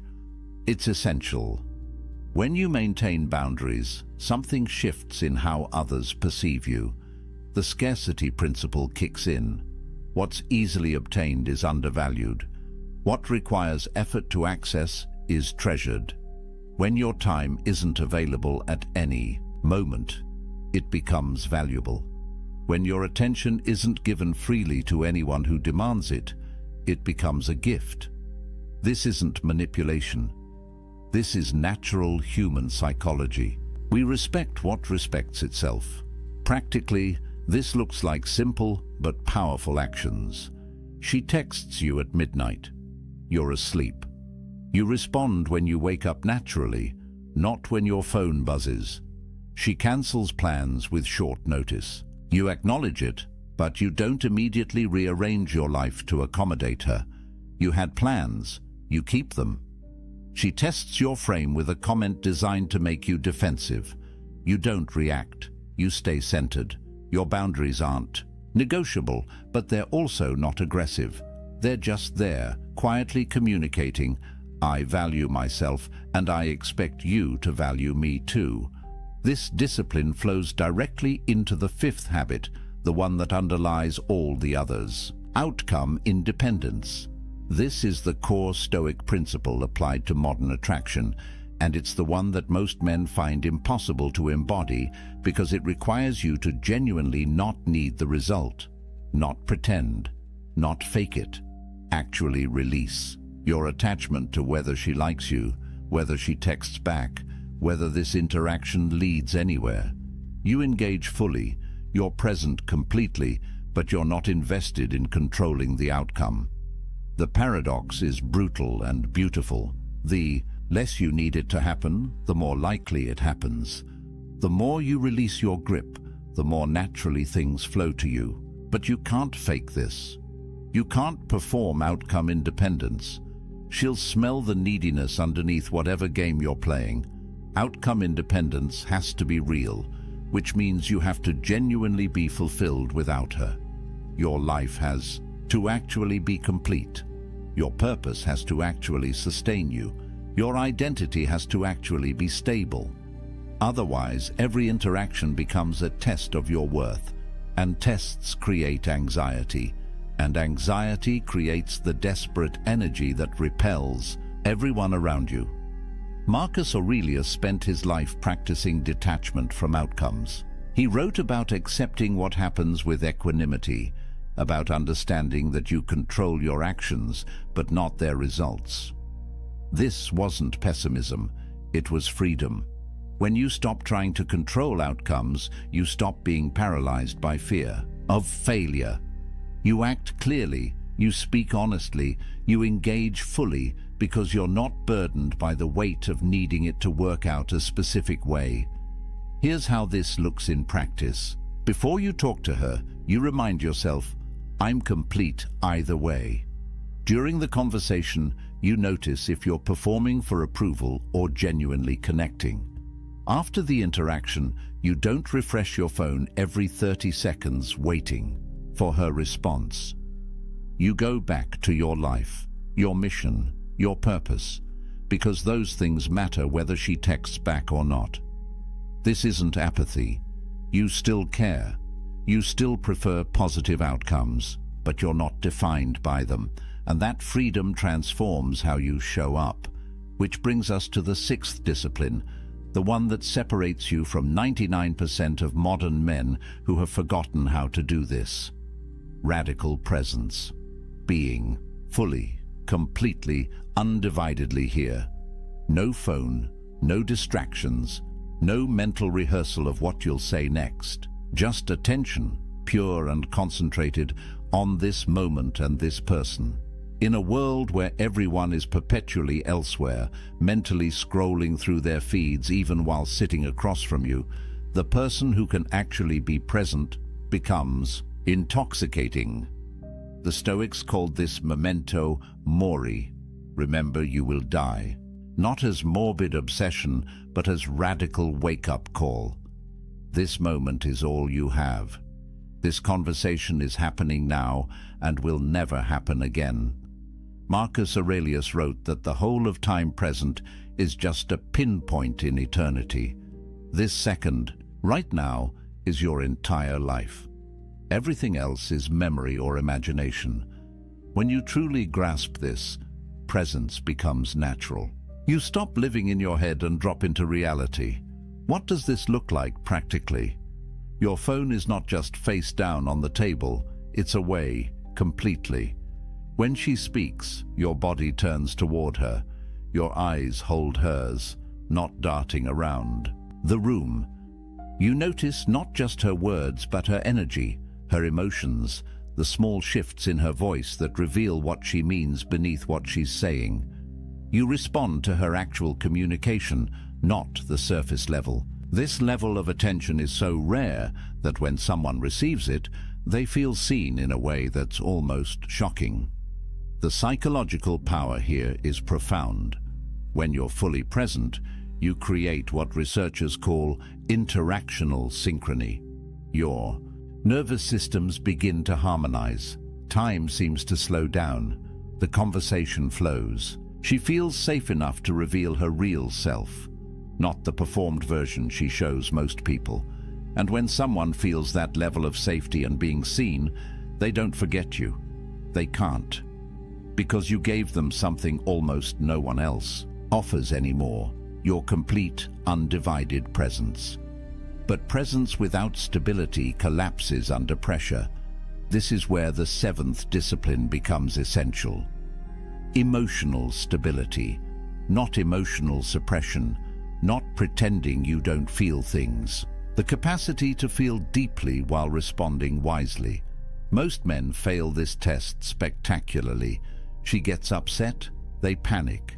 She withdraws, they chase. She creates drama, they match her energy. They're emotionally reactive, which means they're controlled by external circumstances. And being controlled, being reactive, being emotionally volatile, it destroys attraction faster than almost anything else. The Stoic view of emotions is misunderstood. They didn't advocate for becoming unfeeling. They advocated for not being controlled by feelings. There's a space, Viktor Frankl later wrote, between stimulus and response. In that space lies your power. She says something that triggers you. There's a moment before you respond. In that moment, you can choose. React impulsively or respond with intention. Get defensive or stay grounded. Match her energy or maintain your center. Women test emotional stability constantly, not because they're cruel, but because biology programs them to assess whether you'll be stable under pressure. In evolutionary terms, your emotional stability determines whether you can protect and provide when circumstances get difficult. If you collapse when she's upset, she can't trust you when real problems arise. If you panic when she pulls away, you're not a secure base. If you get defensive, when she challenges you, you're weak underneath the performance. This is practical, tangible, learnable. She's upset about something at work. You don't try to fix it. You don't make it about you. You hold space. You listen. You stay calm. She tests you with emotional withdrawal. You don't panic. You don't chase. You give her space, remaining centered in yourself. Conflict arises in conversation. You don't escalate. You don't match her intensity. You speak calmly. You acknowledge her perspective. You hold your boundary without aggression.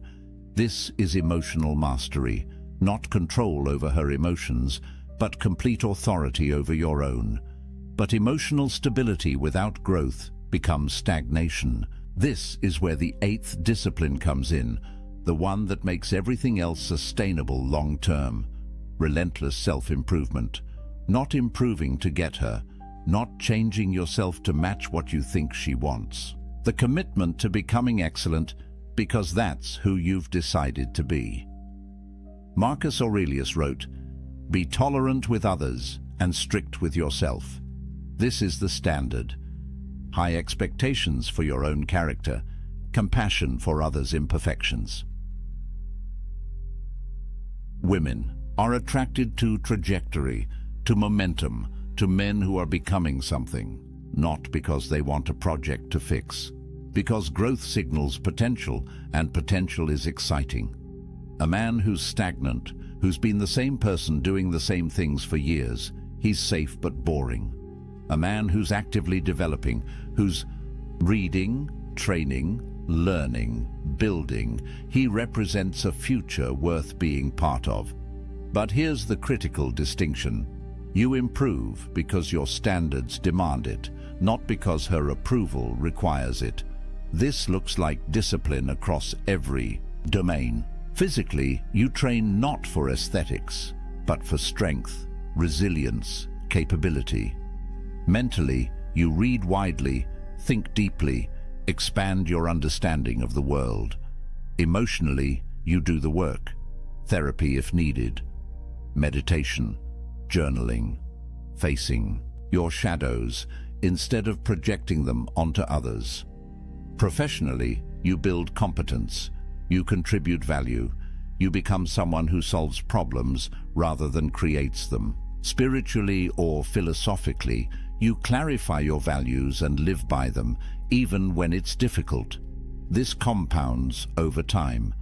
The man who commits to improvement for 1 year is interesting. The man who commits for 5 years is formidable.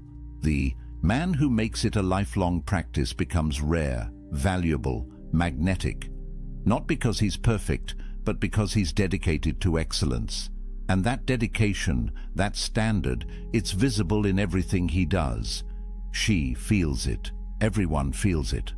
But all of this, every single discipline we've discussed, collapses without the ninth and final habit, the foundation that makes everything else possible, operating from authentic purpose, having a reason to exist that transcends pleasure, comfort, or validation, something you're building, serving, creating, becoming, a mission that gives your life direction and meaning.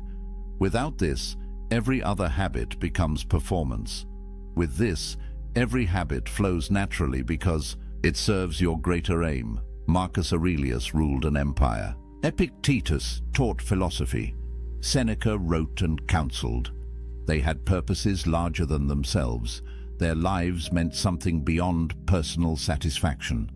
Modern men often avoid this work because it's difficult, because it requires confronting hard questions. What am I here to do? What's worth sacrificing for? What will my life have meant when it's over? It's easier to make women the purpose, to let relationships become the point. But when you do that, you become needy, desperate, without center. Because no person can be your purpose without crushing both of you under that weight. Purpose creates everything attractive about a man. It generates natural confidence because you know why you're here. It establishes boundaries automatically because you protect what serves your mission. It creates outcome independence because your purpose sustains you regardless of any single relationship. It makes presence easy because you're grounded in meaning.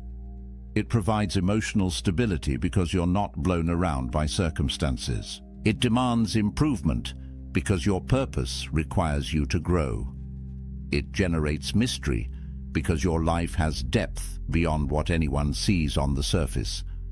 When you have purpose, silence comes naturally. You're not desperate to fill space because you're not desperate for validation. Stillness emerges organically. You're centered in something real. Mystery exists without effort. Your life has dimensions she's only beginning to discover. Everything we've talked about, every discipline, every habit, they all flow from this foundation. A man on a mission doesn't chase attraction. It follows him, not because he's using techniques, but because he's become someone genuinely worth following. Here's what this means practically. You wake up every day with something to do that matters. Not just a job, though work can be part of it. Something you're building, creating, serving. Maybe you're developing a skill, starting a business, creating art, serving a community, raising a family with intention. Whatever it is, it's yours. It gives you direction. It makes you someone with somewhere to go, and women want to walk beside. Men who are going somewhere. The irony is perfect and inescapable. When you stop making women your purpose, they become more attracted. When you build your life around something meaningful, they want to be part of it. When you're not trying to be attractive, you become it. Because attraction, real attraction, that lasts beyond the first conversation, it's not about tactics. It's about substance. It's about becoming a man who has mastered himself, who has built something real, who stands for something beyond his own comfort. These 9 habits work together. Each reinforces the others. Practice strategic silence, and you naturally develop stillness. Cultivate mystery, and boundaries become obvious. Build outcome independence, and presence flows naturally. Master emotional stability, and improvement becomes inevitable. Do all of this from genuine purpose, and you're not performing attraction. You're embodying it. This isn't easy. None of it is easy. Anyone who tells you there's a shortcut is selling you something. The Stoics were clear about this. Excellence requires discipline. Character requires practice. Becoming admirable requires becoming someone worth admiring, and that's daily work. But it's the only work that actually creates lasting results. You can learn all the pickup lines, all the texting strategies, all the psychological tricks. They might get you short-term results, but they won't make you into someone you respect. They won't build a life you're proud of. They won't create the kind of attraction that sustains a real relationship. What I'm describing is different. It's becoming the kind of man who doesn't need these videos, these strategies, these techniques. The kind of man who attracts naturally because he's built himself into something genuinely attractive. Not attractive because he's playing a role, but attractive because he's become someone valuable, someone centered, someone purposeful, someone who has done the work. Try this for 30 days. Pick one habit and make it yours. Practice strategic silence in every conversation. Notice what happens when you hold your body still in social situations. Guard your inner world for a month and watch how curiosity builds. Hold your boundaries without apologizing and feel the shift in how people treat you. Release your attachment to outcomes and notice how much lighter everything becomes.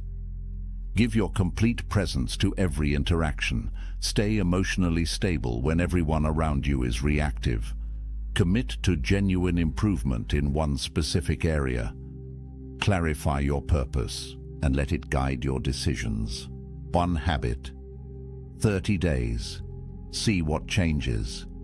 Because I promise you, when you stop performing and start becoming, when you stop chasing and start building, when you release the desperate energy of needing validation and step into the quiet power of being complete, everything shifts.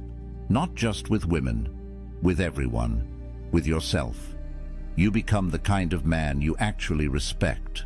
And that respect, that self-possession, that groundedness, it's magnetic in a way that no technique ever could be. The most attractive man in any room isn't the one trying to be.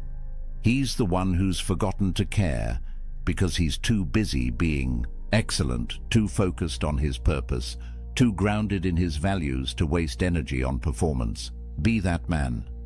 Do the work. Build the life. Master yourself. The attraction will follow, not because you chased it, but because you became worth chasing. If this resonated with you, if you felt something shift in how you understand attraction and masculinity, hit that like button. Subscribe to this channel because we're building a community of men who are committed to excellence, who understand that the ancient wisdom still works, who are willing to do the difficult work of becoming someone genuinely valuable. Drop a comment below and tell me which of these 9 habits you're starting with today. Which one challenges you most? Which one are you ready to master? Remember, the Stoics have been waiting 23 centuries to teach you this. Marcus Aurelius faced battles, plagues, betrayals, and he never lost his center. Epictetus was born into slavery and died free in every way that matters. Seneca counseled emperors and faced death with equanimity. These weren't men who had easy lives. They were men who built unshakable character. You have the same capacity, the same potential, the same choice every single day to become stronger, wiser, more centered. The most attractive man in the room isn't the one trying to be. Be that man. 73% of men admit they stayed in a relationship far longer than they should have because they missed the signs, not because the signs weren't there, but because they chose not to see them. And here's the brutal truth. While you were hoping, planning, and investing your time, she had already made her decision. You just weren't ready to accept it. What you're about to discover will save you months, maybe years, of wasted emotional energy. These aren't the obvious red flags everyone talks about. These are the hidden signals that slip past your radar because they're disguised as something else, as temporary problems, as phases she's going through, as obstacles you can overcome if you just try harder. But the Stoics understood something powerful about human nature. Marcus Aurelius wrote that we suffer more in imagination than in reality. And nowhere is this more true than when a man refuses to see that a woman has no intention of committing to him. The pain isn't in the truth. The pain is in the years spent avoiding it. Now, Before we dive into these 7 signs, I want you to understand something.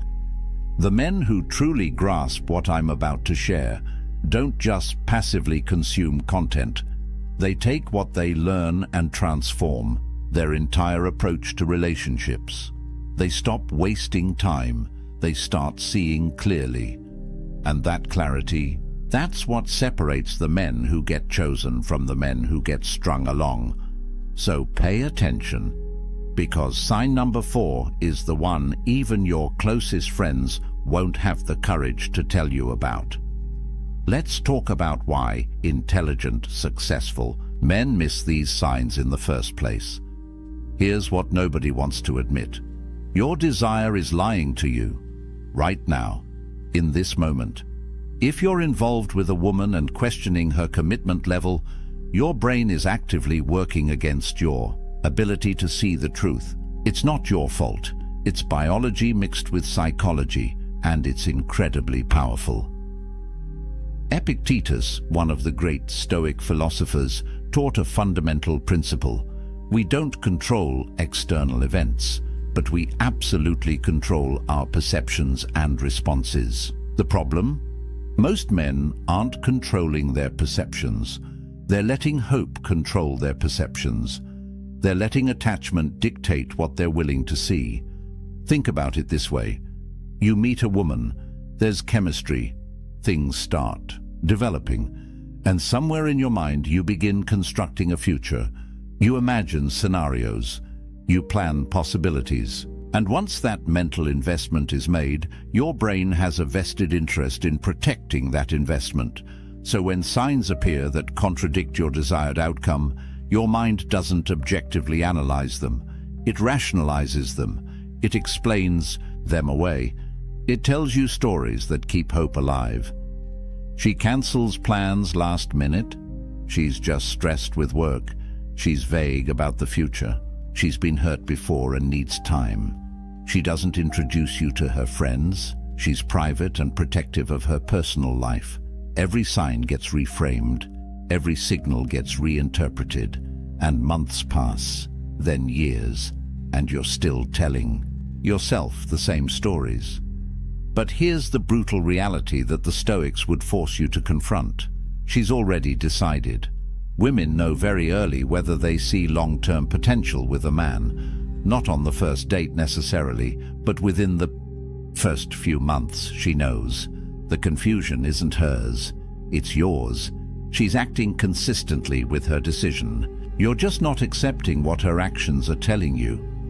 Marcus Aurelius wrote, "The object of life is not to be on the side of the majority, but to escape finding oneself in the ranks of the insane, and refusing to see obvious signs because they're painful.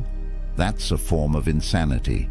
It's choosing comfortable delusion over uncomfortable truth." So before we go through these 7 signs, I need you to make a choice right now. Are you going to read these through the lens of hope, already preparing your rationalizations?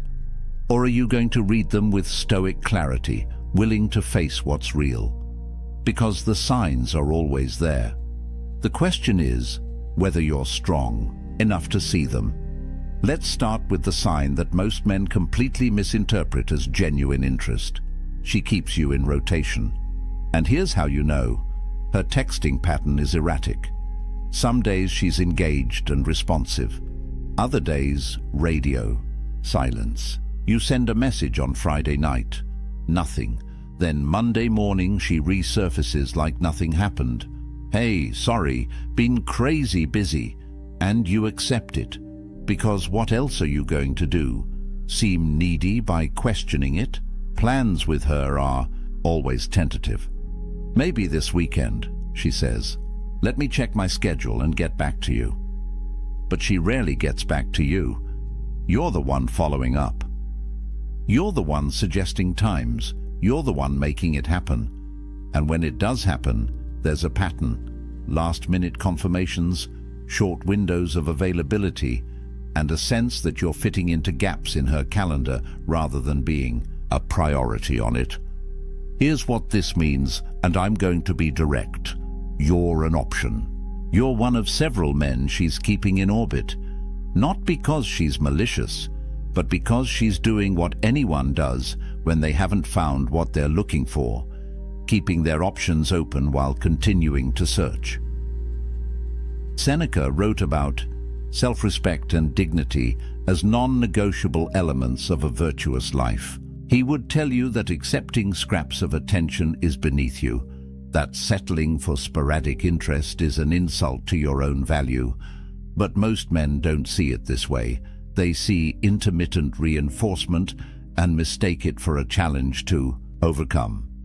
Let me paint you a clearer picture. You text her Wednesday suggesting weekend plans. She responds Thursday evening. This weekend is tough. Maybe next week. You say sure, no problem. The weekend passes. You see her Instagram story. She's out with friends, clearly not buried in obligations. Monday comes. You follow up about the next week. She's responsive again. Yeah, let's definitely find time. But she never suggests a specific day, never offers her availability, just keeps the door cracked open enough that you don't walk away. Meanwhile, contrast this with how a woman acts when she's genuinely interested. She makes time, she initiates, she confirms plans early because she's excited to see you. She doesn't leave you guessing about her availability because making you a priority isn't something she has to force. It's natural, the brutal truth you need to accept. She's comparing you, actively, right now. You're being measured against other options. And if you were winning that comparison, these patterns wouldn't exist.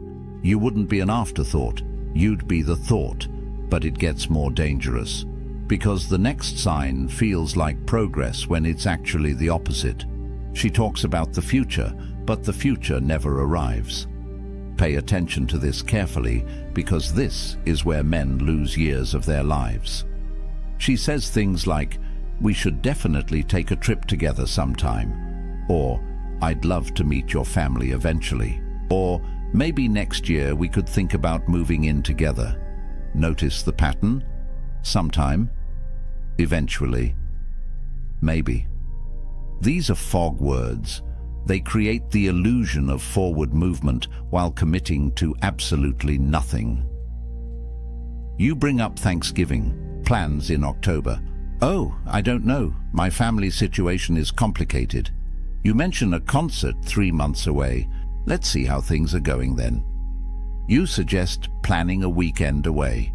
"That sounds amazing, but work is crazy right now. Let's revisit it in a few weeks." Here's what's happening. She's keeping you invested without actually investing herself. She's discovered that vague future promises are enough to keep you around, so she deploys them strategically. And here's the insidious part. You interpret this as her wanting a future with you.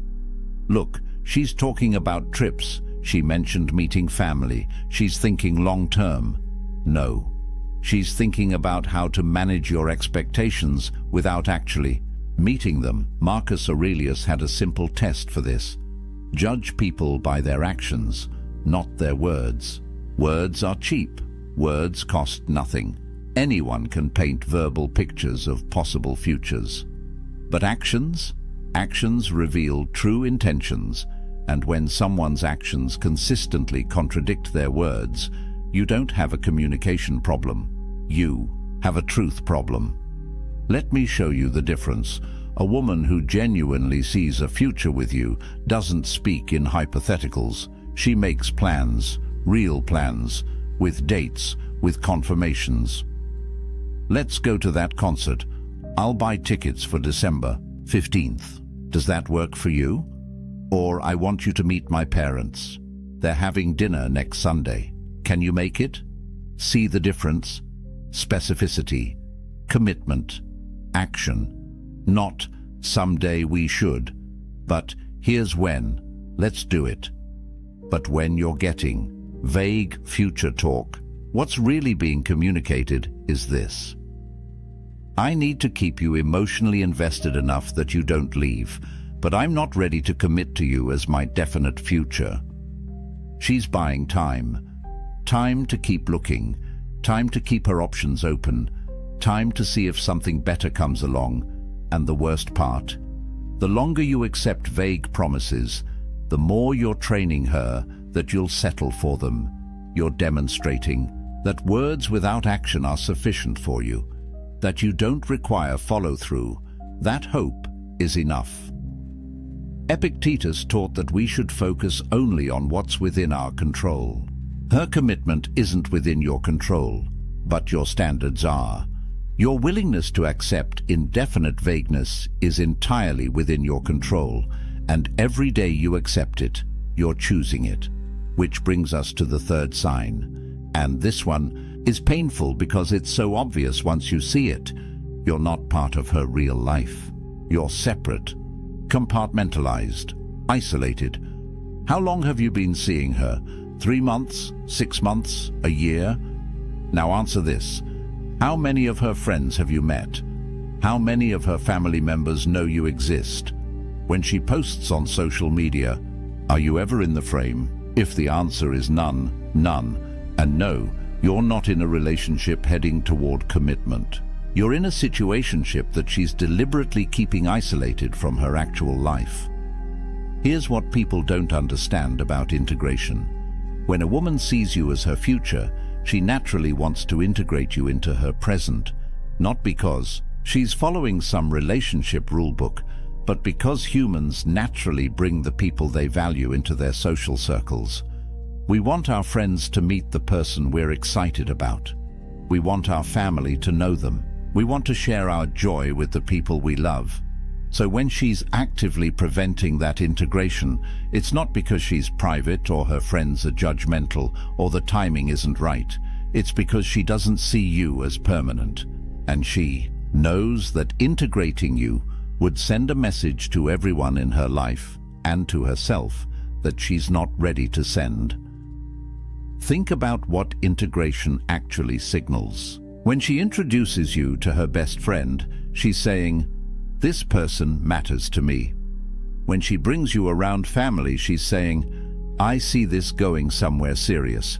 When she includes you in her social media, she's saying, "I'm proud to be associated with this person publicly."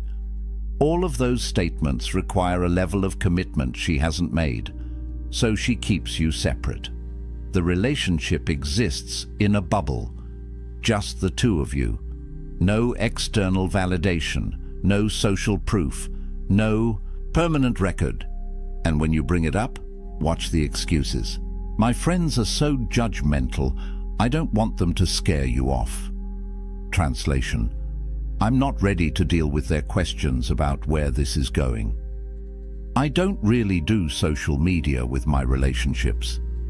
Translation: I don't want to appear unavailable to other options. My family is complicated. I'm protecting you from drama. Translation: I'm not ready to signal to them that I'm off the market. Epictetus would tell you to observe what people do when they think no one is watching. But I'll modify that. Observe what people do with their real lives when you're not around. Because that's where the truth lives. A woman who's committed to you doesn't hide you. She showcases you. Not in some performative way, but naturally. Because you're part of her life. So of course you're around when she's with friends. Of course family knows about you. Of course there's evidence of your existence in her world. But when you're kept separate, when months go by and you're still her secret, you're not her future. You're her present convenience. And the longer you accept that role, the longer you'll stay in it. Now, this next sign is so subtle that even relationship experts miss it. But once you see it, you can't unsee it. She deflects every conversation about the relationship itself. You try to have the "what are we" conversation. She makes a joke. "Why do we need to label things? We're having fun, aren't we?" You try to discuss where things are heading. She gets slightly irritated. "Why are you being so serious? Can't we just enjoy what we have?" You express that you'd like more clarity about exclusivity. She deflects. "I thought we were on the same page. Do we really need to have this talk?" Notice what's happening here. She's not answering your questions. She's questioning why you're asking them. She's reframing your need for clarity as a problem, as pressure, as you being needy or insecure or rushing things. This is intentional avoidance, and it's incredibly effective because it makes you feel like you're the one creating an issue by wanting basic relationship clarity. Here's the psychology behind this. She knows that having an explicit conversation about commitment would force her to either commit or be honest that she doesn't want to. Both options are uncomfortable for her. If she commits, she's closing doors she wants to keep open. If she's honest that she doesn't want to commit, you might leave. So she chooses option 3. Avoid the conversation entirely and hope you stop asking. Marcus Aurelius wrote extensively about courage as one of the 4 cardinal virtues. And this situation requires courage from both people. It requires courage from you to ask difficult questions, but it also requires courage from her to answer them honestly. When she deflects instead of answers, she's revealing a lack of courage, a lack of respect for you, and a lack of genuine commitment to anything beyond the present moment. Let me show you what this looks like in practice. You say, "I really like you, and I'd love to know where you see this going." She responds with, "I like you too. Let's just see where things go naturally without overthinking it." That sounds reasonable, right? Except it's not an answer. You asked a direct question about her vision for the future.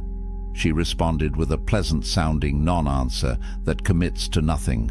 Or you say, "I'm not seeing other people, and I'd like to know if we're exclusive." She says, "I'm not really seeing anyone else either. I don't think we need to make a big formal thing out of it." Again, sounds okay. Except she didn't answer whether she wants to be exclusive.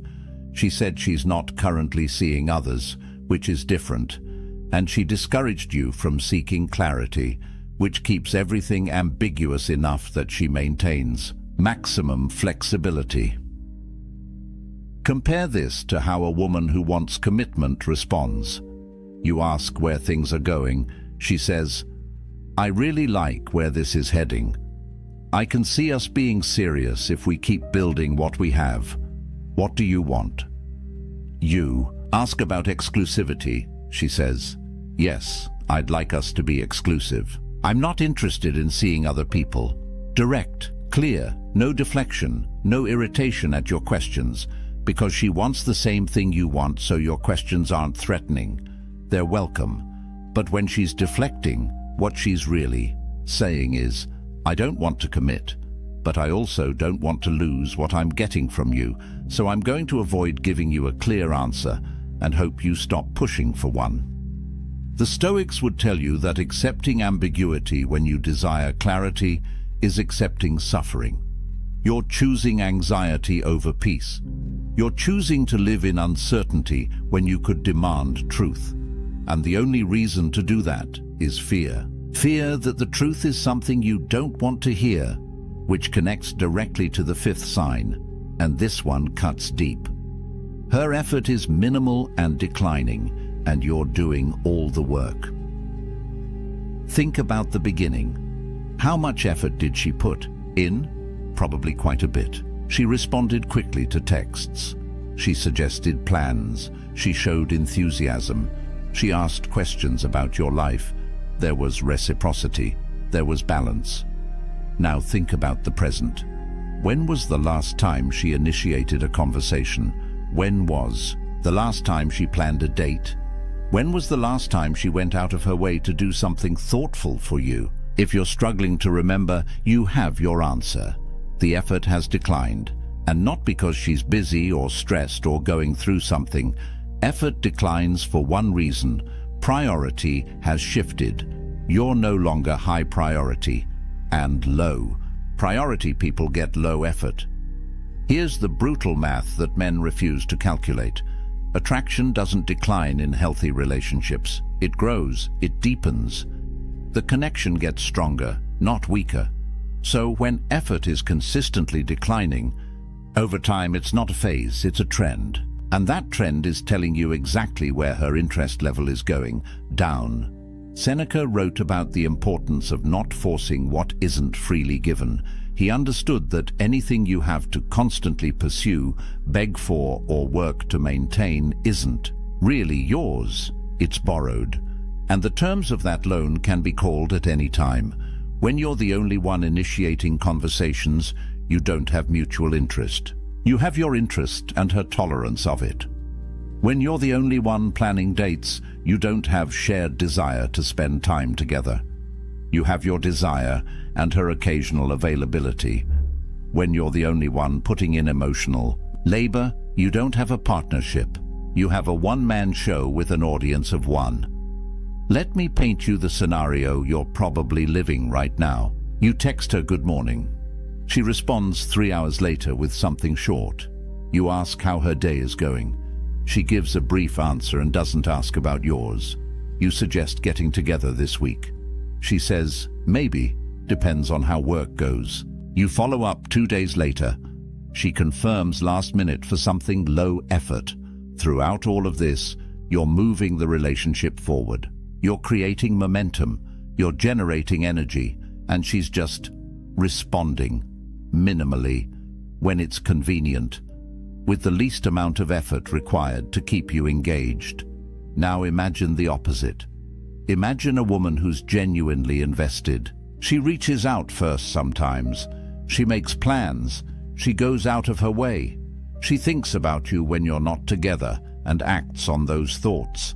She puts in effort because she wants to, not because you're extracting it from her through constant pursuit. That's what mutual interest looks like. That's what growing connection feels like. And if you're not experiencing that, no amount of effort on your part will create it. You can't effort your way into someone's genuine desire. You can't pursue someone into wanting you back. All you can do is exhaust yourself trying. The Stoics would ask you, why are you working so hard to maintain something she's not working to maintain? What are you getting from this exchange that justifies the imbalance? And most importantly, what does it say about your self-respect that you're settling for minimal reciprocation? These last two signs are what separate boys from men. They require you to see what you've been avoiding. She keeps distance during conflict, and that tells you everything. Here's how you know a relationship has real potential. How does she handle disagreement? Does she lean in or pull away? Does she work toward resolution or disappear until things blow over? Because anyone can be present during good times.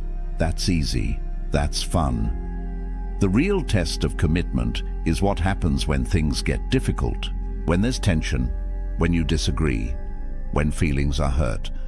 A woman who's genuinely committed sees conflict as something to resolve because the relationship is worth protecting. She doesn't enjoy the conflict, but she engages with it. She communicates. She works through it. Because preserving the connection matters more than avoiding discomfort. But a woman who's not committed, she disappears. She goes cold.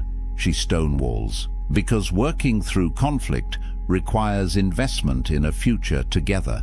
And if she's not invested in that future, why would she put in that work?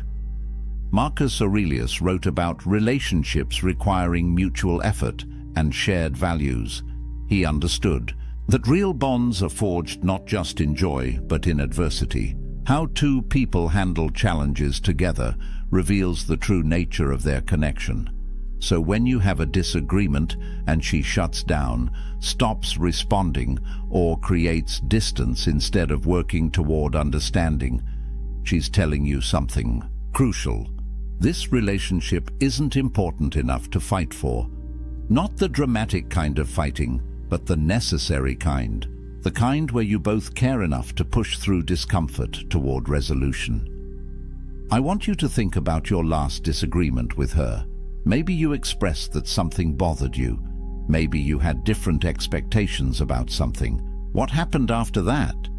Did she engage in good faith to understand your perspective? Did she share her side and work toward compromise? Or did she withdraw? Did she minimize your concerns? Did she frame you as being too sensitive or dramatic or demanding?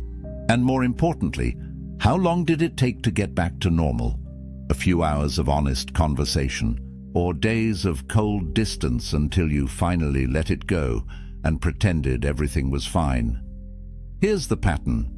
When she's not committed, every conflict becomes a threat to the relationship's existence rather than an opportunity to strengthen it. She treats disagreement as something to avoid or escape rather than something to resolve. And over time, you learn not to bring things up. You learn to swallow your concerns. You learn to accept less than you need because you're afraid that asking for more will make her leave, and that's not a relationship. That's walking on eggshells. Epictetus taught about maintaining dignity even in difficult circumstances, but there's no dignity in suppressing your legitimate needs because someone can't handle basic relationship communication. There's no virtue in staying small to make someone else comfortable. A partner who can't or won't work through conflict with you isn't capable of long-term commitment, because long-term anything includes challenges, includes disagreements, includes moments where you both have to choose the relationship over your individual comfort. And if she's choosing distance over resolution now, she'll choose distance over commitment later. Actually, she already has, which brings us to the final sign, the one that encompasses all the others. She tells you, she's been telling you all along, just not with words. Here's what you need to understand. Everything we've covered, the sporadic availability, the vague future talk, the social isolation, the deflection, the declining effort, the conflict avoidance, these aren't separate issues. They're not individual problems to solve. They're coordinated messages forming one clear communication. I'm not committing to you. Her body language tells you. The way she creates physical distance. The way her energy shifts when you talk about the future. The way she's less affectionate than she was in the beginning. Her enthusiasm tells you. Or rather, the lack of it. The absence of excitement when you make plans. The muted response when you share good news. The sense that she's going through motions rather than genuinely engaging. Epictetus taught that people show you who they are through their actions, and your only job is to believe them. Not who you hope they'll become, not who they could be if circumstances were different. Who they're showing you they are right now, and right now, through every sign we've discussed, she's showing you that she's not choosing commitment with you. She might be choosing convenience. She might be choosing companionship until something better comes along. She might be choosing the ego boost of being desired, but she's not choosing permanent partnership. She's not choosing future building. She's not choosing you. This is the hardest truth to accept because it requires you to stop telling yourself stories, stop rationalizing, stop hoping, stop waiting for her to suddenly transform into someone ready to commit. She's not going to, not to you, not in this dynamic. Because the pattern is established and people don't break established patterns, they follow them. Marcus Aurelius wrote about accepting reality as it is, not as we wish it to be. And the reality is this: if a woman wants to commit to you, she makes it obvious. She removes doubt. She creates security. She builds toward a future. There's no confusion. There's no mixed signals. There's no wondering where you stand. If you're confused, you have your answer. Confusion exists when someone is deliberately keeping things unclear, and people keep things unclear when clarity would force them to admit something they don't want, to admit that they're not all in. So what's the lesson here? What did the Stoics know that modern men have forgotten? They knew that self-respect requires seeing truth, even when truth is painful. They knew that dignity means not accepting scraps of attention and calling it love. They knew that wisdom is being able to walk away from what doesn't serve you, even when walking away is hard. You can't negotiate desire. You can't logic someone into commitment. You can't earn your way into being chosen. Either she chooses you or she doesn't.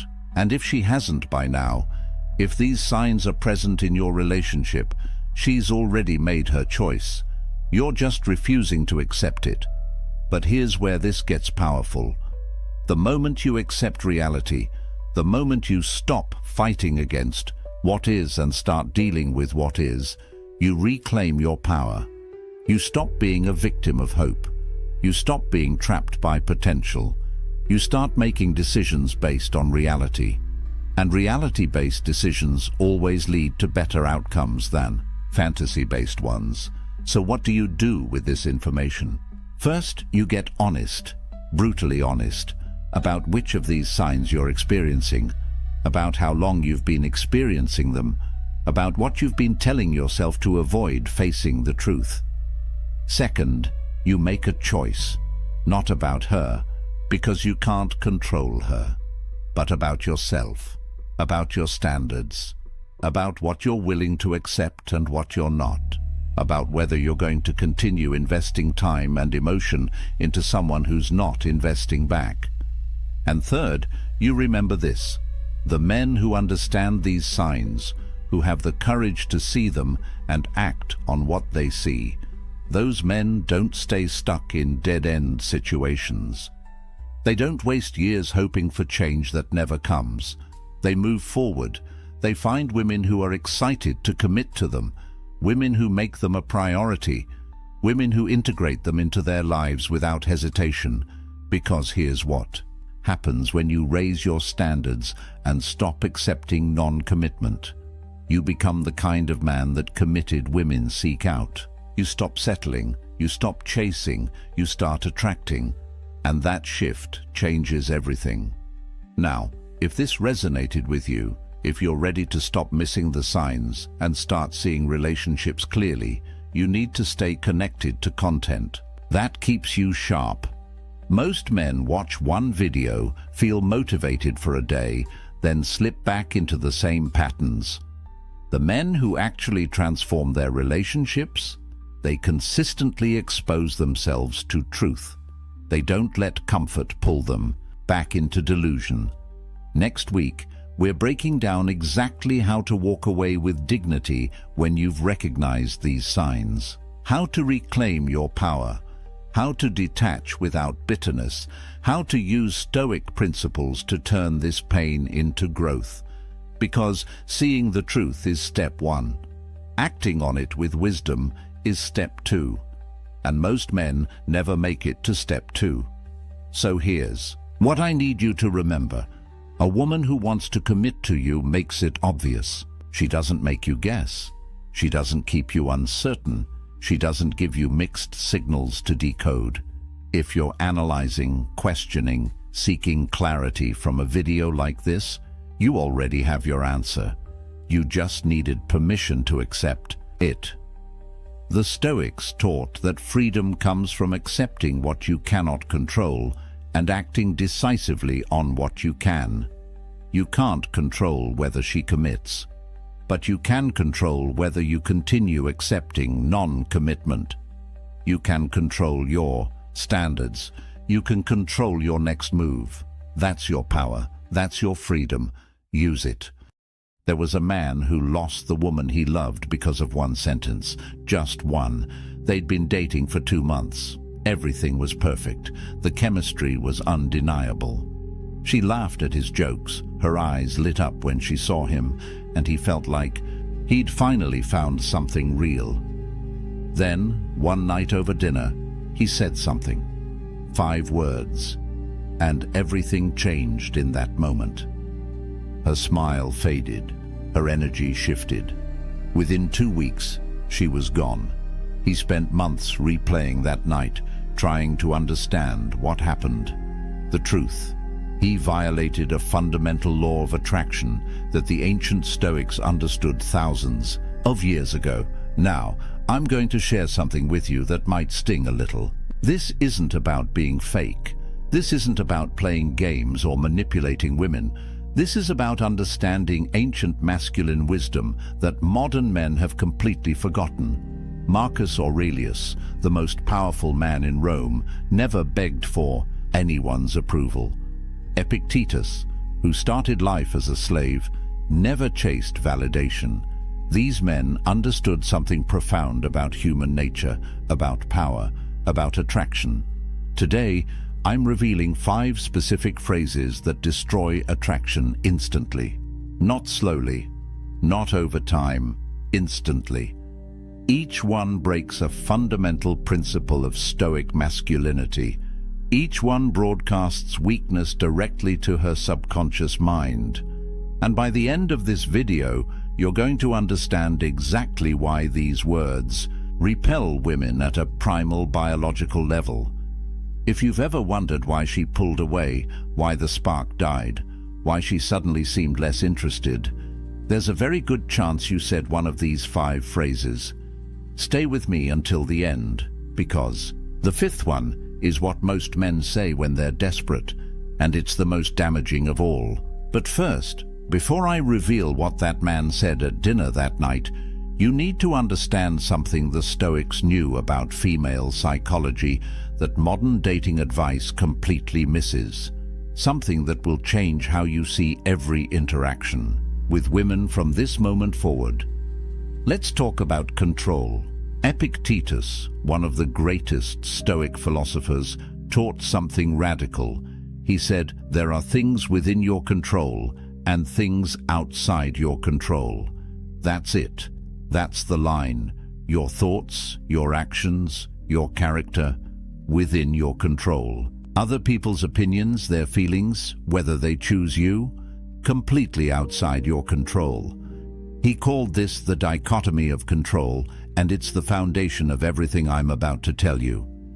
Here's where it gets interesting. You cannot control whether she likes you.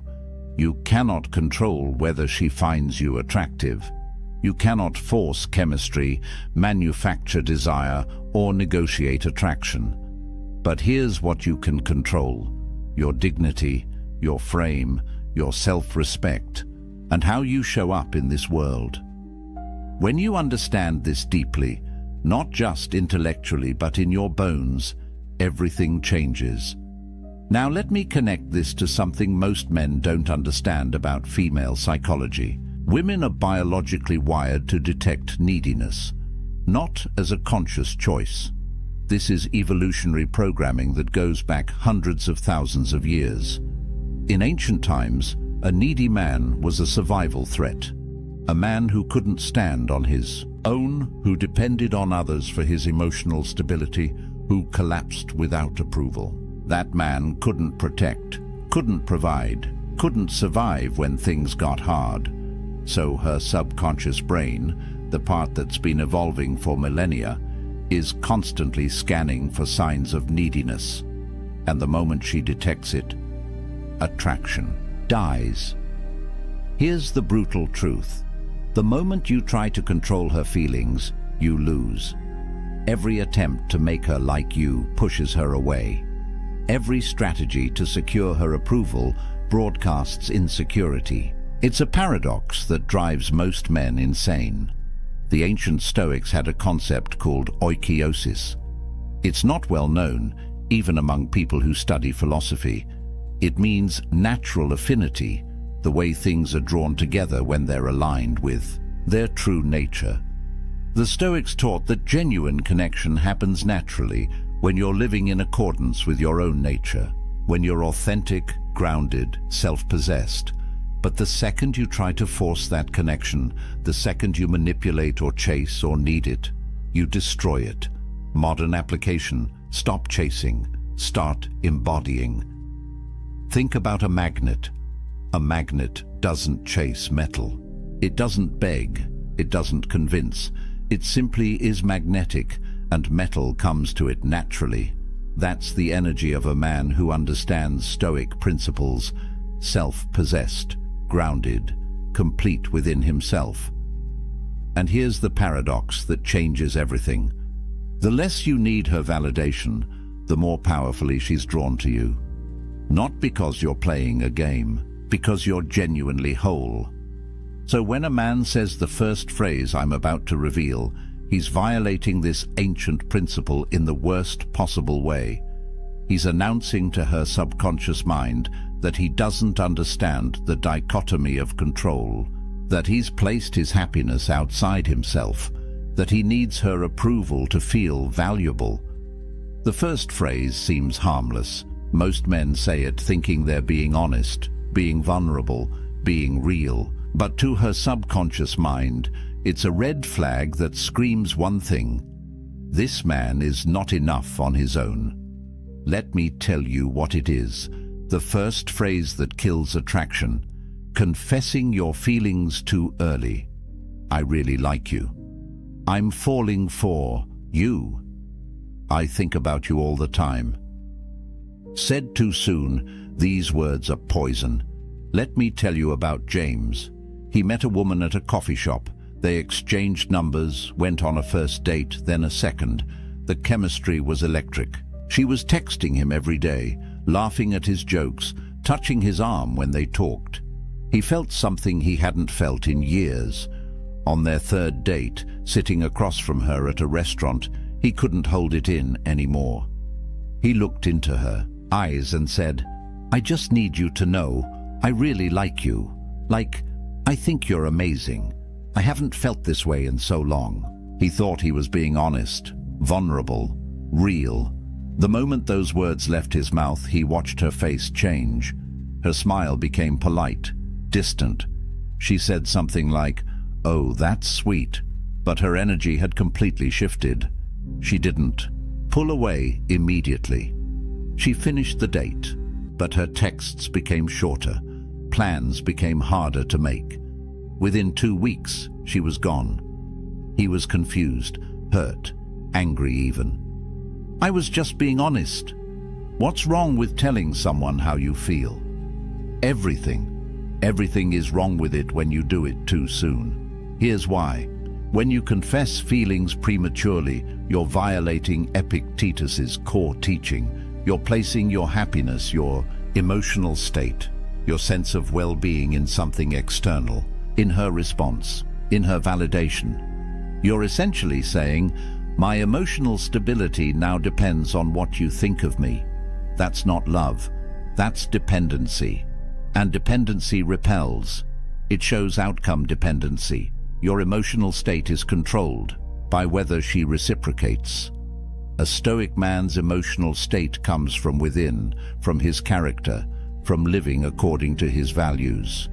When you say, I really like you, after 3 dates, you're announcing, I've already decided you're the prize, before I even know who you are. Think about what that communicates. You don't have standards, you don't have options, you're not selective, you're just grateful someone is paying attention to you.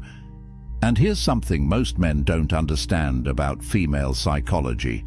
Women are attracted to mystery, to uncertainty, to the thrill of not quite knowing where they stand.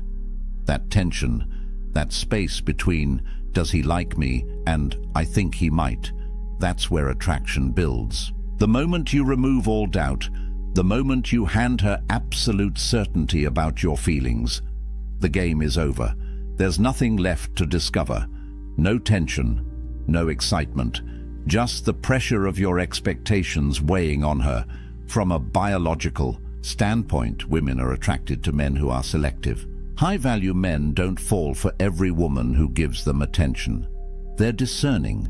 They have options. They take time to evaluate compatibility. When you confess deep feelings after barely knowing someone, her subconscious translates that as this man doesn't have options. He's decided I'm his best chance. And if I'm his best chance, what does that say about his value? Marcus Aurelius wrote, "The best revenge is not to be like your enemy." In the context of attraction, the enemy is desperation, neediness, the desperate chase for validation. Don't seek it. Don't announce your feelings, hoping she'll reciprocate and make you feel secure. That's weakness disguised as honesty. Let your actions show interest. Show up consistently. Invest time. Be present when you're together. Plan thoughtful dates. Listen. But don't hand over your power by verbally declaring your emotional investment before she's earned it, before enough time has passed, before genuine depth has developed between you. The Stoics had a practice called amor fati, love of fate. Love the process itself, not just the outcome. Enjoy getting to know her. Appreciate the uncertainty. Embrace the journey of discovering whether she's actually compatible with you, not just whether she'll validate your feelings. When you're outcome-focused, you're needy. When you're process-focused, you're grounded. One repels, one attracts.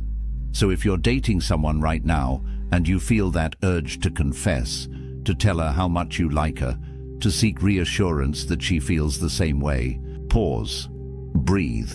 Remember the dichotomy of control. You cannot control her feelings, but you can control your dignity. Keep it. But here's what's even worse than confessing too early. The second phrase actually makes you the problem in her eyes. It makes you a burden she has to carry. And that weight? It crushes whatever attraction existed. The second phrase that destroys attraction. You make me so happy. You complete me. I need you. Any variation of making her responsible for your emotional state. David had been with his girlfriend for 6 months. Things were good, really. Good. He was head over heels. Every morning he'd text her, "You make me so happy." During dates, he'd look into her eyes and say, "I don't know what I'd do without you. You're everything to me." He thought he was being romantic, thought he was showing her how much she meant to him. He'd seen it in movies, heard it in love songs. This is what you're supposed to say when you love someone, right? Wrong. She started pulling back around month 7, became less available, less affectionate. When he asked what was wrong, she'd say, "Nothing, I'm just tired." But he could feel her slipping away. Finally, she sat him down and said something that gutted him. "You're too much. I feel like I can't breathe. It's like your entire happiness depends on me, and that's not fair. I can't be responsible for that. I feel suffocated." He was devastated, confused. How could loving her too much be the problem? Here's what David didn't understand. Seneca, the Roman Stoic philosopher, wrote something profound. The person who depends on another for happiness is a slave. Read that again. When you tell a woman, "You make me happy," you're not declaring love. You're announcing slavery. You're saying, "I'm incomplete without you. My emotional well-being is in your hands. If you leave, I collapse." That's not masculine energy. That's not strength. That's dependency. And dependency is the opposite of what creates attraction. Think about it from her perspective. Women are biologically attracted to the oak tree, not the ivy. The oak tree stands tall and strong on its own. Storms come, seasons change, but the oak remains. The ivy, on the other hand, needs something to cling to. It can't stand alone. It wraps around the tree, dependent on it for structure, for support, for survival. When you make a woman responsible for your happiness, you become the ivy. And no woman wants to be the oak tree in the relationship. She wants to rest against your strength, not carry the weight of yours. Here's the psychology that most men miss. Being someone's everything is exhausting. It's not flattering. It's not romantic. It's a burden. When your happiness depends on her, every interaction becomes high stakes. If she's tired and wants space, she's not just taking care of herself anymore. She's now responsible for your emotional collapse. If she's having a bad day and isn't warm and affectionate, she's not just dealing with her own stuff. She's also managing your need for reassurance. That pressure kills desire faster than almost anything else. She doesn't want to be your life. She wants to add to your life. She wants to enhance an already fulfilling existence, not be the only source of your joy. When you're complete within yourself, when your happiness comes from your purpose, your growth, your values, your friendships, your passions, then her presence becomes a beautiful addition, not a desperate necessity. The Stoics called this apatheia. It doesn't mean being emotionless or cold. It means freedom from destructive passions. It means emotional self-sufficiency. You create your own happiness through living virtuously, through contributing to the world, through pursuing excellence in what matters to you. She doesn't create your happiness. She shares in it. Epictetus taught, "Don't seek to have events happen as you want them to, but instead want them to happen as they do happen, and your life will go well." Apply that to relationships. Don't need her to be a certain way for you to be happy. Don't need her to stay for you to be whole. Your happiness is your responsibility, always. When you're emotionally self-sufficient, something interesting happens. She feels free. Free to be herself. Free to have bad days without managing your emotions. Free to be imperfect without you falling apart. And in that freedom, attraction thrives. She's drawn to your strength, to your groundedness, to the fact that you'd be fine without her, but you choose her anyway. That's love from a position of power, not neediness. Now, the third phrase is sneaky. Most men don't even realize they're saying it. They think they're being considerate, being a gentleman. But she hears something completely different. She hears manipulation disguised as niceness, and it repels her at a deep level. The third phrase, whatever you want. I don't care, you decide. It's up to you. Constant agreeableness. Having no opinions of your own. Meet Ryan. Nice guy. Really nice. Maybe too nice. He'd been seeing Sarah for about 2 months, and everything seemed fine on the surface. But there was a pattern. Every single time they made plans, the conversation went the same way. Where should we go for dinner? I don't know. Wherever you want. What movie should we see? You pick. I'm good with anything. Should we go to the beach or stay in the city this weekend? Whatever makes you happy. Ryan thought he was being considerate, accommodating, the perfect boyfriend who never causes conflict. 3 months in, she ended it. Her exact words. I don't even know who you are. You're like a ghost. You have no preferences, no opinions, no spine. I feel like I'm dating a mirror. Ryan was shocked, hurt. He'd done everything to make her happy. How could that be the problem? Here's what he missed.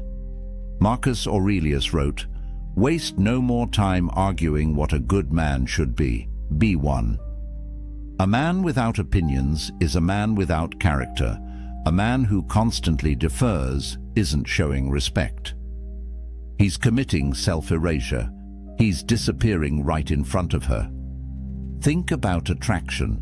Real, visceral, sexual attraction. It requires polarity. Masculine and feminine energies create spark through contrast, through difference, through tension. When you agree with everything, when you have no preferences, when you're just a mirror reflecting whatever she wants, there's no contrast, no friction, no electricity, just boring sameness. Women test for backbone, not consciously, but instinctively. When she asks, "Where should we eat?" that's not really about food. It's a test. Can you lead? Do you have conviction? Are you capable of making a decision and standing by it? Every time you say, "I don't care, you choose," you fail that test. Every single time. Here's the covert contract that nice guys operate under. They think, if I agree with everything she wants, if I never challenge her, if I'm always accommodating, she'll like me more. She'll see how easy I am to be with. But the opposite happens. She loses respect with every whatever you want, because deep down, she knows what you're doing. You're not being agreeable because you genuinely don't have preferences. You're being agreeable because you're afraid. Afraid of conflict, afraid she'll disagree, afraid she'll leave if you're not perfect. That fear, she can smell it. The Stoics practiced something called premeditatio malorum, negative visualization. They'd imagine the worst outcomes to prepare themselves mentally. Apply that here. Imagine what happens if you please everyone. The answer, you please no one, especially not yourself. When you have no opinions, no preferences, no boundaries, you become invisible, forgettable, replaceable.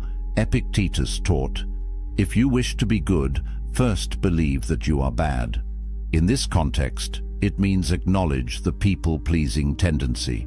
Recognize that your constant agreeableness isn't kindness, it's avoidance. It's fear-based behavior disguised as consideration. Here's what women actually want. They want to feel your presence, your direction, your masculine certainty, not arrogance, not domination, just the simple confidence to say, I'd prefer Italian tonight, or I'm not really into action movies, let's do the thriller instead, or I want to go to the mountains this weekend. Simple preferences, stated calmly. That's it. That's all it takes to show you're a real person with real opinions. And here's the secret. She doesn't even need to agree with your preferences. She just needs to know they exist. Disagreement is fine, healthy even. What kills attraction is the void where your personality should be. Be willing to have opinions. State them without apology. And be equally willing to hear hers and find compromise when it matters. That's partnership. That's polarity. That's attractive. The fourth phrase is what men say when they're losing her. And instead of slowing the decline, it accelerates it. If you've said this next one, you know exactly how she responded, and it wasn't good. The fourth phrase that kills attraction, seeking constant reassurance. Are we okay? Do you still like me? Are you mad at me? Did I do something wrong? Michael couldn't handle silence, couldn't handle space, couldn't handle uncertainty. He'd been dating Lisa for about 4 months when the pattern started. Anytime she seemed quiet, anytime she didn't respond to a text within an hour, anytime her tone seemed even slightly different, he'd panic. Hey, are we good?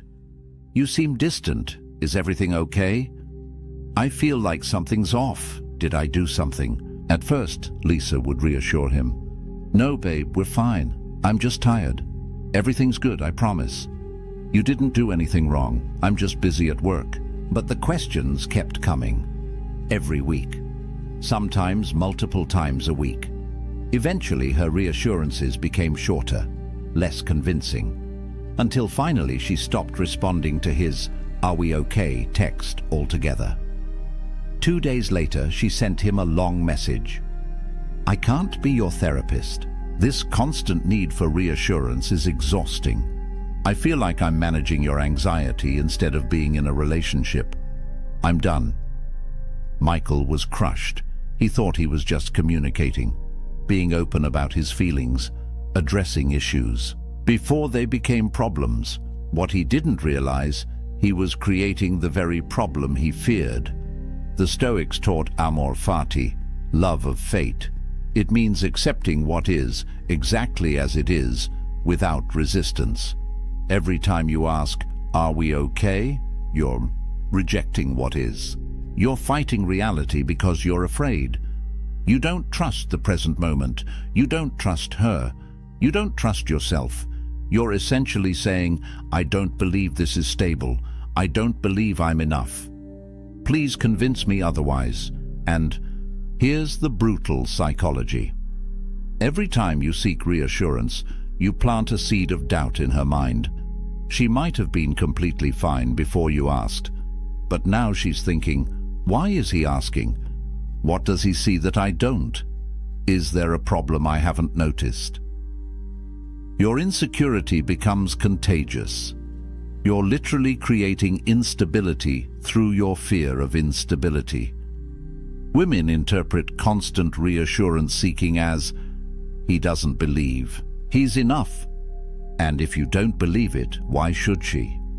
Confidence isn't arrogance. It's not pretending everything's perfect. Confidence is trusting in your ability to handle whatever outcome unfolds. A confident man doesn't need constant validation because he knows something fundamental. If she leaves, he'll survive. He'll be okay. He'll rebuild. That certainty makes him unshakable, and that's deeply attractive. Marcus Aurelius wrote, "Today I escaped anxiety, or no, I discarded it because it was within me, in my own perceptions, not outside." Your need for reassurance isn't about her behavior. It's about your internal state, your anxiety, your fear of abandonment, your belief that you're not enough. That's your work to do, not hers to constantly soothe. Here's what happens when you keep seeking reassurance. You create a death spiral. Your insecurity makes you ask, "Are we okay?" She pulls back slightly because the neediness is unattractive. You notice her pulling back, which increases your insecurity, which makes you ask again. She pulls back more. You ask more, round and round until the relationship is dead. You kill it with the very behavior meant to save it. The Stoics practiced negative visualization. Imagine the worst outcome. She leaves. You're alone. Now really sit with that. Would you actually die? No. Would you be devastated? Probably. For a while. But would you survive? Yes. Would you eventually heal? Yes. Would you find someone else? Very likely. When you deeply internalize that you'd be okay, even in the worst-case scenario, you stop operating from fear. You stop needing constant reassurance. And that shift in energy changes everything. Stop asking if you're okay. Just be okay. With uncertainty, with silence, with not knowing exactly where you stand every single moment. That's confidence. That's strength. That's attractive. But nothing, and I mean nothing, kills attraction faster than the fifth phrase. This is the phrase of total desperation, the nuclear option that obliterates any remaining respect she had for you. If you're watching this because you're going through a breakup or she's pulling away, you've probably said this, or you're thinking about it. Don't. The fifth phrase. The one that destroys not just attraction, but your self-respect. Any form of begging. Please don't leave. Give me another chance. I'll change, I promise. I can't live without you. Just tell me what to do and I'll do it. This is the story of Tom. He'd been with Rachel for 8 months. Things had been rocky for a while. She'd been pulling away, becoming distant, less affectionate. He could feel her slipping through his fingers. One night, she sat him down and said the words he'd been dreading. "I don't think this is working anymore. I think we should break up." Tom's world collapsed in that moment. Panic flooded his system. He couldn't let this happen. He couldn't lose her. So he begged. He grabbed her hands and pleaded, "Please, don't do this. I love you. I'll change. Whatever you need me to do, I'll do it. Just give me one more chance. Please." Tears streaming down his face, voice breaking, completely falling apart. She looked uncomfortable, sad even. But her mind was made up. She left that night. Tom spent the next 3 days blowing up her phone. Long text messages about how much he loved her. Voicemails apologizing for everything. He showed up at her apartment with flowers, wrote her a letter promising he'd be different. He thought if he just showed her how much he cared, she'd come back. Instead, she blocked him on everything. Phone, social media, email, everything. And here's the truly painful part. He didn't just lose her, he lost himself. Every time he replayed those moments in his mind, begging, pleading, falling apart, he felt a deep sense of shame. He'd betrayed himself in the worst possible way. Epictetus taught, "No person is free who is not master of himself." When you beg, you become a slave to the outcome, a slave to her decision, a slave to your fear of being alone.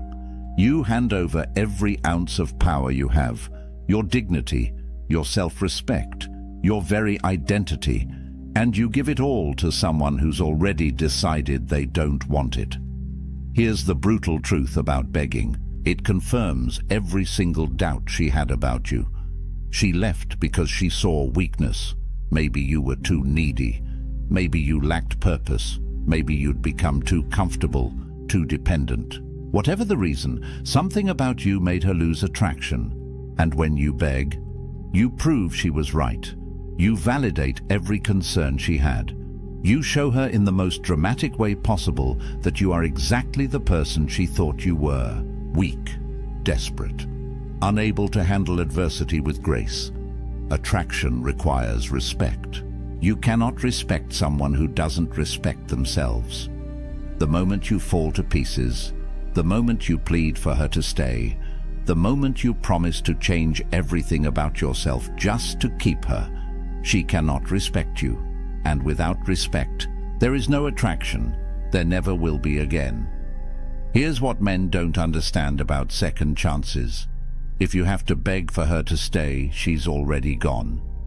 Mentally, emotionally, she's checked out. Her body might still be there, but her heart left weeks ago. Begging doesn't change her mind. It doesn't make her suddenly see your value. It cements her decision. It makes her even more certain she needs to leave. Marcus Aurelius wrote about loss. Loss is nothing else but change, and change is nature's delight. Everything in life is temporary. Relationships end. People leave. That's not a tragedy, that's nature. When you beg someone to stay, you're fighting against the natural flow of life. You're clinging to something that's already gone, and that clinging destroys you. Here's the most counterintuitive truth about breakups. The only possibility, and I mean the only possibility, that she might ever come back is if you walk away with dignity. Not as a strategy, not as reverse psychology, but as genuine self-respect. When you accept her decision with grace, when you say something like, "I'm sad, but I understand. I wish you the best," and then you actually leave her alone, something shifts. You become a man who respects boundaries, who handles rejection with maturity, who has enough self-worth to let go of someone who doesn't want to be there. That's attractive. That's powerful. That's the man she might, maybe, possibly reconsider weeks or months down the line. But begging kills any microscopic chance of reconciliation forever. The Stoics had a practice called Pre-Socratic, mindfulness, attention to your values in every moment, especially difficult ones. When you're facing loss, when she's walking away, when everything in you wants to collapse and beg, that's when your character is tested. Stay present to your values. Your dignity matters more than any relationship. Your self-respect is not negotiable, not for her, not for anyone. If you've already begged, if you've already fallen apart, stop right now. Stop texting, stop calling, stop showing up. Reclaim whatever dignity you have left through silence. Begin the hard work of rebuilding yourself, not for her, for you. Seneca wrote, "A gem cannot be polished without friction, nor a man perfected without trials." This pain you're feeling, it's the friction. It's polishing you into someone stronger, someone who will never beg again, someone who understands that his value doesn't come from her staying, it comes from within. So what happens when you stop saying these 5 phrases? What does life look like on the other side? Let's bring this together. 5 phrases that kill attraction. Confessing feelings too early. making her responsible for your happiness, having no opinions or preferences, constantly seeking reassurance and begging when she pulls away. 5 phrases. One common thread running through all of them. They all violate Stoic self-possession. Every single one places your power outside yourself. They broadcast neediness directly to her subconscious mind, and they kill attraction at a biological level because they signal one thing: this man cannot stand on his own. But here's what gives me hope about all of this. These aren't personality flaws. They're not permanent character defects. They're learned behaviors, and anything learned can be unlearned. You can change this, starting today. Let me tell you about Marcus. Not Marcus Aurelius, just Marcus, a regular guy who made every mistake in this video. He'd confessed feelings too early and watched women pull away. He'd made his girlfriend responsible for his happiness until she felt suffocated. He had no opinions because he was terrified of conflict. He sought constant reassurance until she called him exhausting. And yes, when she finally left, he begged. He fell apart completely, hit rock bottom, felt like he'd never recover. But then, something shifted. He started reading Stoic philosophy, started understanding the dichotomy of control, started building a life that didn't revolve around female validation. He focused on his purpose, his career, his friendships, his physical health, his personal growth. He stopped chasing, stopped trying to convince anyone of his value, started simply being valuable, living according to his principles, building genuine self-respect. 6 months later, he barely recognized himself. He'd become selective with who he spent time with. He had strong opinions and wasn't afraid to express them. He could sit in uncertainty without panicking, and women noticed, not because he was playing games, because he'd genuinely transformed into a man who didn't need external validation to feel whole. Here's your path forward. 4 Stoic principles to live by. First, cultivate internal validation. Your worth is not determined by whether she likes you, whether she texts back, whether she stays. Your worth comes from living according to your values, from being a man of character. That's it. Second, practice amor fati. Love your journey, including the rejections, including the heartbreaks. Every failure is teaching you something essential about yourself. Third, embody apatheia, emotional self-sufficiency, not coldness, not being unavailable, but being complete within yourself, so that relationships enhance your life rather than define it. Fourth, live with Pre-Socratic. Stay mindful of your principles in every interaction, especially when you're triggered, when you want to seek reassurance, when you feel the urge to confess feelings prematurely. Pause. Return to your values. Marcus Aurelius said it perfectly. Very little is needed to make a happy life. It is all within yourself, in your way of thinking. Build a life so fulfilling that a woman's presence is a bonus, not a necessity. Pursue work that matters. Cultivate deep friendships. Develop your body. Feed your mind. Contribute to something larger than yourself. When you do this, when you become genuinely whole, attraction happens naturally. Not because you're using techniques, because you've become the kind of man who doesn't need validation to feel valuable. The promise is this: when you stop saying these 5 phrases, when you stop operating from neediness, everything changes. You become selective instead of desperate, grounded instead of anxious, present instead of outcome-focused. And that version of you, that's the man women are drawn to. If this video resonated with you, if you've made these mistakes and you're ready to change, you're not alone. Subscribe for more Stoic wisdom on relationships and masculine development. Drop a comment and tell me which phrase hit the hardest. Which one have you been guilty of? Let's build a community of men who choose dignity over desperation. Next video, we're diving deep into the Stoic art of walking away. How to leave any situation with your power intact. You won't want to miss it. Remember this, the Stoics didn't chase.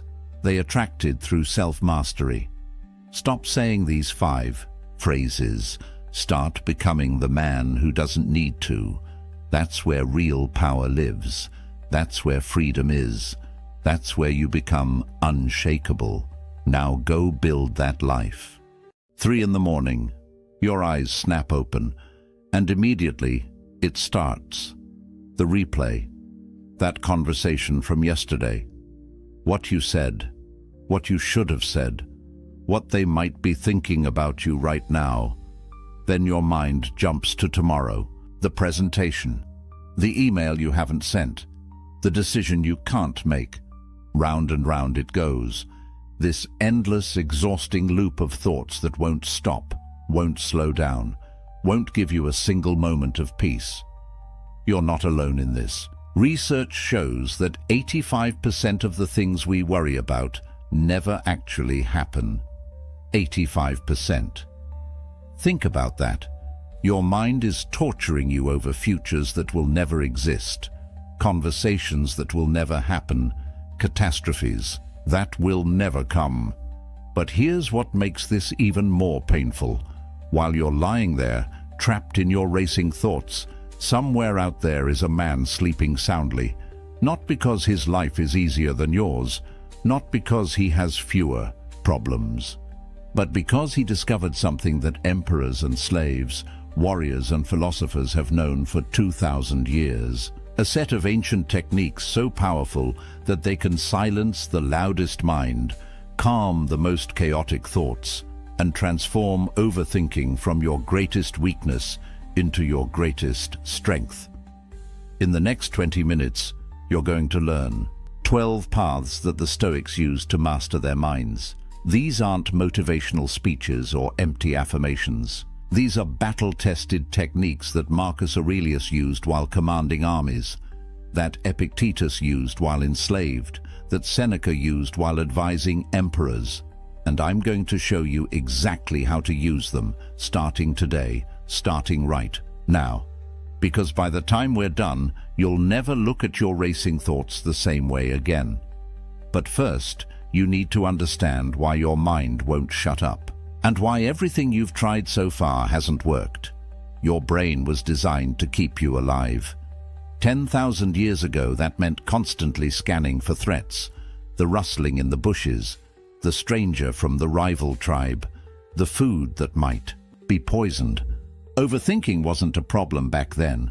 It was survival. Your ancestors who worried the most, who thought through every possibility, who stayed up at night mentally preparing for danger, they were the ones who lived long enough to pass on their genes to you.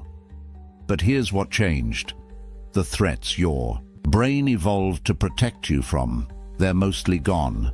No saber-toothed tigers, no warring tribes, no immediate danger lurking around every corner. But your brain, it hasn't gotten the memo. It's still scanning, still searching, still trying to find the threat. And in the absence of real danger, it creates imaginary ones. That text message you sent 3 hours ago that hasn't been answered yet, your brain treats it like a threat. That mistake you made at work last month, threat. That upcoming conversation you're dreading, threat, threat, threat. And then we added gasoline to this fire. Social media showing you everyone's highlight reel while you're living your behind the scenes. A culture that tells you you're supposed to have it all figured out by 30. Endless options for everything from what to eat, to where to live, to who to become, creating a paralysis of choice. Your brain isn't just scanning for threats anymore, it's drowning in them. Seneca, the great Roman philosopher, said something nearly 2,000 years ago that sounds like it was written yesterday. We suffer more often in imagination than in reality. Read that again. Most of your suffering isn't happening to you. You're doing it to yourself, in your mind, right now. And the cost of this, It's not just a few sleepless nights. Chronic overthinking rewires your brain. It floods your system with stress hormones. It paralyzes your decision-making.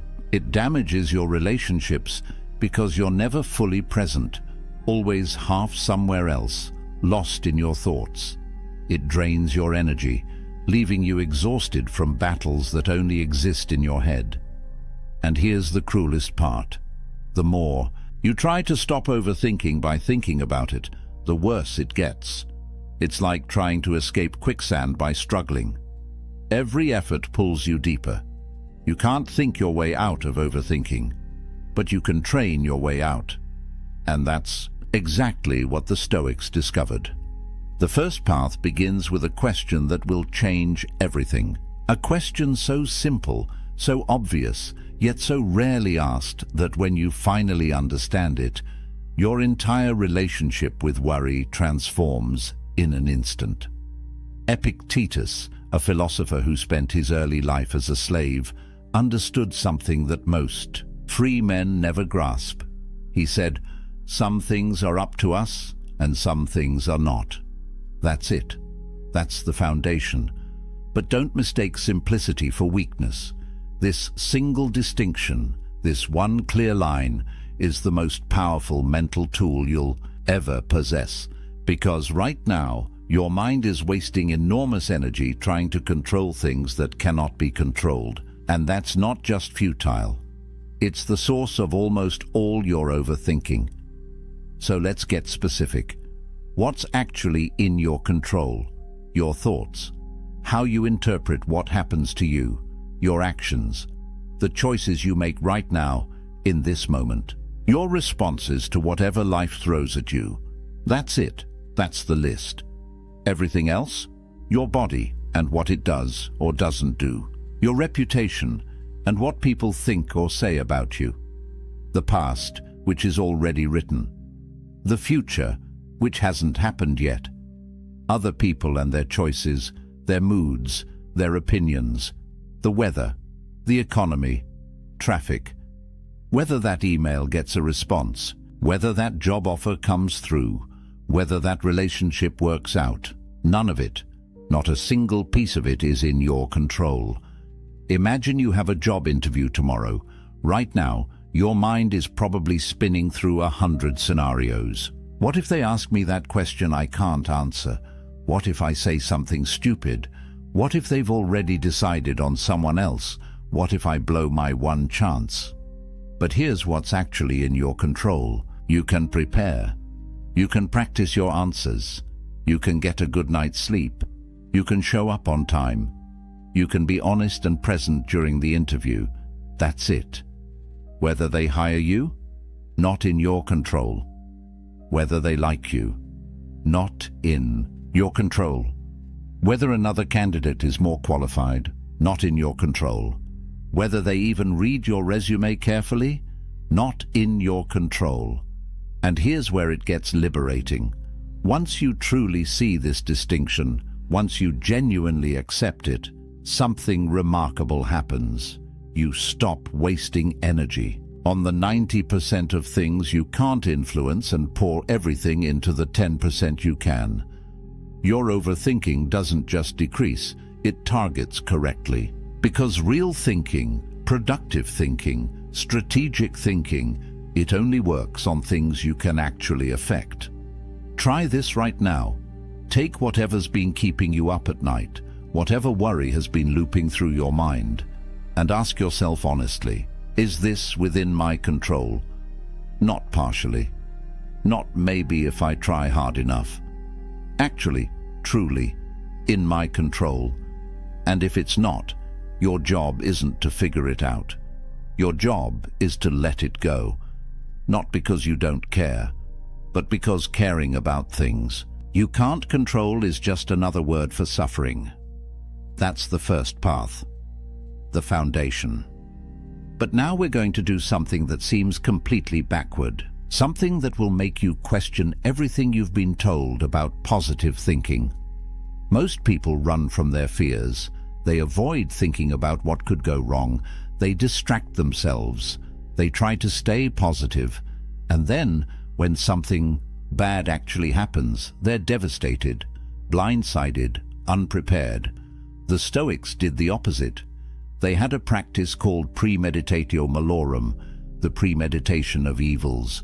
Deliberately, systematically, they would imagine everything that could go wrong. And this wasn't pessimism. This was preparation. Marcus Aurelius, the most powerful man in the world, would sit each morning and imagine his empire crumbling, his armies defeated, his loved ones dead, not to torture himself, but to prepare his mind, so that if these things happened, he wouldn't be destroyed by surprise.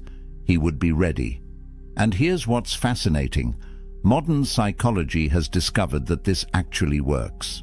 When you deliberately visualize a worst-case scenario in a controlled way, something changes in your brain. The fear loses its power, because fear feeds on the unknown, on the what-if. But when you look directly at the worst possible outcome, when you play it out fully in your mind, you realize something profound. You could handle it. You'd survive. Let's say you're terrified of that difficult conversation you need to have. Your boss, your partner, your parent. Your mind keeps spinning, avoiding it, building it up into something catastrophic. Here's what a Stoic would do. Sit down, close your eyes, and imagine it going as badly as possible. They yell at you, they reject you, they end the relationship. Play it all the way through.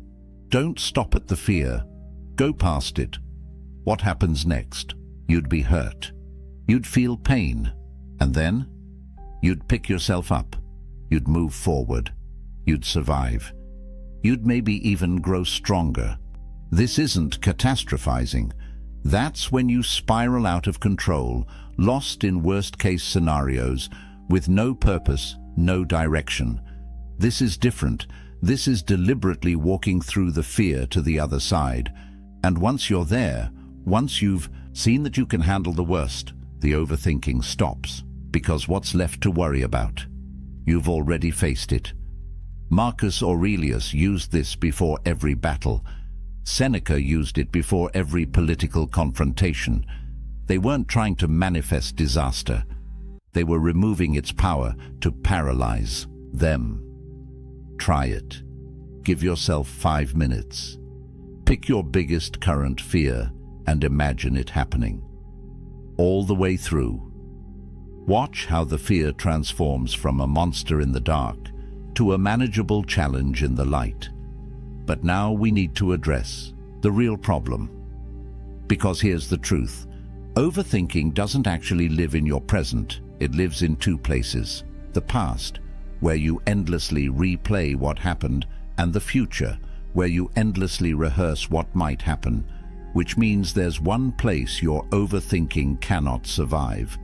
Right here, right now. Marcus Aurelius wrote, "Confine yourself to the present." Not as a nice idea, as a command, because he understood something critical. In this exact moment right now, as you're hearing these words, are you okay? Not yesterday, not tomorrow, right now. Your body is breathing, your heart is beating, you're here, you exist. And in this moment, stripped of past and future, most of your problems disappear. They don't exist here. The past is gone. It's literally not real anymore. It's a memory, a story you tell yourself. And the future? It hasn't happened. It's imagination, fiction. The only thing that's real, the only moment you ever actually live in, is now, this one. But your mind doesn't want to stay here, because the present moment is usually fine, and if the present is fine, your threat-scanning brain has nothing to do, so it pulls you into the past to find things to regret, or into the future, to find things to fear. Here's how you anchor yourself back. Right now, this instant, notice 5 things you can see. Actually look at them. Then 4 things you can hear. 3 things you can feel, your body touching the chair, your clothes on your skin. 2 things you can smell, 1 thing you can taste. This isn't a meditation technique. This is an emergency brake, because overthinking is a mental state, and mental states can't survive when you're fully embodied, fully present, fully here. There's an old Zen story. A student asks his master, "What is enlightenment?" The master says, "When I'm hungry, I eat. When I'm tired, I sleep." The student is confused. "But doesn't everyone do that?" And the master replies, "No. When most people eat, they're thinking about 1,000 other things. When they sleep, they're worrying about tomorrow. They're never fully where they are." That's the disease of overthinking, being everywhere except here. And the cure is radical presence. When you eat, eat. When you walk, walk. When you work, work. Be fully in whatever you're doing, and watch how the racing thoughts have nowhere to attach. This moment right now is enough. It's always been enough. Your overthinking is just your mind's way of refusing to believe that. But sometimes, even when you're present, even when you've separated what you can control from what you can't, the problems still feel massive, overwhelming, all-consuming. That's when you need to change your perspective. Literally, you need to zoom out, way out. This is what Marcus Aurelius called the view from above. Here's how it works. Right now, you're trapped inside your perspective.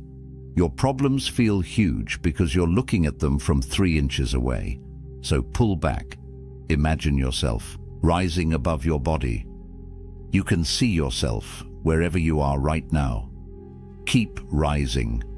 Now you see your whole building, your whole street, your whole neighborhood. Keep going. Your city, your state, your country, the whole planet spinning in space. Millions of people, all dealing with their own problems, all convinced their worries are the most important thing in the universe. Keep rising. The solar system, the galaxy, billions of stars, each with their own worlds. Keep going until the Earth is a speck, until our sun is just one light among countless lights. Now from up here, from this cosmic perspective, find your problem. Where is it? Can you even see it? And here's the question that breaks everything open. In 100 years, will anyone remember this thing you're overthinking?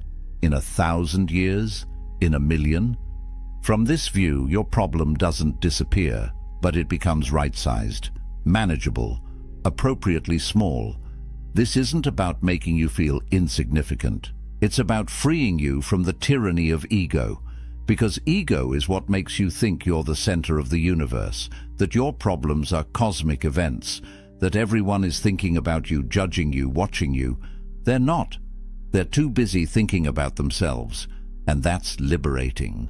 Because if you're not the center of everything, then your mistakes aren't catastrophes, your fears aren't fate, your problems are just problems, human-sized, solvable. Marcus Aurelius used this technique constantly, ruling an empire, commanding armies, making life and death decisions every day. And in his journal, he'd remind himself, Asia and Europe are but corners of the universe. The ocean is but a drop. Everything is small, everything is fleeting. Not to be depressed, to be free. Free from the weight of thinking everything matters equally when most things don't matter at all. Try it the next time you're spiraling. Zoom out. Get the cosmic perspective. Let the universe right-size your worry.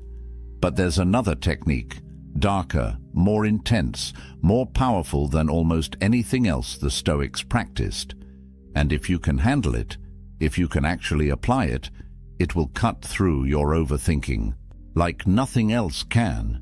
They called it memento mori. Remember death. Seneca said, "You could leave life right now. Let that determine what you do and say and think." This isn't morbid. This is clarity. Because death is the ultimate perspective. It's the final filter that separates what matters from what doesn't. Think about it. On your deathbed, surrounded, By people you love, or maybe alone, looking back at your life.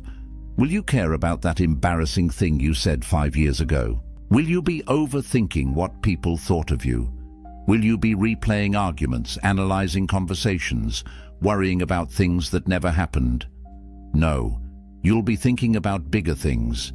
Did you love well? Did you live fully? Did you waste your limited time on things that didn't matter? That's the gift of death. It shows you with brutal honesty what actually matters. And if you can bring that clarity into your life now, while you're still alive, you gain a superpower. The ability to instantly cut through all the noise, all the overthinking, all the trivial worries, and ask, will this matter when I'm dying? Steve Jobs had a practice. Every morning he'd look in the mirror and ask himself, if today were the last day of my life, would I want to do what I'm about to do? And if the answer was no too many days in a row, he knew something needed to change.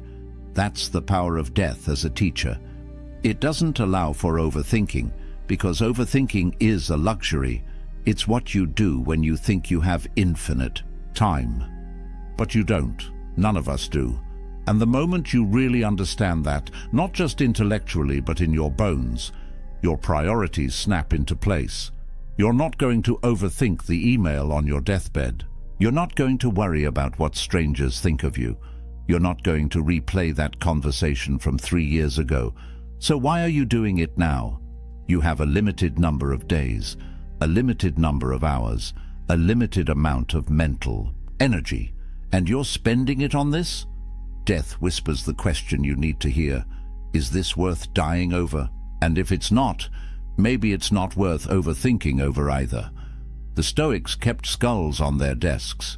They meditated in graveyards, not because they were depressed, because they refused to forget.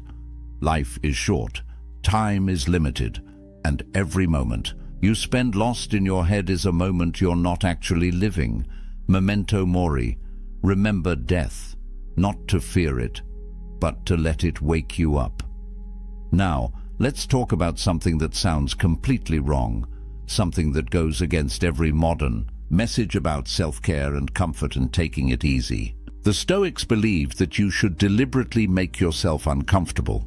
They called it voluntary discomfort, and it might be the most misunderstood practice they taught. Seneca was rich, unbelievably wealthy. He could have had every luxury. Instead, he would deliberately sleep on a hard floor, eat simple bread and water, wear rough clothes, go without heat in winter. Why? Because he was training, not his body, his mind. He was teaching himself a critical lesson. I can handle hard things, and that lesson, that bone-deep knowledge that you can endure discomfort, that you're tougher than you think, it's the antidote to fear. And fear is what drives most overthinking. Here's what happens when you live a life of constant comfort. You become fragile, soft, your tolerance for difficulty shrinks, and then when something actually hard happens, something you can't avoid or fix or make comfortable, you break, you panic, you spiral, because you've never trained for it. But when you voluntarily expose yourself to difficulty, when you choose temporary discomfort, you build a different relationship with hardship. You prove to yourself over and over that you're resilient, that you can handle it.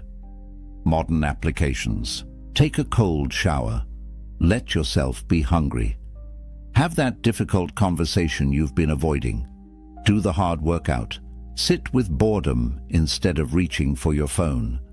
Each time you choose discomfort, each time you lean into something hard, you're sending your brain a message. I'm not fragile. I'm not weak. I can do difficult things. And that message, repeated enough times, changes everything. Because now, when your mind starts to spiral about some future difficulty, you have evidence. You've been uncomfortable before. You survived. You even grew stronger. This is the opposite of how most people live. They avoid discomfort at all costs. They optimize for ease. And then they wonder why every little challenge feels overwhelming, why they overthink every decision, every risk, every potential difficulty. It's because they've never proven to themselves that they can handle hard things. But you can. And voluntary discomfort is how you prove it. Start small. Tomorrow morning, end your shower with 30 seconds of cold water. Just 30 seconds. Watch what it does to your mind. Watch how you feel afterward. Stronger, more alert, more capable. That's not just physical, that's psychological. You did something hard, on purpose. And you're fine. Better than fine. The Stoics knew this. They knew that comfort is a trap, that ease makes you weak, that the path to mental strength runs directly through voluntary difficulty. So stop running from discomfort. Start running toward it, and watch your overthinking lose its grip.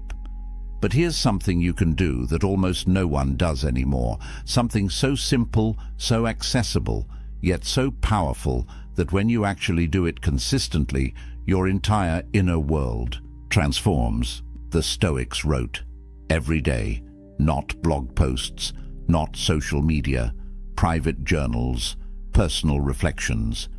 Marcus Aurelius's Meditations wasn't a book he intended to publish.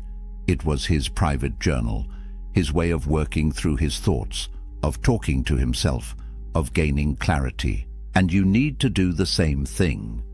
Here's why journaling is different from just thinking.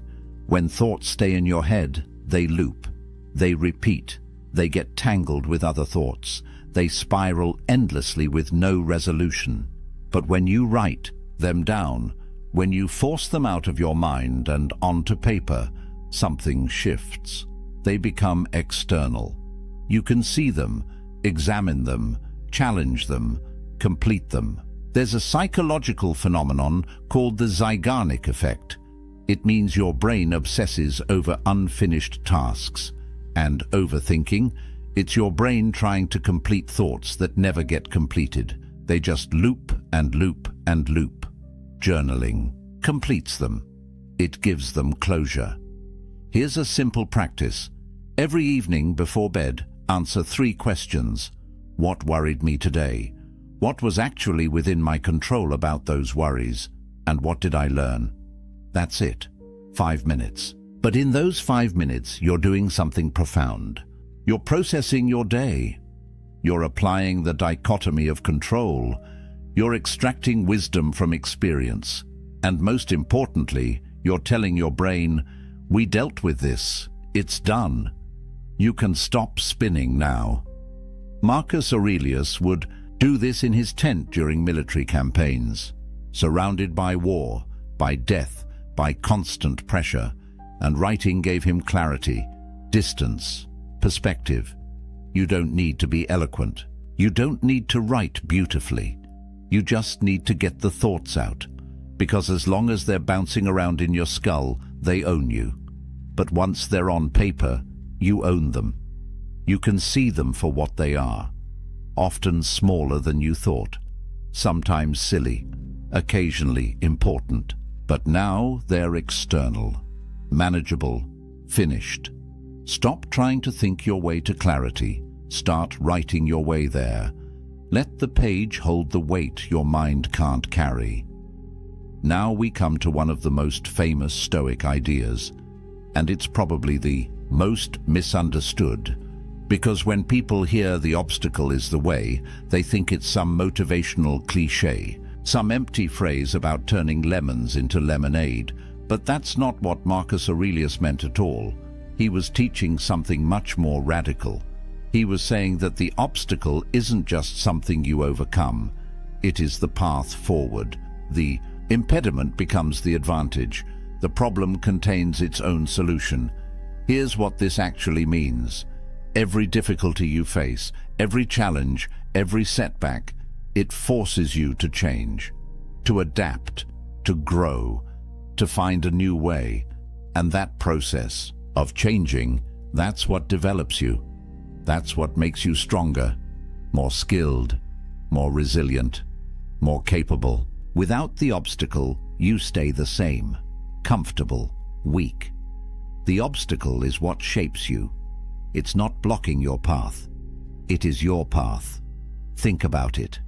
That job you didn't get, the one you were sure would destroy you, it forced you to find something better. That relationship that ended badly, it taught you what you actually need in a partner. That business that failed, it gave you the lessons you needed to succeed the next time. At the time, they felt like disasters, but looking back, you can see how they redirected you toward something better, something you wouldn't have found without them. But here's the key. This only works if you change your orientation. If you see obstacles as enemies, as things to be avoided, as evidence that the universe is against you, then you'll just be miserable. But if you can train yourself to see every obstacle as a teacher, as a challenge that will make you stronger, as an opportunity to prove what you're made of, then everything changes. The obstacle stops being a problem and becomes a project. And projects are solvable. They're interesting. They give you direction. You're overthinking about problems. It's because you're treating them as catastrophes. But what if they're just data, just information about where you need to grow, what you need to learn, how you need to change? That job stress. Maybe it's telling you that you've outgrown that position, that relationship conflict. Maybe it's showing you a boundary you need to set. That financial pressure. Maybe it's teaching you skills you'll need for the next level. The obstacle is the way. It's not poetic, it's practical. The thing in your path is your path. Stop trying to avoid it and start trying to use it. But even deeper than this is a concept that sounds insane at first. A concept so radical that when you first hear it, you'll probably reject it. But if you can actually embody it, if you can make it real in your life, it will end overthinking forever. The Romans called it amor fati, love of fate, not acceptance of fate, love. Most people spend their lives fighting reality. This shouldn't have happened. That person shouldn't have done that. I should be further along by now. My life should look different. And all that resistance, all that shoulding, it's exhausting. It's the source of endless suffering. Because you're at war with what is. And what is always wins. But amor fati offers a different path. What if instead of accepting what happens, you loved it? What if you looked at everything that occurred, the good, the bad, the beautiful, the painful, and said, this is exactly what needed to happen for me to become who I'm meant to be. This isn't toxic positivity. This isn't pretending bad things are good. This is understanding that your life, exactly as it has unfolded, with every twist and turn and setback and surprise, has made you who you are. And who you are right now is exactly who you need to be to handle what comes next. Could things have been different? Sure. But they weren't. This is what happened. And fighting it, resenting it, overthinking how it could have been better, that's just pain you're adding to pain. Suffering you're adding to difficulty. Think about Nelson Mandela. 27 years in prison. Most people would have been destroyed by that. Bitter, broken, angry. But Mandela said those years were necessary. They made him the leader he needed to be. They taught him patience, forgiveness, strategy. Without that suffering, he wouldn't have had the wisdom to unite a nation. He didn't just accept his fate, he loved it, because he understood that it was shaping him for something greater.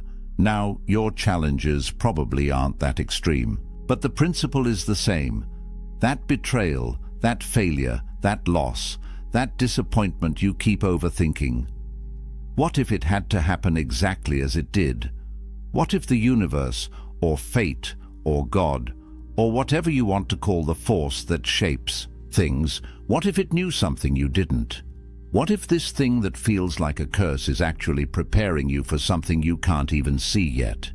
Amor fati doesn't mean becoming passive, it means becoming powerful. Because once you stop resisting what is, Once you stop wasting energy on should have, all that energy becomes available for what now? You're not fighting the current anymore. You're swimming with it, and suddenly you're moving twice as fast with half the effort. The overthinking stops because there's nothing to overthink. What happened, happened. What is, and you love it all because it's yours, your life, your story, your path. And it's perfect, not because nothing bad happened, but because everything that happened made you who you are. And who you are is exactly enough. There's another practice the Stoics used that connects to this. They would imagine losing everything they loved: their family, their health, their possessions, their reputation. This sounds dark, maybe even cruel. But here's what it actually does. It generates gratitude, intense, profound, life-changing gratitude. Because when you imagine losing something, when you really play out what life would be like without it, you suddenly see what you have, really see it, not take it for granted, not overlook it, see it with clear eyes.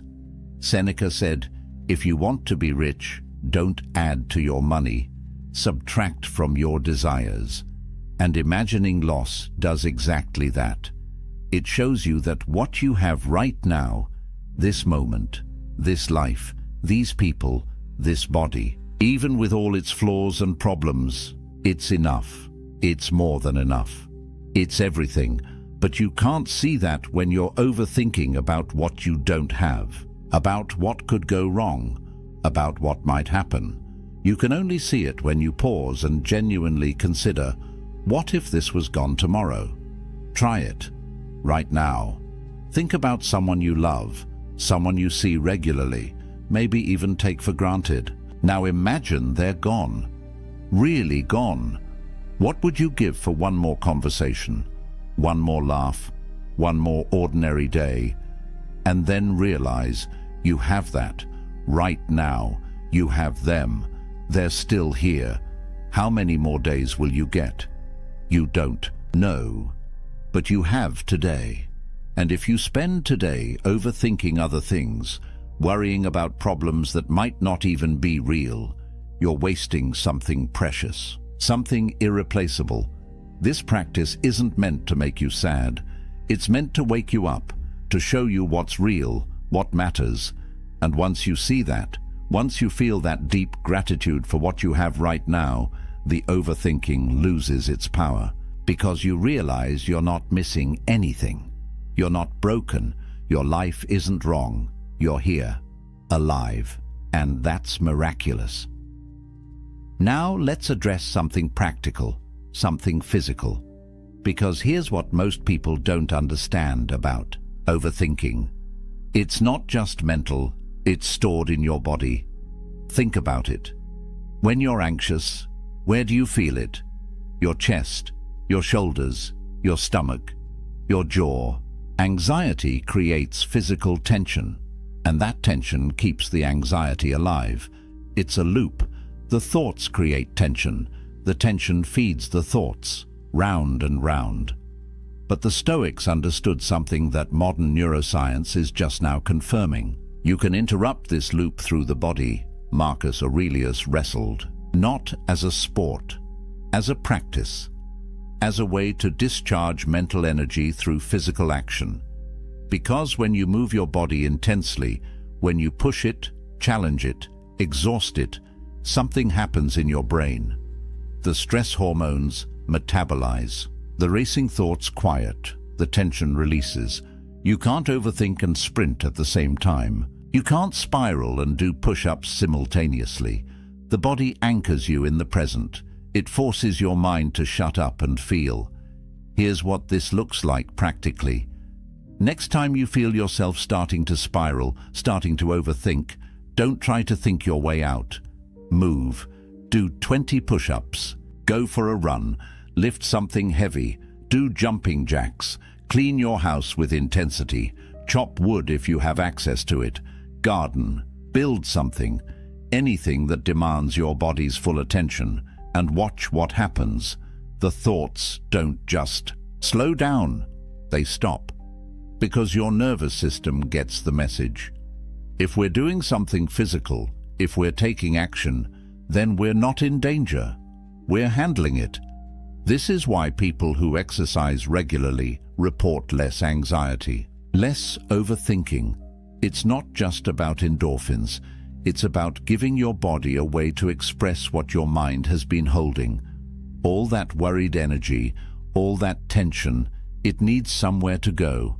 If it stays trapped in your head, it just cycles endlessly. But if you move it through your body, if you let it out through sweat and breath and muscle, it completes, it finishes, it's done. The Stoics knew this. They didn't just sit around philosophizing, they moved, they worked, they fought, they built. And that physical engagement kept their minds clear. So stop treating overthinking as purely a mental problem. Your body holds the key. When the thoughts start racing, move. Push yourself physically. Let your body do what your mind can't, and watch the silence return.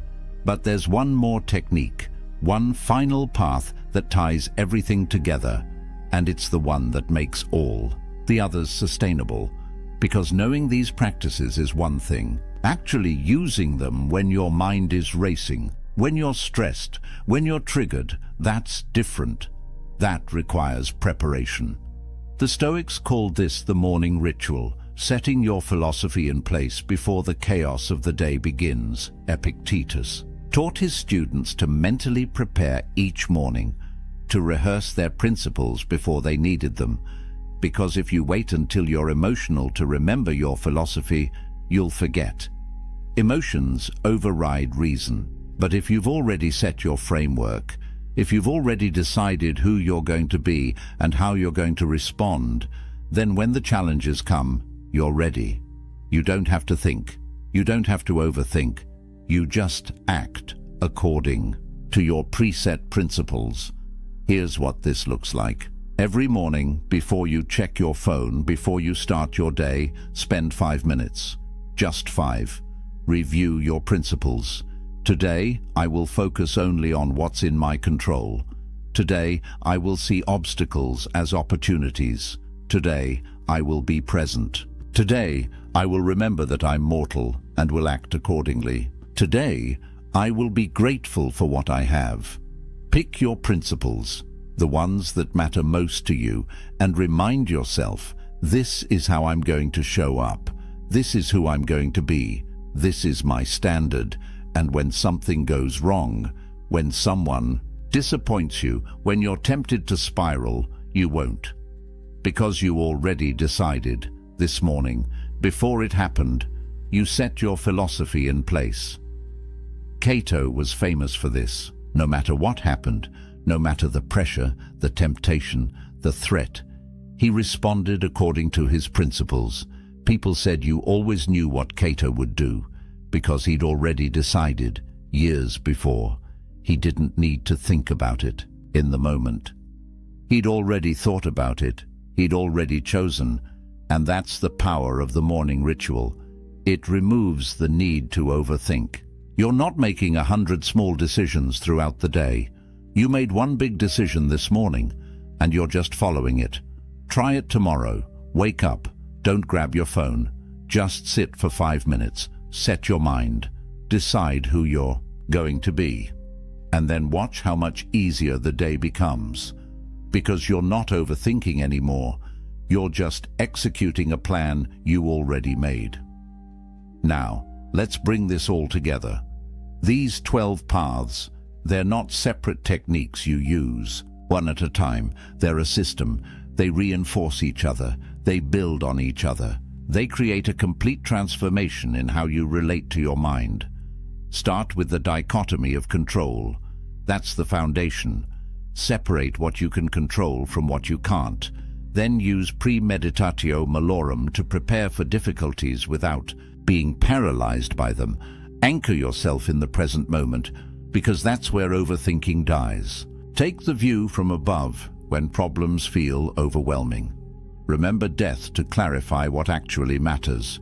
Embrace voluntary discomfort to prove your resilience. Journal to complete your thoughts.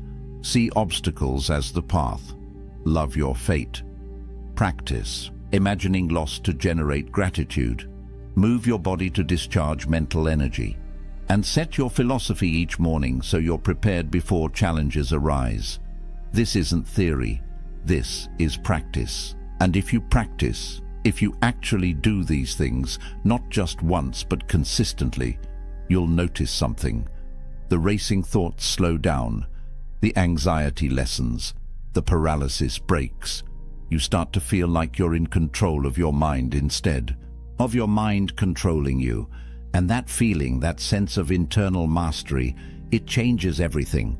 Because a man who masters his mind can master his life. Let me give you a real example.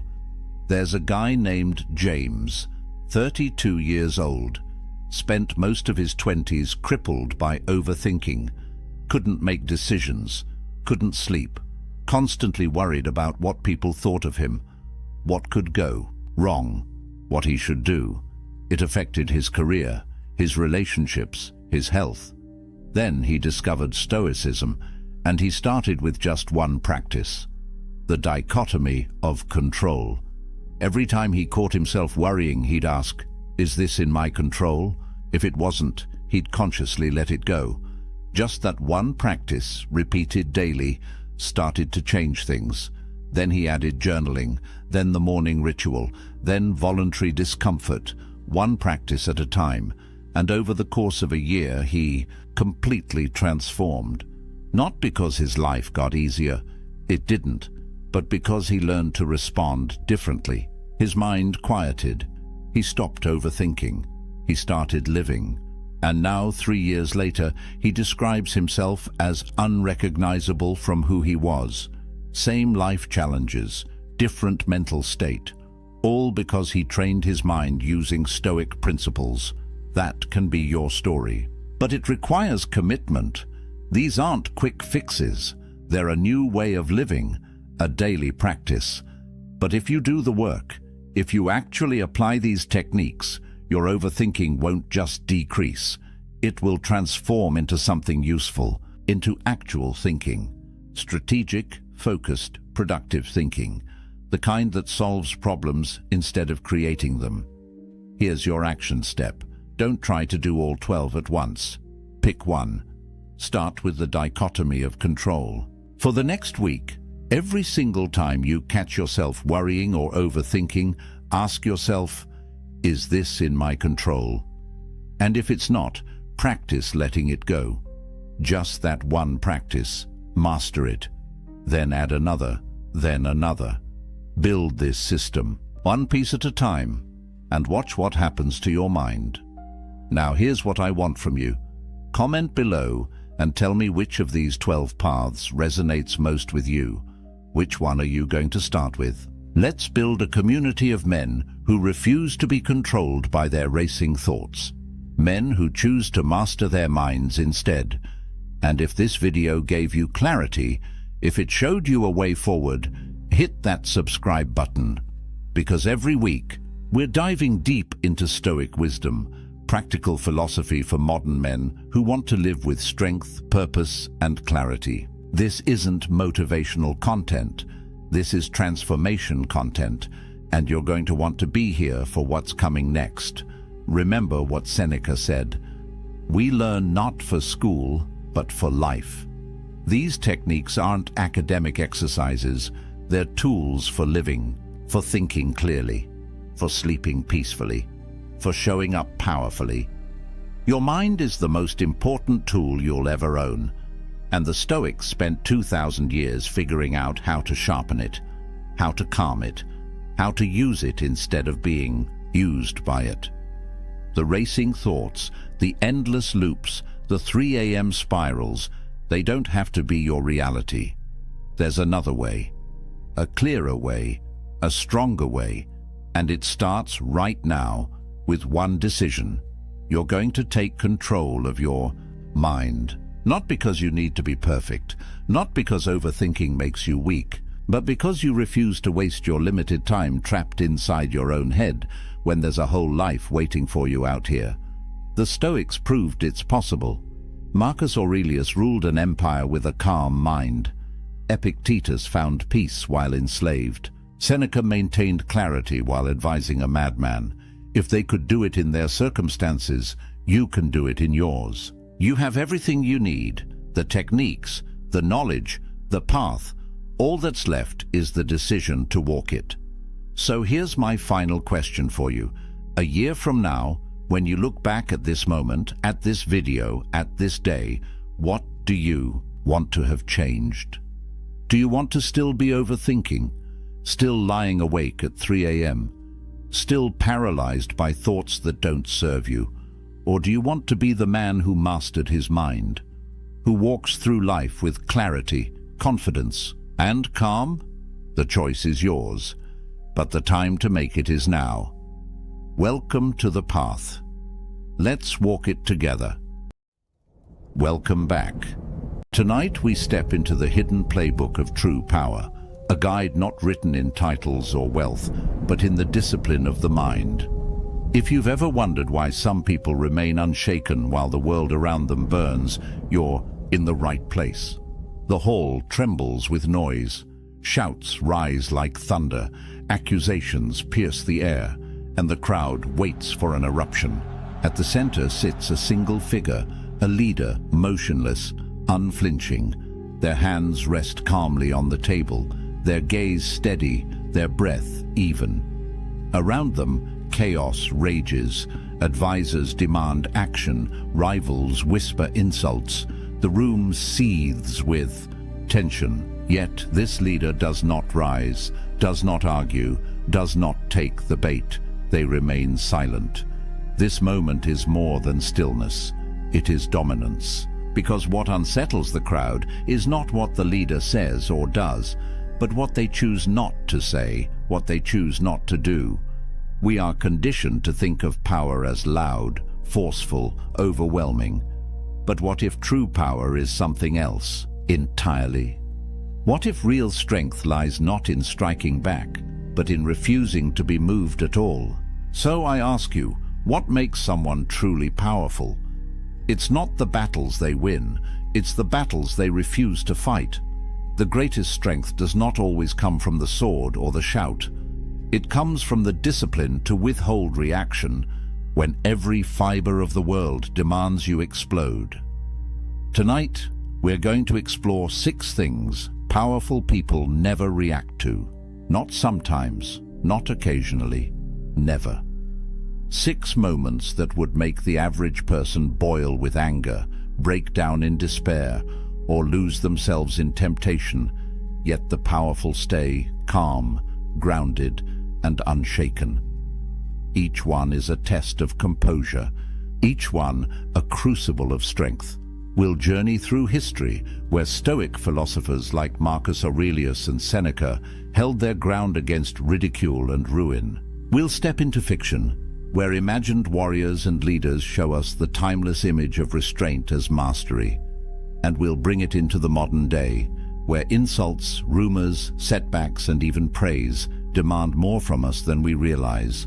Along the way, you'll see how philosophy, discipline, and perspective intertwine to create an armor thicker than steel. The ability to control your own mind when the world loses control around you. Because the battlefield of life isn't fought only with armies, money, or politics, it's fought within, in the split-second decision of whether you react or remain still. So as we begin, I want to ask you something. Think about your own life for a moment. What is one thing you wish you could stop reacting to? Maybe it's criticism, maybe it's gossip, maybe it's failure, or the sting of loss. Whatever it is, imagine how much freer, stronger, and calmer you would feel if it no longer had power over you. Hold on to that thought, because by the end of this journey, you may discover that the path of Stoic mastery isn't about controlling the world. It's about controlling yourself, and it all begins here, with silence in the middle of chaos. Picture this: A crowded marketplace in ancient Rome. A senator shouts across the forum, hurling insults at a rival. The crowd leans in, waiting for a fiery response, hungry for drama. Yet the rival does something unexpected. He doesn't shout back. He doesn't flinch. He simply continues walking as if the insult had never been spoken. The crowd murmurs in confusion. Was this weakness, or was it something far greater? This is the power of non-reaction. Insults are traps, carefully laid to provoke you into abandoning your composure. They pull at the ego, daring you to defend yourself, to lash out, to prove them wrong. But here's the paradox. The moment you react, you've already lost. You've given control to the other person. You've let their words dictate your state of mind. And that is exactly what the powerful never allow. Stoic philosophy teaches us that insults only sting if we grant them permission. Epictetus once said, "If someone reviles you, it is his own action. You can choose to interpret it as harm or not." Think about that. The insult doesn't carry inherent power. It's our reaction that breathes life into it. Without your consent, the insult withers, hollow and harmless. Consider Marcus Aurelius, Emperor of Rome. He faced endless criticism from politicians, generals, even his own people. Yet in his private writings, the Meditations, he constantly reminded himself not to be disturbed by words. He wrote, "If an insult from another stirs you, it is your own opinion that has provoked you." He knew the truth. The insult itself is powerless. It's our attachment to reputation that causes the pain. Now imagine a modern version of this scenario. You post something online and suddenly the comments flood in. Someone mocks you. Someone twists your words. You feel the heat rise in your chest, your fingers itching to strike back. But what happens if you don't? What if you simply carry on, as though their words were smoke drifting in the air? The effect is immediate. The aggressor loses their audience. The crowd sees composure, not weakness. The power shifts back to you. Fiction often mirrors this lesson. Picture a warrior in a tavern, insulted by a drunken patron eager to pick a fight. The warrior could crush him easily, but instead he turns back to his drink. The room falls silent. Everyone realizes who holds the true power. It isn't the one shouting, it's the one in control of himself. The truth is, insults say more about the giver than the receiver. They expose the speaker's insecurity, anger, or envy. By not reacting, you hold up a mirror that reflects their weakness back to them. Your silence becomes louder than any retort. So the question is, how do you master this art? The next time someone tries to provoke you, pause. Ask yourself, does this insult truly harm me, or is it just air? Remember, powerful people don't waste energy swatting at words. They save their strength for battles that matter. Now I'll turn it to you. Think of the last time someone insulted you. What if you had met it with silence instead of reaction? Wouldn't that have felt like victory? The story begins in whispers. A single voice in a crowded room suggests something unflattering. Another person repeats it. Soon, the whisper multiplies until it becomes a rumor spreading like wildfire. No one knows if it's true. No one even stops to ask. But suddenly, your reputation, your name, your very identity feels under siege. This is the world of rumors and lies, an invisible battlefield where words, not weapons, can destroy legacies. Most people panic in this moment. They scramble to explain themselves, to fight back, to stamp out every falsehood before it takes root. But here's where powerful people stand apart. They don't chase lies. They don't waste their energy wrestling with shadows. They let the truth reveal itself in time. History gives us countless examples. Consider Marcus Aurelius, the philosopher emperor. During his reign, enemies accused him of weakness, of being too contemplative to lead Rome's armies. Yet Marcus did not call for trials or proclamations to defend himself. Instead, he focused on what he could control, leading with virtue, acting with integrity, and ensuring his deeds spoke louder than gossip. Centuries later, he's remembered as one of the greatest emperors in history, not because he silenced lies, but because he outlived them with action. Seneca, too, knew this battle well. As a tutor to the young Emperor Nero, he was accused of greed, corruption, and treachery. Some of the accusations may have been exaggerated, others entirely fabricated, but Seneca's writings show us his response. He refused to let slander dictate his peace of mind. He reminded himself, and us, that reputation is not within our control. Our character, however, always is. Fiction helps us see the same truth in sharper relief. Imagine a wise ruler in a kingdom, accused of betrayal by jealous courtiers. The people murmur, the nobles circle. The ruler knows he could denounce his enemies, demand loyalty oaths, or punish the liars. But instead, he chooses restraint. He continues ruling with fairness, justice, and clarity. Weeks later, the rumors die, and the liars reveal themselves by their desperation. The ruler emerges untarnished, not because he fought every rumor, but because he made the lies irrelevant. Now let's fast forward to today. In the digital age, rumors move faster than ever. A single tweet, a manipulated video, or a half-truth can reach millions before the truth even laces up its boots. And the natural impulse is to react, to clarify, to defend yourself in front of the crowd. Yet here's the paradox. The more attention you give to a lie, the more oxygen it gets. By acknowledging it, you confirm its existence in the minds of others. Silence, on the other hand, robs the rumor of momentum. Stoic philosophy equips us for this. Epictetus taught that we are disturbed not by events, but by our judgments about them. A rumor is only as harmful as the weight we give it. If we anchor ourselves in virtue, living with honesty, acting with fairness, staying aligned with our values, then rumors become like waves crashing against a rock, loud but ultimately powerless. There's also a deeper psychological effect at play.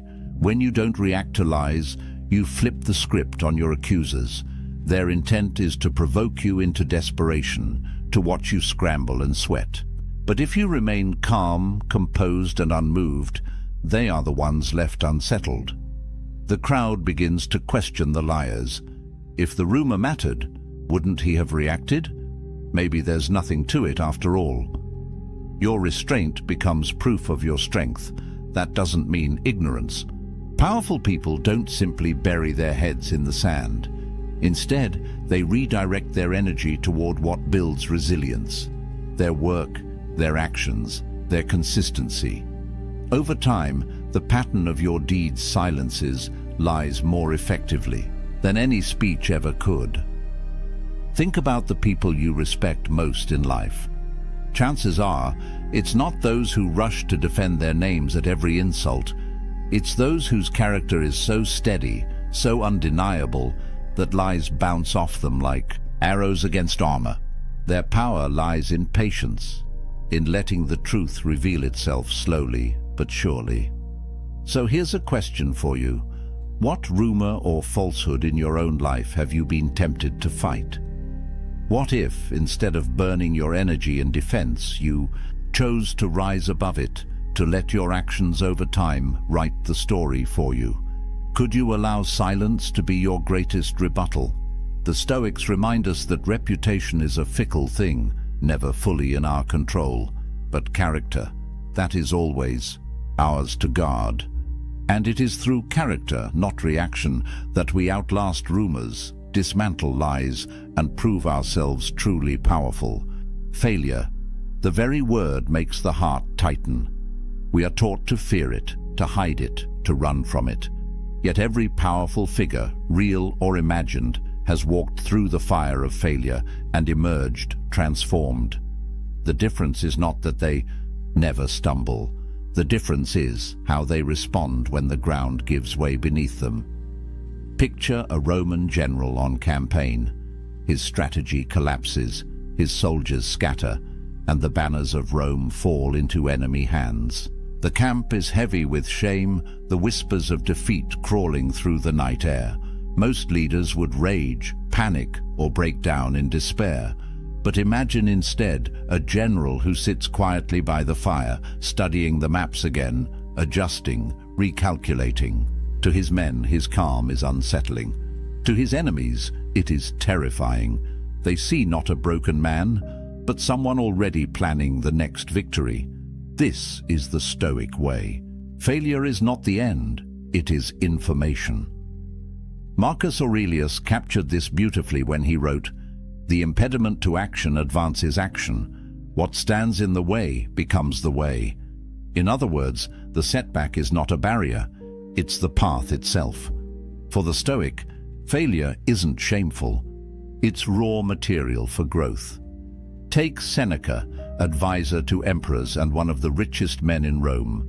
Despite his wealth and influence, he endured exile, political disgrace, and ultimately an order to take his own life. Yet through all this, he kept writing, turning his misfortunes into teachings that still inspire us today. Seneca understood that external circumstances, loss, disgrace, even death, could not rob him of the inner power to choose his response. His failures became his legacy. Epictetus went even further. Born a slave, crippled from abuse, he might have seemed destined for a life defined by failure. Yet he transformed his suffering into wisdom, teaching that setbacks are not punishment, but training. He compared life to a wrestling school, where every hardship is a sparring partner, shaping you into something stronger. Fiction often illustrates this vividly. Picture a warrior in a story who loses a great battle. He returns home in shame, mocked, and diminished. Yet instead of retreating into bitterness, he trains harder, studies his mistakes, and grows into a leader greater than before. His eventual triumph is not despite his failure, it is because of it. The very setback that once defined him becomes the foundation of his future power. Now think about how failure shows up today. Maybe it's a project collapsing at work, a business that never took off, or a personal relationship that fell apart. The temptation is to see these moments as permanent scars, but powerful people see them as stepping stones. They don't dwell in the rubble, they build something new with it. The modern Stoic practice here is simple but profound. Reframe. Instead of asking, "Why did this happen to me?" ask, "How is this useful to me?" Failure reveals blind spots. It humbles arrogance. It forces adaptation. And those who learn to reframe setbacks, not as dead ends but as detours, discover that failure is not their enemy, it is their teacher. Here's the deeper truth. Reacting emotionally to failure, rage, despair, self-pity, only prolongs the suffering. It burns energy without creating solutions, but non-reaction, calm reflection, and steady adjustment allow you to transform failure into fuel. The Stoics remind us that fortune can take away everything except one thing: your ability to decide how you respond. There is also a subtle power in the way others perceive your handling of failure. People expect collapse. They expect excuses. When you respond instead with composure, with a clear head and quiet resilience, you inspire trust. You become the unshakable center others can rely on. Failure, in this way, becomes not just personal growth, but leadership itself. So here is your challenge. Think of your last failure. Maybe it still stings. Maybe it still feels unresolved. What if you could go back and reframe it, not as an end, but as preparation? What skills did it force you to learn? What strength did it secretly build? What future success might still be hidden inside that apparent defeat? The Stoics would tell you, stop fearing failure.